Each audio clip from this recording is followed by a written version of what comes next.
In the wake of an unprecedented calamity, the He family finds itself in dire straits, their fortunes in decline, the father descending into madness, and the mother beset by a grave illness. In a desperate bid to gather funds for his mother's surgery, Kiln is duped into losing the family's century-old ancestral shop. However, upon acquiring the mystical Eye of Appraisal, Kiln embarks on a journey to rewrite his tragic fate, delving into the world of rare treasures and ancient artifacts, discerning their true worth and uncovering hidden fortunes. Chapter 1. The Fall of the Family. Is there any way the hospital can be lenient and perform the surgery for my mother first?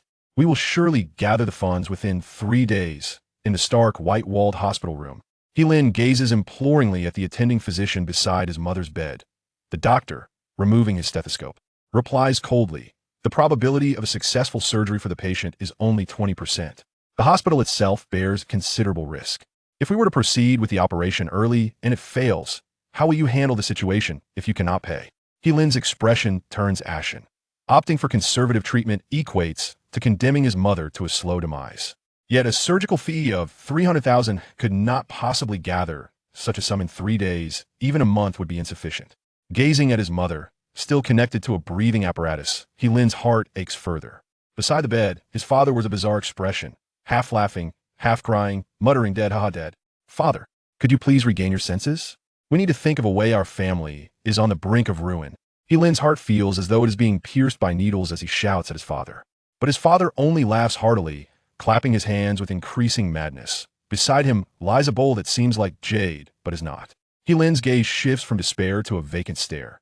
Since childhood, his father has tended to the family's ancestral antique shop. 3 days prior, an old farmer had come to sell a family heirloom porcelain piece, claiming it to be a priceless relic from the Qing Dynasty, asking for a ludicrous price of $2 million. Most Qing Dynasty porcelain holds minimal value, and this piece was tragically small, hardly warranting appraisal. Yet, inexplicably, his father began to haggle with the farmer. In the end, he spent $1,500,000 to purchase the porcelain. After the farmer departed, his father, brimming with pride, proclaimed that it was a piece from the Imperial Ru Kiln. In the annals of ceramic history, Ru Kiln is renowned as the pinnacle of craftsmanship, surpassing jade, representing the zenith of Song Dynasty porcelain. While discussing topics of counterfeits, theft, and misappraisal, his mother succumbed to a heart attack and fell into unconsciousness. The more Kiln thought about it, the angrier he became. He reached for the counterfeit Ru porcelain, intending to smash it. His father, as if something precious had been taken from him, suddenly stood up, attempting to snatch it away while striking Kiln across the face. "Give it to me, you unfilial son. Return my treasure. What do you intend to do? Sell it for money and ruin our family?" His father's fierce demeanor made it seem as though Kiln was the one being ungrateful. Kiln felt an even deeper sorrow. Not only was he enraged, but he was also heartbroken his father's madness had utterly destroyed their future. In a fit of rage, he slammed the porcelain against his own head. With a sharp crack, the porcelain shattered, warm blood trickling down his forehead. Kiln felt a wave of dizziness, a buzzing in his ears, as if he could hear fragments of words: appraisal, medicine, farmer, technique. Blood seeped into his eyes, blurring his vision. "You ungrateful child. You've shattered our family treasure. I'll kill you, you ungrateful wretch." Slaps rained down on Kiln's face, whether from the blood on his forehead or the force of his father's blows, he could not tell. In any case, at this moment, Kiln's cheeks were swollen, and he felt utterly humiliated. After a prolonged bout of violence, his father finally ceased, crouching on the ground to gather the broken pieces, muttering about treasures. Outside the ward, voices dripped with sarcasm. He, the shopkeeper, was so astute throughout his life, yet in his old age, he became a fool. Who could have imagined the He family would fall to such depths? A mere counterfeit Song Ru Kiln has led to their ruin. A tall, thin old man entered the room that he waved a folding fan adorned with a depiction of the Qingming festival. In his hand were 2 gleaming lion head coins. This man, named Jin Yuanquan, was the proprietor of the largest antique shop on Guisher Street, the Golden Jade Pavilion. The Golden Jade Pavilion sat behind the He family shop, its entrance recessed by 10 meters. Though the He family possessed little capital, they had inherited a century-old establishment. The He Tong Treasure Appraisal, IT, was said that during the Republic era, He Tong Treasure Appraisal was the largest antique shop in Guisher City. However, due to mismanagement and years of losses, it had dwindled to just a single storefront. Jin Yuanquan had long sought to acquire He Tong Treasure Appraisal, but had never succeeded. Kiln lifted his gaze to meet Jin Yuanquan's, his voice hoarse. "Boss Jin, One should leave a thread of kindness in dealings, for we may meet again in the future. You never know when you might need to pay tuition. He Lin's words were laden with veiled insults, devoid of vulgarity. Jean Yinquin chuckled, revealing a gold tooth. Cousin He's temper seems rather volatile. Should he Tong treasure appraisal be passed on to you, I fear it would not last a decade. What a pity, truly a pity. I have a keen interest in the counterfeit song Ru Kiln. If only brother he had come to the Golden Jade Pavilion for appraisal. Though he misjudged it, at least he could have sold. If for 1 or 200,000, avoiding a complete loss. He Lin's irritation grew with every word, and he pointed towards the door of the ward. Boss Jean, you've had your laugh now. Will I throw you out, or will you leave on your own? Choose wisely. He Lin gritted his teeth. However, Jean Yuanquin paid him no mind. Instead, he produced a checkbook and swiftly wrote something, placing it beside the bed. Here is 50,000, sufficient to treat your mother's heart condition, and could also cover your father's medical needs. Jean Yinquin smiled, gesturing towards He Lin's father. The implication was clear. His father also needed to see a doctor. He Lin's expression contorted. There's no such thing as a free lunch, Boss Jean. What is your true intention? Jean Yinquin replied with a chuckle. Cousin He is quite astute. I, Jean, do not run a charity. 50,000 is a down payment. This is a receipt contract. Sign it, and within 7 days, transfer ownership of your family's shop to me, and I will pay the remaining 3 million. If you refuse to sell by then, simply return the deposit. What do you say? He placed a stack of contracts down. He Lin stood dumbfounded, his eyes fixed on the checkpoint. 50,000. If he accepted it, the surgical fee would be covered. His mother wouldn't have to languish in her condition. But selling the shop would surely be akin to death for his father. He would never agree. Once he regained his senses, he would undoubtedly leap from a building. Jean Yuanquin's words sounded enticing. But what if they refused to sell? Where would they find 50,000 after the surgery? Jean Yuanquin shook his head, frowning. If cousin He is unwilling to accept my kindness, then let it be, lest I be blamed later. He Lin's expression shifted slightly. He immediately stepped forward, snatching the check and swiftly signing the contract. If I cannot return your 50,000 in 7 days, the shop is yours. Jean Yinquin chuckled, patting He Lin's shoulder before exiting the ward. He Lin, disregarding his father, hurriedly followed suit. Brother, I have something to discuss with you. He Xiaoyu, with her delicate face resembling a melon seed, exuded an innocent charm. I have procured the funds. You stay with Dad and Mom while I head to the bank to deposit the money for the surgery. He Xiaoyu was still processing the information when He Lin had already dashed into the elevator. The surgery was scheduled for 5 o'clock in the afternoon. He father appeared fatigued and was resting on a hospital bed. He Xiaoyu gently wiped the bruises from He Lin's face. Brother, you shouldn't have signed so hastily. Jean Yuanquin is exceedingly cunning. What if he deceives us? He Lin managed a faint smile to that moment. He too felt a twinge of regret. Ultimately, if the shop He Tongbao Jian were to be sold, it would undoubtedly fetch around 5 million. Staring blankly at his parents in a hospital bed, he found a semblance of peace within himself. Although the shop awaited a worthy buyer, his mother's illness could not be postponed. Overthinking was futile. Just then, He Lin's gaze fell upon a backpack perched on the cabinet beside the bed. It was He Xiaoyu's school bag, which had inexplicably come undone, emanating a deep green luminescence. As if compelled by some unseen force, He Lin reached inside and retrieved a small incense burner. The light was emanating from this very burner. What puzzled He Lin further was the mystery of how this incense burner could emit such a glow. Chapter 2. The Appraisal of Agricultural Medicine. It is a piece of intricate walnut carving from the Republic of China era. If He Lin remembers correctly, it was borrowed by his sister a few days ago for her graduation thesis from a shop. But how could it emit light? Lost in thought, He Lin gazed at it for several more seconds. He was entranced, for as he stared, the incense burner began to gradually become transparent. At its core, there resided a smooth orb, approximately the size of a pigeon's egg. A radiant green light emanated from this orb. Brother, what's wrong? Are you mesmerized by the incense burner? He Xiaoyu's voice was laced with concern. Their parents had fallen ill, and the pillar of the family was none other than He Lin. If something were to happen to him, their world would truly crumble.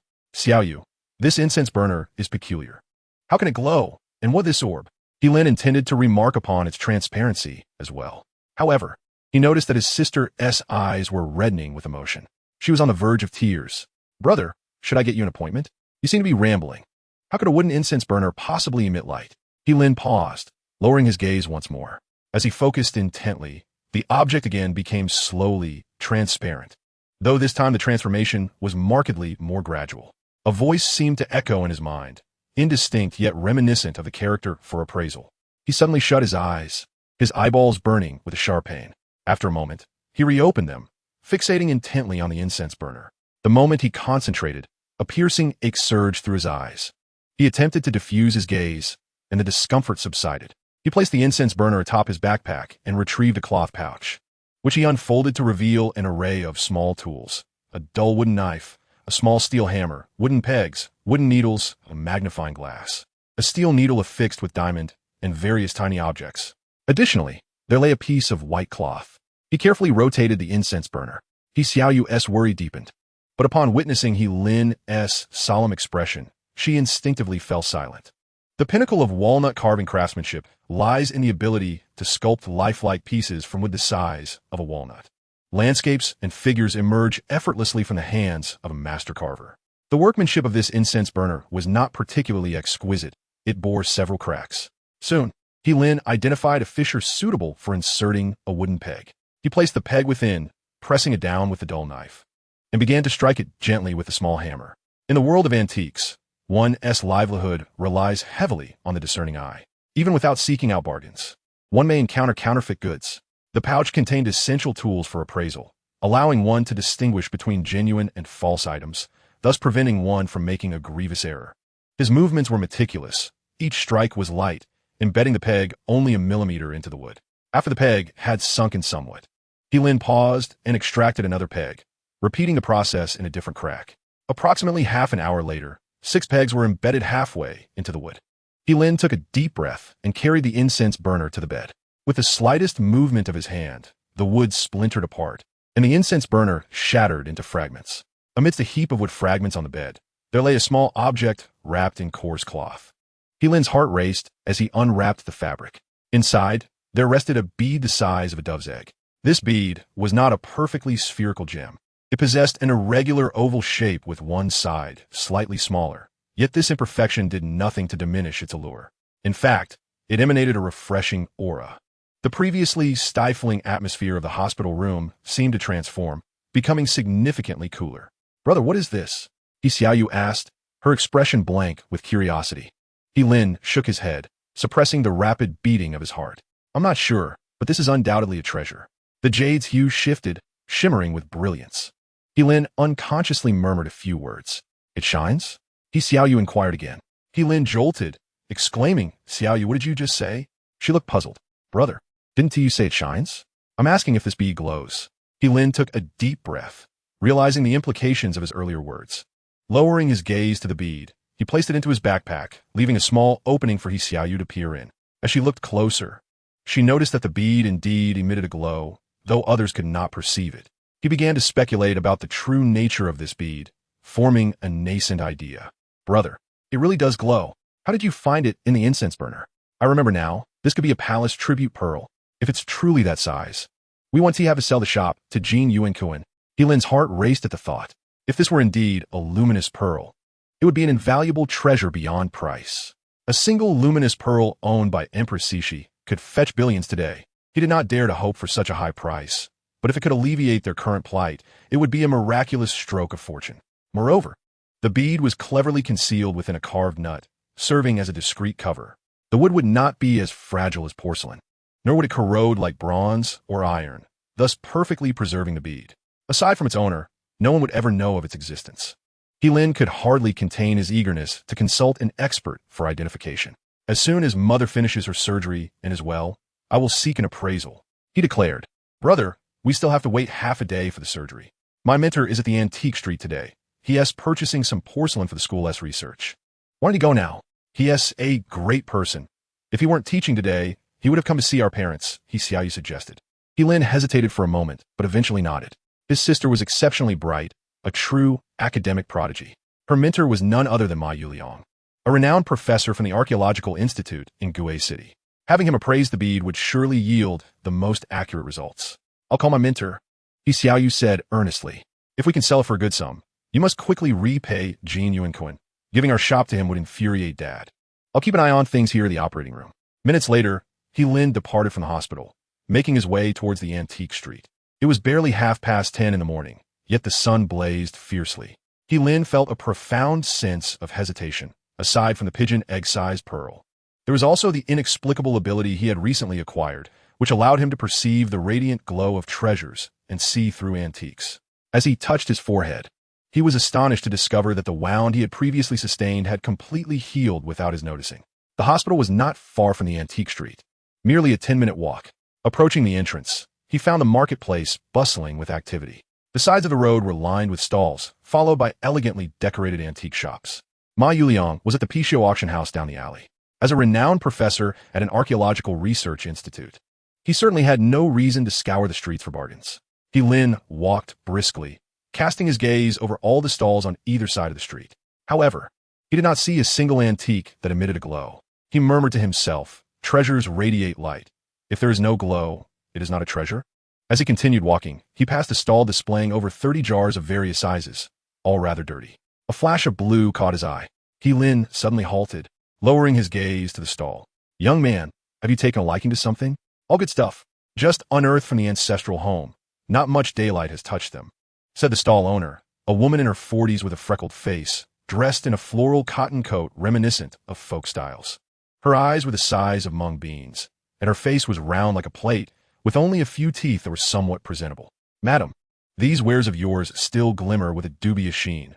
A quick glance reveals that most are mere replicas, and poor quality ones that cannot be mistaken for elixirs." He Lin remarked, hands clasped behind his back. The stall owner was taken aback. He Lin's words were indeed the vernacular of the antique world, precisely articulating the issues with the majority of the porcelain on her stall. The woman fidgeted and offered an awkward smile. "Young man, feel free to browse. If something catches your eye, I'll give you a good deal." He Lin casually picked up several grimy earthenware jars. Their simple surfaces revealed no apparent issues. If they were forgeries, they would be easily discernible, making it a futile waste of time. However, the absence of a treasure's glow assured him they were not valuable items. He Lin was merely guessing, and to his surprise, he had hit the mark. After picking up and setting down several items, the woman had given up on embellishing the heirlooms on her stall. Sensing it was nearly time, He Lin finally lifted the piece emanating a blue glow. This was the only item worth examining. The rest appeared too new. "Madam, how much for the spring vase?" Chapter 3. The Bargain. The woman's eyes finally sparkled with life. She had initially thought there was no profit to be made, but upon encountering someone knowledgeable, she realized among her collection there were a few remnants from the late Qing dynasty that might hold some value. The rest were merely new replicas costing only a few dozen yuan. However, the item He Lin had picked up was not a remnant from the late Qing dynasty, but rather a grimy spring vase. The spring vase, a mere relic acquired for 50 yuan by her husband, had already been appraised and deemed devoid of value. Its glaze had succumbed to the ravages of time, encased in a layer of fire varnish, rendering it utterly worthless. The woman chuckled. "Young master, you possess an extraordinary eye. This spring vase is a treasure passed down through generations, dating back at least to the Ming dynasty. Its worth is this amount." She gestured with 2 fingers. Typically, antique dealings refrain from disclosing prices. This is to prevent envy from onlookers that could disrupt the transaction and to maintain confidentiality. He Lin frowned and inquired, 200? In renminbi? The woman erupted into laughter, her teeth glimmering. "Young master, you jest. I cannot accept such a paltry sum. This spring vase is indeed a fine piece. Given your youthful discernment, it should command 30,000.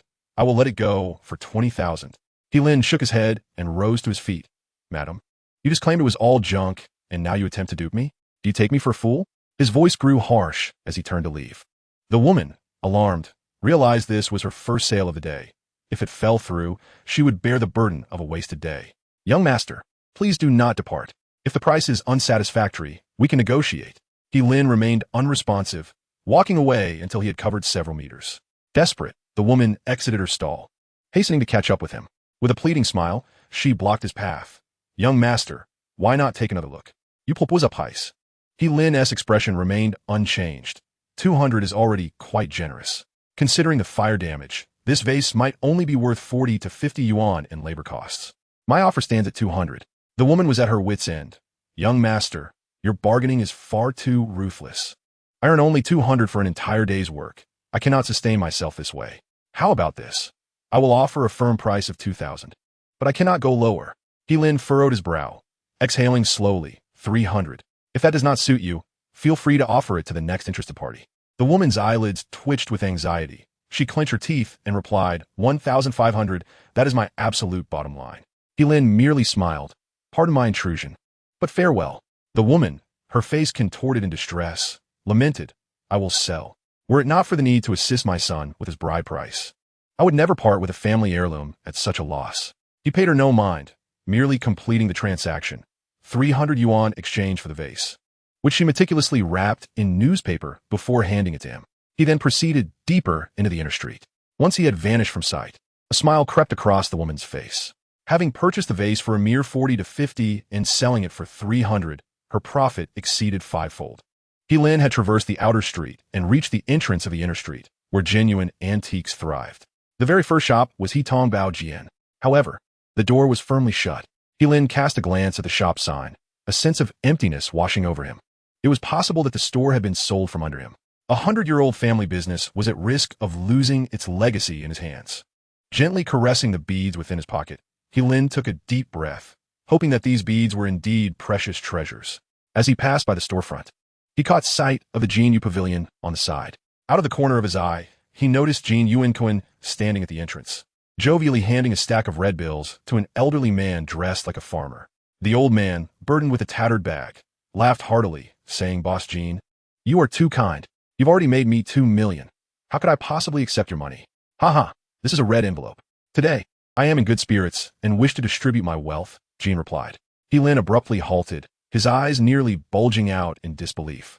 Wasn't this the old farmer who had sold counterfeit goods to his father? Listening to their conversation, Lin quickly grasped the situation. These two were conspiring against his father, truly treating him like a fool to be slaughtered. Anger surged within him, and in a flurry of steps, he rushed to the old farmer's side, gripping his neck and forcefully slamming him against the wall. The old farmer, terrified, began to scream. Jin Yuan, equally startled by Lin's sudden appearance, exclaimed, What are you doing, he? Quickly let him go. If anything happens, the medical expenses would be a significant burden. Lin felt as if blood might burst from his forehead as he pressed the old man's neck tightly, shouting, You scoundrel! You sold counterfeit goods to my father. I will take you to the police station. 2 million. Wait until you rot in prison. The old man, struggling for breath, desperately pushed against Lin, though his strength was waning. Jin Yuan quickly reached out to pull Lin away. It took the intervention of 2 shop assistants to finally separate them. The old farmer collapsed on the ground, gasping for air. Lin's chest heaved with rage as he glared at Jin Yuan, seething, Jin Yuan, you conspired with him against my father. I will sue you both. Jin Yuan's expression turned icy. Lin, do not repay kindness with enmity. I just gave you 500,000 for your mother's surgery. Otherwise, your family would be devastated. How can you slander me now? What trap did I set for your father? Did I make him buy anything or give him money? Lin took a couple of deep breaths. Pointing at the old farmer with a voice filled with disdain, you were caught red-handed. You had this old fool sell counterfeit goods to my father. You even paid him a commission. Do you think I'm blind? Jin Yuan sneered. What evidence do you have to accuse me of facilitating the sale of counterfeit goods? Money? What more proof do you need? Lin, undeterred, replied defiantly. Jin Yuan narrowed his eyes, tauntingly stating, 500,000. I helped your family with that amount. And I was simply in a generous mood, wishing to give out red envelopes. Are you saying that I cannot do that? Moreover, I do not even know this old man. He came to my shop to sell a Qing Dynasty imitation Ru Kiln piece, and I suggested he try his luck with your father. He claimed it was Qing Dynasty porcelain, but your father insisted it was a Song Ru Kiln piece worth over 10 million, wanted to buy it for 1.5 million. He was only fooling himself. Can he blame others for his own folly? Lin was seething with rage, wishing he could smash Jin Yuan's face against the wall with a single punch. Yet, in truth, he could not deny the validity of Jin's words. The old farmer arrived at his home, speaking of Qing Dynasty porcelain, seeking to sell it for 2 million. He never claimed it was from a Song Dynasty's Song Ru Kiln. It was a misjudgment on my father's part. When this matter escalated, there was no recourse for complaint. One could only swallow the bitterness. At that moment, Lin suddenly had a revelation. He glared at Jin Yuan and demanded, What did you mean when you said you would purchase my family's Hitong Bao Jian for 500,000?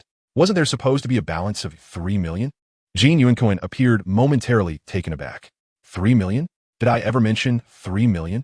Lin retorted, Jin Yuan, we signed a contract. Do not attempt to deceive my family again. Jin Yuan feigned realization, smiling as he retrieved the contract, flipping to a page and reading aloud with exaggerated gestures. Shinji, your temper and memory are quite poor. You have signed to sell the shop for 500,000. In 7 days. Yitong Bao Jian will be renamed Jin Yuge. He spoke with an air of delight. Yet, He Lin felt as if he had plunged into an icy abyss. His voice trembled and distorted. Jin Yuan Kuan, you are deceiving me. He lunged towards Jin Yuan Kuan, intent on snatching the contract. Several attendants quickly interposed themselves. The foremost attendant, with a swift punch, struck He Lin squarely in the face. The sound of impact echoed. He Lin stumbled back, rubbing his face in shock. The attendant grimaced in pain, exclaiming, "Boss, this kid's face is as tough as a tree." Chapter 4, Fraud. He Lin was seething with rage. At this point, it was not merely indignation, but profound regret for having hastily signed the contract without scrutiny. Reflecting on the hospital incident, he realized that Jin Yuan Kuan had deliberately timed his entrance, provoking him with his words, only to feign departure, which had compelled He Lin to sign in a flurry. The written contract had legal weight. For 500,000, he had lost Yitong Bao Jian. With red-rimmed eyes, he glared at Jin Yuan Kuan. Suddenly, he noticed something peculiar. A dark mist enveloped Jin Yuan Kuan's head. Words flashed through his mind. Calamity is imminent. Fate is fleeting. In an instant, clarity washed over him, cutting through the fog of his anger. Indeed, he had been deceived by Jin Yuan Kuan, selling his family's century-old shop for a mere fraction of its worth. Yet now, his mother could at least undergo surgery, and he had acquired the extraordinary ability to perceive treasures. With a week remaining before the shop's transfer, even if 5 million were demanded, he could still manage. The attendants watched He Lin warily. Jin Yuan Kuan toyed with 2 lion head ornaments in his hands, a triumphant smirk on his face as he cheerfully declared, "So, He Xianji, have you come to your senses? What attitude should one have toward a lifesaver? Kneel and apologize to me now, and I will continue to employ you and your father at my newly opened Jin Yuga branch." How's that sound? He Lin took a deep breath, fixing his gaze intently upon Jin Yuan Kuan. Jin Yuan Kuan shook his head and remarked, "What do you mean by looking at me like that? He Xianji, do you believe that making you kneel is insufficient to demonstrate your sincerity?" "Huh." He Lin spat on the ground in response. Jin Yuan Kuan, those who commit numerous injustices shall inevitably meet their demise. Whether or not you receive the shop is still undecided. In 7 days, I may very well produce 3 million. As for you, Boss Jin, with that ominous sheen on your forehead, it remains uncertain whether you will even be alive by then. This statement was uttered instinctively, driven by the thoughts racing through his mind. However, Jin Yuan laughed heartily. "He Xianji, I cannot predict how long I will live, but should your mother's surgery fail, you would lose not only the shop but also your mother, leaving you without a home." The onlookers burst into laughter, and the old man who had been on the ground rose, grinning widely. Numerous shop assistants emerged, all wearing expressions of amusement. He Lin, remaining silent, turned and walked towards the inner street. He feared that lingering any longer would only exacerbate his anger, compelling him to confront Jin Yuan Kuan in a reckless manner. The inner street was more winding than the outer one. After a few minutes, he managed to suppress the turmoil within him. "Little friend, do you have any questions?" His phone vibrated, followed by the ringing tone. He answered the call, and Xiaoyu's voice came through. "Brother, why aren't you here yet? The teacher is asking for you. The auction he is participating in is about to commence, and he is still waiting for you at the entrance." He Lin jolted. "I'll be there shortly. Just a moment longer. I was delayed by a small purchase." He hesitated to mention the sale of the treasure for 500,000 to his sister, fearing it would upset her. "All right, brother. Please don't say anything inappropriate when you arrive. My teacher actually dislikes merchants dealing in antiques," Xiaoyu cautioned softly. "Rest assured, I understand," He Lin replied. After hanging up, he exhaled deeply. Before him stood 2 gilded stone lions, and several steps above was a grand entrance, approximately 5 meters wide. Pai Shio Auction House. The flowing script above exuded not only weight, but also the scent of wealth. A man in a long gown, appearing to be around 50 years old, stood with his hands clasped behind his back, squinting slightly as if in meditation. He Lin inhaled deeply and approached the man, cautiously inquiring, "Excuse me, are you Professor Ma?" Ma Yuliang opened his eyes, his clear black and white pupils radiating a stern aura. "You're He Lin, correct? Xiaoyu mentioned you possess a luminous pearl that requires my appraisal." He Lin nodded vigorously and placed the spring vase, wrapped in newspaper, on the ground, carefully retrieving the small cloth pouch from within. To his surprise, he heard a soft gasp. Looking up, he saw Ma Yuliang had produced a magnifying glass and was crouching down to scrutinize the spring vase He Lin had just acquired. His heart raced. The vase shimmered with a rich green luminescence. If the luminous pearl were genuine, then this vase was undoubtedly a treasure as well. However, The bottle was indeed covered in sealing wax, almost devoid of its glaze, leaving one to ponder its true value. Even with his scant knowledge, he was unable to discern its era. Without interrupting Ma Yuliang, He Lin held his breath in anticipation. After a moment, Ma Yuliang shook his head, seemingly letting out a sigh, which caused He Lin's heart to sink. Was there something amiss with this bottle? Ma Yuliang inquired. May I take a closer look? Of course. Please do, He Lin replied, feeling a sense of trepidation. After all, the esteemed figure before him was a prominent expert in the world of antiques. Ma Yuliang delicately cradled the bottle, positioning it under the sunlight while squinting to examine it. After a while, he shook his head again and turned the neck of the bottle to inspect the bottom. It was utterly empty. Following this, he tilted the bottle upwards to peer inside. This series of actions made He Lin increasingly anxious. Could it be that this bottle was merely a worthless imitation? With a sudden exhale, Ma Yuliang asked He Lin, how did you acquire this bottle? 300 yuan? Ma Yuliang's brow furrowed into a tight knot. He Lin nodded, offering a wry smile. In truth, the surface of this bottle is coated in sealing wax, nearly devoid of glaze and thus valueless. I only had a hunch that it was a fine piece. If I've paid the tuition, I must accept it. Ma Yuliang's furrowed brow remained, as he kept repeating the phrase 300 yuan. With another sigh, he said, today, I have truly broadened my horizons. He Lin's face flushed, mistakenly believing that Ma Yuliang was criticizing his poor judgment. But in the next moment, Ma Yuliang produced a slender jade-colored needle, approximately half a foot long. He gently prodded the surface of the bottle. To He Lin's astonishment, the sealing wax began to peel away rapidly. Moments later, a section of the bottle, about 2 fingers wide, had shed its wax coating. Under the sunlight, that side of the bottle appeared almost translucent. A flash of green light suddenly emanated from the bottle, entering He Lin's eyes and instantly clearing his vision. Naturally, this green light was invisible to Ma Yuliang. Beyond clarity, He Lin sensed that this green light had altered his eyesight, though it diminished the bottle's brilliance significantly. Furthermore, he felt as though he could see through the wax surface of the bottle. Beneath it, the true spring bottle was revealed to be a semi-open-work copper vessel, adorned with intricate paintings. Ma Yuliang did not remove much of the sealing wax, stopping after this one section. He squinted against the sunlight to examine the openwork section of the bottle. The sealing wax had not destroyed this spring bottle. Rather, it had remained unopened. He Lin, do you know what the scholarly name of this porcelain piece is? What value does it hold? It was at this moment that He Lin comprehended the situation.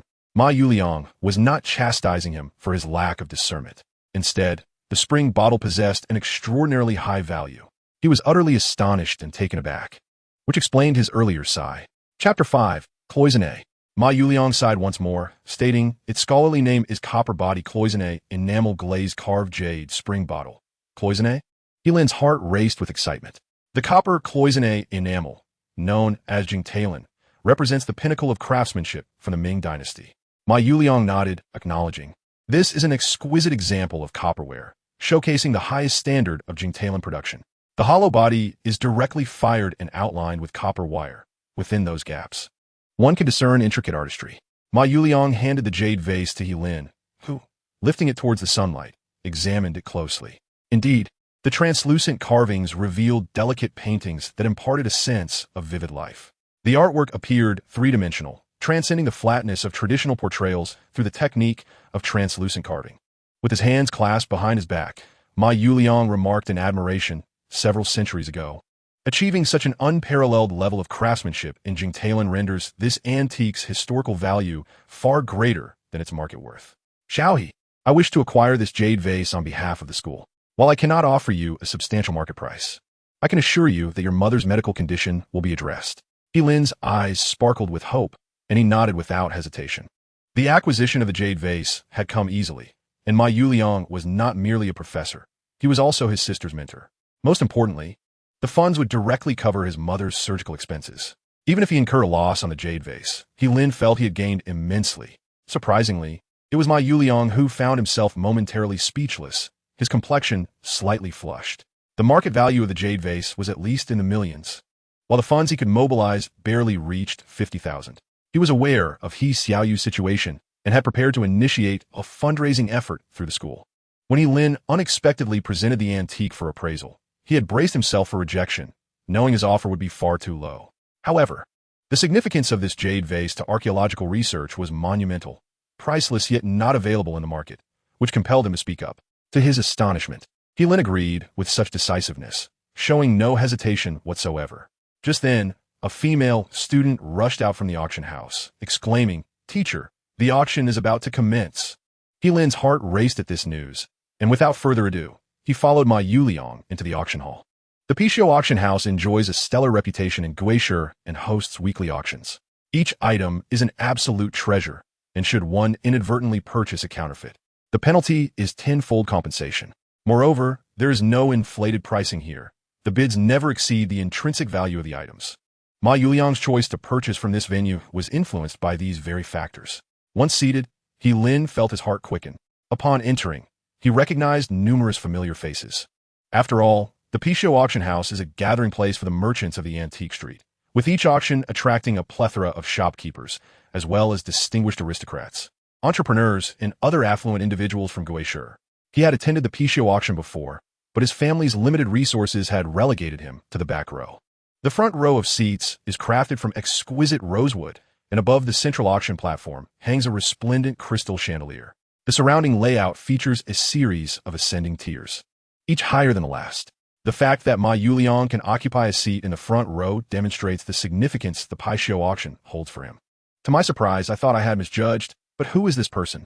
Lin, the eldest son of the He family from the He Tong treasure mirror? An untimely voice of mockery suddenly pierced the air. Lin, feeling uneasy, gripped the armrest of his chair before retreating his hands to his lap, nervously clutching his clothing. It is entirely normal for someone to recognize him. It would be odd if the merchants did not. Ah, Lin, if my memory serves me right, Oldie must be out of his mind. Your mother is still in the hospital fighting for her life. Yet you have the audacity to attend the Pixiu auction? What? Do you intend to sell your family shop here? The auction is for antiques, not property deeds. Another scornful voice chimed in. Lin's grip on his trousers tightened. His face flushed crimson. Look at the He Tong treasure mirror's eldest son. Perhaps he has been rattled. He actually dared to sit in the front row, unaware of who sits beside him. Someone should notify the auction house to have security escort him out. Laughter and derision echoed around him. Lin's cheeks turned a deep shade of liver red as he struggled to stand, murmuring, "Professor Ma, I shall wait for you outside." Ma Yuliang frowned slightly and turned a glance behind him. At that moment, the merchants who had been mocking Lin suddenly stiffened. They had assumed Lin was merely seated in the front row, but he was actually conversing with Ma Yuliang. Moreover, Ma Yuliang had deigned to look at them. Ma Yuliang shook his head, his expression calming. "Young He, take a seat. This is an auction, and I invited you here. The organizers owe me this courtesy. Pay no mind to what others say. The auction will begin shortly, and you will have the opportunity to widen your horizons." Silence fell, accompanied by astonishment. The merchants who had ridiculed Lin stared in disbelief. Seeing the others fall silent, Lin breathed a sigh of relief and settled back down, beads of sweat forming on his brow. Had he taken the liberty to sit in the front row without Ma Yuliang's intervention, he would undoubtedly have been ejected by security.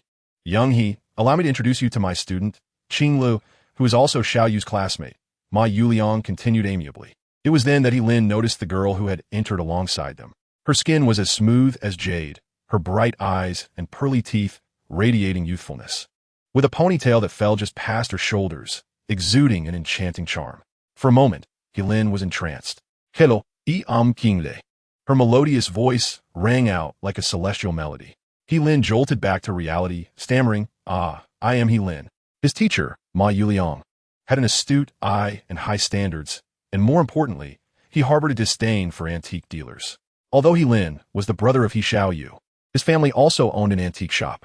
Why, then, was his teacher treating him with such kindness? Lin possesses a discerning eye. "Qinglu, you should learn from him." Ma Yuliang's words left Lin feeling somewhat astonished. At that moment, the lights at the center of the auction stage brightened considerably. The originally warm, yellow hue transformed into a translucent white. The sound of the wooden hammer striking the table echoed twice. It was then that Lin noticed a young man in a tailored suit standing behind the auction podium, exuding an air of precision. With his gold-rimmed glasses and a beaming smile, he spoke in a clear and resonant voice. "The auction is now commencing. I kindly invite all esteemed guests to direct their gaze forward.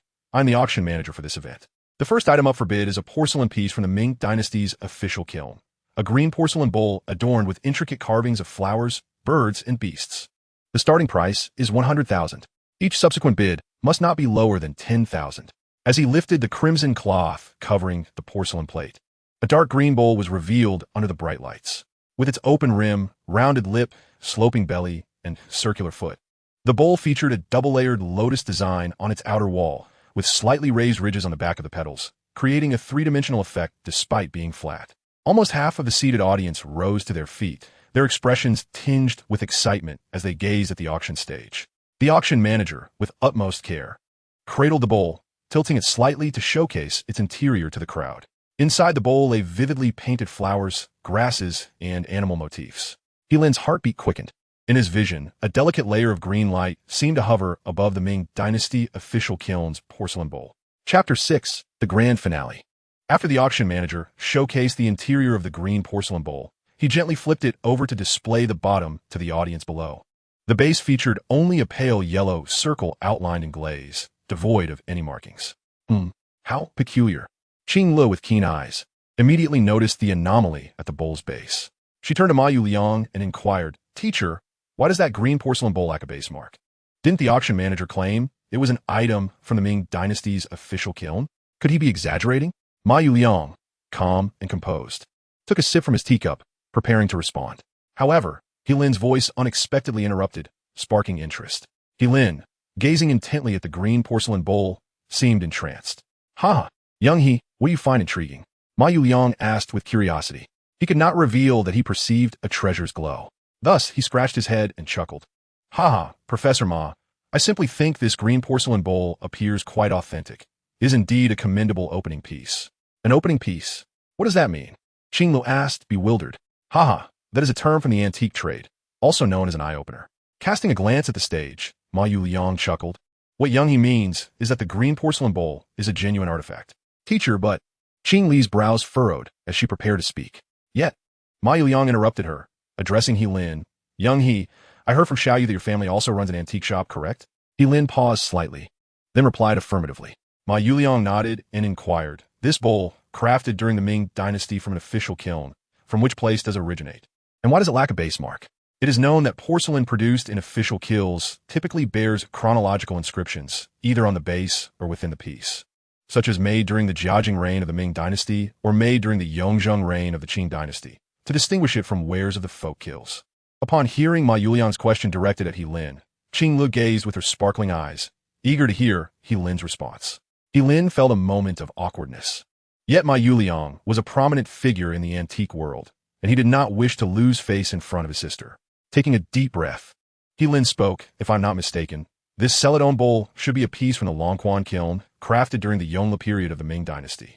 A flash of brilliance crossed Ma Yuliang's eyes, while Qing Lu looked on in confusion. "How did he deduce that?" "All right, everyone, the preliminary exhibition has concluded." At this moment, the starting bid was announced at 100,000. Bidders could proceed with confidence. As soon as the words were spoken, a crowd of people began to eagerly call out their bids. 111,000, 112,000, 150,000. Qing Li's eyes widened in astonishment. This celadon bowl truly was produced by the Longquan kiln during the Ming Dynasty. She turned her head, curiosity ablaze, and asked, "Young sir, how could you determine that the bowl lacked any marks or distinguishing features?" Reflecting on the fact that porcelain from the Ming Dynasty's official kilns typically bore chronological inscriptions, she recalled that only a batch from the early Yongle period of the Longquan official kiln lacked such markings. The unglazed base of the celadon bowl, along with the remnants of firing marks, were characteristics unique to Longquan kiln porcelain, corroborating my hypothesis. Heelin's explanation earned a nod of approval from Ma Yuliang. It must be said that Heelin's observational skills surpassed those of many of his students. Qing Lu experienced a moment of enlightenment, her gaze toward Heelin now shimmering with a unique brilliance. After several rounds of bidding, the intricately etched celadon bowl adorned with floral motifs ultimately sold for 400,000. Witnessing the final price multiply several times from the initial bid, Heelin couldn't help but feel a flash of excitement in his eyes. Subsequently, the auction staff presented additional porcelain and bronze items for bidding, each exuding varying degrees of luster, indicating the high quality of the antiques available at the auction. Throughout the rounds, Ma Yuliang successfully acquired several pieces of porcelain for educational purposes at the school, fulfilling the purpose of their visit to the auction. Ladies and gentlemen, all bronze and porcelain items have been auctioned off. After concluding the sale of all items presented, the auction manager raised a microphone and declared, "Next, we present the piece de resistance of this auction." Upon hearing this, Lin sensed a palpable tension in the atmosphere. It was evident that many attendees had come specifically for this highlight of the auction. As the auction manager finished speaking, two staff members clad in kipayos wheeled a cart onto the display stage, covered with red silk, its square form concealing the nature of the object within. What could this grand finale object be? It seems shrouded in mystery. Judging by its shape, it must be a picture frame, perhaps? According to reliable insider information, it appears that this much-anticipated item is indeed an ancient painting. The bidders around me could hardly contain their chatter at this moment. "Teacher, what lies beneath this silk cloth?" Qing Lu inquired, gazing intently at the stage. "We'll find out once the cloth is unveiled," Ma Yuliang replied, stroking his beard with a smile. "It certainly resembles a picture frame, but whether it is a calligraphy piece or a painting remains unclear. Ladies and gentlemen, this is the piece de resistance of today's auction." At this moment, the auction manager raised his voice dramatically, deliberately prolonging his words. "Everyone, pay close attention." With that, he swiftly pulled away the silk cloth from the cart. Instantly, a beautifully framed ancient painting came into view. The crowd looked up in unison, revealing a colorful landscape painting. The scroll stood over a meter tall and half a meter wide, with both the paper and the frame exhibiting exquisite craftsmanship. The painting depicted a desolate forest in the evening rain, with mist swirling in the air, while the trees below appeared somewhat obscured by the gentle rain. Beside the woods, there stood a modest thatched cottage. The artistic essence leapt from the paper, and the overall ambience of the scene was elegant, imbued with a subtle sense of melancholy. At first glance, it was indeed an extraordinary masterpiece. Chapter 7. Ladies and gentlemen, this painting is The New Reign in the Empty Mountains by Shenzhou from the Ming Dynasty. The auction manager's voice remained exuberant as he pointed at the scroll, stating, "This is a consignment from an anonymous client, with a starting price of 5 million. Each bidding increment must not be less than 10,000. A wave of astonishment swept through the crowd. It was not merely the 5 million starting price that caused the uproar, but the revelation that this final auction piece was indeed a work by Shenzhou. No one expected to encounter Qinan's artwork here.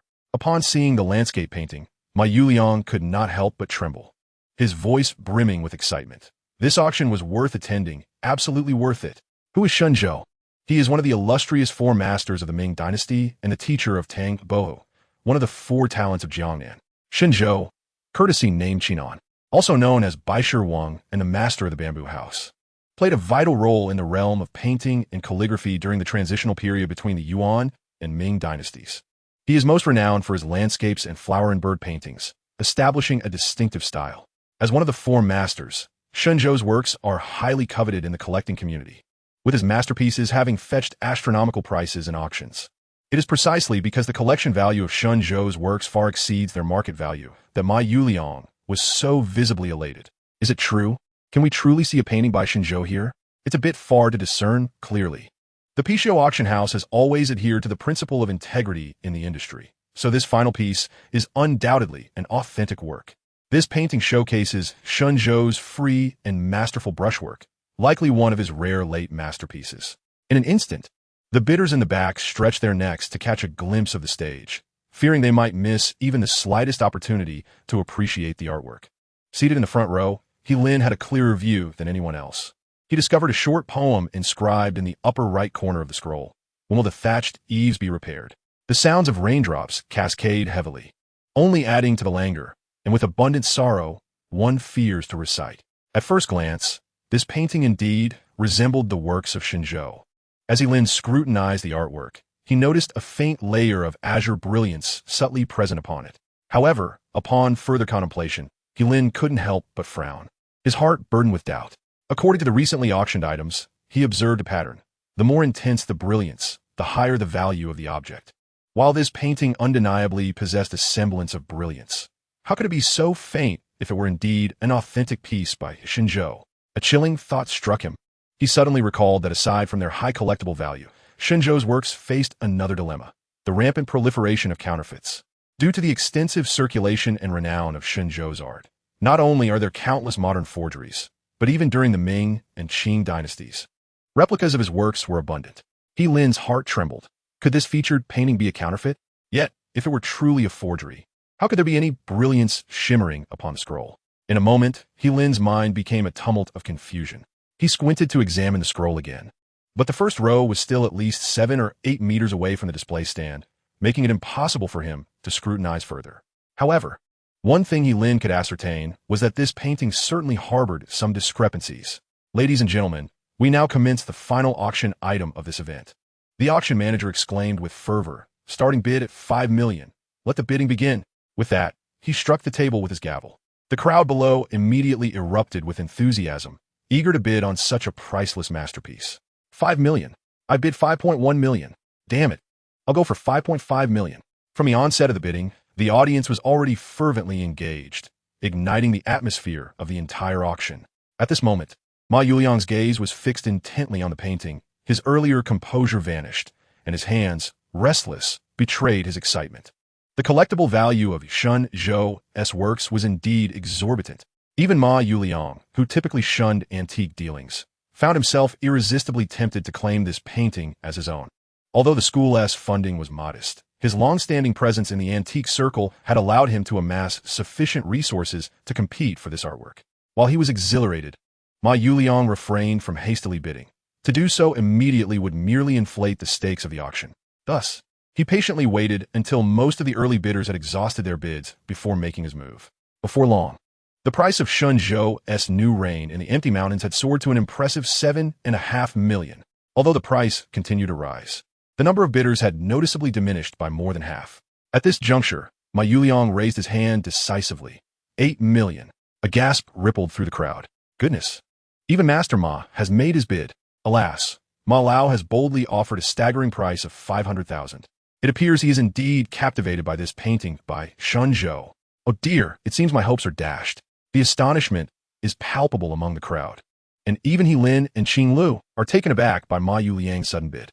Professor, it seems the school's funding is barely below 500,000. ISNT King de Unquayeld Astonished. Huh. This painting is one I wish to acquire for myself, of course, at the expense of my own private funds. Ma Yuliang chuckled, noticing that no one else was countering his offer.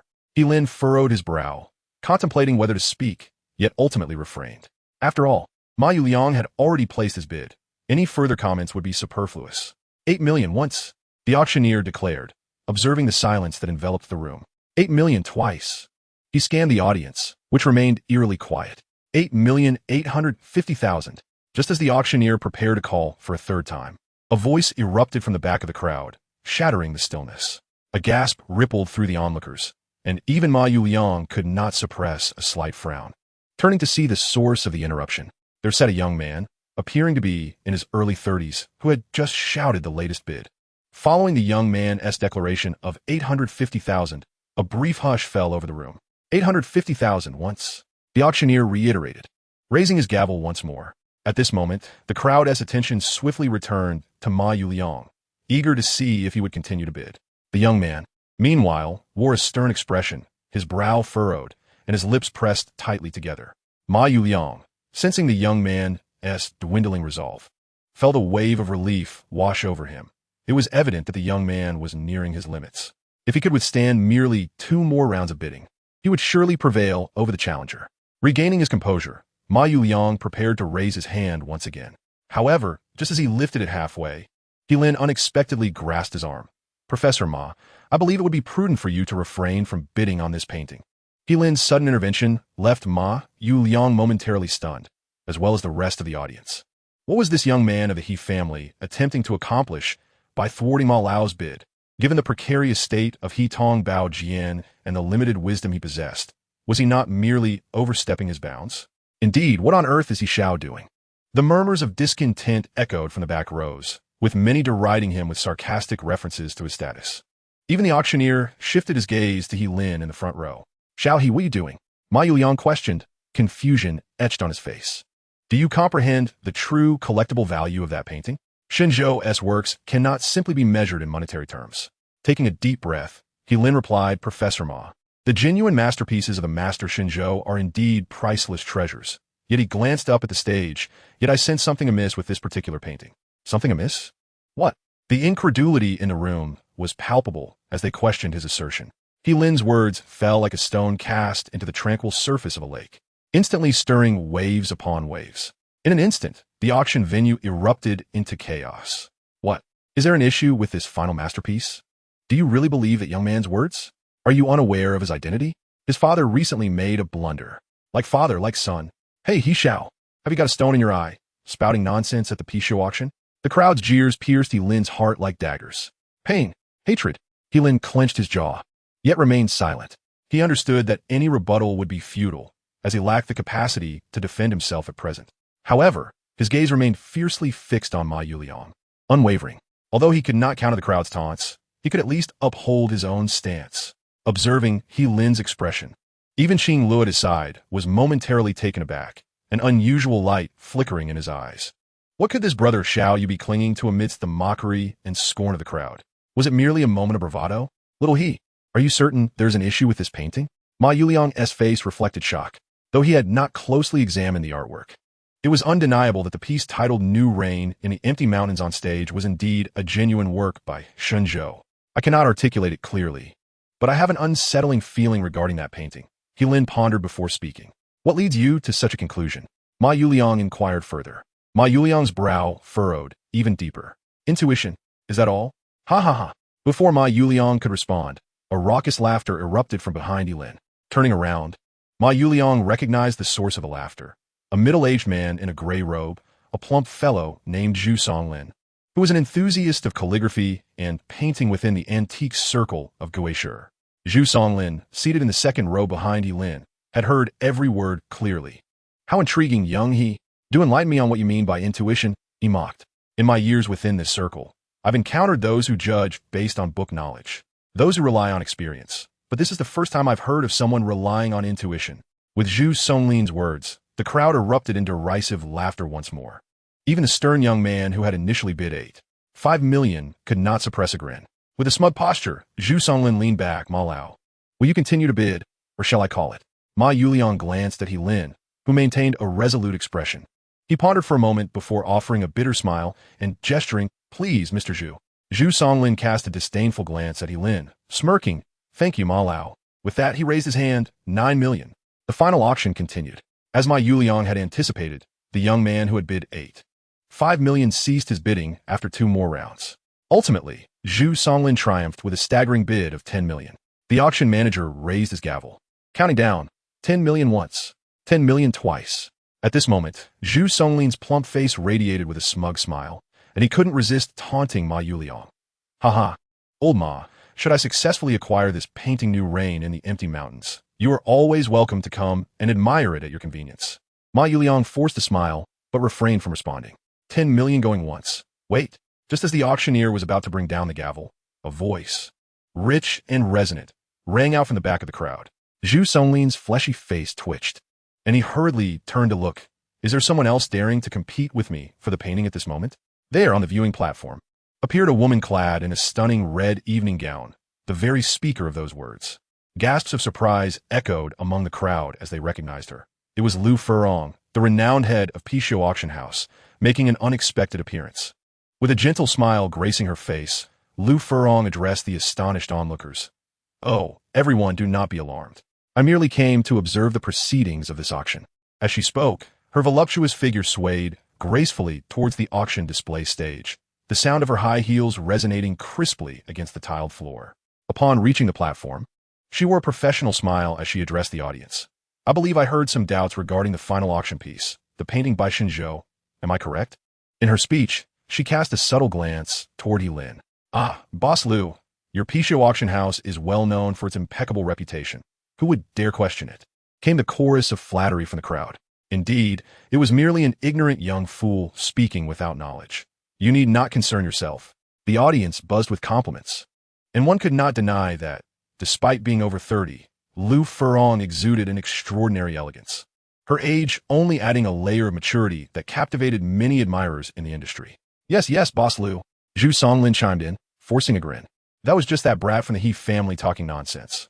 I shall acquire this painting shortly, and you needn't halt the auction. Ladies and gentlemen, this painting is New Rain in the Empty Mountains by Shenzhou from the Ming Dynasty. The auctioneer announced with unwavering enthusiasm, pointing towards the scroll. It is a consignment from an anonymous client with a starting price of 5 million. Bids must increase by no less than 10,000. The crowd erupted in astonishment, not merely at the starting price of 5 million, but at the revelation that this final auction piece was indeed a work by Shenzhou. Ma Yuliang trembled with excitement upon seeing the landscape painting, his voice filled with fervor. This auction is certainly worth attending. I am not disappointed. Who is Shenzhou? You ask? He is one of the illustrious four masters of the Ming Dynasty and the teacher of the famed Jiangnan Four Talents, Tang Bohu.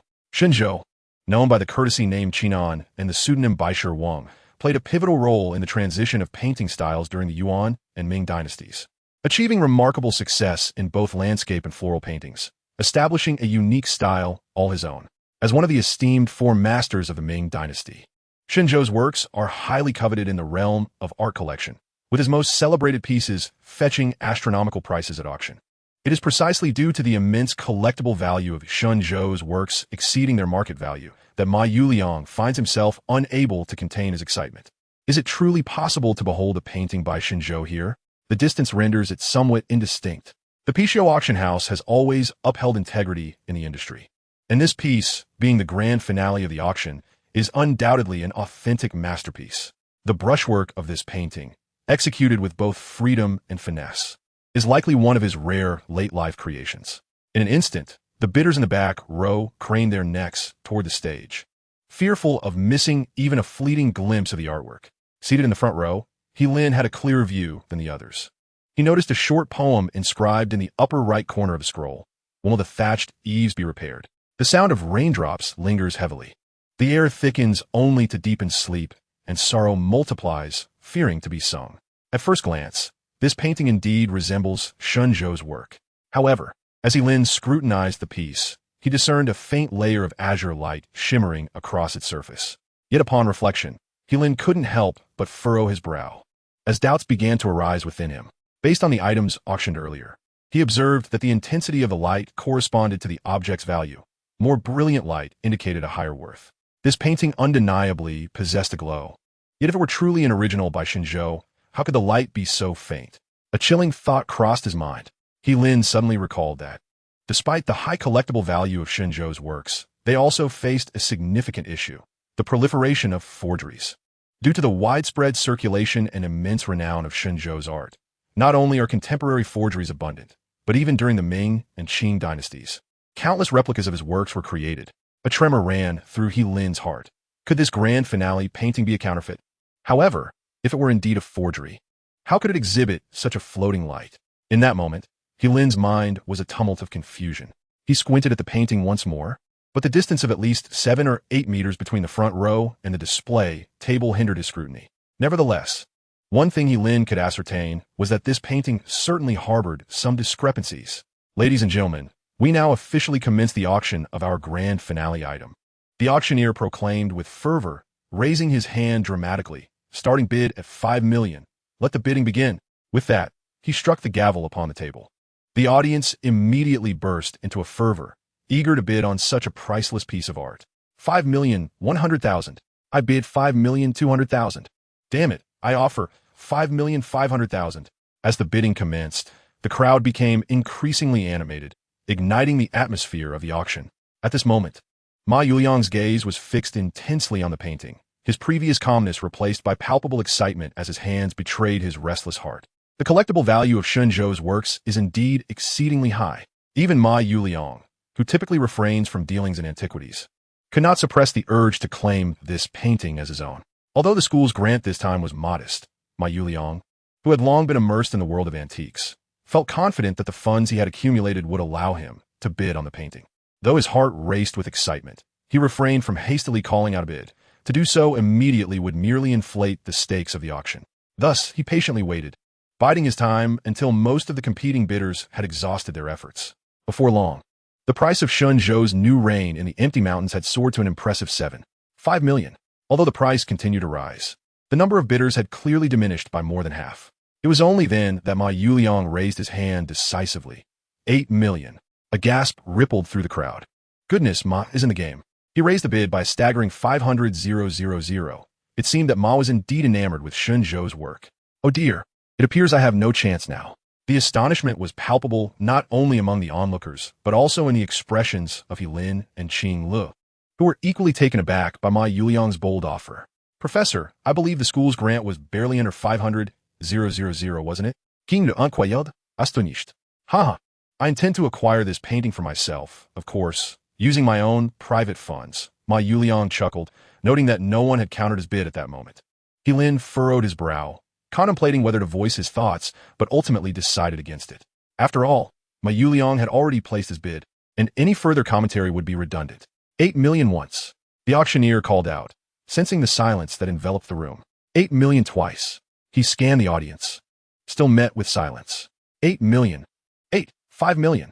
Just as the auctioneer was about to call it for the third time, a voice suddenly erupted from the back of the crowd, shattering the stillness. A collective gasp arose as everyone turned to see a young man, seemingly in his early 30s, who had just called out the 5 million bid. Following this declaration, there was a brief silence. 5 million once. The auctioneer reiterated.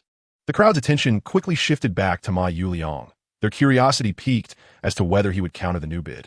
The young man wore an expression of intense seriousness, his brow furrowed and lips pressed tightly together. Observing this, Ma Yuliang felt a sense of relief. It was evident that the young man was nearing the end of his resolve. If he could withstand just a couple more rounds, he could overpower him, stealing his emotions. Ma Yuliang prepared to raise his hand once more.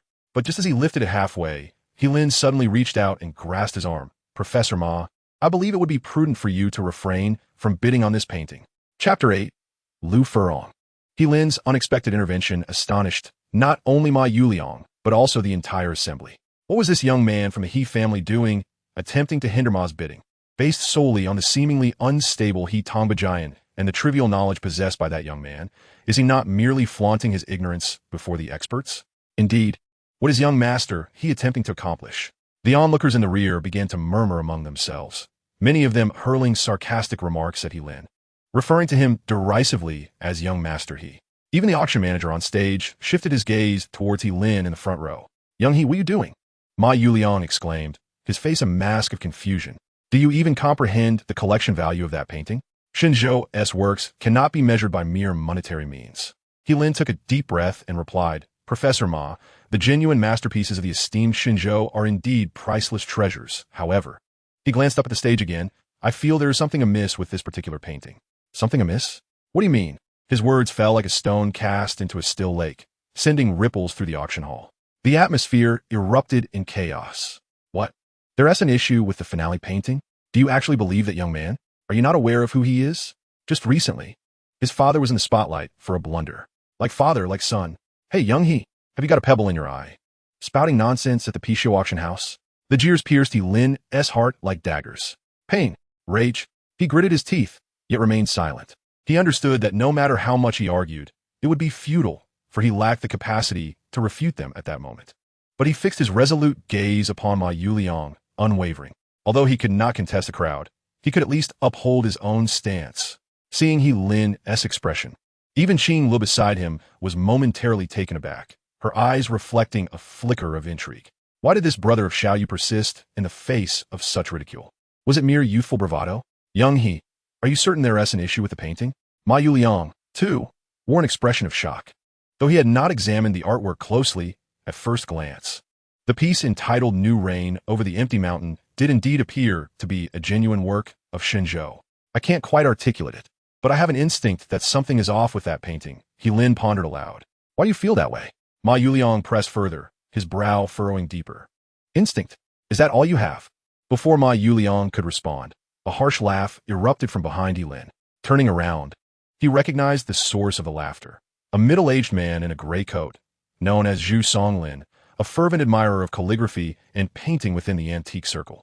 Zhu Songlin, seated in the second row directly behind Lin, had heard his words clearly. How amusing, young master he.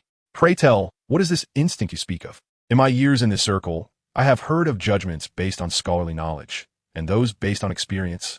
But today is the first time I have encountered someone claiming to discern art based on instinct.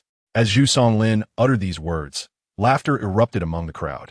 Even the stern young man who had just bid 5 million couldn't suppress a chuckle.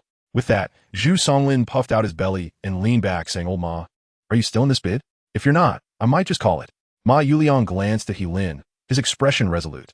After a moment of contemplation, He ultimately forced a wry smile and gestured, "Please, Mr. Zhu." Zhu Songlin cast a disdainful glance at He Lin, smirking as he replied, "Old Ma, I appreciate your courtesy." With that, he raised his hefty hand, 9 million. The grand auction continued. As Ma Yuliang had anticipated, the young man who had initially bid 5 million ceased his calls after 2 more rounds. In the end, Zhu Songlin triumphed with a staggering bid of 10 million. The auction manager raised his gavel and counted down 10 million once, 10 million twice. Zhu Songlin's face beamed with pride, and he couldn't resist taunting Ma Yuliang. "Ha ha, old Ma, if I successfully acquire this new reign on the empty mountain, you are always welcome to come and admire it." Ma Yuliang forced a smile, but remained silent. 10 million 3. Suddenly, just as the auction manager was about to make it official, a resonant voice emerged from the back of the crowd. Zhu Songlin's chubby face twitched as he turned to look. Is there someone else who dares to compete for the painting at this moment? To his surprise, a woman in a red evening gown had appeared at the stand. The very voice that had spoken belonged to her. The audience gasped in astonishment upon recognizing her. It was Lu Furong, the renowned chairwoman of the Pishio auction house, known throughout the antique circles of the East District. With a graceful smile, Lu Furong addressed the crowd. "Oh, everyone, please don't be alarmed. I'm merely here to observe the proceedings of this auction." With that, she sauntered toward the auction display, her high heels clicking crisply against the tiled floor. Upon reaching the stage, she donned a professional smile and said, "I believe I overheard some doubts regarding the final auction piece, the painting by Xinzhou, while watching from the stands." As she spoke, she subtly cast a glance in He Lin's direction. "Oh, Ms. Lu, your Pishio auction house is renowned for its integrity. Who would dare to question it?" Someone interjected. "Indeed, it was merely a clueless young lad spouting nonsense. You needn't take it to heart." In an instant, many in the audience chimed in with flattery toward Lu Furong. It must be said that although Lu Furong was over 30, she still possessed an extraordinary grace, exhibiting a mature allure that surpassed even younger women. Many of the industry leaders present were her devoted admirers. "Yes, indeed, Ms. Lu," Zhu Songlin added, attempting to ingratiate himself. "It was just that he lad babbling. I'll secure this painting right away. There's no need for you to intervene." "Oh, Mr. Zhu, one must not speak so lightly." Lu Furong covered her mouth with a smile, her eyes sparkling.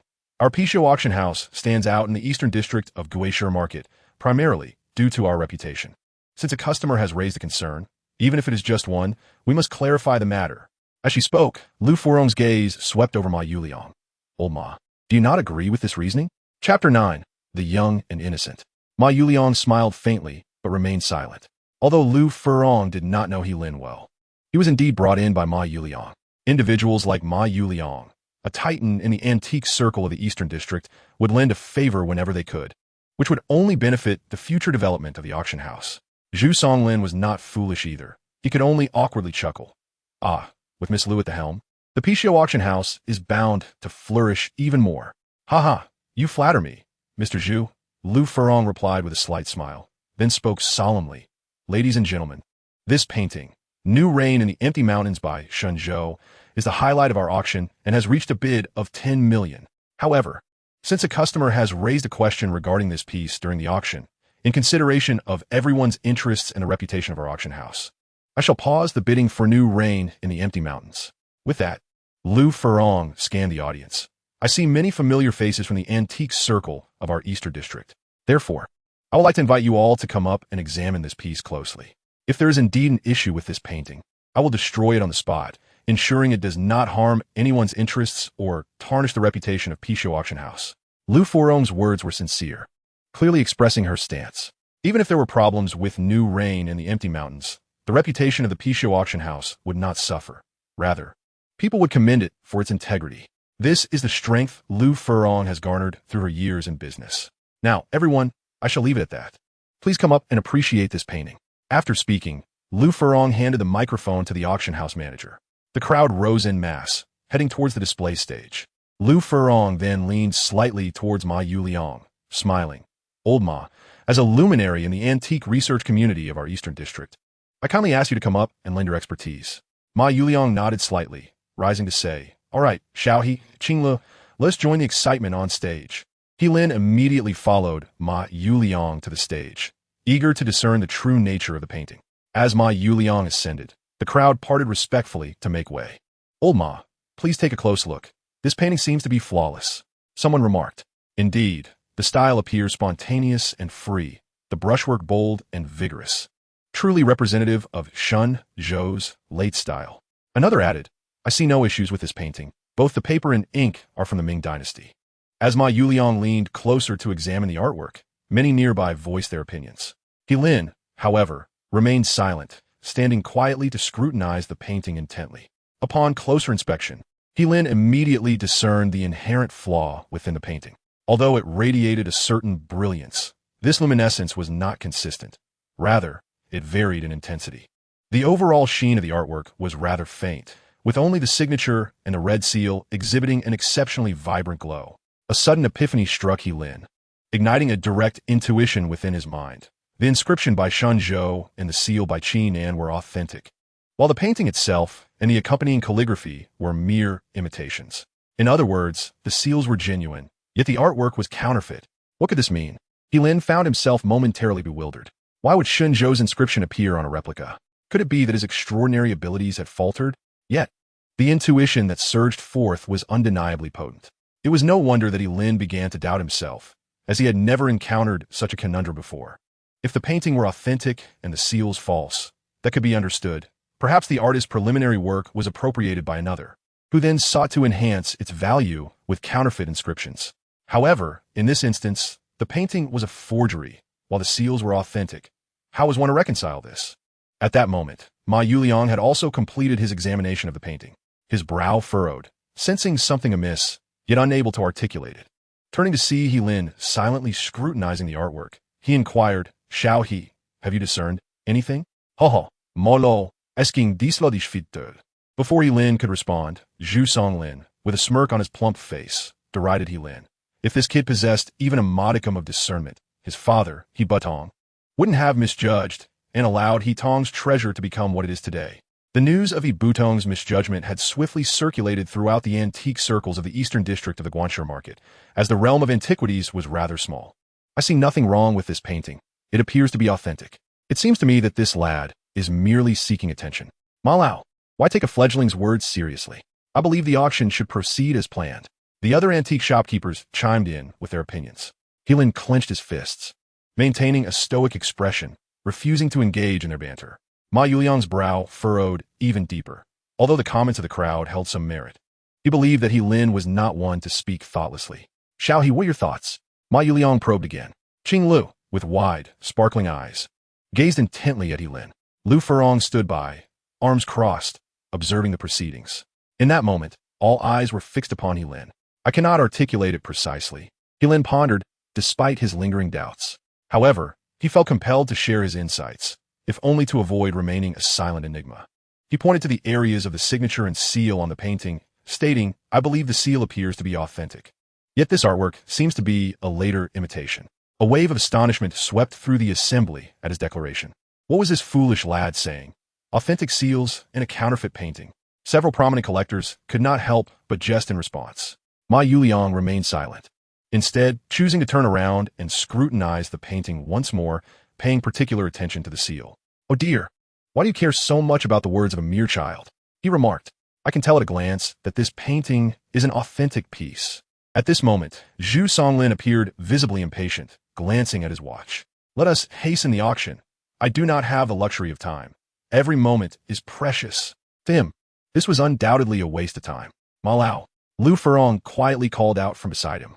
After completing his second examination of the scroll, Ma Yuliang nodded slightly. I have reached a conclusion.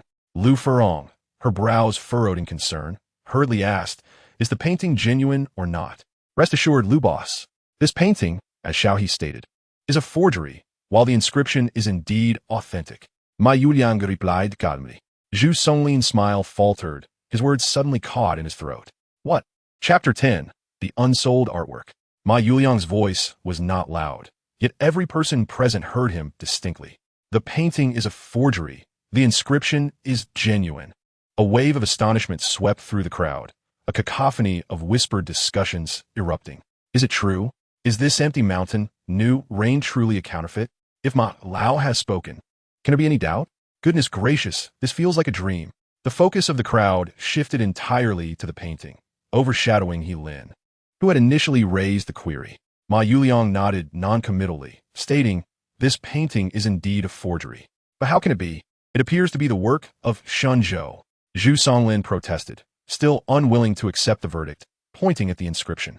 "Furthermore, I have never heard of a case where a painting is a forgery, but the inscription is authentic." He Lin, taken aback, realized that Zhu Songlin had voiced the very question troubling his own mind. He turned to Ma Yuliang, eager to hear his explanation. Ma Yuliang cast a knowing smile at He Lin, his face radiating approval. "This revelation is truly thanks to Xiao He. Without his prompt, even I might have been misled today. Such paintings, where the artwork is a forgery but the inscription is genuine, are indeed rare. After all, no one wishes for others to counterfeit their work, yet it is not surprising when it comes to Shenzhou. Shenzhou, who lived in seclusion within the Wu school during his era, was the great-grandson of a close friend of Wang Ming. His father was a disciple of Du Qiong, individuals who were all renowned figures in the Ming Dynasty's art world. One could say Shenzhou was born into a family steeped in literary tradition, making his pursuit of painting and calligraphy as effortless as breathing. Consequently, his artistic endeavors sought freedom rather than monetary gain or fame. This familial environment fostered Shenzhou's affable and approachable nature, and it was precisely due to this character that he would respond to any request for a painting.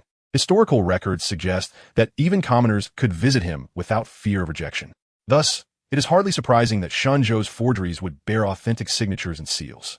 In fact, this painting is remarkably well executed, with brushwork and essence nearly indistinguishable from Shenzhou's later works.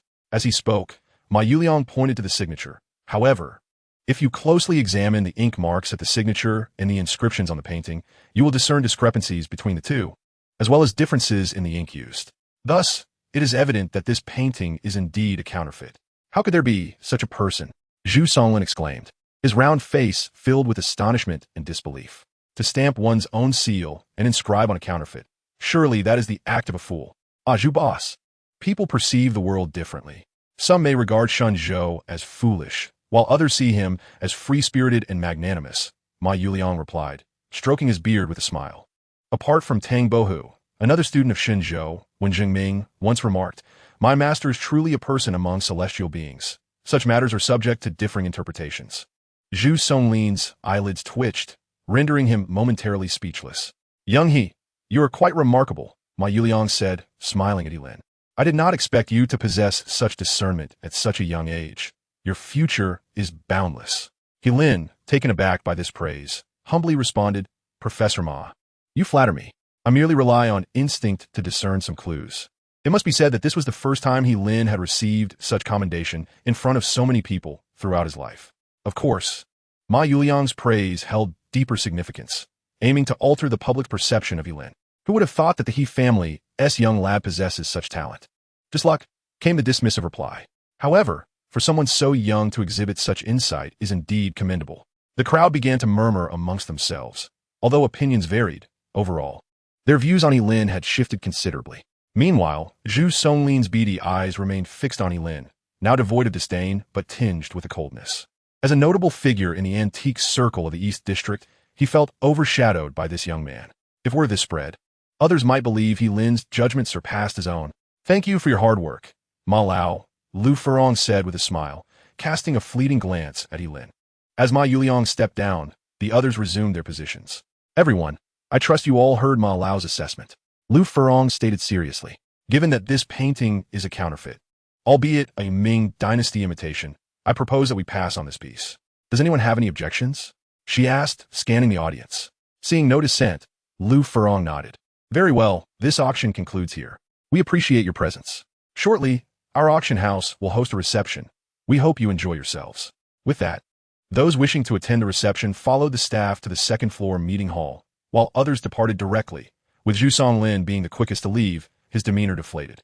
"All right, let us take our leave as well," Ma Yuliang remarked softly, rising to head toward the exit, with Qing Lu following closely behind. He Lin promptly followed suit, eager to authenticate the luminous pearl to gather the 3 million in default fees owed to Jin Yuanquan. "Young brother, please hold on." A voice called out behind him as he took a few steps forward. "Are you calling me?" He Lin queried, pointing to himself with a perplexed expression. The woman before him wore her customary professional smile, yet it bore less formality and more genuine admiration at that moment. Chapter 11. A Visit to a Place. Master Ma truly exemplified the prowess of our Eastern District, surrounded by such remarkable young talents. Lu Furong greeted Ma Yuliang with a smile before praising Yilin, saying, "You are indeed promising. Your future prospects are boundless." Ma Yuliang merely smiled in silence. Yilin scratched his head, responding, "Boss Lu, you flatter me. I'm merely fortunate. Young brother, you're being modest. Today, I owe much to you. Otherwise, the reputation of my Pisho auction house could have been severely tarnished." Lu Furong remarked with a chuckle, then inquired, "May I ask your name?" "Oh, I am Yilin," he replied, he, as in seeking a kindred spirit, and Lin, as in myriad woods. A splendid name. Indeed, it suggests a wealth of knowledge. Lu Furong acknowledged with a nod. "Now that the auction has concluded, would you care to join me for a discussion at the reception on the second floor?" Lin was momentarily taken aback. He had not anticipated that the esteemed head of the auction house would extend such an invitation to him. Lu boss," he hesitated. "I have some pressing matters to attend to today and cannot spare the time." After all, he needed to authenticate the luminous pearl, and both his shop and the hospital required his presence. Lu Furong did not press him further. "Very well, I shall express my gratitude another time." With that, she produced a business card and handed it to Yilin. "This is my card. Feel free to reach out if you need anything." "Thank you, Boss Lu." Yilin expressed his gratitude. "Master Ma, would you like to attend the reception?" Lu Furong turned to him with a smile. "Today's authentication of the artwork was greatly aided by your discerning eye." "Haha, it was but a trifling effort. You needn't be overly courteous, Boss Lu." Ma Yuliang replied with a gentle shake of his head. "I brought my student today. I shall forego the reception." Lu Furong glanced at Qing Lu and smiled regretfully. "Very well, I shall not impose upon Master Ma any longer." With that, she gracefully ascended to the second floor. "Oh, by the way, young, you still have a luminous pearl to authenticate, don't you?" Ma Yuliang then inquired. "Yes, indeed." Lin nodded eagerly. "Please show it to me," Ma Yuliang requested. Lin retrieved a brocade box from his pocket. "Professor Ma, please take a look." Ma Yuliang accepted the box and opened it. Resting on the velvet interior was an oval-shaped luminous pearl of a vibrant green hue, glistening under the light, its surface shimmering with an array of colors. Qing Lu's eyes sparkled with delight. "Oh, what a beautiful pearl!" Indeed, though the luminous pearl was merely the size of a pigeon's egg and not perfectly round, its color was undeniably exquisite. Ma Yuliang's eyes widened in astonishment as he spoke in a deep voice. "If this luminous pearl is natural and possesses some age, its value could be substantial." Upon the mere mention of wealth, Lin's demeanor noticeably brightened. "Professor Ma, how much could a natural night pearl be worth?" His brow furrowed slightly, and a flicker of disappointment crossed his eyes.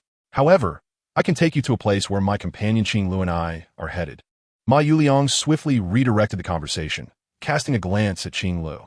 "There, not only can they assist you in accurately discerning the market value of this night pearl, but if fortune smiles upon you, you might even find a worthy buyer." A glimmer of hope sparked in Lin's gaze. "Professor Ma, are you serious?" "Haha, do I strike you as one who speaks idly?" Ma Yuliang chuckled. Qing Lu stifled a laugh, covering her mouth. "This is the first time I've seen someone question you, Professor." It dawned on Lin that he had been overly eager and had dared to doubt Ma Yuliang. After all, who was Ma Yuliang? A luminary in the field of antique studies in the Eastern District. A person of such caliber would hardly waste time in frivolous banter. Professor Ma, I must apologize for my earlier rudeness," Lin said, scratching his head awkwardly. "May I inquire where this place of yours is?" Ma Yuliang smiled softly and shook his head. "No need for concern. Qing Li's grandfather owns a shop that is undoubtedly capable of appraisal and acquisition." Lin's heart raced. "What kind of shop is it?" "Haha, you'll find out when you arrive," Ma Yuliang said mysteriously, adding, "In fact, one could say her grandfather is in the same line of work as you." Qing Lu, as Ma Yuliang's student, was not only beautiful and melodious, but also academically accomplished. He was surprised to learn that her grandfather owned a shop. Could it be in the antique business as well? "Oh dear, what are you worried about?" Qing Lu teased with a laugh. "Don't worry, we want to sell you off." Lin scratched his head, chuckling. "Well, that is unlikely. I don't have much meat on me, so I wouldn't fetch a good price." "Who said anything about selling by weight?" Qing Lu burst into an even more joyful laugh. Lin's expression shifted slightly. He realized he had inadvertently ensnared himself in a metaphorical trap. Selling by weight? Wasn't that akin to selling pork? "Little he, don't take Qing Li's jest to heart," Ma Yuliang said with a wry smile. "Time is of the essence. Let us go. It's been a while since I've seen that old fellow." With that, he led Lin and Qing Lu out of the grand hall of the Pisho auction house. The trio hailed a taxi and set off toward the distance. After approximately 10 minutes of travel, they journeyed from the eastern district to the central district. The Guancher market comprises 4 major districts: east, west, south, and north, along with the central district, all encircled by a city moat and connected by 4 grand bridges. The taxi halted before a quaintly adorned shop. Its architecture steeped in traditional aesthetics, gray tiles and white walls, strikingly beautiful. Flanking the entrance were 2 imposing stone-lined sculptures, each about 2 meters tall, which lent the establishment an air of grandeur. "We've arrived," Ma Yuliang announced as they disembarked. Heilin looked up to see a solid wooden sign hanging above the entrance. Inscribed in regular script with 3 prominent characters, Qing Fong Yuan. Heilin's heart jolted, his face a mask of disbelief. "Professor Ma, you mean this is the place?" Ma Yuliang chuckled and nodded. "Indeed, is there something amiss?" Chapter 12. Appraising the Precious Pearl. And no, not at all. Heilin shook his head vigorously, astonished. "Professor Ma, you mentioned that this shop was opened by Grandpa Qing. So, Qing Fong Yuan, the esteemed manager, is Qing Heshan, right?" "Yes, Qing Heshan is my grandfather," Qing Lu affirmed, her large eyes sparkling with delight. "I didn't expect you to know my grandfather's name." Heilin couldn't help but swallow hard. Qing Heshan, a venerable figure in the antique world of Guisha City, was known far and wide. Unlike Ma Yuliang, who devoted himself to the study of antiques, Qing Heshan was primarily engaged in the trade, earning a reputation that rivaled Ma Yuliang's. If Qing Heshan was the second in the antique circle of Guisha City, no one dared claim the top spot. The brand he established, Qing Fong Yuan, was the foremost antique establishment in the city. The store was filled with a myriad of rare treasures, and Qing Fong Yuan's branches extended across all 5 districts of Guisha City, with this particular location being the flagship store. "Oh, Miss Qing, you jest. How could I not have heard of Grandpa Qing's renown in the antique world?" Heilin's tone shifted, now laced with respect for Qing Lu. "Why so serious? Is knowing my grandfather, Qing Heshan, making you nervous?" Qing Lu teased, unable to contain her amusement. To say he wasn't nervous would be a lie. The thought of finally meeting the legendary Qing Heshan after more than 20 years was undeniably exhilarating for Heilin. "All right, let us proceed inside, lest we keep that old rascal Qing waiting." Ma Yuliang chuckled, prompting Heilin to follow him into Qing Fong Yuan. This was Heilin's first visit to the flagship store. Inside, orderly glass display cases showcased a variety of exquisite jewelry and jade artifacts. The walls were adorned with partitions and shelves, displaying an array of bronze and porcelain wares. Heilin gazed in awe. Goodness! Every object in the display cases and on the shelves shimmered with hues of blue, white, and yellow. This indicated that all items in the store were genuine. The reason Qing Fong Yuan could claim the title of the largest antique dealer in Guisha City was its unwavering commitment to authenticity. Should a counterfeit be discovered, they would compensate tenfold. Experiencing this firsthand, Heilin understood why the establishment was held in such high esteem. In the antiquities trade, most items are a mix of genuine and fake, with many vendors eager to pass off replicas as originals. Only Qing Fong Yuan could boast of such a reputation for authenticity. Upon seeing Ma Yuliang and the others enter, the store manager quickly approached them with warmth. "Where's my grandfather?" "The manager is in the back room.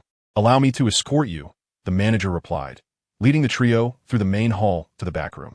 "Master Ma, Miss, the manager is just inside," the manager said with a smile as they reached the inner door. "You may enter yourselves." Ma Yuliang nodded slightly. "Thank you." The staff member acknowledged with a slight bow before turning to leave. Heilin could not help but marvel at the grandeur of the establishment. It exuded the elegance characteristic of a prestigious shop, not only adorned tastefully, but also staffed by remarkably beautiful and courteous attendants. Reflecting on Ma Yuliang's remark that Qing Heshan was a peer, Heilin felt an inexplicable sense of unworthiness wash over him. Upon entering the inner hall, Heilin observed 2 sets of tea tables and wooden chairs meticulously arranged on either side. He noticed that the rich azure hue of the furnishings shimmered with a luminous sheen. Upon closer inspection, the tables and chairs glistened with a polished finish, the scars on the surface resembling coins, revealing that they were crafted from the finest Wangwali wood. Heilin was taken aback, realizing that such a set would surely command a price in the hundreds of thousands, if not millions. An elderly gentleman, his hair a cascade of silver and clad in a refreshing tang suit, sat at the head of the inner hall. He was intently pouring tea from a purple clay teapot into a cup, the fragrant aroma wafting through the air, indicative of premium tea leaves. Despite his advanced age, his complexion was vibrant, and his eyes held a deep, restrained vitality. This man was none other than the esteemed Qing Heshan, the preeminent figure in the antique world of Guisher. Is that you? Qing Shan smiled as he acknowledged her presence. Ah, old ma, you've arrived as well. Please, take a seat, he continued, lifting the teapot. Look, I've specially brewed your favorite Hong Pao. Noticing He Lin, Qing Shan squinted slightly. And who might this be? Ah, this is He Lin, Ma Yuliang replied with a smile. He is the elder brother of one of my students and has a luminous pearl he wishes to sell. I brought him here for your appraisal. Oh, Qing Shan said, sizing He Lin up with a smile. What sort of luminous pearl is it? Let me have a look. He Lin promptly retrieved a brocade box from his pocket and presented it to Qing Shan. I hope it's not too much trouble, Elder Qing. Not at all. Qing Shan replied, taking the box, and, upon opening it, a look of astonishment crossed his face. This luminous pearl appears to be quite intriguing, though modest in size. Its body exhibits a mesmerizing play of light, devoid of any blemishes. Grandfather, is this luminous pearl valuable? Qing Lu asked with curiosity. Qing Shan chuckled lightly. With a little aid from tools, the authenticity can be determined instantly. With that, he turned and retrieved a powerful flashlight from a shelf behind him. Such high-intensity flashlights are considered essential tools in the antique trade, particularly for examining artifacts or assessing stones. Virtually everyone in the field possesses one. Qing Shan took the luminous pearl and weighed it in his hand. Natural luminous pearls are formed from minerals over thousands of years, fundamentally distinct from those fabricated from fluorite. Merely shining a strong light on them reveals the difference. With a click, Qing Shan turned on the flashlight and directed it toward the luminous pearl. Under the intense white light, the pearl radiated a vibrant emerald hue, reminiscent of exquisite imperial green jade. The pearl appeared semi-transparent, its internal structure clearly visible, with no cracks to be found, displaying a stunning color. Qing Shan's pupils constricted slightly as he could not help but nod in approval. How long must this be illuminated? Under ordinary circumstances, a mere 15 minutes of exposure is sufficient for a natural luminous pearl to emit light continuously for several hours. This phenomenon is known as phosphorescence. In contrast, artificial luminous pearls lack the capacity to absorb light and can only glow for a few minutes. As Qing Shan spoke, he turned off the flashlight, remarking that there was no need for prolonged exposure. A brief illumination would suffice to discern the authenticity of the luminous pearl through its decay cycle. As the light source extinguished, the pearl burst forth with a vibrant green glow, illuminating the entire inner chamber with a verdant hue. Chapter 13. The Origin of the Treasure. The intensity of this phosphorescent effect was astonishing.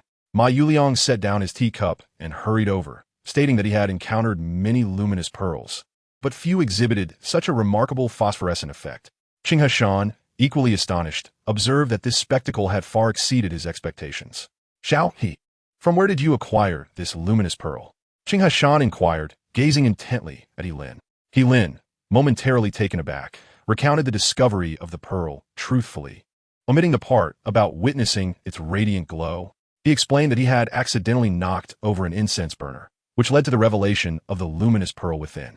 Are you saying this pearl was concealed within a nut-carved incense burner from the Republic of China era?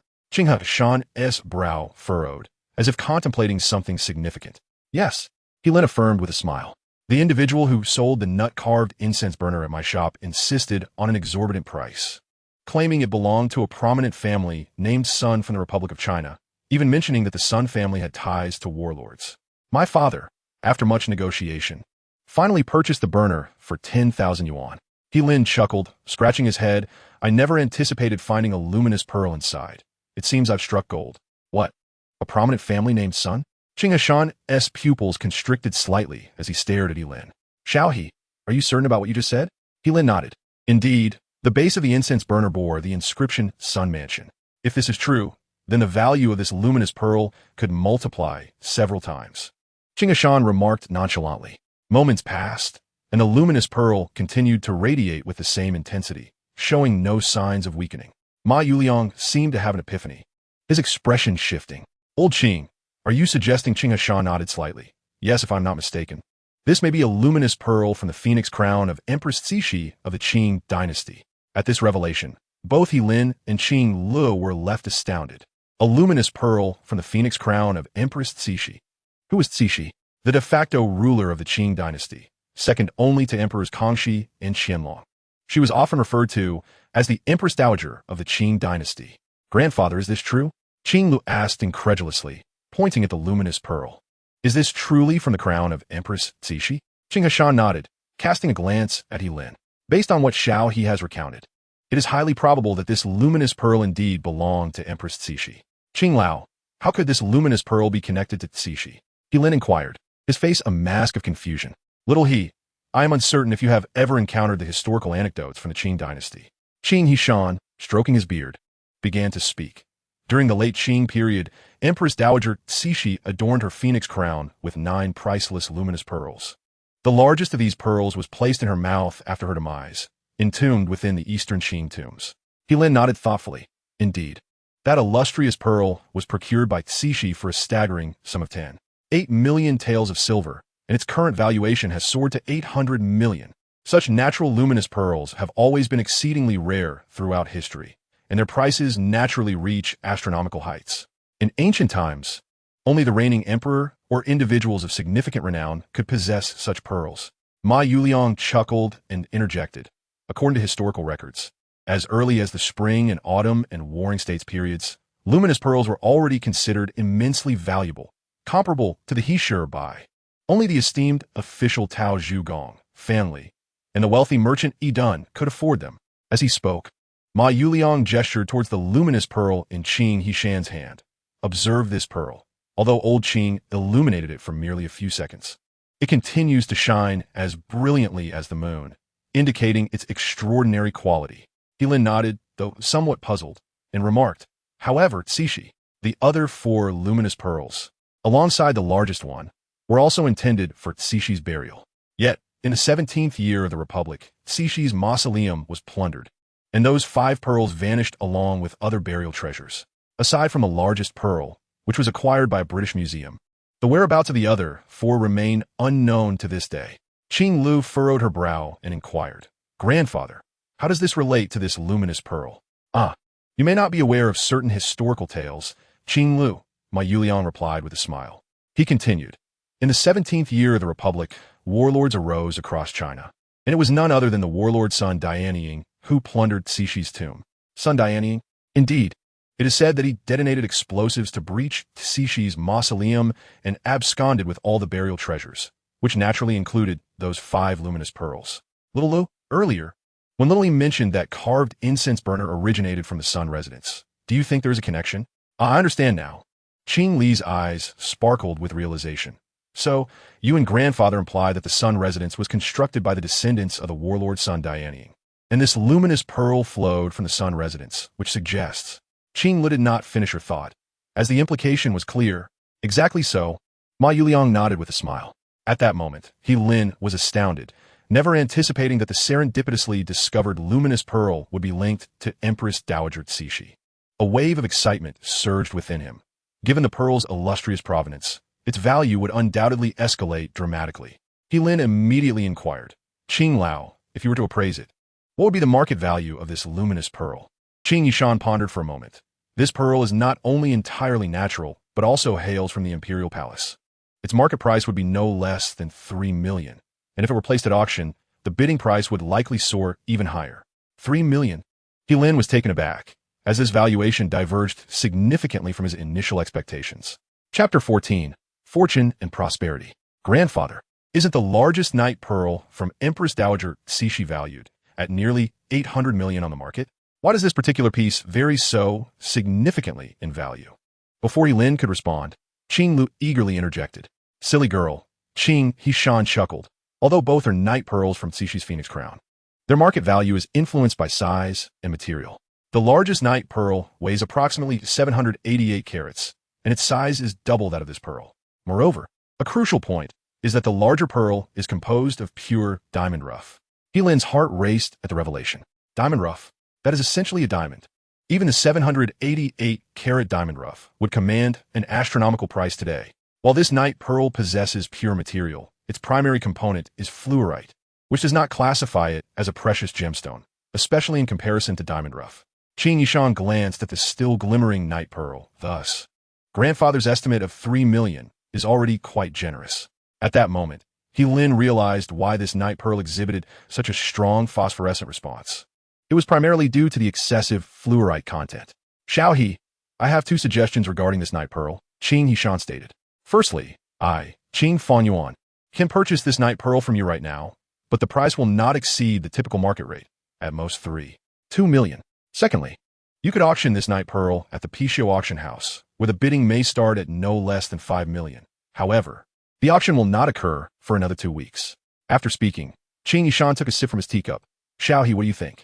He Lin furrowed his brow, pondering for a moment. The 500,000 he received from selling the cloisonne to Ma Yuliang had already covered his mother's hospital expenses.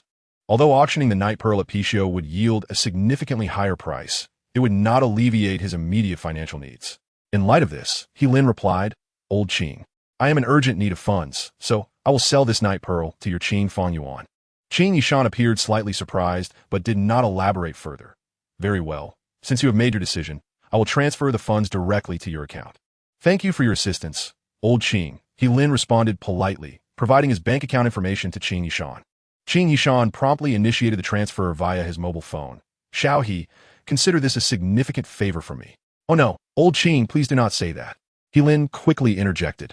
You have already offered me a fair price. It is indeed my honor to sell the night pearl to you.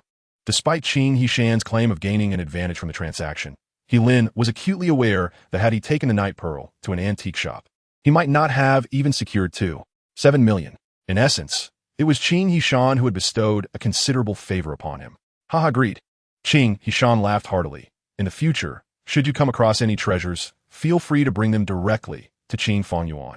I assure you my offers will never fall below market value. Thank you, Old Qing, He Lin acknowledged, scratching his head. But this night pearl was merely a stroke of luck for me.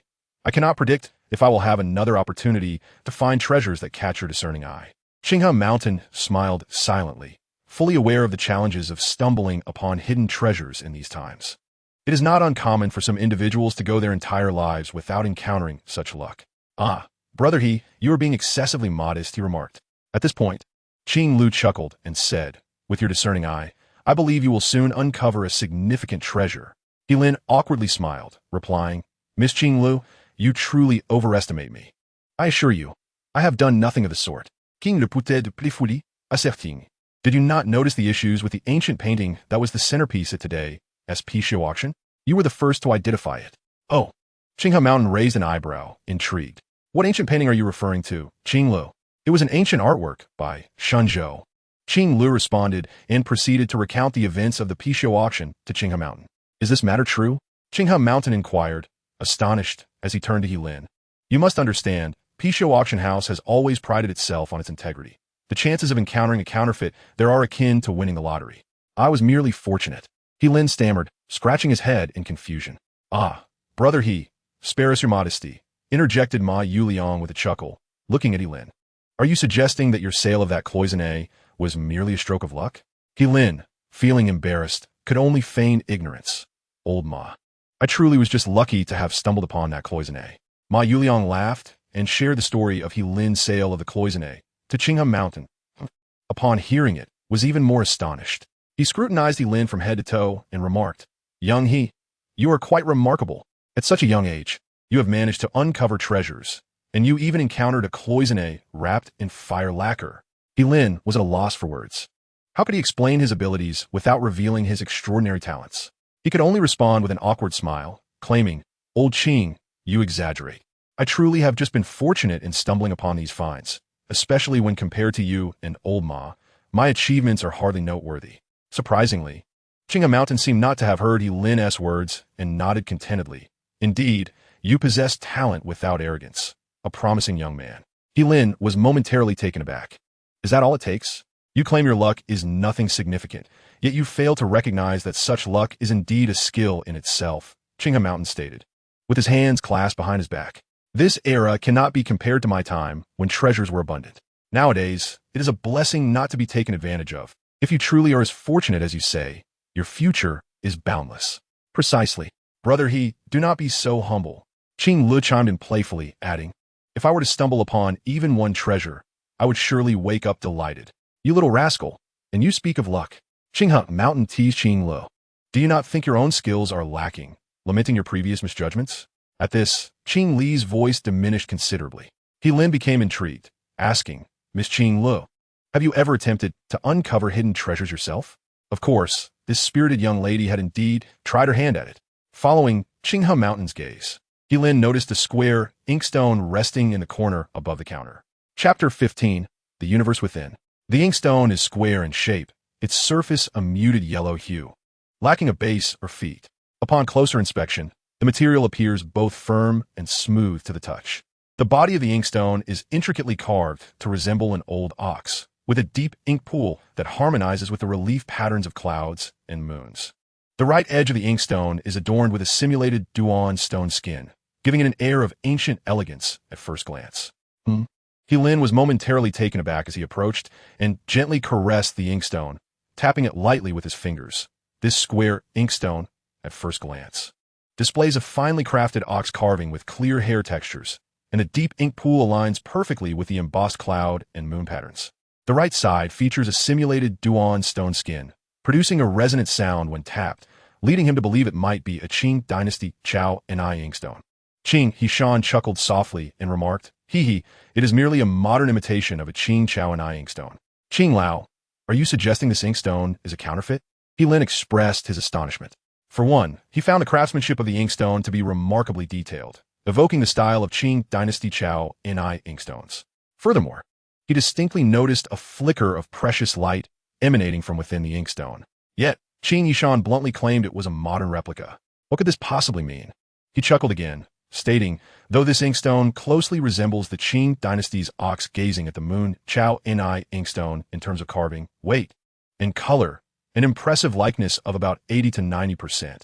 An imitation is ultimately just that, and no matter how well it is crafted, it cannot attain authenticity. Taking a sip of tea, Qing Hishan continued, while the weight of this inkstone may seem comparable to the Qing Dynasty's ox gazing at the moon Chao Ni inkstone, a closer examination reveals that its material is not Chao and I, although its texture bears a striking resemblance to eel yellow. It is actually a blend of stone powder and chemical resin. Despite its smooth and dense surface, it lacks the shimmering golden sand and is unsuitable for grinding ink. The Chao and I inkstone originated from the bricks and tiles of the Qin and Han dynasties, with its manufacturing process refined over the ages. By the Song dynasty, it had become one of the 4 renowned inkstones. Although the material quality in the Qing dynasty was not as compact as that of the Ming dynasty, the carving techniques had reached an exquisite level, representing the pinnacle of Chao Ni inkstones across the ages. Qing Hishan elaborated. While this inkstone may initially appear to possess fine craftsmanship, it is, in fact, overly rigid in execution. The carving techniques for the cloud patterns lack the diagonal entry of a side blade, and the carving marks are pronounced. Additionally, the positioning of the crescent moon defies convention. In Chao Ni inkstone designs, whether crescent or full moon, they are typically intertwined with the clouds, appearing half hidden and half visible. However, this crescent is entirely positioned in front of the clouds, deviating from the style of ancient artisans. Heilin was taken aback and lifted the inkstone for a closer examination. Upon doing so, he indeed discerned the differences. The Chao Ni inkstone is made from sedimentary yellow river mud that has aged for millennia, crafted through a unique firing process, resulting in a texture as delicate as an infant's skin. It has been revered by emperors and literati throughout history, and during the Tang and Song dynasties, it was regarded as a tribute. Yet, this inkstone, while appearing smooth, felt anything but refined to the touch. Turning it over, he examined the inscription, which confirmed Qing Hishan's words. This inkstone was undoubtedly a replica. Such modern imitations are wholesale priced at merely a few hundred yuan, and Qing Li's expenditure of 100,000 yuan could be considered a lesson learned. Simultaneously, Heilin uncovered the secret of the flickering precious light emanating from the inkstone. Rather than being emitted by the inkstone itself, it seemed to originate from within its depths. This situation was not unfamiliar to Heilin. It resembled his precious night pearl in every way. "Oh dear, Grandpa, there are guests present. Please refrain from recounting my embarrassing moments." King le Petit protested, her face tinged with embarrassment. "Haha, my dear girl, are you actually feeling shy?" Qing Hishan teased, stroking his beard. "I warned you to take your studies seriously. If you continue to be oblivious in such situations, I may find myself the subject of gossip as well." "Oh, Grandpa." Qing Li's cheeks flushed as she linked her arm with Qing Hishan's, declaring, "Who would dare speak ill of you? I will diligently study the knowledge of antiques from now on.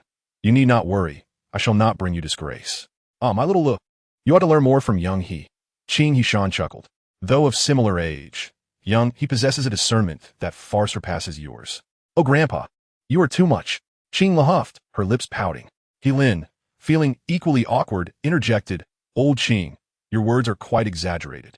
I genuinely believe Miss Qing Li's discernment is not only commendable, but perhaps even superior to mine. Before Qing Lu, He Lin had no desire to be compared to others. Such comparisons often bred resentment, and he certainly did not wish to be met with disdain by a beautiful lady upon their first meeting. Oh, Qing Yishan raised an eyebrow, saying, Young He, do not overly flatter Miss Lu. If she remains unaware of her shortcomings, she may very well float into the clouds. Ma Yuliang, observing He Lin, grinned knowingly and remarked, He, your attitude is quite pronounced. Taken aback by Ma Yuliang's knowing expression, He Lin chuckled wryly. Old Ma, Old Qing, you misunderstand. I truly believe Miss Qing Lu possesses remarkable discernment. After all, how else could she have spent 100,000 yuan on this inkstone? Upon hearing this, not only Qing Yishan and Ma Yuliang, but even Qing Lu herself was taken aback. Did I not purchase this inkstone, believing it to be a Qing Dynasty Qianlong Qingyi inkstone? What do you mean by that, Young He?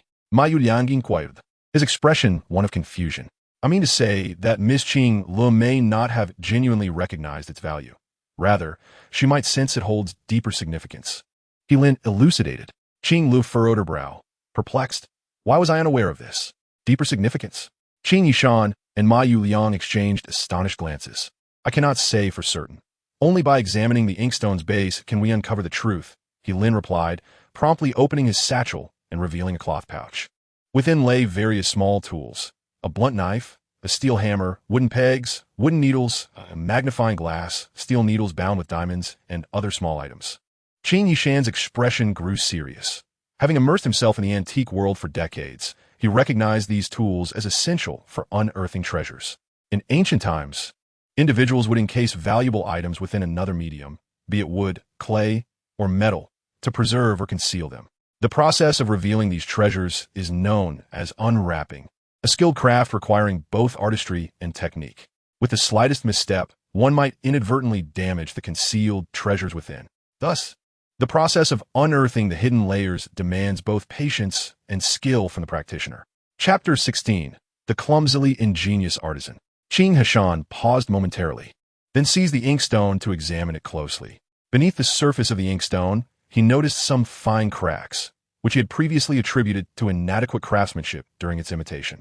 However, upon He Lin's suggestion, Qing Yishan suddenly perceived that these fissures were not mere happenstance.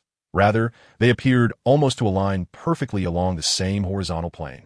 Moreover, this particular inkstone was evidently larger than the others.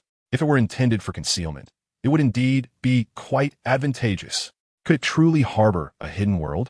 Xiaohe, can you dismantle it? Ma Yuliang inquired, astonished. He Lin smiled. I learned a bit from my uncle in the past. Very well, Xiaohe. Why don't you attempt to dismantle this inkstone? Qing Yishan expressed his eagerness. Let us see if it truly conceals any treasures. He then gestured toward the side room behind the inner hall. Come, there's a workbench inside. We shall proceed there to dismantle it. With that, Qing Yishan led He Lin and the others towards the side room. It was a modest space, approximately 20 square meters, furnished with a sturdy, square wooden workbench. Xiaohe, you may begin your work on this bench, Qing Yishan instructed. All right, He Lin replied, methodically laying out his tools upon the workbench. He noted that the bench was crafted from ironwood, robust and durable, making it ideal for the task at hand. He was relieved to avoid using the Wang Wali table in the inner hall, as any mishap could result in costly damage to the fine wood. After taking his seat, He Lin carefully examined the inkstone from various angles. At that moment, Qing Lu eagerly approached, wishing to witness how He Lin would deftly disassemble the inkstone with the finesse of a skilled artisan. However, after surveying the inkstone, He Lin retrieved a wide-bladed, thin-edged scraper from his toolkit. Identifying the optimal spot to commence, he began to scrape slowly and methodically from the base of the inkstone in a circular motion. Brother Xiaohe, won't this slow scraping waste too much time? Qing Lu queried, puzzled. I think using a chisel or a carving knife would be more efficient. This inkstone differs from typical stone inkstones, He Lin replied, engrossed in his task. As Elder Qing mentioned, this imitation inkstone is primarily composed of stone powder and synthetic resin. He remained focused, explaining, thus, in addition to its hardness, it possesses a degree of adhesiveness.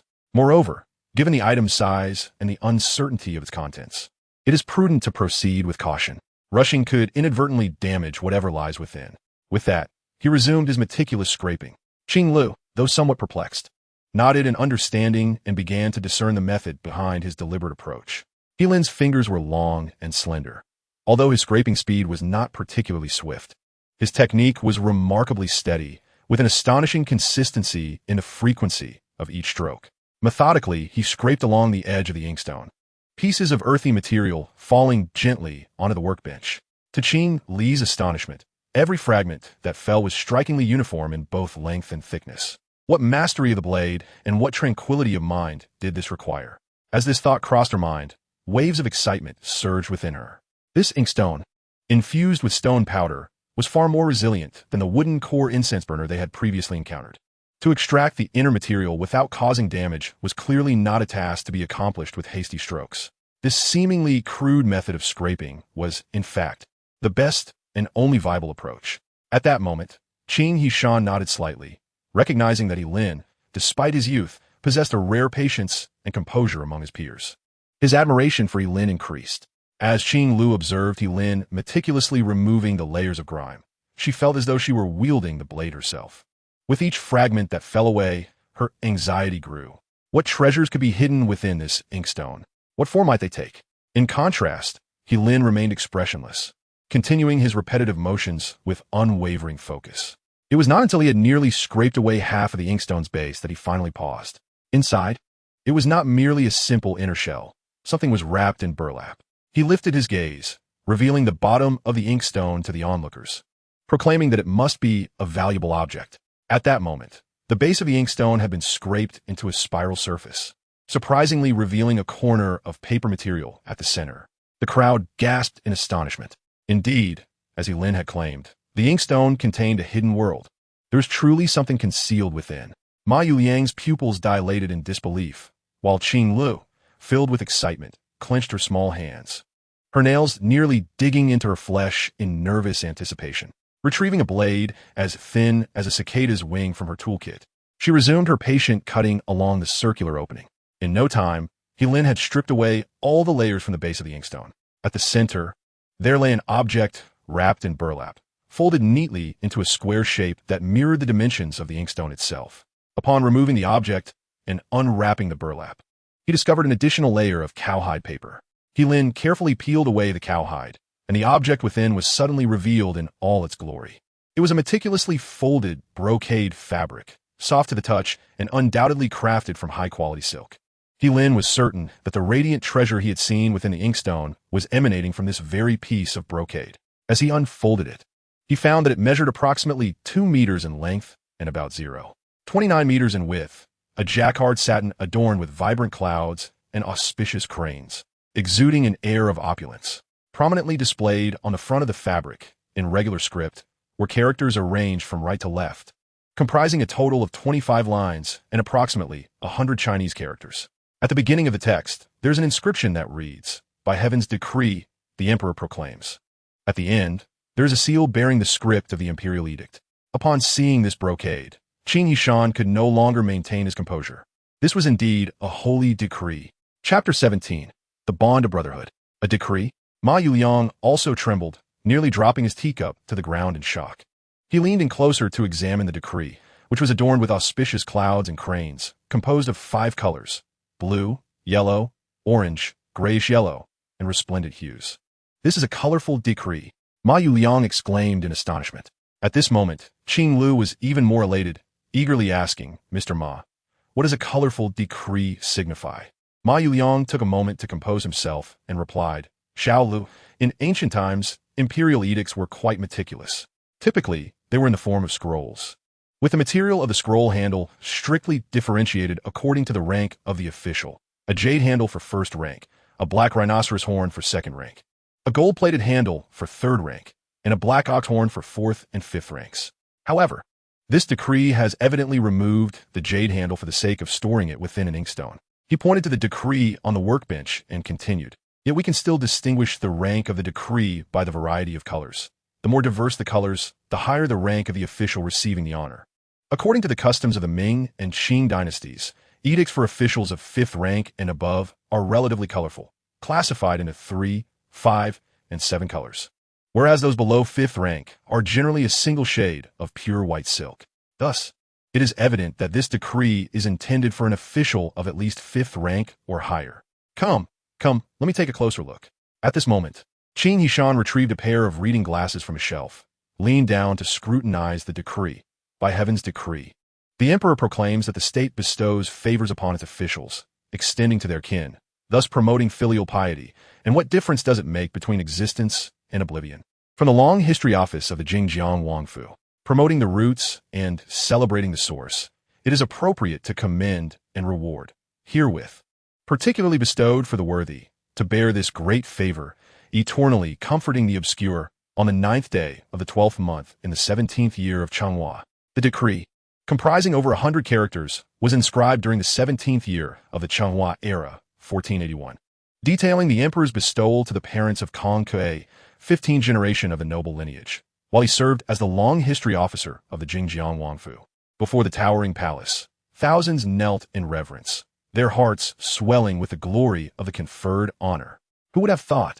Qin Hishan sighed, removing his glasses. Hidden within this replica inkstone is a decree from the Changhua period of the Ming Dynasty, acquired for a mere 100,000.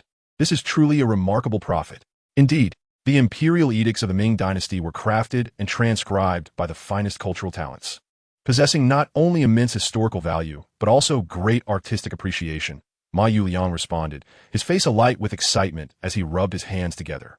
This decree, with its concise 100-plus characters, showcases a remarkably refined style, achieving a level where adding a word feels superfluous and subtracting a word renders the meaning unclear. It indeed holds substantial research value. Yes, I also feel that. Qin Hishan nodded slightly, then suddenly paused, his expression shifting. Wait, what do you mean by that, old Ma? Ahem, old Qing, what else could I mean? Ma Yuliang cast a sly glance at Qin Lu, his eyes glinting with mischief. This imperial edict concealed within the inkstone is akin to a purchase made by you, Qin Lu. I believe it would be prudent for you to hand over this edict for her scholarly pursuits. Though Ma Yuliang's words appeared reasonable, Qin Hishan was no fool and quickly discerned his intentions. Old Ma, you crafty rascal, do you think I would simply bestow such a treasure upon you for your research? Qin Hishan squinted, wearing an expression that suggested he had seen through the ruse. You think you can pull a fast one, dreaming of such good fortune? Such colorful imperial edict from the 17th year of the Changhua reign are scarce, and should they reach the market, their value would easily start at nearly 10 million. Ma Yuliang's face fell at the remark. Ah, old Qing, I do not mean to offend, but at your age, how can you still be so mercenary? Do you truly lack that 1,000 or 10,000? Why not contribute such cultural artifacts to us researchers, so we may study our ancestors' heritage properly? Old Ma, do not preach to me, Qin Hishan retorted, with a smirk that suggested he was impervious to persuasion. I cannot simply donate this edict to you. Even if I do not sell it, keeping it as a collectible at home is equally valuable. You old rascal. Ma Yuliang was momentarily incensed, his face reddening with indignation. At that moment, Heilin stood by awkwardly, wearing a polite smile, quietly observing the heated exchange between the two giants of the antique world, who had shared a camaraderie for over a decade, yet found themselves embroiled in a dispute over a mere edict. Who would believe such a tale? Is this what they call a superficial brotherhood? At that moment, Heilin felt a tug at the corner of his garment. He turned to find Qin Lu gazing at him with her large, sparkling eyes, her gaze unwavering. Ahem, Miss Qin Lu, is there something you need? Heilin felt an inexplicable flutter of anxiety as he met her gaze. Hee, I'm the same age as Xiao Yu, so you could just call me Xiao Lu, she replied, blinking innocently. Yes, all right, Xiao Lu, Heilin nodded nervously. By the way, how did you deduce that the inkstone contained something extraordinary?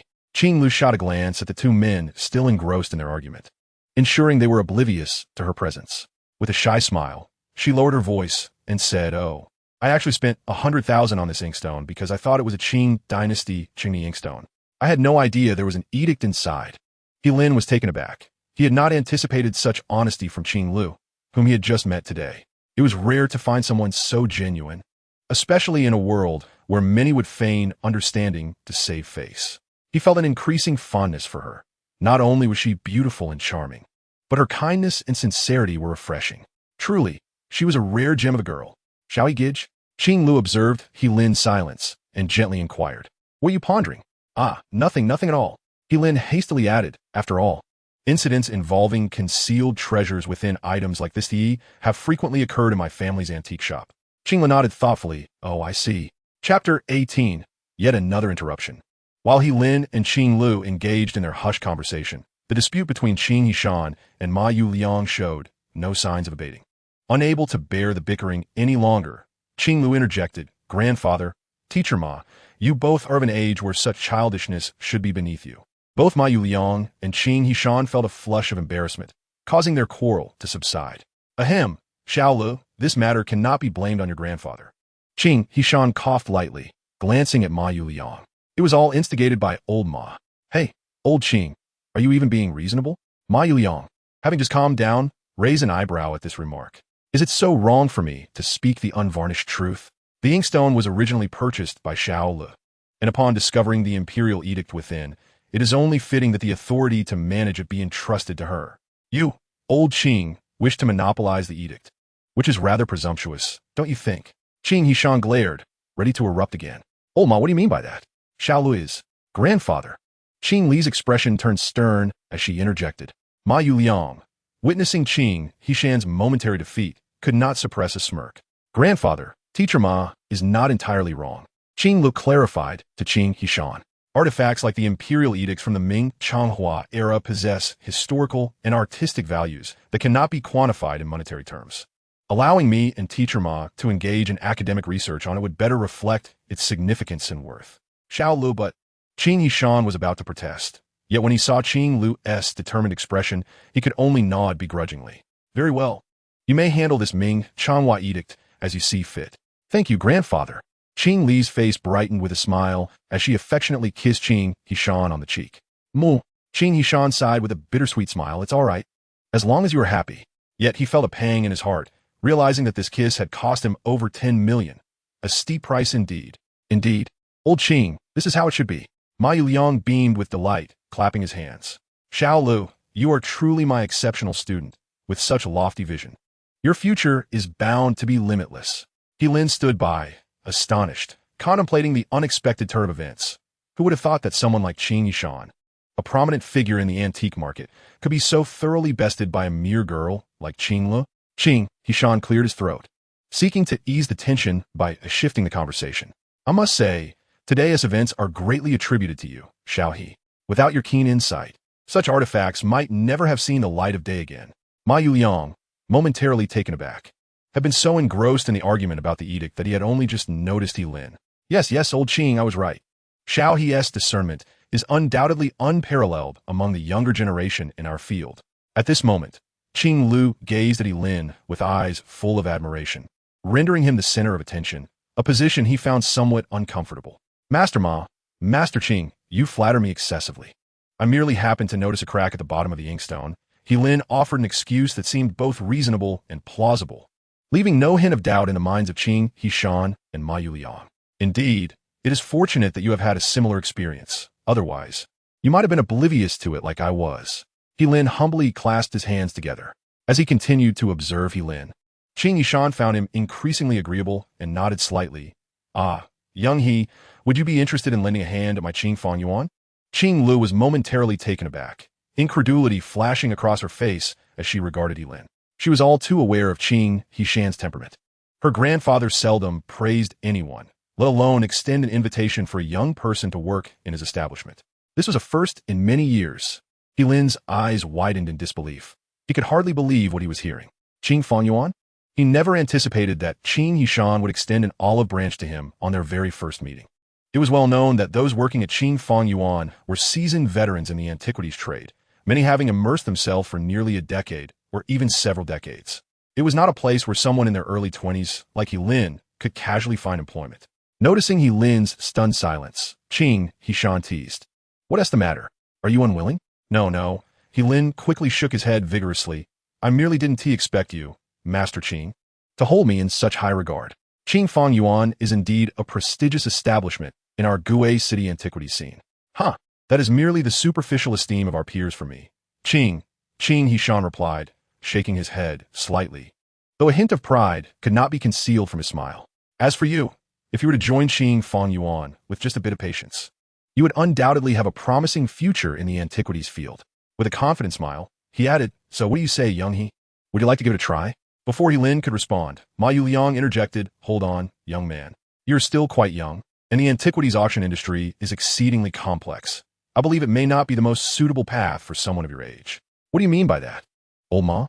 Qing Hishan raised an eyebrow, questioning sharply. "You already contested me over the earlier matter. Now, when I wish to offer young he an opportunity for growth at Qing Fong Yuan, why do you feel the need to meddle? Look at you."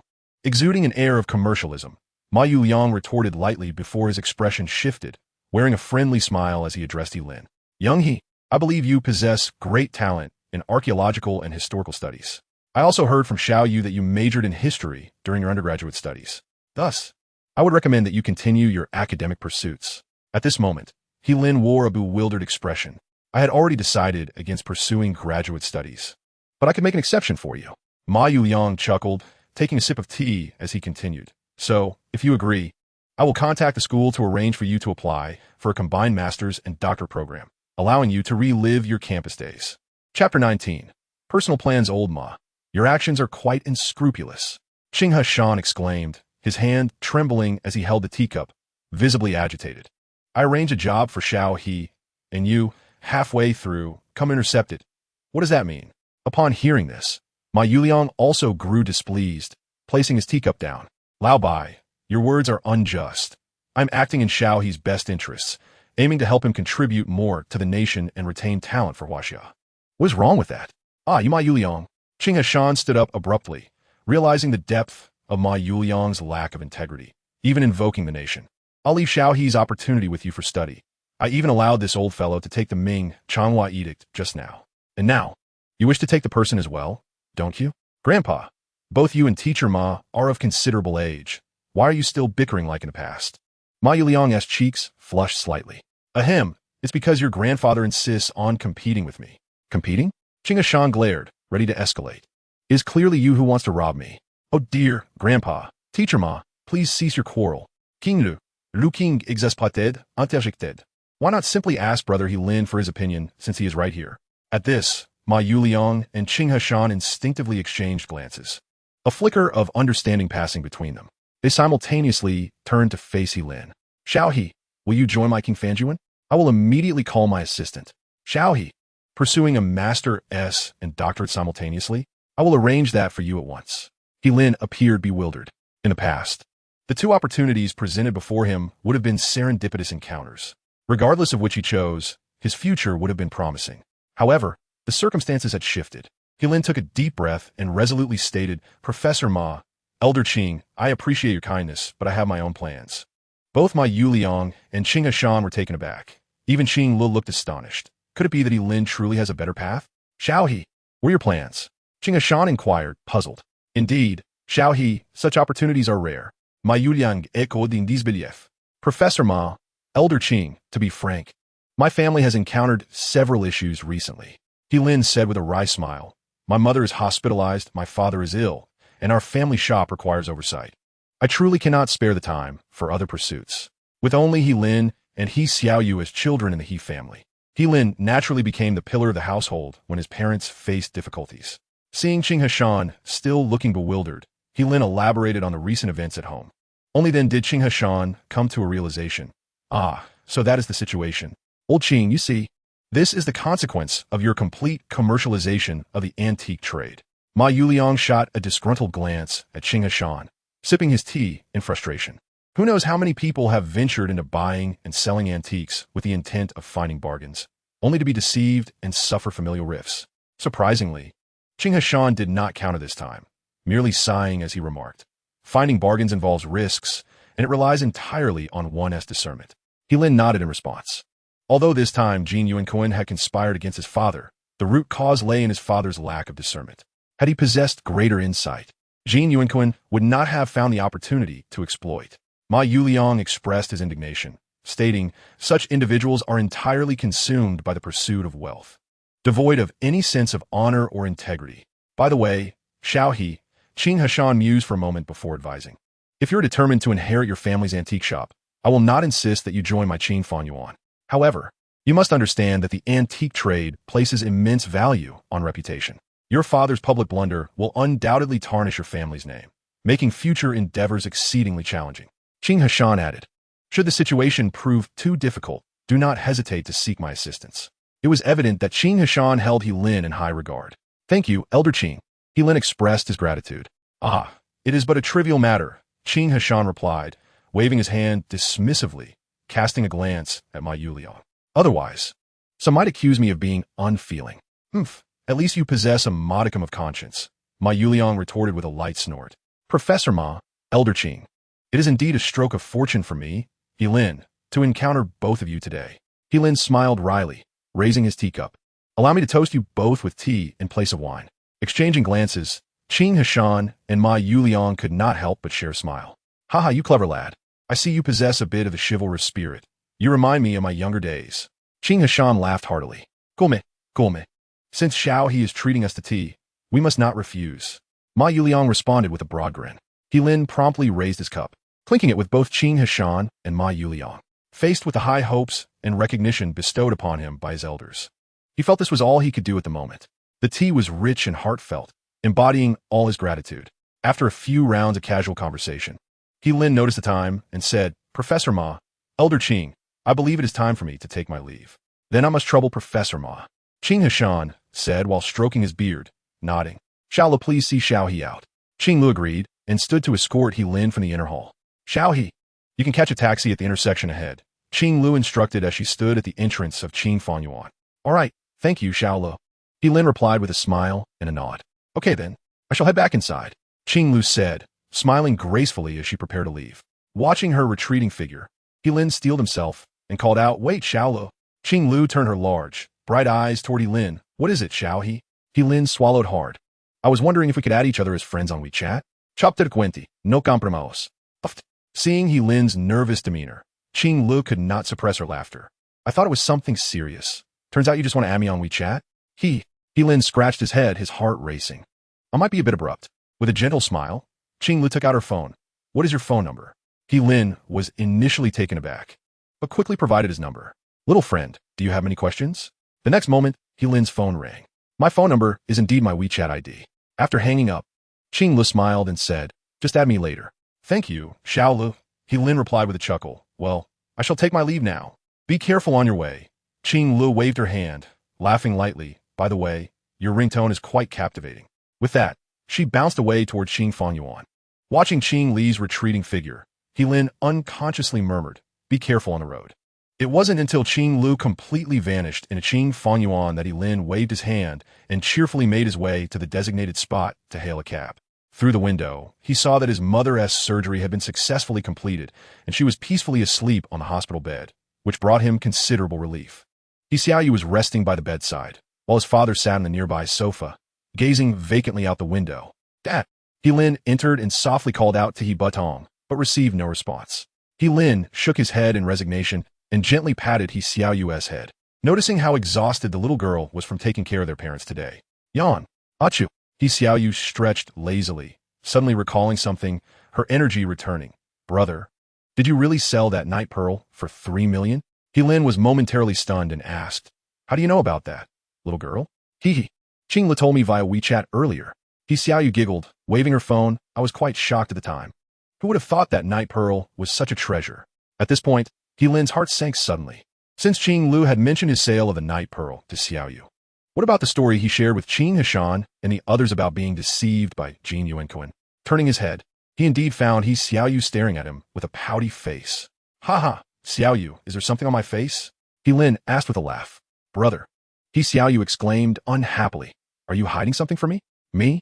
No way, He Lin retorted, trying to maintain his composure. Qing Lu told me everything. Oh, what did Qing Lu say? He Lin's eyelids twitched. It seemed he could no longer deceive her. What did she tell you? He Xiaoyu looked at him with an expression of intense interrogation, demanding, Brother, you must clarify this situation for me. He Lin was momentarily at a loss for words. His clever sister had always been perceptive, and if he continued to feign ignorance, she would surely uncover the truth. Hence, he decided to lay all his cards on the table and recounted to He Xiaoyu the incident regarding Jin Yuanquan's mischief with the contract. Upon hearing this, He Xiaoyu's face turned pale with anger. Brother, why would you hide such a significant matter from me? That's 3 million. Xiaoyu, please don't be upset. He Lin said, scratching his head helplessly. I was merely trying to spare you the worry. Your studies are of utmost importance, and I'll handle these matters. You'll handle it? How will you manage it? Xiaoyu was filled with anger and frustration, exclaiming, Brother, if it weren't for our fortunate luck this time. Selling the luminous pearl for 3 million. Will we really have to let that scoundrel Jean take advantage of our He family's treasure? He Lin's face revealed his unease, and he could only offer comfort. Oh, Xiaoyu, you need not worry about these matters. He Lin forced a smile. Trust me, brother, this time we will prevail, and our future will certainly improve.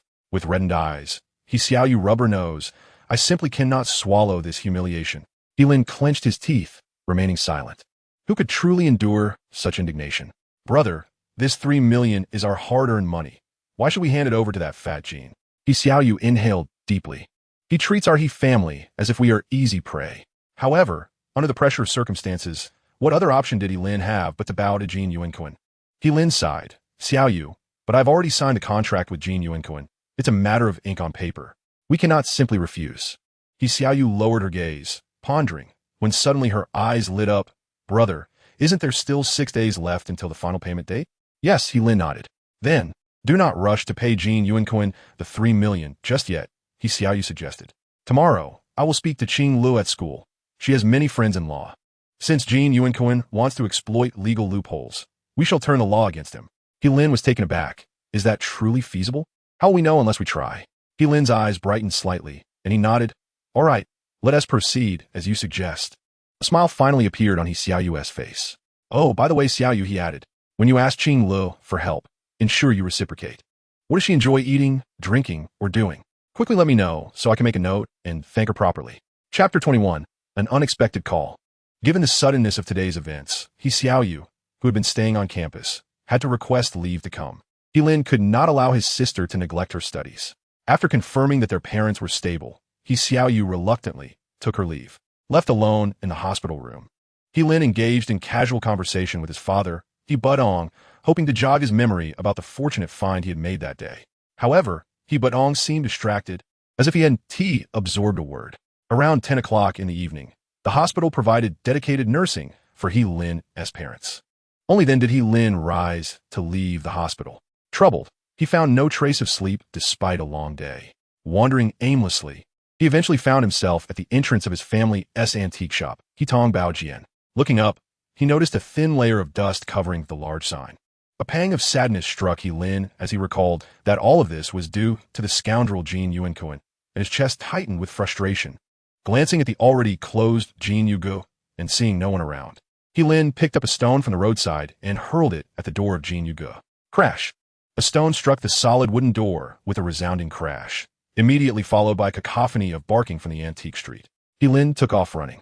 After traversing a portion of the street, he could hear Jean Yuanquan cursing behind him. Which son of a dog threw a stone at my door? Are you tired of living? Oh, my solid wooden door. He Lin felt a surge of satisfaction and continued to run until the sound of Jean Yuanquan's tirade faded into the distance. That fat man will have to answer for this. He Lin muttered to himself, grinning. Ding dong. At that moment, his phone emitted a notification sound. He pulled it out to discover a message. Huaxia Industrial Bank. Dear customer, the agricultural bank account ending in 8962 completed a transfer of 500,000 at 2300 hours on July 28th, with a remaining balance of 3,700,000. The funds from Professor Ma had arrived. He Lin's heart leapt with joy. However, upon glancing at his bank balance, a frown creased his brow. If Xiaoyu's situation did not improve, in 6 days, his account would dwindle to a mere 700,000. Currently, he could not touch the 3,000,000, and his hopes of making a comeback rested solely on the 700,000 in his account. In the past, his family's antique dealings had thrived on profit margins, yet they had also incurred substantial expenses. Coupled with the 2,000,000 loss due to Hebu's poor judgment, relying on just 700,000 and his own efforts to turn his fortunes around seemed daunting. As the saying goes, a good man needs 3 helpers. It was essential to find someone to assist him, but in such a short time, where could he possibly find a suitable aid? Or rather, who would be willing to assist in his struggling antique business? The more He Lin pondered, the heavier his heart felt, so he resolved to stop overthinking. Whatever happens, There must be a way when the time comes. Even if I cannot do anything, I must hold on to this 3,000,000 for a few more days. At least it will earn some interest. Just then, his phone rang unexpectedly. Who could be calling me at this hour? Lin muttered as he retrieved his phone. The screen displayed a contact named Lao Wang. Oh, this kid suddenly remembers me. His eyes brightened. Lao Wang, whose real name was Wang Wei, had shared a dorm with Lin during their university days and was his closest friend back then. Although Wang Wei shared a name with the Tang Dynasty poet, he bore little resemblance to the poet's refined demeanor. The poet was renowned for his exquisite verses, while Wang Wei had a reputation for his lewd antics. Not only was he lewd, but he also possessed a somewhat mischievous nature. Wang Wei's presence had brought Lin much amusement during their university years. Hence, receiving a call from Wang Wei now elicited both surprise and delight. Hello, Lao Wang. What brings you to remember your brother at this late hour? Hey, Higa. It's been so long since we last connected. Of course, I miss you. The familiar, cheeky voice of Wang Wei came through the line as soon as the call connected. Ah, Higa. Spare me your attempts to sway my thoughts, Wang Wei said, smacking his lips with a mischievous grin. As a vibrant young man in the bloom of youth, how could I allow marriage to hinder my path so early? He chuckled, compared to those girls outside. Don't you think you have a certain charm? Higa? Ugh. Lin shuddered at Wang Wei's repulsive remarks. Old Wang, could you refrain from being so nauseating? I'm as straight as a steel rod. Just kidding, just kidding. Lin rolled his eyes in exasperation. So, tell me, what brings you to call me so late? Surely, it can't be just to reminisce about me. Ah, Higa, you truly possess an uncanny ability to predict the future, Wang Wei exclaimed with exaggerated enthusiasm from the other end of the line. I know that since graduation, a man as loyal and honorable as you must have missed me dearly. Thus, I wish to grant you the opportunity to treat me to a meal. Lin was taken aback. It was quite a bold move to insist on being treated to a meal, and he realized that in his life, only Wang Wei would dare to say such a thing. All right, Lin thought Wang Wei was joking. So he teased, whatever you wish to eat, I shall oblige. But you're not in Gui City right now. Hey, those were your words. Higa. Anything I desire is fair game, Wang Wei retorted confidently. Lin patted his chest, stating firmly, let me clarify, I won't be ordering takeout for anyone. If we're dining, it must be face-to-face. That is a given. Who eats takeout anyway? See you in 20 minutes at Wang Pongzi Hot Pot in the East District. Lin. After that, he abruptly hung up the phone. Chapter 22. Rallying Allies. Lin stared at his phone in a daze for a moment. A whirlwind of surprise, joy, and confusion swirled within him. Whatever, he thought, dismissing his concerns. He would find out everything when they met. He quickly rushed to the roadside and hailed a taxi, speeding towards the hot pot restaurant mentioned over the phone. Wang Pongzi Hot Pot, located near Huaxi University of Geosciences in the southern area of Gui City, was a beloved haunt for both Lin and Wang Wei during their 4 years in college, renowned for its delicious yet affordable offerings. As he sat in the taxi, watching the familiar streets adjacent to the university flash by, Lin couldn't help but feel a pang of nostalgia. In the past 6 months since graduation, he had scarcely visited the southern district near the university. The sights evoked a sense of longing as he sighed inwardly. Ah, aside from the abundance of classes and assignments, university life was truly quite splendid. At that moment, the taxi came to a stop at the curb. We arrived, the driver announced. Oh, thank you, Lin said hurriedly, paying and exiting the vehicle. Wang Pongzi Hot Pot still bore its familiar sign. Even at nearly midnight, the restaurant buzzed with activity, filled with many students from the Geosciences University. Peering through the glass, Lin observed the lively banter of younger students, and a bittersweet smile crept onto his face. The place remains unchanged, yet the faces have come and gone. Hey, Higa! Just then, a familiar voice called out from behind him. Lin jumped slightly and turned around. At this moment, a young man with a buzz cut and a beaming smile stood by the roadside. Approximately 170 centimeters tall, he held a large suitcase in his hand. His appearance was rather refined, yet the smile on his face inexplicably conveyed a hint of lewdness. Even in the dim light, Lin immediately recognized him. Ah, old Wang, is that really you? The man was none other than Wang Wei. Hey, Higa, you're quite fast. You actually arrived before me, Wang Wei said, briskly approaching Lin with his suitcase. After half a year apart since graduation, Lin embraced his good friend warmly. Come on, let us go inside and chat, he said, taking Wang Wei's suitcase and leading him into the hot pot restaurant. Once inside, Lin generously allowed Wang Wei to order several dishes before he himself requested a case of beer. The two began to enjoy the hot pot while engaging in casual conversation. Wang Wei first cooked a piece of tripe and stuffed it into his mouth, chewing with delight. Hey, Higo, I've really missed you. Stop joking, what is going on? He Lin replied, casting a glance. Seriously, Wang Wei said, taking a sip of beer. After graduating and spending 6 months back home, I found myself with little to do. I figured it was time to venture out and pursue a career before returning home. So, as soon as I arrived in Gue City, I called you. Old Wang, have you thought about what kind of job you want in Gue City? He Lin inquired. I haven't really thought it through yet. I'm just planning to take it one step at a time. Wang Wei chuckled, then looked up and asked, Tiga, you've been graduated for 6 months too. Do you have any connections? You could introduce me to something. He Lin smiled wryly and shook his head. Chewing on a piece of beef, I've only been helping out at my family's shop since graduation. What connections could I possibly have? However, midway through his thought, He Lin suddenly had an idea and lifted his head abruptly. Old Wang, would you be willing to take any job I arrange for you? Wang Wei was taken aback and instinctively covered his chest. I'm not that easygoing.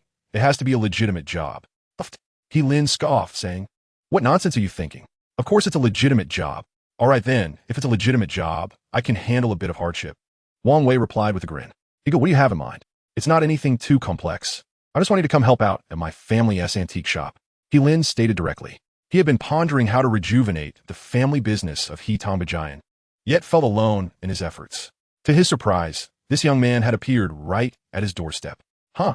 Wang Wei was momentarily stunned, scratching his head. Help out at your family's antique shop? Yes. This field of antiques will actually allow us to utilize much of what we learned in our university studies. He Lin nodded, encouragingly. Moreover, in this line of work, once you establish yourself, you can reap the benefits for 3 years. The profits are substantial. So what do you say? Would you consider it? True. Our history studies 1 TB of much use elsewhere. Wang Wei, seemingly lost in thought, turned his gaze and said with a chuckle, Higo, I seem to recall there's a saying you mentioned 3 years ago about the business. 3 years without opening. Yet when it opens, one eats for 3 years. This proverb within the antique trade encapsulates the challenges and high profits of the industry. He had initially intended to coax Wang Wei into assisting him by only partially revealing his predicament, but unexpectedly, he was called out on it. After all, I, Wang Wei, am not without my own resources. Wang Wei, feeling rather pleased with himself, shook his head and inquired, Higo, pray tell, what is the urgency in bringing me on board? He Lin took a sip of his drink and decided to be straightforward. Old Wang, let me be frank with you. Recently, there's been an issue with my family's antique shop, and we find ourselves in need of extra hands. That's why I thought of you. Wang Wei, being astute, jested. Higo, between brothers, we must be clear about the financials. How shall we discuss the salary? He Lin pondered for a moment. We can cover your meals and accommodation. But due to some temporary cash flow issues at the shop, I can only offer you a base salary of $1,500 a month, with commissions to be calculated separately. Once the shop overcomes this challenging period, I promise to raise your salary. After speaking, He Lin looked at Wang Wei with a hint of embarrassment. Old Wang, what do you think? Chapter 23, Brotherhood. When He Lin asked this, he could feel his cheeks flush. A base salary of $1,500 in Guishur was even lower than that of a sanitation worker. Even some elderly security guards in dilapidated neighborhoods might scoff at it, let alone a young, vigorous university graduate. Upon hearing this, Wang Wei furrowed his brow and replied, Higo, that base salary is indeed rather low. Sighing, He Lin confessed, I want to hide it from you. The shop has encountered problems, and my parents are also hospitalized. His expression turned bitter as he spoke now. The weight of our family's antique shop rests solely on my shoulders. I know the salary is low, but I'm truly at a loss. He then took another sip of beer. If you're unwilling, then so be it. I shall seek others. After all, Wang Wei had traversed great distances from his hometown to Guishur primarily for the sake of development, and a monthly salary of $1,500 was indeed hard to justify. Higo, what are you saying? Wang Wei raised an eyebrow and said, I wouldn't mind helping you, but I have one condition. His eyes sparkled with curiosity. What condition? Could you perhaps order an extra serving of shrimp paste? After a whole day on the train, I am quite famished, Wang Wei chuckled. He Lin, catching the underlying meaning, felt a warmth in his heart. You rascal, Wang Wei teased. Oh, come on. Higo, why are your eyes getting misty? Surely, asking for one more portion of shrimp paste, isn't too much? Curse you. It's the smoke that made me teary. He Lin wiped his eyes and called out. Boss, 2 more servings of shrimp paste, please. Given the base salary of $1,500, it was entirely reasonable for Wang Wei to refuse his assistance.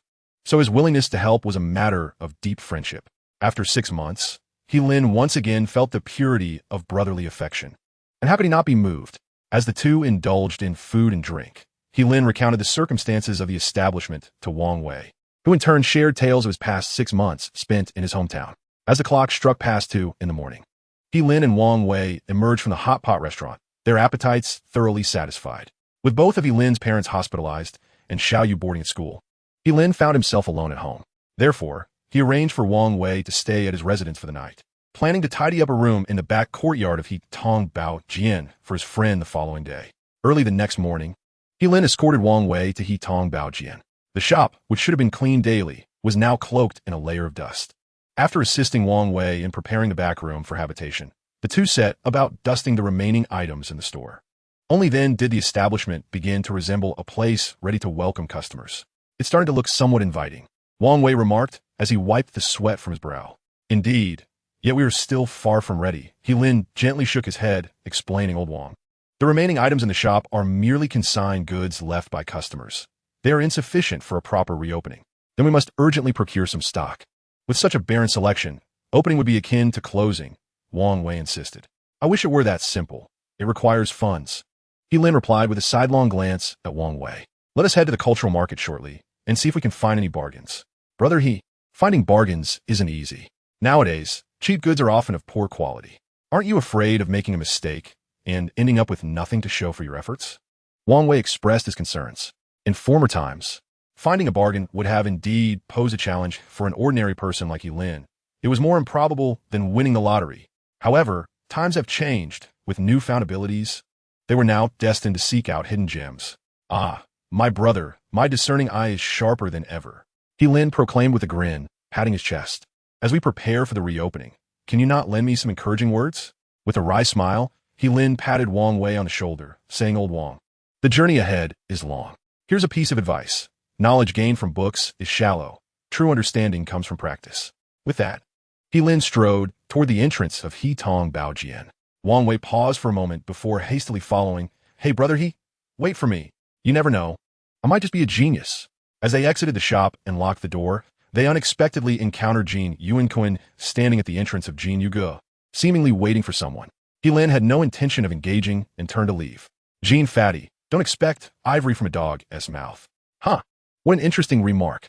Jin Yuanquan, unfazed, waved his fan and replied, the written contract states that in 6 days, if the breach penalty is not paid, Tong Bao Jian will become a branch of my establishment. Lin scoffed, you still have a few days left, Jin. By then, who will be laughing and who will be crying is yet to be determined. Jin Yuanquan burst into laughter, clutching his belly as if he had heard the most amusing joke. You, in just 6 days, can you really gather 3 million? I wouldn't believe it, even if you killed me. Jin Yuanquan revealed a hint of derision, saying, well, I suppose you've nearly exhausted the 50,000 I lent your mother for her surgery. Shall I lend you a bit more? No need. Lin's expression darkened, a cold laugh escaping his lips. You should save that filthy money to repair your dilapidated door. With that, he turned on his heel and strode away. Jin Yuanquan's pudgy face twitched. He was indeed waiting at the entrance for the carpenter to come fix the large door of his shop. He had no idea who the scoundrel was that had smashed a gaping hole in his door with a stone the previous night, leaving him sleepless. As he gazed at Lin's retreating figure, a sudden thought struck him. Could it be that this fellow bore an uncanny resemblance to the person who had vandalized his door last night? In an instant, clarity dawned upon him. Jin Yuanquan's lips curled in frustration. Damn it, this little rascal is playing tricks on me. Yet, lacking substantial evidence, he could only watch Lin's silhouette fade away, gnashing his teeth in anger. At that moment, Jin Yuanquan noticed Wang Wei, who had been observing him intently. What are you staring at, you little brat? Jin Yuanquan snapped irritably. It's nothing, Wang Wei chuckled. I just thought your sulking face resembles that of a warty toad from our village. With that, he hurried off to catch up with Lin. A warty toad? Jin Yuanquan felt his head spin, nearly losing his balance. Lin. Chapter 24. The Cultural Market. The Cultural Market is one of the 3 major antique markets in the eastern district of Guishu. One area is the Antique Street, where Tong Bao Jian is located, offering a variety of antiques and jade, spanning all quality levels. Another area is the Eastern Antique City on the Commercial Street, which boasts higher-end items, including a collection of large solid wood furniture, though authenticity varies. Lastly, there is the Cultural Market. Much like the Antique Street, it features everything from small stalls to larger shops, providing a myriad of items. However, Similar to the antique street, the authenticity of items varies greatly, with many fakes mixed in. The distinction lies in the cultural market's larger size, encompassing a broader array of objects than the antique street. For Lin, the greater the variety, the higher the chances of stumbling upon a hidden gem. Approximately 20 minutes later, Lin and Wang Wei arrived at the entrance of the cultural market. It was around 4 in the afternoon, and the weather had begun to cool. Gone was the sweltering heat of midday, replaced by a bustling atmosphere within the cultural market, alive with throngs of people. This was Wang Wei's first visit to the cultural market, and upon entering, he was immediately invigorated by the sight of various stalls selling antiques. His curiosity piqued. He looked around eagerly, rekindling the dream of striking it rich through a serendipitous find. Hey, Ego, what if we actually stumble upon a treasure? We'd never have to worry about food and drink for the rest of our lives, Wang Wei exclaimed, rubbing his hands together in excitement. If it were that easy to find a bargain, there wouldn't be so many people losing their fortunes, Lin replied, casting a sidelong glance at Wang Wei. Wang Wei chuckled, muttering perhaps I Wang am the chosen one, and my luck might just lead me to a hidden treasure. Lin shook his head in resignation and said, let us proceed inside and explore. Only through experience can we discern. Wang Wei responded affirmatively, his petite footsteps closely trailing Lin, his eyes darting about with an air of keen curiosity. Thus, the two meandered through the market for over half an hour. Yet Lin encountered nothing of remarkable luster or affordability. He couldn't help but silently lament the difficulty of finding hidden treasures, even with his extraordinary abilities. It proved to be a challenging endeavor. As they reached a rather inconspicuous corner of the market, a sign displaying a dull greenish hue caught Lin's attention. The rectangular sign bore an inscription in a strong, archaic script, Jinshi Zhai. Raising an eyebrow in intrigue, Lin remarked, Jinshi Zhai, Old Wang. These 3 characters seem rather interesting, don't they? Wang Wei's eyes twinkled with mischief as he replied, let us venture inside. Who knows, there may indeed be some hidden gems. Lin nodded in agreement. Very well, let's explore the shop. With that, they entered the establishment. This shop primarily dealt in bronze and porcelain wares. Upon entering, Lin cast a sweeping gaze around the room, yet saw no exceptional treasures. It appeared that the majority of the displayed items were commonplace. Good sir, looking for some items? The shopkeeper greeted them warmly upon noticing their presence. Is this all you have in stock? Wang Wei inquired with an air of maturity. The shopkeeper scrutinized the two, and despite their ordinary attire, he perceived a certain gravitas in Lin's demeanor. Gentlemen, there are many fine items upstairs. Feel free to browse. The middle-aged shopkeeper gestured towards the staircase with a smile. Wang Wei nodded slightly, and with a confident stride, ascended the stairs first, while Lin followed with a wry smile. Upon reaching the upper level, Wang Wei's attention was immediately captivated by a landscape painting adorning the wall. This painting appears quite exquisite, he exclaimed. In the upper right corner of the scroll, a poetic inscription read, fallen petals are not devoid of sentiment. They transform into spring soil to nurture blossoms. This young proprietor has a discerning eye.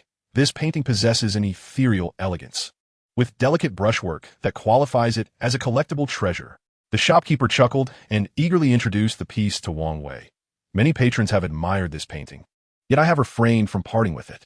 At first glance, his words seemed unremarkable, yet upon closer inspection, they bore significant meaning. Firstly, he complimented Wang Wei's keen perception. Secondly, he implied the painting's exceptional quality, suggesting a price that would undoubtedly reflect its value. Good sir, do not attempt to mislead my brother, a novice in these matters. Lin replied with a bemused smile. He had briefly glanced at the painting, noting a faint aura, yet appeared to be merely a mid-Qing dynasty work. Far from the precious artifact, the shopkeeper suggested. Cough, cough, Higo, kindly show me some respect. I do possess a modicum of knowledge, Wang Wei said softly, clearing his throat. He then placed his hands behind his back and approached the painting, examining it with a feigned air of expertise. The craftsmanship is decent, yet based on the signature and brushwork, it is merely the work of a folk painter from the Qing dynasty, hardly worth much. Lin raised an eyebrow, a subtle smile playing on his lips. Ah, it appears you two are quite the connoisseurs. The shopkeeper was momentarily taken aback, but quickly donned a smile and said, Esteemed gentlemen, although this painting is the work of a folk artist from the Qing dynasty, just observe its completeness and the craftsmanship. The brushwork is certainly on par with that of court painters. Lin stepped forward to examine the scroll closely, and indeed, the artistry was remarkably delicate. The mountains were depicted using a splashed ink technique, exuding a grand and sweeping atmosphere. The fallen petals in the mountains were rendered with meticulous precision, showcasing an exquisite level of detail. The coexistence of ruggedness and refinement made this painting a truly collectible piece. Heilin noticed a square seal beneath the inscribed poem, and he could not recall encountering such a talented artist's name before. It was evident that this was undoubtedly the work of a folk painter. How much is this painting? Heilin inquired with genuine interest. While it may originate from a humble household, the craftsmanship is indeed of above-average quality. If the shopkeeper's asking price is not exorbitantly high, I might consider purchasing this scroll. In due course, I could resell it to an aficionado of calligraphy and paintings, potentially yielding a handsome profit. Oh dear young master, you truly possess discerning taste. The shopkeeper, sensing an opportunity, gestured with his hand. This painting is not expensive. If you are genuinely interested, I can let it go for 8,000. 8,000 seems a bit steep, doesn't it? Before Heilin could respond, Wang Wei interjected with a chuckle. Owner, for a Qing dynasty piece by a folk artist, it should not exceed 3,000. Oh dear, proprietor, as you can see the artistry and brushwork, 3,000 is simply unfeasible. The shopkeeper shook his head vigorously. The lowest I can offer is 7,500. Chapter 25, The Extravagant Shopkeeper. Heilin, observing the back-and-forth negotiation between Wang Wei and the shopkeeper, chose not to intervene. During their university days, Wang Wei had earned a reputation as the master of bargaining in their dormitory. Whenever his roommates needed to purchase clothing or other items, they would invariably enlist Wang Wei's help. So Heilin felt no need to worry about the negotiation. While the two continued their haggling, Heilin took the opportunity to survey the items on the second floor. Overall, the offerings on the second floor were considerably superior to those on the first, with many items radiating a captivating aura.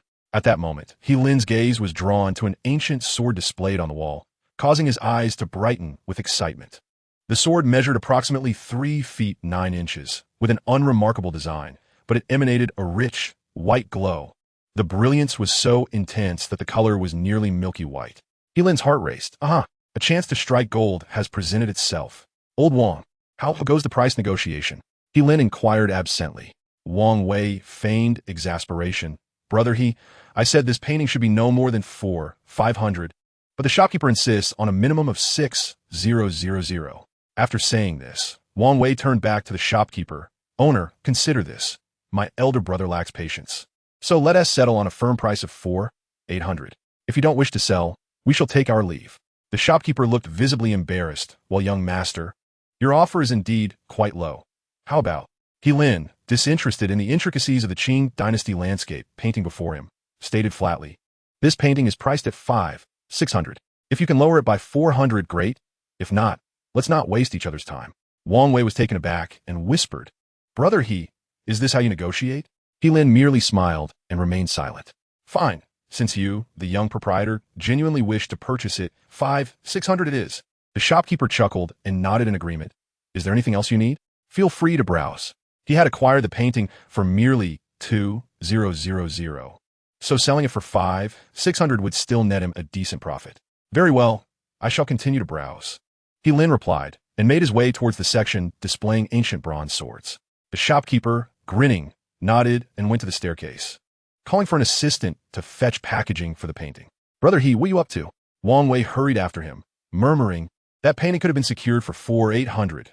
Our store is currently in dire need of funds, and you are squandering money. Heilin feigned a mysterious smile, glancing at the bronze sword ahead.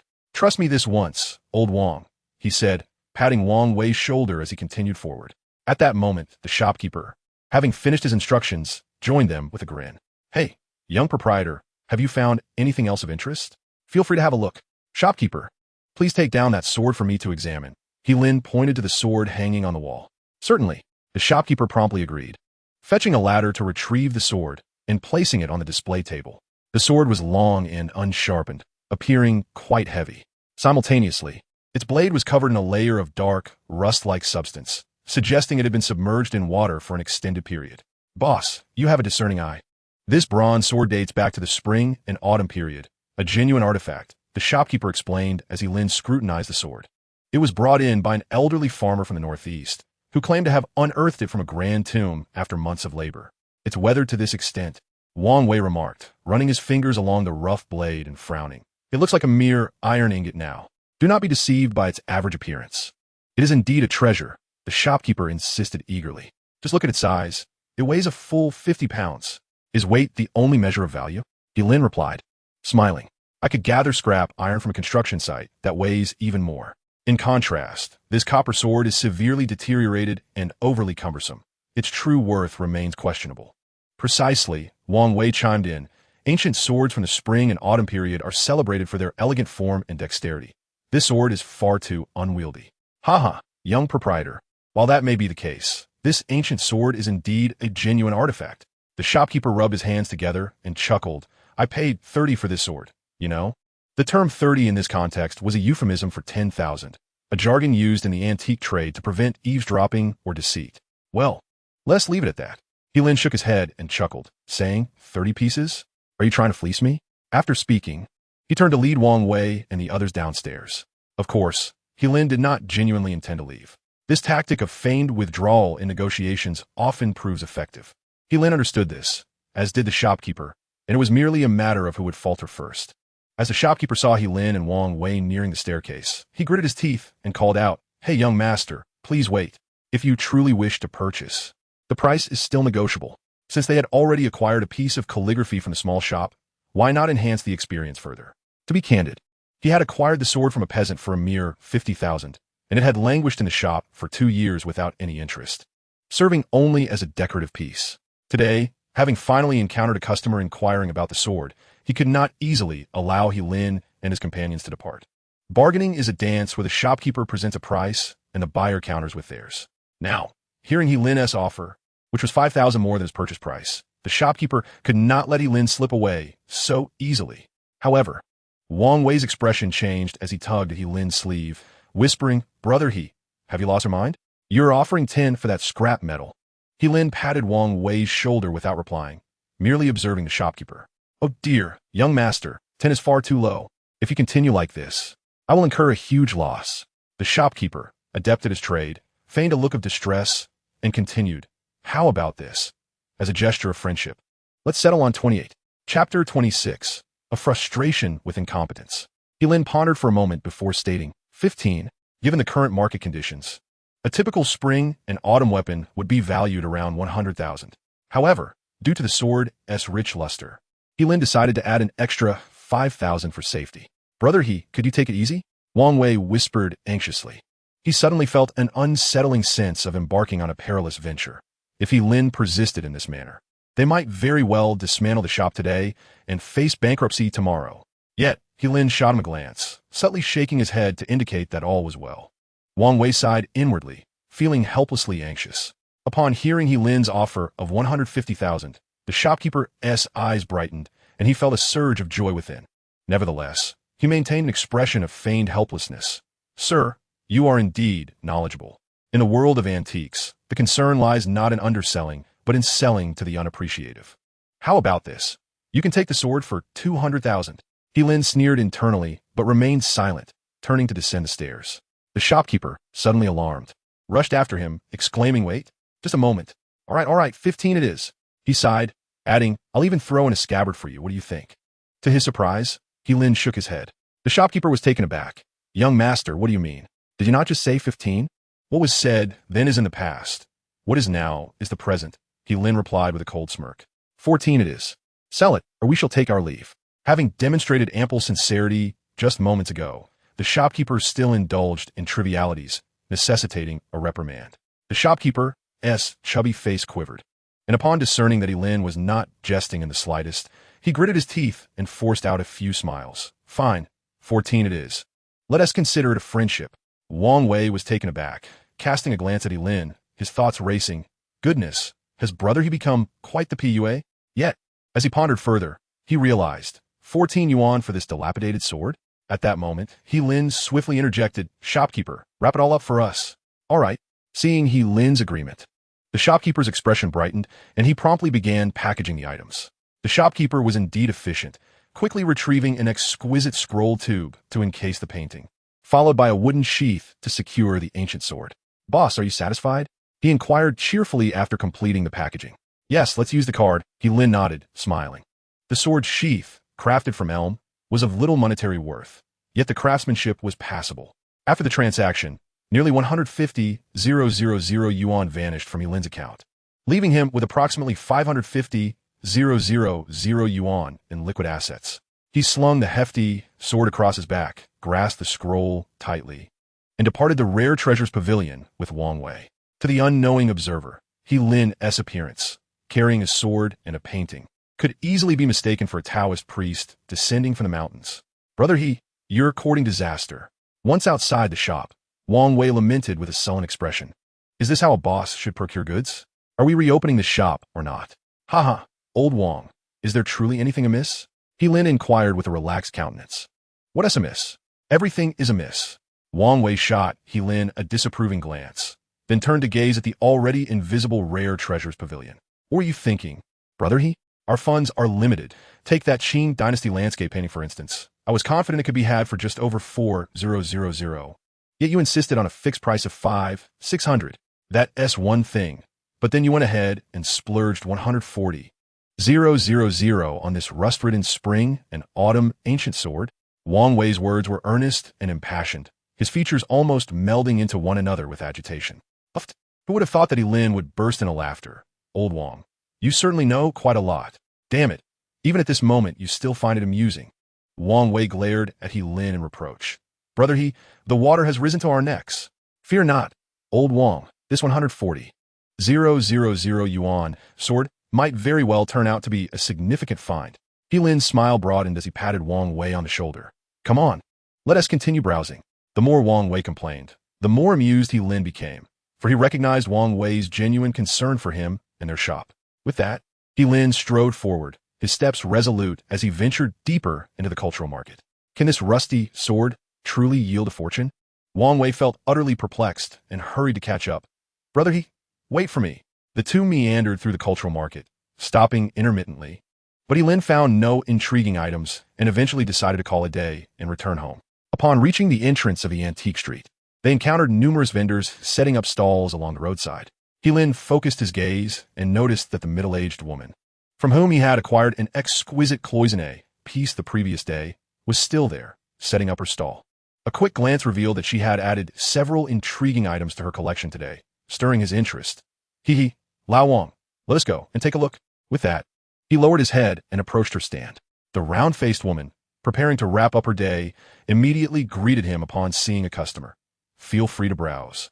Everything here is genuine treasure unearthed from my ancestral home." Yilin chuckled. "Auntie, your sales pitch remains unchanged from yesterday, I see." "Ah, it's you, young man." The middle-aged woman recognized Yilin, her expression shifting to one of slight discomfort. She had not forgotten that he had purchased a piece worth 50 yuan for 500 the day before. Did he come to create trouble? Little did she know, Yilin merely squatted down in front of her stall, grinning. "I've returned today to see if you have any more good finds." Realizing that this unsuspecting fool was merely interested in purchasing more, her face brightened with a smile. Feel free to choose. Today's items are even better than yesterday's." Yilin smiled in return, not responding, but instead focused on selecting items from the stall. At that moment, Wang Wei joined him, taking a cursory glance around, yet finding nothing particularly appealing.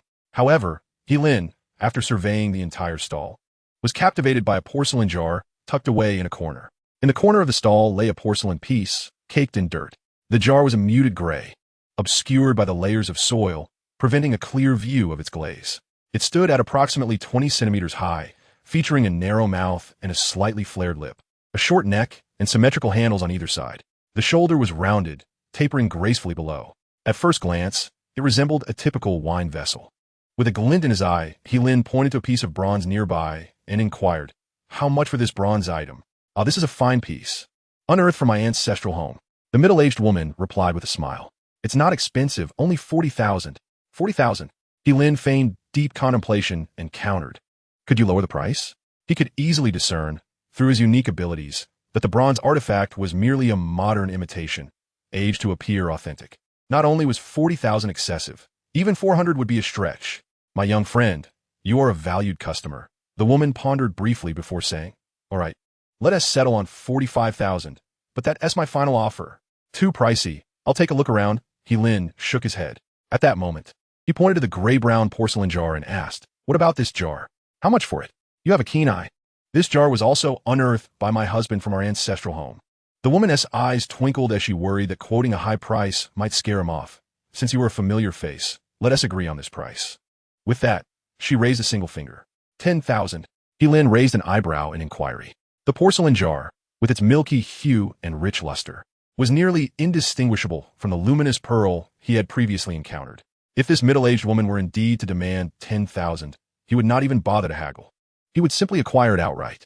"Hey, little boss, this jar of mine." Just as the middle-aged woman began to speak, a piercing shout erupted from a distance. The voice struck a chord of familiarity, causing Lin to furrow his brow and glance over. There, illuminated by the fading sunlight, stood a lean figure. And as Lin scrutinized, he discerned the man's features. It was none other than the old farmer who had peddled counterfeit Ru ware from his father. That old farmer wore a mocking expression, striding towards the stall with an air of bravado. Previously, Lin had nearly given him a sound thrashing, yet today, under the bright daylight, the farmer seemed to doubt Lin would dare act. If Lin dared to strike, he would dare to fall. "Oomph. Do you still have the audacity to return to the antique street?" Lin's gaze turned icy as he inquired. "Haha, why shouldn't I?" The old farmer, unperturbed, plopped down onto the bench behind the stall. "My wife has set up a stall. Am I not allowed to come take a look?" Lin was taken aback. He had not anticipated that this old farmer was actually the husband of the middle-aged woman running the stall. "Dear, do you know this lad?" The middle-aged woman asked curiously. "Of course." The old farmer chuckled.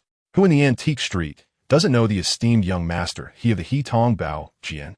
Oh, so he's the son of that fellow you've mentioned so often these past few days?" The middle-aged woman exclaimed in realization. Lin narrowed his eyes, gritting his teeth in anger. From the middle-aged woman's tone, it was evident that the old farmer often boasted about his father's deeds in private. "Haha, indeed, that is him." The old farmer grinned, his gaze suddenly drawn to the porcelain jar in Lin's hand. "Ah, today, young master, he displays such refined taste. Coming to rummage through my wife's stall?" Wang Wei, unfamiliar with the old farmer, whispered, "Go. Who is this old fellow?" "The one who colluded with that fat man, Jin Yuan to swindle my father," Lin replied through clenched teeth. He glared at the old farmer, wishing he could strip him bare on the spot. "Hey, what nonsense are you spouting?" The old farmer, clearly displeased, retorted with a sneer. "What do you mean by swindling your father? It is your father's lack of discernment that led him to be deceived. Humph, He Dong, who spent his life playing with eagles, ended up being blinded by one. This is simply his own doing."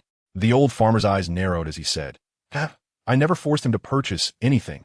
With this statement, he deftly absolved himself of any responsibility, making no mention of his collusion with Jin Yuan by the old farmer's own account. It was indeed He Dong's overconfidence that led him to misjudge the authenticity of the goods. However, Lin was well aware that the incident originated from the scheme concocted by Jin Yuan and the old farmer, had they not acted with intent. Such an affair would never have transpired. Though Lin was fuming, he realized that further argument was futile.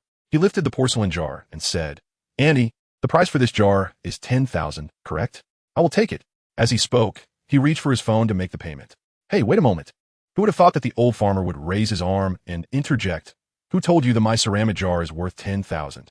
Lin furrowed his brow and replied coldly, "Just a moment ago, your wife herself quoted a figure. Are you attempting to inflate the price now?" The old farmer glanced at the middle-aged woman and chuckled. "We are honest people, never engaging in such unscrupulous practices." Yet, he swiftly shifted his tone, raising a finger. "However, my wife's figure does not imply 10,000. It is 100,000. The price I set for this jar is 100,000 each." "What?" Upon hearing this, not only did Lin and Wang Wei frown deeply, but the middle-aged woman also appeared taken aback, clearly surprised that her husband would suddenly demand such an exorbitant price. "You want 100,000 for this shabby earthen jar?" Wang Wei exclaimed in disdain, pointing at the ceramic jar. "Why not just go and rob someone? That would be a quicker way to make money." To everyone's astonishment, the old farmer laughed rather than becoming angry. "This jar was excavated from my ancestral home. I am firm on this price. If you wish to buy, then do so. If not, be on your way." He had already decided that he would not conduct this transaction with Lin today, as merely ridiculing him would suffice to satisfy his own amusement. 100,000. Though Lin was infuriated by the old farmer's shamelessness, the item ultimately belonged to him, and further discussion would be futile. He understood all too well what the old farmer was thinking, so he gritted his teeth and declared, "I shan't waste words with you. Your asking price of 100,000 for this ceramic jar is far too steep." I will only pay a maximum of 50,000. Will you sell or not? With that, Lin stood up decisively. Should the old farmer refuse, he would leave immediately. The old farmer was momentarily stunned and stammered. What did you just say? 50,000 for the ceramic jar. Will you sell it? Lin patiently repeated. Chapter 28. Truth or Falsehood. The old farmer had never anticipated that he had merely quoted an outrageous price of 10,000 to mock Lin, only to find Lin countering with an offer of 50,000, which turned out to be a substantial profit. Sell, sell. Without a second thought, the old farmer exclaimed, a gentleman's word is his bond. You said it yourself. No one is forcing you. Brother are you mad? Wang Wei exclaimed, hastily trying to dissuade him. This worthless jar is not worth 50,000. What are you doing? Rest assured, I have it under control, Lin replied, and without further ado, he pulled out his phone to complete the transaction. With a chime indicating a successful transfer, the old farmer's face broke into a wide grin. Here you go. This jar now belongs to you, young master Lin carefully took the jar and handed it to Wang Wei. Old Wang. Hold it carefully and don't let it break. Brother you. Wang Wei sighed heavily, still clutching the jar. The family's young master is indeed extraordinary. So generous. The old farmer gleefully observed the transaction confirmation on his phone. Truly, he is the son of Batong. Just as extravagant. At that moment, the middle-aged woman also appeared excited. Dear, the ceramic bottle you bought for 50 earlier was also purchased by this young man. Oh, the old farmer clapped his hands with a smile, exclaiming in surprise, so, my dear wife. The naive youth you mentioned who spent $500 on porcelain yesterday is indeed him. The middle-aged woman grinned widely, replying, isn't it a stroke of luck? Upon hearing this, Lin couldn't help but let out a cold chuckle, thinking to himself, indeed, they are not of the same family, nor do they share the same door. Auntie, weren't you claiming that the lacquered porcelain was a family heirloom? Lin asked with a sneer. Regardless of whether it is truly an heirloom, the Antiquities trade has its rules. Once a purchase is made, it is final. The middle-aged woman remained silent, while the old farmer, with a helpless expression, retorted, you simply misjudged the item. Do you expect to settle scores after the fact? Rest assured, I am not one to behave like that. Lin chuckled derisively and pointed at the porcelain jar in Wang Wei's hands, inquiring, it seems that this jar is not an heirloom either, is it? To be honest, this porcelain jar was excavated from my ancestral home, the old farmer chuckled, revealing a few sparse yellow teeth.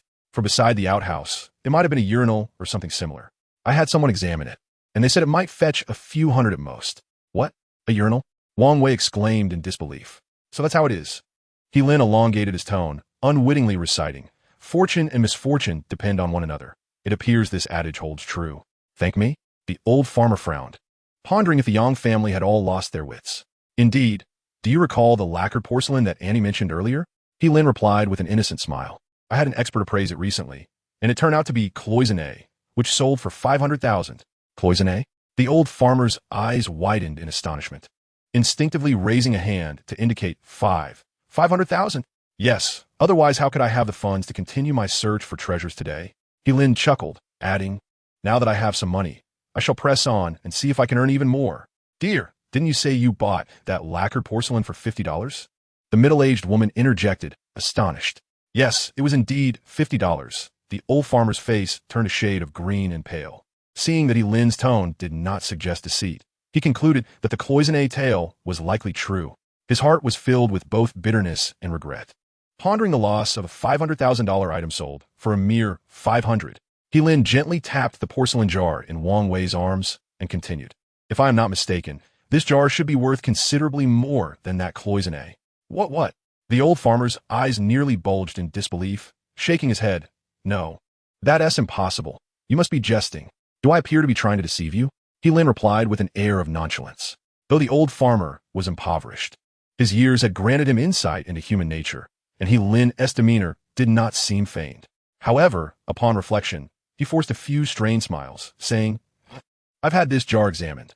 Even your father was fooled. How can you, a mere boy, claim to judge its value? Nonsense. With that, Lin exchanged a glance with Wang Wei. The two turned and departed. The old farmer fixed his gaze on Lin's departing figure, a twitch at the corner of his eye, muttering, How can this be? This brat must be deceiving me. Indeed, the ceramic jar had indeed been examined by someone, though it was his neighbor, Zhang Matzi, who had previously worked as an assistant in an antique shop often helping the farmer with his purchases for no fee. Is what that young man said true? The middle-aged woman questioned, half convinced. Humph, a dog cannot produce ivory from its mouth. The old farmer scoffed, biting his cheek and coldly asserting, I believe that boy merely feels indignant because he and his father have met with misfortune at my hands, and he is only indulging in mere verbal sparring. Despite his words, an inexplicable discomfort stirred within him. Oh, so that is the case, the middle-aged woman mused, nodding in understanding. Turning her gaze towards the direction Lin and his companion had departed, she found that they had long vanished from sight. Tong Bao is truly remarkable. Brother were your words to that old man genuine? Wang Wei inquired as he placed the ceramic jar on the tea table. Lin set down the giant sword and scroll, pouring himself a glass of water. Would I deceive you? Of course it's true. So, what you claimed about the jar being valuable is also true. Wang Wei scrutinized the jar once more, its surface caked in dirt, rendering it difficult to discern anything of value. Old Wang, do you truly doubt my abilities? Lin chuckled. Brother you mustn't say that. Wang Wei retorted with an eye roll. During our university days, I nearly failed because I copied your exam answers. Do you think I would trust you? A hero should not dwell on past glories. Lin coughed lightly, sipping tea to steady his nerves. I'm a professional in the antiques field. You should simply trust me. Wang Wei regarded Lin with a skeptical eye, shaking his head. Regardless, I see nothing remarkable. Both the ceramic jar and the sword have mediocre quality. I truly cannot fathom why you paid such a hefty sum for them. This is the distinction between novices and masters, Lin boasted, asking, my intuition tells me these items are worth a great deal. Do you believe me? Wang Wei looked at him as if he were a fool, shaking his head. I do not. You do not believe? Lin raised an eyebrow, grinning. Then let us wager. If the sword and jar I purchased for a high price are indeed of considerable value, you shall treat me to a lavish meal using your first month's salary. What? Brother Wang Wei exclaimed in disbelief. My salary is only 500. You wouldn't dare take that from me. Even a mosquito, no matter how small, is still meat. Besides your salary, you might also have commissions. Lin downed the cold tea in his cup. Do you dare? Wang Wei's eyes darted back and forth. And what if you lose? If I lose? Lin stroked his chin thoughtfully. Then I shall give you a bonus of 2,000 right away, along with treating you to a fine meal. Wang Wei's eyes sparkled. It's a deal then? A promise is a promise. Lin chuckled inwardly, feeling elated not only for the potential windfall, but also for saving his first month's salary. A double blessing. Wang Wei remained utterly oblivious. Hey, brother who shall we consult for authentication of these items? Please do not bring in some half-baked appraiser. Rest assured, it is absolutely reliable. Lin chuckled softly, extracting his mobile phone to dial a number. Hello, Ging Lao. It's me, Xiao. Do you have time tomorrow? Oh, you'll be home in the morning? Very well. I shall come by to see you. Please send me your location, and I will add you on WeChat. All right, goodbye. Qing Lao. Upon hanging up, Lin triumphantly weighed his phone in his hand. Mission accomplished. What was that call about? Wang Wei inquired, half skeptical. You'll find out tomorrow whether it's reliable or not, Lin teased. Now, you've had a long day. It's best to retire early. I have a matter to attend to at the hospital. Wang Wei paused, quickly realizing that Lin intended to visit his parents. Do you want me to accompany you? Not today. Let us go together tomorrow, Lin replied with a reassuring pat on Wang Wei's shoulder. With that, he turned and exited the Tong Bao Jian. He had spent the day managing the reopening of the shop and had yet to visit his parents. Although private nursing staff were employed to care for them, Lin felt it was essential to see them daily for his peace of mind. It was past 8 in the evening when he stepped out, purchased some fruit at a grocery store, and took a taxi straight to the hospital. Upon arriving at the hospital room, he found his mother already asleep. His father, Budong, was seated beside her bed, engrossed in his phone. To an untrained eye, he appeared normal, yet his movements were somewhat awkward. He did not even glance up as Lin entered the room. The nurse, noticing Lin's arrival, briefly updated him on the condition of both patients. Overall, his mother was recovering well from surgery and was in stable condition, while his father was physically fine but mentally shaken, experiencing moments of disorientation. Everything else appeared normal. After thanking the nurse, Lin settled beside Budong and began a casual conversation. Though it was labeled as a dialogue, it was predominantly Lin's monologue. He recounted his day as fortunate finds, and when he mentioned the old farmer who had deceived Budong, a flicker of recognition briefly illuminated his father's otherwise vacant gaze, gradually prompting a response from him. Lin felt a surge of joy and recounted his fortunate discoveries at the old farmer's stall once more. To his astonishment, A hint of a smile appeared on He Budong's face. Despite his father remaining largely in a state of semi-consciousness, He Lin was convinced that Xiao Yu was correct. His father's affliction was a matter of the heart, and it required heartfelt remedies. Thus, their conversation continued until around 10 o'clock, when He Lin finally prepared to take his leave. However, just as he stood, He Budong suddenly grasped He Lin's hand. A flicker of bittersweet light glimmered in his father's eyes. "Liner, our He Tong Jian Bao must not falter." He Lin felt a pang in his heart, gently patting his father's hand. "Father, do not worry. As long as I am here, our family business will never collapse." Hearing this, He Budong slowly released his grip on He Lin's hand, muttering, "Good, good." He Lin took a deep breath and bent down to embrace He Budong. "Father, please rest well. The shame of the He family. I shall repay it 100-fold in the future." After saying this, He Lin turned to leave. That old scoundrel Jin Yuan Kuan had turned the He family's life into a living hell, and He Lin was determined to settle the score with him sooner or later. The next morning, after getting out of bed, He Lin went to He Tong Jian Bao to summon Wang Wei. The two of them brought along an ancient sword and a porcelain jar. Before leaving, He Lin thoughtfully purchased a fruit basket from store for Wang Wei to carry, and then they hailed a taxi. "Driver, to this address," He Lin instructed, handing his phone to the driver for clarity. The driver acknowledged and promptly set off. "Where you up to, Higo? Bringing a fruit basket for a mere appraisal?" Wang Wei muttered in confusion throughout the journey. "You will know when we arrive," He Lin chuckled. "It's only proper to show gratitude for their help in the appraisal. Sending a fruit basket is one thing, but you chose the most expensive one?" Wang Wei shot He Lin a glance of disbelief. "If I didn't know better, I'd think we were rich second-generation heirs. Have you forgotten that our shop is on the verge of collapse? Spending money so extravagantly, I must warn you." He Lin wore a wry smile, turning his face away, disinterested in Wang Wei's lengthy admonitions. The Qinghe Mountain residence was located in a prestigious villa area on the eastern outskirts of Gue City, renowned for its opulence. Residents here were either affluent or of high social standing, making it a sought-after locale. After approximately 20 minutes, He Lin and Wang Wei arrived at the entrance of the villa area. The gates were adorned with brilliant gold paint, exuding an air of grandeur. Through the gates, they glimpsed lush greenery and elegant artificial fountains, creating a serene and pleasant atmosphere. "Who are you meeting for the appraisal in such a luxurious villa area?" Wang Wei exclaimed in astonishment. "I never would have guessed you knew such wealthy individuals." This is my first time here as well," He Lin chuckled. "Indeed, while there may be no distinction of nobility or commonality, comparisons could be quite disheartening." Chapter 30, Intuition.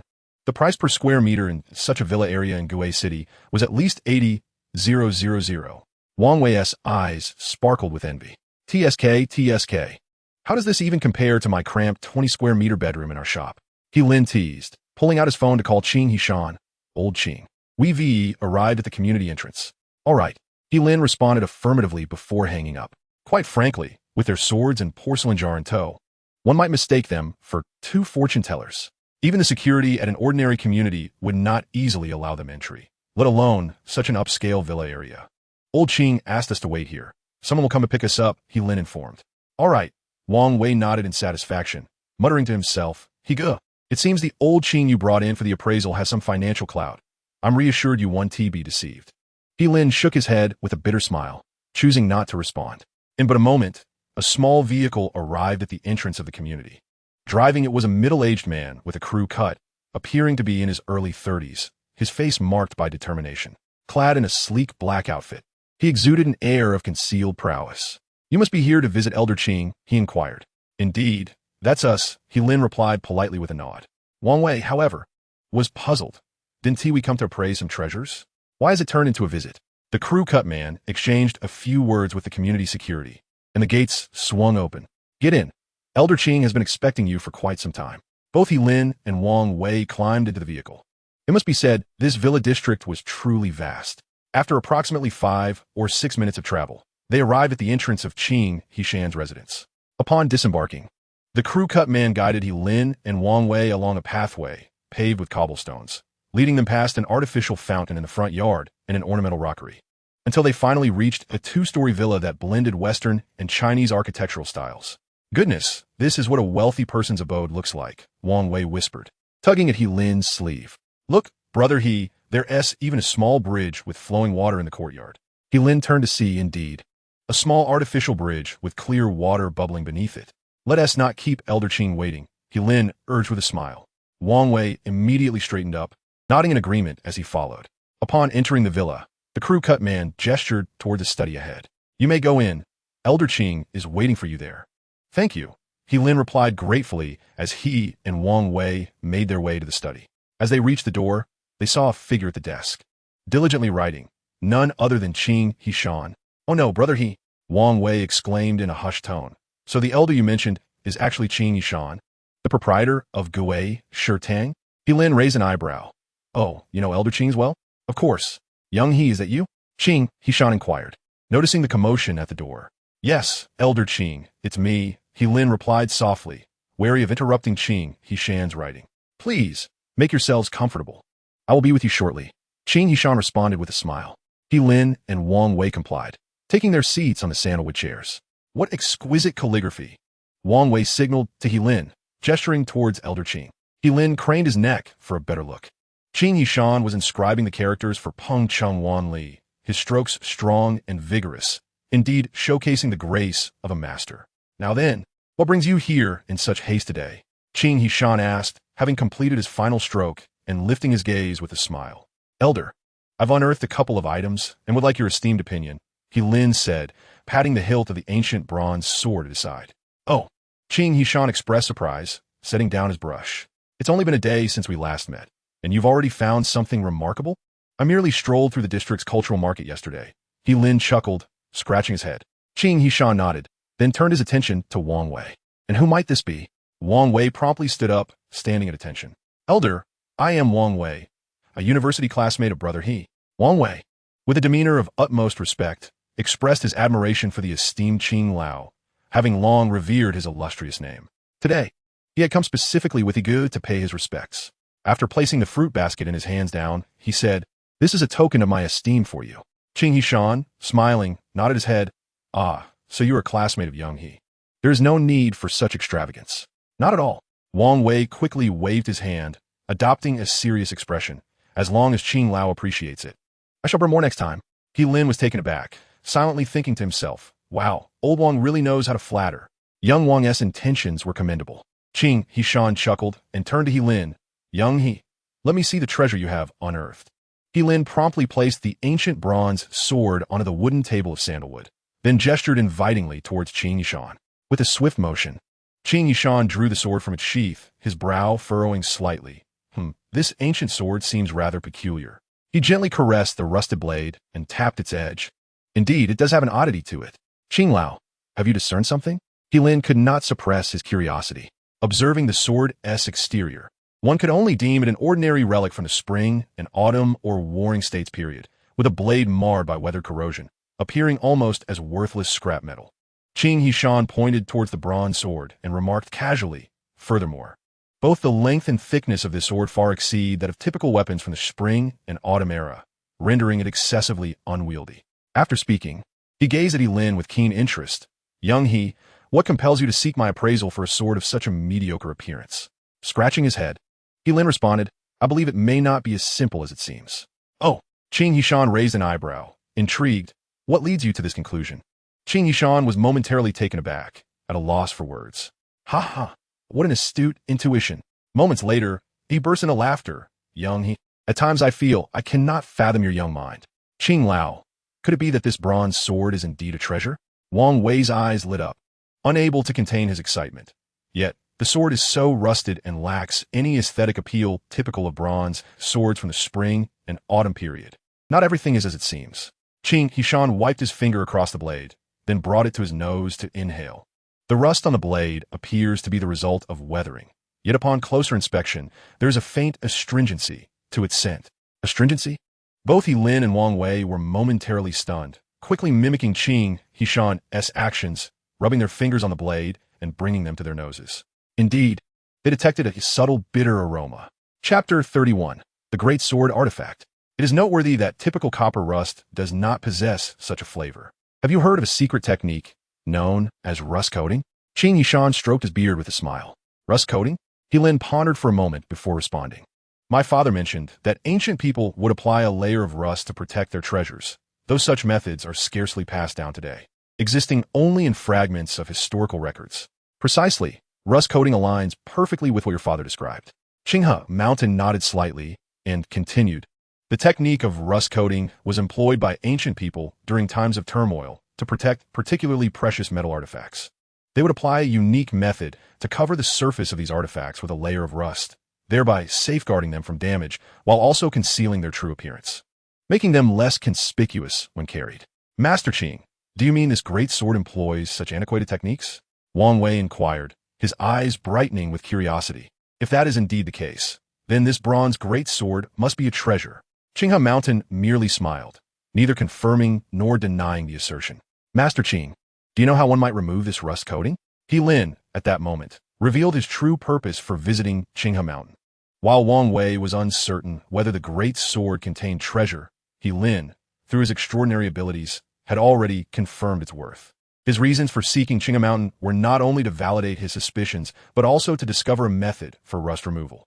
Qinghe Mountain leisurely sipped his tea before turning to He Lin and remarked, Young He, you truly have exceptional luck indeed. He Lin scratched his head and chuckled, their mutual understanding evident without words. Qinghe Mountain shook his head with a smile and called out toward the study door, Zhuangzi. At that moment, the short-haired man who had previously guided He Lin and Wang Wei entered. Master Qing, do you have any instructions? The man, known as Zhuangzi, whose full name was Zhang Zhuang, served as Qinghe Mountain's driver and personal bodyguard. Take this bronze sword and follow me to the basement, Qinghe Mountain commanded as he rose. Sweeping his sleeve? Yes. Zhuangzi nodded slightly, effortlessly lifting the ancient bronze sword with one hand and following closely behind. Goodness, what a capable individual. Wang Wei whispered to He Lin. Look at him, easily lifting that bronze sword with one hand. It must weigh at least 50 pounds. He Lin's eyes mirrored his astonishment. Carrying the ancient sword felt burdensome to him, let alone lifting it with one hand. It was undeniable that Qinghe Mountain was surrounded by formidable talent. Young He, Young Wang, why are you two still standing there? Qinghe Mountain called out from ahead. Hurry up and follow. Oh yes, Master Qing, we're coming. He Lin responded, quickly catching up with Wang Wei. Qinghe Mountain led the way as the four descended a circular staircase, arriving at a basement. The basement was equipped with sound-activated lights. As soon as footsteps echoed, soft yellow lights illuminated the passage. Such a vast basement in this villa. This is quite luxurious, Wang Wei remarked, taking in the facilities.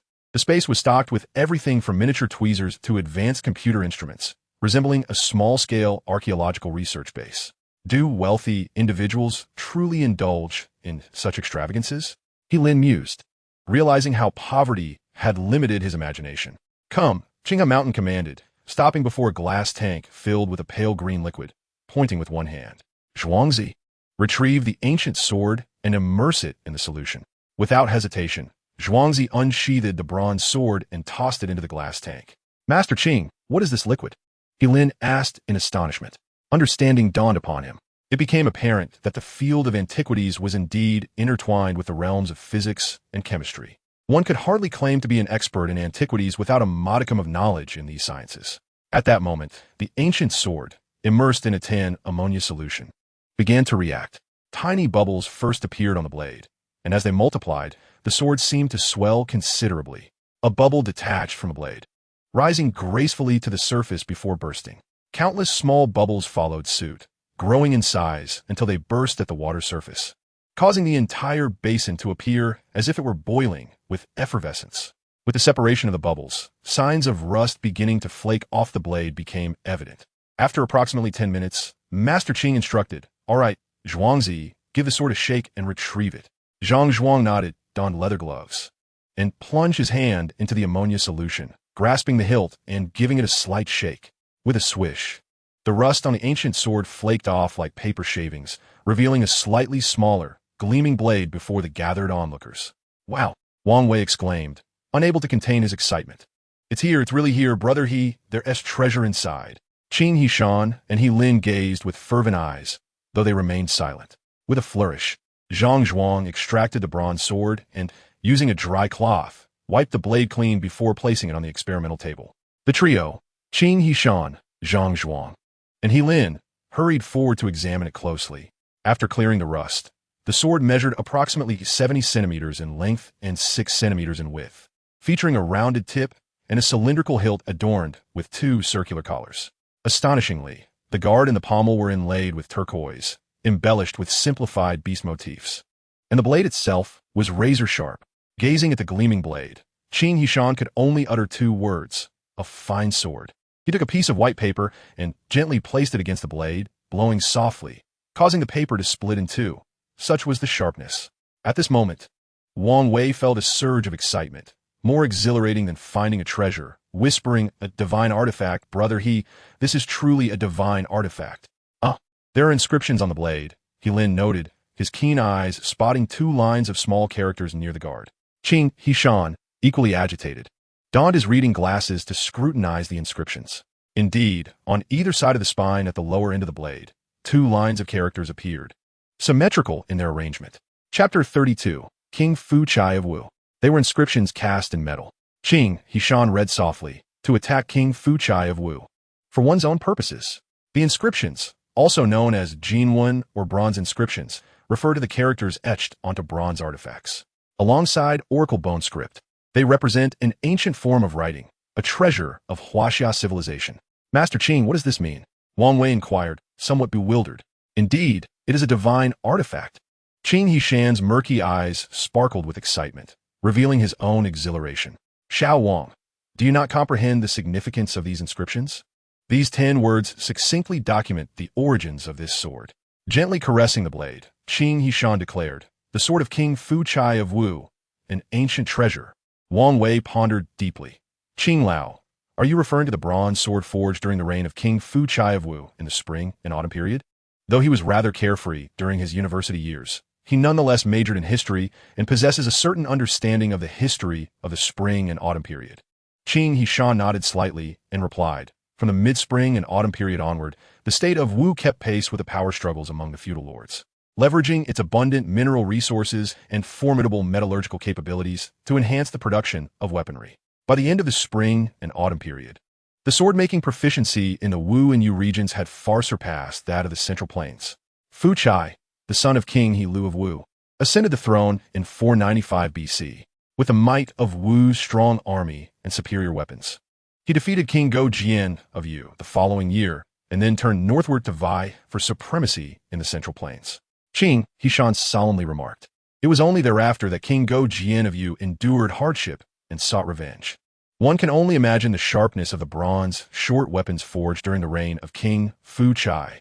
Thus, the Yu kingdom has the renowned sword of King Go Jian, while Wu boasts the illustrious sword of King Fu Chai. It is known that only 9 of King Fu Chai's sword have survived to this day. I never expected to encounter this 10th one here. Qin Hishan glanced at Helin, exclaiming excitedly, "Xiao He, I truly must commend you. Your fortune with treasures is remarkable. Whom did you inherit it from?" Helin chuckled, sidestepping the comment and inquiring, "Qing Lao, what is the market value of such an ancient bronze sword?" Market value? For a moment, Qin Hishan fell into contemplation. After a while, he spoke, "I cannot precisely ascertain the worth of this type of King Fu Chai sword. The 9 known swords in existence are not in particularly good condition and pale in comparison to the famed sword of King Go Jian.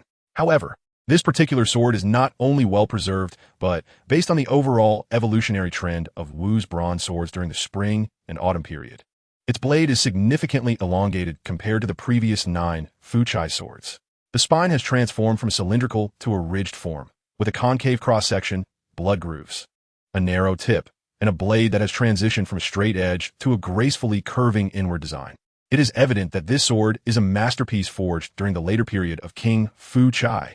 Although the sword of King Go Jian is valued at nearly 10 million, this sword of King Fu Chai is by no means inferior." Qin Hishan's brow furrowed slightly as he declared earnestly, "In my humble opinion, this sword does not merely rival the sword of King Go Jian. It subtly suggests a potential to surpass it. If these words had been uttered by anyone else, they would surely have been met with ridicule for such audacity. Who would believe that a bronze sword could overshadow the sword of King Go Jian?" Yet, these words came from Qin Hishan, a titan in the Antiquities market, thus rendering them as veritable truth. "My goodness, you've truly struck gold. Did you acquire this sword with little effort?" Qin Hishan's ears perked up as he inquired, "Xiao He, how much did you pay for this ancient bronze sword?" "I purchased this sword for 140,000. Helin replied with an awkward smile, casting a glance at Wang Wei. "Your phrase striking gold with empty hands is rather harsh. After all, I did invest a considerable amount. 140,000. Qing Hishan's countenance shifted slightly, as he mused to himself, acquiring a sword worth over 10 million for merely 140,000. Does that not equate to striking gold with empty hands? Xiaohe, you managed to seize this treasure for less than a fraction of its true value. Qing Hishan shook his head with a wry smile. You must realize, in this day and age, such a feat is nearly impossible. Qinghe Mountain has been captivated by antiques throughout his life, having stumbled upon countless treasures, though most were merely remnants from the 780s of the last century. During that era, the general populace possessed a limited understanding of culture and the antique trade, often allowing one to procure even official kiln blue and white porcelain for a mere pittance. However, times have changed considerably, with an elevation in the cultural literacy of the people. The number of antique collectors has surged, rendering it nearly impossible to unearth treasures at such minimal cost. I consider myself rather fortunate, He Lin remarked with a smile. Oh, by the way, old Qing. At that moment, Wang Wei suddenly recalled something, lifting the porcelain jar in his hand. Could you take a look at this jar and tell me if it's a treasure? Previously, the group had focused their attention on the ancient bronze sword, inadvertently overlooking another item brought by He Lin. Qinghe Mountain furrowed his brow, turning to Wang Wei. Did you acquire this, Xiao Wang? Ah, no, Wang Wei chuckled. This jar was also purchased by Brother He, and it cost him a whopping 50,000 yuan. It pained my heart. 50,000, Qinghe Mountain murmured, then began to examine the jar closely. Suddenly, his pupils constricted, and he gasped, could it be? What is the matter, old Qing? Wang Wei inquired, puzzled. Did you misjudge it? Observing the bewildered expressions of He Lin and Wang Wei, Qinghe Mountain chuckled. This is a cleaning agent I concocted for porcelain, designed to cleanse surface grime without harming the glaze. The glaze of porcelain is created using various metal oxides as pigments, fired at specific temperatures and atmospheric conditions. Over the years buried underground, porcelain inevitably acquires a variety of stains. Some stains not only adhere to the porcelain surface, but also penetrate the glaze, causing irreversible damage. Additionally, many porcelain pieces suffer from secondary damage due to human intervention. Artifacts unearthed from ancient tombs often exhibit oxidized glaze due to improper preservation, which can be deemed a significant loss. It must be said that cleaning porcelain is indeed a skilled endeavor. Qinghe Mountain instructed Zhang Zhuang to bring a small basin of warm water to the workstation, then applied the previously mentioned milky liquid to the surface of the jar. Once the milky substance began to show signs of coagulation, he submerged the porcelain jar into the basin of warm water. Chapter 33. Tang Flower Porcelain. After approximately 10 minutes, the previously milky liquid had transformed into a yellowish, jelly-like solid. At this moment, Qinghe Mountain retrieved the jar from the water, gently peeling away the milky, jelly-like substance from the jar surface. The black stains and dirt that had adhered to the jar were nearly all removed, clinging instead to the jelly-like solid. Only a few brownish stains remained on the body of the jar, through which He Lin could discern faint patterns. Qinghe Mountain then procured a piece of soft cloth, dipped it in a yellow liquid, and began to gently rub the stained areas of the porcelain jar with his finger. The brown stains on the jar were effortlessly wiped away by a soft cloth. Indeed, just as Qinghe Mountain had previously stated, this cleaning solution possesses no corrosive qualities towards the vessel itself. At this moment, with the stains removed, the porcelain jar remained unscathed, appearing exceptionally pristine. The once unsightly jar was transformed into a radiant object, exuding charm and elegance. The brown earthen stains completely eradicated. The jar was now entirely adorned with a black glaze, revealing its natural clay color near the base. The jet black surface was embellished with 4 patches of grayish-blue patterns, resembling colors that had naturally flowed together, creating a delightful aesthetic. Upon witnessing the true nature of the porcelain jar, He Lin and Wang Wei couldn't help but gasp in awe. It was truly exquisite, just as I had anticipated. Qinghe Mountain donned his old spectacles once more and inspected the cleaned porcelain jar, nodding in approval. This is indeed a piece of Tang flower glaze from June porcelain. Wang Wei, taken aback, wore an expression of disbelief and inquired, Elder Qing, isn't June porcelain renowned for its brilliantly vibrant red glazes? How is it that this piece features a black glaze? Not at all, Qinghe Mountain replied with a gentle shake of his head. While June porcelain is primarily celebrated for its red glazes, which pioneered the copper-red glaze, transforming the landscape of high-temperature colored glazes in China, it also opened new artistic realms. June porcelain is widely recognized as one of the 5 great kilns of the Song dynasty, produced by the June Kiln, which was established during the reign of Emperor Huizong in the vicinity of Yuzhou City for the purpose of crafting imperial porcelain. However, The history of June porcelain dates back to the Tang Dynasty. With a profound gaze, Qinghe Mountain continued. Porcelain began its journey during the Eastern Han Dynasty and matured through the Tang Dynasty, gradually forming two major systems, Southern Celadon and Northern White Porcelain, represented by the Yu and Qing kilns, respectively. Yet, regardless of whether it is the Yu kiln's Celadon or the Qing kiln's White Porcelain, their glazes are singular in color, either green or white, without exception. June porcelain, however, is distinct.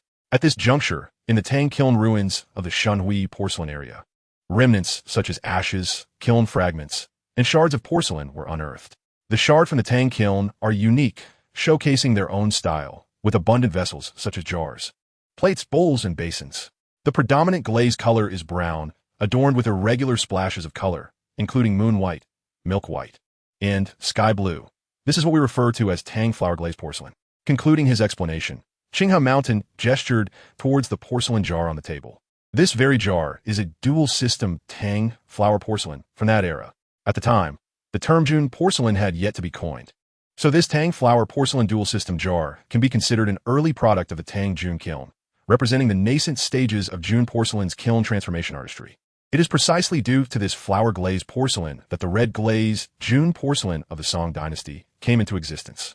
After hearing Qinghe Mountain's elucidation, Wang Wei finally grasped the significance. It turned out that this jar, adorned with black glaze and grayish-blue patterns, though not a Song June porcelain, surpassed it in elegance. He Lin, having grown up in his family's antique shop, had often heard his father discuss matters related to the June kiln, so he was relatively composed. Nevertheless, despite his composure, the thrill of witnessing such beauty was undeniable. Elder Qing, what would the market value of this Tang flower porcelain dual system jar be, if one were to estimate it? He Lin finally posed the question that weighed most heavily on his mind. Qing Hishan, taken aback, pointed at He Lin with a wry smile and remarked, "Oh, if Lao Ma hears you say that, he will certainly think you've been blinded by greed." He Lin, feeling somewhat embarrassed, scratched his head and chuckled. Qing Lao, please forgive me. It's a peculiar time, after all. Indeed, if Ma Yulang were to learn of a historical treasure like the Tang flower porcelain, he would undoubtedly have a word or two for He Lin. "Ah, you rascal." Qing Hishan chuckled, shaking his head before continuing. "Such Tang flower porcelain is quite rare, especially a double-handled jar in such pristine condition. Its market value starts at no less than 5 million, and it could fetch an even higher price at auction."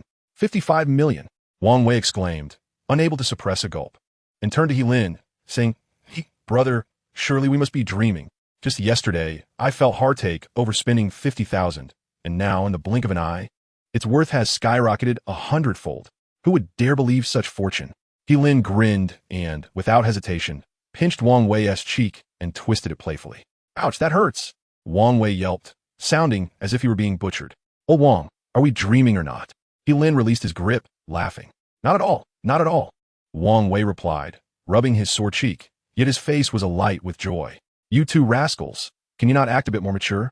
Qing Hishan said, shaking his head with a smile. He then asked, "By the way, He Lin, what do you plan to do with the Wu Wang Fu Chai sword and the Tang flower porcelain double-handle jar?" "I'm still unsure," He Lin contemplated. "I have some funds to reopen the antique shop, but I must also save some money for unforeseen circumstances." "Indeed," Qing Hishan nodded, praising him. In the world of antiques, the worst sin is to be overly eager for quick profits. One must balance diligence with patience to ensure longevity in the trade. If you're not in urgent need of cash, I would suggest taking these two treasures to the Pishio auction house. Their value will undoubtedly exceed my estimation. Reflecting on this, He Lin realized the wisdom in Qing Hishan's words. Previously, he had been compelled to sell the Night Pearl of Empress Cixi for 2 million out of necessity. Now that his financial situation was less pressing, why not take these two treasures to the Pishio auction in half a month? The profits would surely surpass Qing Hishan's valuation. "All right, I think that is a good idea." He Lin nodded in agreement. "Haha, splendid." Qing Hishan laughed, saying, "I might also attend the Pishio auction in half a month. I will reach out to you then." "Thank you so much, Qing Lao." He Lin stood and clasped his hands in gratitude. "Oh, it's merely a small favor," Qing Hishan replied with a smile. "It is quite amusing to encounter a fortunate young man like you." You flatter me, Qing Lao.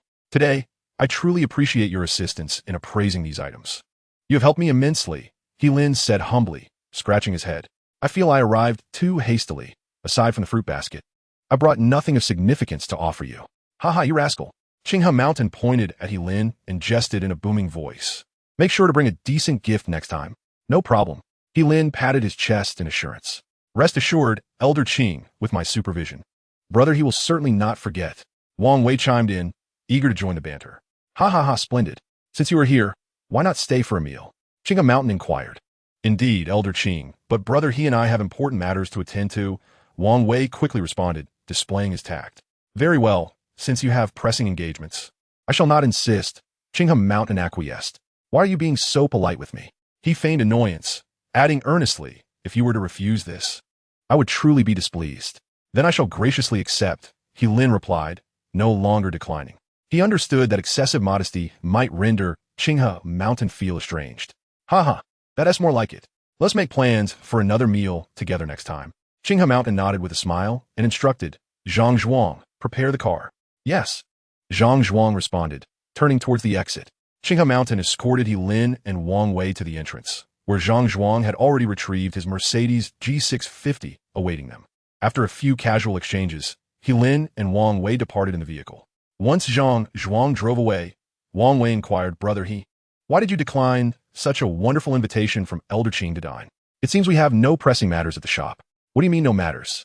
The remaining stock needs to be counted, the pre-order lists need to be compiled. He Lin raised an eyebrow and replied nonchalantly, as for dining, there will be plenty of opportunities in the future. Besides, we only brought a fruit basket. It would be inappropriate to stay for a meal. Wang Wei nodded in agreement. That makes sense. Next time, we must bring a more suitable gift. Exactly. Let us focus on our work today, and tonight we'll go out for a feast. He Lin chuckled. Ha ha, brother you're quite impressive. Wang Wei complimented, spontaneously flattering him. No worries, your first month as salary is on me. It's a non-issue. Wang Wei suddenly recalled their previous bet regarding whether he would find a bargain. The thought of losing his first month as salary made his expression turn somber. Just then, a voice called out from nearby, don't miss out. We have porcelain and bronze wares from the ancestral home. Come take a look. He Lin couldn't help but raise an eyebrow and turn to look. Ah, now I understand why this sounds so familiar. Wang Wei followed his gaze and spotted the old farmer and the middle-aged woman from the previous day, hawking their wares at the roadside stall. Shall we go take a look? He Lin suggested. Exchanging a glance with Wang Wei, they swaggered over to the stall. Upon seeing He Lin approach, the old farmer frowned. What do you want, Yes, our business is straightforward. Once sold, no returns or exchanges. The middle-aged woman nervously added in support. After all, yesterday, a ceramic jar fetched a staggering 50,000 from He Lin. Who knows if this fellow is here to stir up trouble? He Lin chuckled coldly. The old farmer, initially taken aback, soon scoffed aloud. Why wouldn't I? Since you, the young master of the He family, have plenty of money, I certainly welcome it. He Lin ignored him, merely casting his gaze around the items on display. He noted that the old farmer's wares today were mostly remnants from yesterday, either shabby replicas or trinkets from the early republic, hardly worth a few coins. At that moment, a customer who had been squatting in front of the stall lifted a copper mirror and inquired, How much for this, vendor? Boss, you have a discerning eye. This is something I unearthed from my ancestral home. The old farmer's face instantly donned a sycophantic smile. I had someone appraise it. It's a treasure from the Tang Dynasty. Worth? What Tang Dynasty treasure? This is clearly a modern imitation. Before the old farmer could finish, He Lin interjected with a scoff. The old farmer's face turned pale, glaring at He Lin. You little brat, what nonsense are you spouting? Nonsense? I'm just speaking the truth. He Lin replied with a grin. This mirror is worth 30 at most. Even at wholesale, it can't fetch much more. Is your ancestral home in the wholesale business? The customer, taken aback, glanced at the old farmer's grim expression, set down the copper mirror, and turned to leave. Hey, sir, don't listen to this brat. The old farmer shouted a couple of times. Seeing no effect, his gaze turned icy as he fixed his eyes on He Lin. What? Are you looking for trouble, Oh, I have no time for that. He Lin retorted with a smirk, right, old Wang? Exactly. Wang Wei chimed in with a chuckle. Our time is far too valuable to waste on such trivial matters. It's better to hunt for some bargains. Hunt for bargains? You two kids who haven't even sprouted hair yet? The old farmer scoffed derisively. Did that porcelain piece you bought yesterday for 50,000 not suffice for your breath? Not nearly enough. He Lin laughed. By the way, I had that jar appraised. It's not worth a few hundred, but rather should be in the millions. If luck is on my side, it could fetch around 10 million at auction. Chapter 35. Time to show off. What? 10 million? The old farmer was so astonished that he stumbled over his words. Then with a roll of his eyes, he sneered in disbelief. It's still midday. It's not time for dreaming. Dreaming? He Lin raised an eyebrow, exchanging a knowing glance with Wang Wei. Old Wang, it seems he doesn't believe us. Wang Wei instantly understood, opening a brocade box containing Tang flower porcelain. Old man, take a look at this. Oh dear, is that the jar we sold yesterday? A middle-aged woman gasped upon seeing the clean Tang flower porcelain double-handled jar. The old farmer couldn't help but flinch as a dealer of antiquities. While he might not immediately recognize the origins of the Tang flower porcelain double-handled jar, the depth of its glaze and the level of patina were enough to convince him that this jar was indeed a treasure. Is this the porcelain jar I sold you yesterday? The old farmer asked, tinged with self-doubt. Is there any doubt? Wang Wei replied with a smug grin. I must tell you, old chap, we took this jar to Qing Yuan workshop today for appraisal. The verdict? It is a Tang flower porcelain double-handled jar. Have you ever heard of it?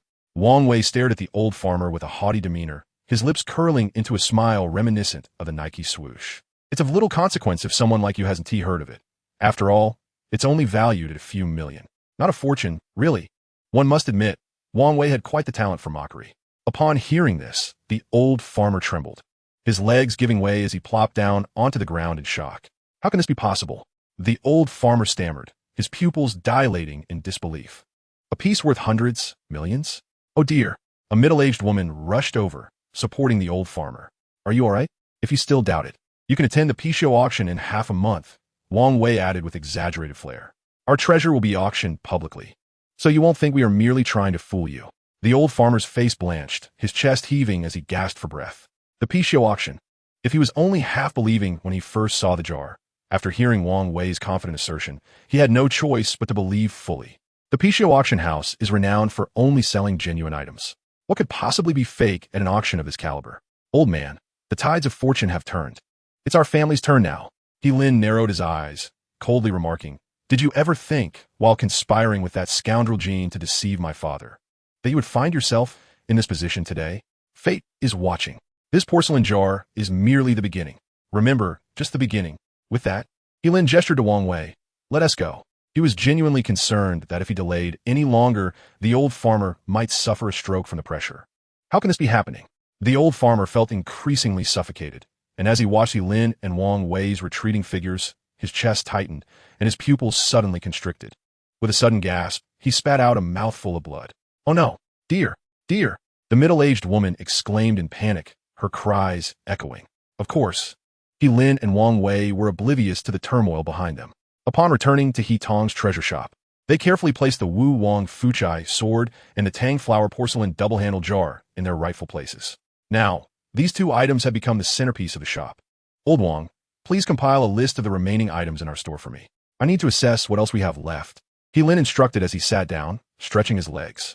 That way, I can make informed decisions for the shop's grand reopening. Absolutely. Wang Wei sprawled over the stool, patting his belly with a chuckle. But, Higo, it's almost mealtime. After a busy morning, shouldn't we indulge in a hearty meal? He Lin raised an eyebrow and chuckled wryly. Old Wang, are you implying that you can't even wait until tonight? Today marks our initial triumph. We must celebrate. Wang Wei responded with a grin. One meal at noon and another in the evening. Perfect. All right.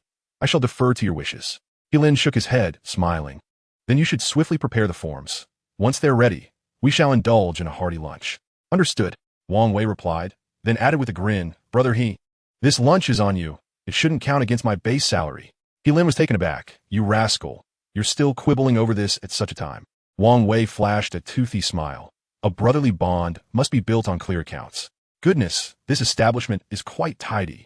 At that moment, a mocking voice echoed mockingly from the entrance of He Tong Bao Jian. Both He Lin and Wang Wei turned in surprise. Standing at the doorway was none other than Jin Yuanquan from the neighboring Jin Yuge. He Lin's expression instantly soured. Eugene, who allowed you to enter? Leave at once. Oh, who allowed me in? Jin Yuanquan sneered, leisurely twirling a pair of lionhead walnuts in his hand as he strolled in. In a few days, this will be my establishment. Do I need anyone's permission to inspect my own store? Recalling how these two had humiliated him the previous morning, coupled with the incident of the stones thrown at his shop the night before, Jin Yuanquan's anger simmered within him. Jin, be clear. He Lin abruptly rose from his seat. I see contempt in his voice. As long as the 7-day period has not yet elapsed, this establishment is still called He Tong Bao Jian, belonging to the He family. Not the Jin family. A stubborn duck.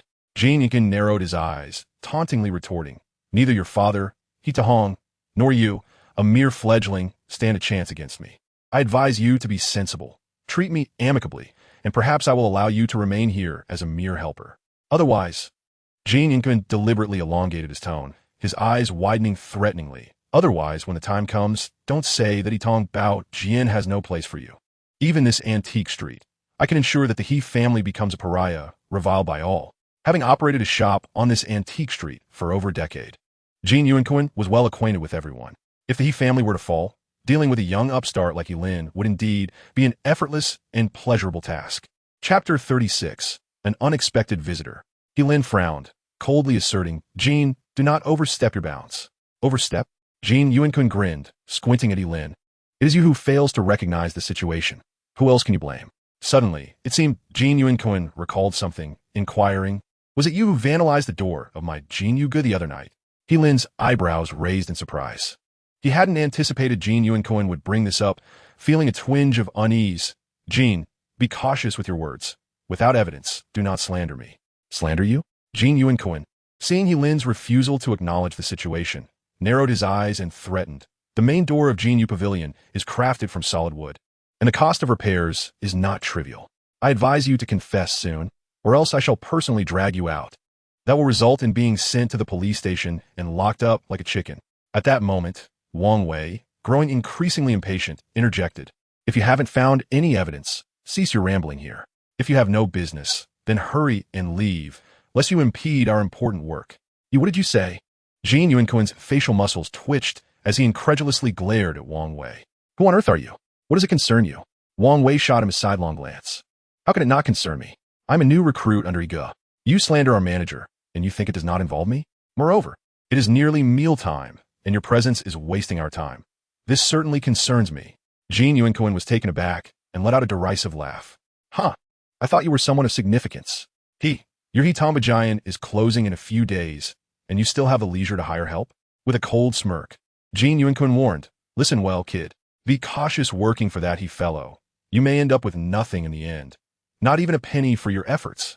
"Have you finished?" Wang Wei tilted his head, his expression icy. "If you have, then be quick about leaving. Do not waste my time."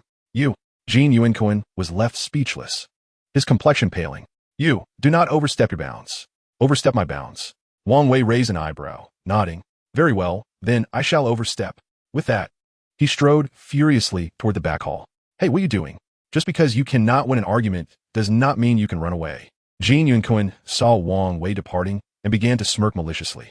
"Humph, so this is the help you hired, just like your family, pathetic. Jin, are you going to leave or not?" Before Jin Yunkin could finish his taunt, a sharp reprimand echoed from the back hall. Moments later, the back door swung open with a loud bang, and Wang Wei emerged, brandishing a gleaming kitchen knife. Jin Yunkin felt a chill run down his spine and stumbled back a few steps toward the entrance. Hey, what are you doing? Young man, do not let your temper flare." Despite being over 50, he was merely a wordsmith and had never encountered such a scene. "I will ask you one last time. Will you leave or not?" Wang Wei, menacingly wielding the knife, said nothing further and seemed poised to charge forward. All right, you fellow. I wonder how much longer you two can remain standing." Jin Yunkin spat out that remark before hastily fleeing from He Tambajayan. "That guy is clearly a coward who bullies the weak," Wang Wei scoffed disdainfully. Old Wang, it seems we do not have a kitchen knife in our store." "Do we?" Lin asked, a bit bewildered. "Oh, this is for my suitcase," Wang Wei replied, weighing the knife in his hand with a smile. "I was preparing to rent a place in Guisher City, so I brought my own utensils from home to save the trouble of buying new ones." "You can bring knives on an airplane?" "Check baggage," Wang Wei replied nonchalantly. "Impressive." At that moment, footsteps approached from the entrance, growing louder as they neared. During this time, Wei Tong Baojian was closed. It was unlikely that any guests would arrive. "No worries.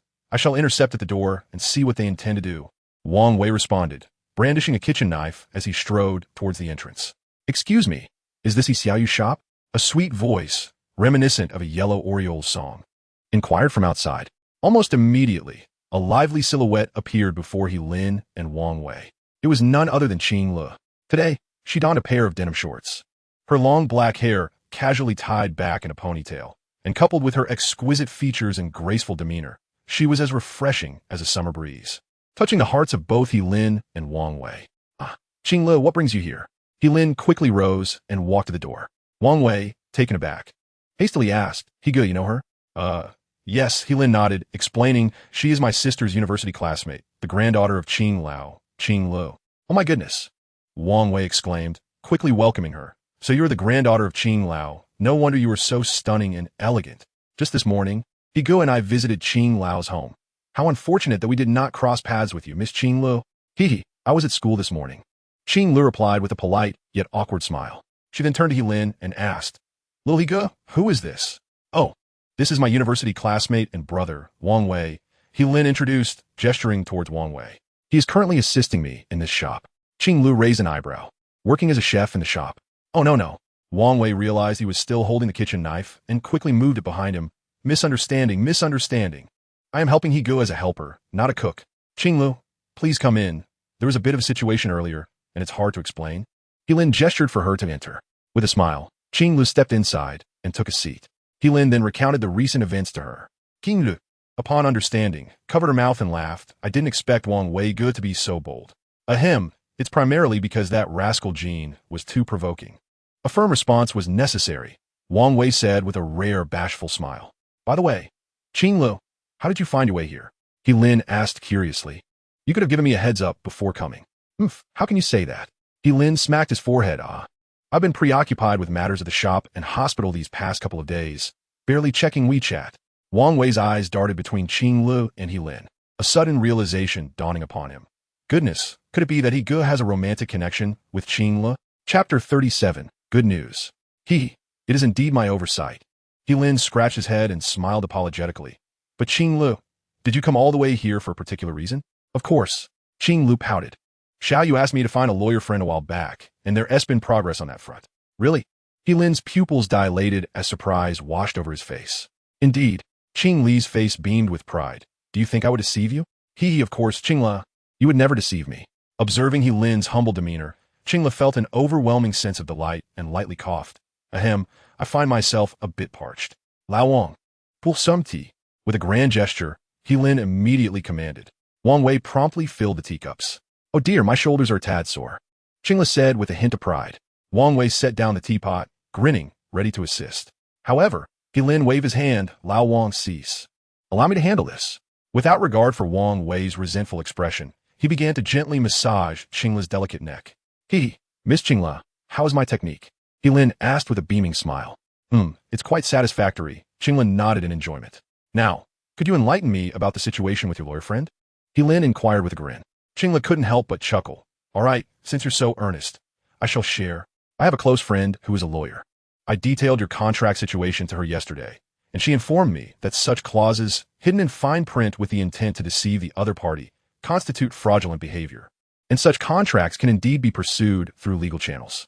Upon hearing this, He Lin's eyes sparkled with hope. Qing La, is this truly the case? Certainly. In a few days, I shall arrange for my friend to meet with you for a detailed discussion, she replied. Have your shoulders ceased to ache so soon? He Lin was taken aback, chuckling. I can continue the massage a while longer. Meanwhile, Wang Wei looked on with disdain, muttering under his breath, Higo, why are you being so overly familiar? And what of it? You should be aware that I have rendered you a considerable favor. Qing La scrutinized He Lin and remarked, shouldn't you express your gratitude accordingly? Gratitude, indeed, must be shown. Before He Lin could respond, Wang Wei quickly chimed in. Miss Qing La, your assistance has been invaluable. We must certainly show our appreciation, right, Higo? He Lin, initially taken aback, could only manage a wry smile and nod. Lao Wang is correct. But how should I express my gratitude? I've been quite occupied with matters at the shop. Then please treat me to lunch. Qing La stated with an air of premeditation. It won't take too much time. He Lin was momentarily stunned. You want me to treat you to lunch today? What? You journeyed all the way here just to convey that I should treat you to a meal? Qing La pouted playfully. Little brother, don't think I'm unaware. My grandfather informed me this morning that you acquired 2 valuable treasures, worth quite a sum. Surprised, He Lin chuckled and scratched his head. I must admit, your sources are quite reliable. Indeed, Qing La retorted. So, will you treat me to lunch or not? Of course I shall. Wang Wei eagerly interjected. Higo, would you agree? He Lin could only smile awkwardly. All right, since you are free for lunch, I shall treat you. Oi, Qing La exclaimed joyfully. Rising eagerly and moving towards the door. Let us go. Time is of the essence. Your presence is awaited outside. With that, she turned and exited through the grand entrance of Hitong Bao Jian. Old Wang, why are you turning your elbow outward? At this moment, He Lin furrowed his brow and murmured to Wang Wei, we haven't even finished our work at the shop. Why are you creating a ruckus? To his surprise, Wang Wei chuckled and replied, He Go, you possess quite the charm. Even Qing Lao's granddaughter can be caught. She's on a goddess level. Cough, what nonsense are you spouting? He Lin interjected with a light cough. Oh, you're still hiding things from me, brother? Wang Wei patted He Lin's shoulder and laughed. He Go, I'm merely assisting you. Can't you see that? He Lin's face flushed. What are you babbling about, old Wang? Hey, He Go, Wang Wei said with a serious expression, I must tell you, based on my years of experience with women, Qing Lu is a wonderful girl, not in the same league as Li Kaiping. You must cherish this opportunity. Otherwise, once this village is gone, the shop will be lost too. He Lin stood there, momentarily lost in thought. The name Li Kaiping had rarely been mentioned since his university graduation. Li Kaiping was He Lin's girlfriend during college, his first love. Like many naive young men, He Lin once believed they could be together forever, even planning to work and live together after graduation. However, in his senior year, Li Kaiping took the initiative to break up with him. He Lin was taken aback, thinking he had done nothing wrong. It wasn't until he saw an Audi A6 picking her up from school that he realized the innocence of college romance often crumbles in the face of reality. Just then, Wang Wei emerged in a different outfit and noticed He Lin still standing there. Hey, He Go, what are you doing just standing around? Oh, nothing. He Lin quickly shook his head. Are you ready? Let's go. We shouldn't keep the girls waiting. With that, he walked out on his own. Hey, He Go, wait for me. Wang Wei hurriedly locked the shop door and followed him out. As they exited Hitong Bao Jian, they did not see Qing Li's figure. Oh, where did Qing Li go? Just then, from the nearby street corner, two honks of a car horn sounded. He Lin and Wang Wei turned to see Qing Lu waving at them from car. Chapter 38, Adult Matters. He Lin and Wang Wei quickly made their way to the antique street corner. Wow, what the heck? Wang Wei exclaimed as he approached, astonished. A Maybach 62. Not bad, right? Qing Lu smiled and said, this car used to be my grandfather's. It's a 2005 model, the most affordable in the 62 series. You saying that makes it hard for us to keep up? Wang Wei replied with a sour expression. It's worth noting that the Maybach 62 has not been manufactured since 2010, as it merged with Mercedes-Benz to become Mercedes-Benz Maybach, even changing its emblem to that of Mercedes.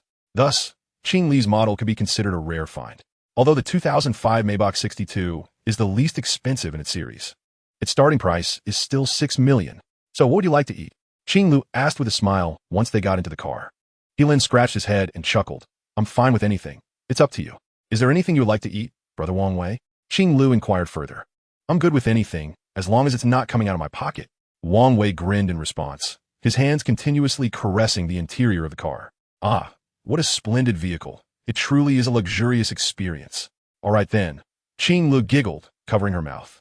After a moment of contemplation, she pouted and said, how about we indulge in some Korean cuisine? I know a delightful Korean restaurant that offers excellent dishes at reasonable prices. With that, she swiftly made a reservation on her phone and activated the navigation. Is it the Pila Ocean Korean Cuisine on Dongshan Road? He Lin glanced at the phone navigation from the passenger seat. Yes, do you know this restaurant, brother? Qing Lu asked while driving. Oh, so, it's that Korean restaurant. He Lin was about to speak when Wang Wei, sitting in the back, interjected, I know that place too. It's considered the most authentic in our East District. Back in college, brother, he would scrimp and save just to treat Li Kaiping to a meal there. Who would have thought that Li Kaiping cough, mind your words. He Lin interrupted Wang Wei's rambling with a stern expression. Li Kaiping, who is she? Qing Lu asked, taken aback. An ex-girlfriend. It's all in the past now. He Lin replied nonchalantly. Ah, then should we choose another restaurant? Qing Lu suggested, displaying her understanding. She was concerned that He Lin might become nostalgic and affect the joyous mood of the day. No need, let's go there. He Lin smiled and said, I've long forgotten the past, and there's nothing worth reminiscing about. Qing Lu nodded in agreement and refrained from further comments. Before long, the trio arrived at the Pila Ocean Korean Cuisine on Dongshan Road. The lobster sashimi and sea urchin sashimi here are particularly distinctive. This is my favorite flavor in the East District, Qing Lu remarked as she settled onto a cushion and called for the waiter. In no time, a waitress clad in a kimono approached with the menu for the trio to place their orders. The gimbap and sashimi here are mostly prepared fresh. So while waiting for the dishes, He Lin and the others engaged in light conversation. Qing Lu, I truly appreciate your assistance this time. He Lin poured himself a cup of buckwheat tea and said to Qing Lu, Here's to you. I raise my cup in gratitude. Oh, it was nothing. Qing Lu lifted her cup to clink with Helin's, smiling. I merely lent a hand. Oh my, Miss Qing Lu, that is hardly just a helping hand. You're more like a timely savior. Wang Wei seized the opportunity, grinning. If the contract works out, brother, he will truly owe you a grand favor. If I may say, not just this meal, but even 10 would not suffice. Wang Wei glanced at Helin, continuing, you can never repay this favor, right? Brother he? Helin responded with a chuckle. Indeed, that is quite true. Yet, internally, he couldn't help but wonder if old Wang was genuinely being supportive or merely angling for more free meals. Oh dear, brother Wang Wei, you're too kind. Qing Lu laughed, covering her mouth. I'm just helping out a friend. It's perfectly normal. Well, normal it may be, Wang Wei replied with a grin. Wang Wei's eyes twinkled mischievously as he jested. However, while human kindness is indeed valuable, it must not be forgotten. After this, he turned to Helin and teased. Brother he, don't you agree? Helin, caught off guard, could only nod in agreement. Though internally, he pondered how he felt, as if you're being led by the nose by Wang Wei. Well then, I cannot argue with either of you, he conceded. Qing Lu, laughing heartily, chimed in, brother he, since you owe me such a significant favor, you ought to consider how you will repay it. Helin found himself momentarily speechless, unsure of how to respond, and resorted to sipping his tea. Indeed, this is something that must be thoughtfully considered. Wang Wei seized the opportunity to continue, grinning broadly. Such a grand favor. I dare say, brother, he would be willing to offer himself in return. Helin nearly spat out his tea in shock, while Qing Li's cheeks flushed slightly as she playfully scolded. Oh dear, brother Wang, what nonsense are you speaking? Just speaking the truth, Wang Wei replied with a grin. Before long, their meal was served, and the three of them eagerly indulged in the feast. Once they finished dining, Qing Lu expressed her need to use the restroom, prompting Helin and Wang Wei to head outside to the parking lot to await her return. As they strolled and chatted, a sudden flash of headlights caught their attention. A sleek black Audi A6 sped towards them. The car honked loudly, startling both men, who instinctively covered their ears. Wang Wei, exasperated, shouted, "What is this ridiculous honking? Can't you drive properly? Just because you're in an A6? You think you're special?" At that moment, the window of the Audi A6 rolled down slowly, revealing a familiar figure in the passenger seat, leaving both Helin and Wang Wei astonished. Helin's eyes widened in disbelief as he recognized his ex-girlfriend, Li Kaiping, seated beside a wealthy young man with slicked-back hair. It dawned on Helin that this was indeed the same vehicle he had seen picking up Li Kaiping at the school gate. Oh, I wondered who it might be. The rich young man scrutinized Helin with a smirk, teasingly addressing Li Kaiping. "Isn't this your college ex? He's something or other." Helin's brow furrowed. He never expected to encounter Li Kaiping again, let alone discover that she had been with this wealthy heir for half a year since graduation. The young man, noticing Helin's silence, grew more animated. "Hey, make way. You were pitiful back in college, and it seems nothing has changed." He then turned to Li Kaiping with a grin. "If you had stayed with him, you would have surely suffered. How I would have felt for you." With that, he took Li Kaiping's delicate hand and kissed it passionately. Chapter 39. He is my boyfriend. Li Kaiping's face turned a shade pink, whether from embarrassment or shyness. She exclaimed, "Oh dear, others are watching. Hurry and park the car, so we can go eat." Witnessing her reaction, Helin felt a wave of nausea wash over him, inwardly cursing. I must have been blind to ever have feelings for such a woman. The affluent heir remained silent in the presence of Helin, leading him to believe that he had conceded defeat. Continuing to mock him seemed rather futile. What a waste of time. With a cold chuckle, the heir rolled up the car window and maneuvered the vehicle into a vacant parking space ahead. Today, he had miraculously avoided stepping in dog excrement, which he found quite fortuitous amidst such a bustling market. Wang Wei muttered to himself, then turned to Helin, who was still silent, and patted him on the shoulder in a gesture of consolation. "Brother he, do not be disheartened. Someone like Li Kaiping is not worth your sorrow." "Bah, I wouldn't shed a tear over someone who doesn't reciprocate my affections." Helin leaned against Qing Li's car, letting out a low sigh. "In fact, I find myself rather admiring my former self." "What do you mean?" Wang Wei inquired, taken aback. "I admire my audacity. I was bold enough to pursue a woman like her." Helin lowered his head, staring at his lap, and lamented, "Ah, I truly apologize, brother." "Ha ha, what a revelation."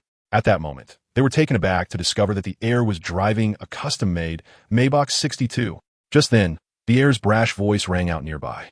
Helin and Wang Wei furrowed their brows and looked up to see Li Kaiping and the heir approaching after parking their vehicle, with one arm draped around Li Kaiping. The heir's gaze fixated on the gleaming Maybach 62. Darling, do you know what kind of car this is? Beyond indulging in life as pleasures, the heir possessed an impressive knowledge of luxury vehicles. What kind of car is it? Li Kaiping blinked her large eyes, appearing blissfully unaware. She hadn't noticed earlier, but now recognized it as a custom Maybach 62, of which only 2,000 units were produced globally, ceasing production of the MBH plate vehicles a decade ago. The heir's eyes sparkled with excitement as he boasted, I once begged my father to buy me one, but he flatly refused. Now it's truly impossible to acquire one, even with wealth. Is this car very expensive? Li Kaiping inquired innocently. Of course, darling. Such a vehicle is beyond the reach of ordinary individuals. It starts at no less than 6 million. The heir then glanced over at Lin, sneering. Hey, Mr. He, don't lean carelessly. His mocking tone intensified, dripping with sarcasm. Don't say I didn't warn you. If a luxury car like this gets a scratch, even selling you wouldn't cover the damages. The heir appraised Lin with derision, chuckling, someone like you would be lucky to afford a humble vehicle like a Xiaoli. As laughter erupted from him, Qing Lu, having just emerged from the restroom, approached. The heir's demeanor shifted upon seeing her. Not only was she stunningly beautiful, but she also exuded an understated luxury in her attire. His eyes widened with admiration, and he immediately donned a sycophantic smile. Ah, miss, is this magnificent Maybach 62 yours? Having encountered many such oily wealthy heirs, Qing Lu felt an instinctive aversion. Indeed, a beautiful car deserved a beautiful lady. The wealthy heir chuckled as he pointed at Lin and Wang Wei, exclaiming, Look at this impoverished fellow leaning against your car. I couldn't help but scold them. Such individuals truly lack manners. A luxury vehicle like yours. Can they even afford to drive something like that? What if something were to happen? Qing Lu interrupted the heir's incessant boasting, stepping beside Lin and the others. I apologize. They're my friends. The heir's smile faltered, huh? He couldn't fathom how someone like Lin could possibly know a woman of such stature. This was utterly inconceivable. Wang Wei, grinning, added, We do know each other. Qing Lu then softly inquired, Brother He, do you know them? Ah, that's Ji's ex-girlfriend, Li Kaiping. Before Lin could respond, Wang Wei shot a glance at Qing Lu and whispered, She is now living a lavish life with this rich guy. Wang Wei, what nonsense are you babbling about? Li Kaiping, with keen ears, coldly interjected, I have no ties to Lin anymore. Please remove those labels. Qing Lu, however, remained silent, scrutinizing Li Kaiping. Despite her glamorous appearance, to Qing Lu, she merely appeared as a materialistic woman eager to shed her past. Oh, so you found a wealthy friend? No need for your reminders. The heir suddenly froze. Oh, by the way, Qing Lu smiled sweetly and unexpectedly linked her arm with Lin's. Lin is not just any friend of mine. He is my boyfriend, so please refrain from speaking ill of him. At this declaration, both Li Kaiping and the heir's expressions shifted dramatically. How could this be possible? Although Lin was relatively handsome, they could begrudgingly accept him with a wealthy woman. But how could a goddess, rich and beautiful, possibly be interested in him? The sun must have risen from the west. Even Lin himself was taken aback, his eyes wide open in disbelief. Was this some kind of auditory illusion? Before the heir could respond, Qing Lu smiled sweetly at Lin. Brother He, shall we get in the car? Yes, let us go, Lin replied, dazed. Who could withstand such an unexpected confession from a goddess? Honk! Qing Lu pressed the horn. Could you please make way? Thank you. The heir, finally shaken. Ugen tipulet Li Kaiping asai, akwadili stiping asai. The engine of the Maybach 62 roared to life, and with a press of the accelerator, Qing Lu swiftly drove off, kicking up dust in their wake. Chapter 40, The Ghost Market. Inside the car, Lin and the others watched as the scenery whizzed by, the wind howling in their ears. Yet, an unusual silence enveloped the vehicle, creating a slightly awkward atmosphere. Clearing his throat, Lin mustered his courage and said, half-jokingly, Qing Lu, what you just said really caught me off guard. Qing Li's face flushed slightly as she gently remarked, Higa, my earlier words were merely to provoke them. Please do not take them to heart.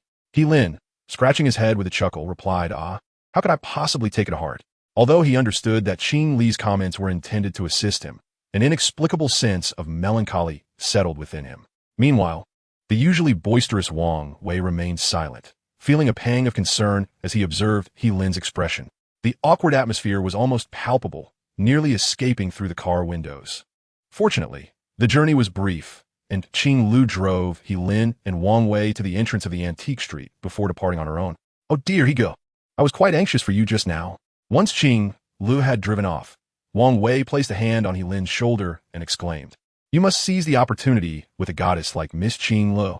He Lin, with a look of helplessness, lamented.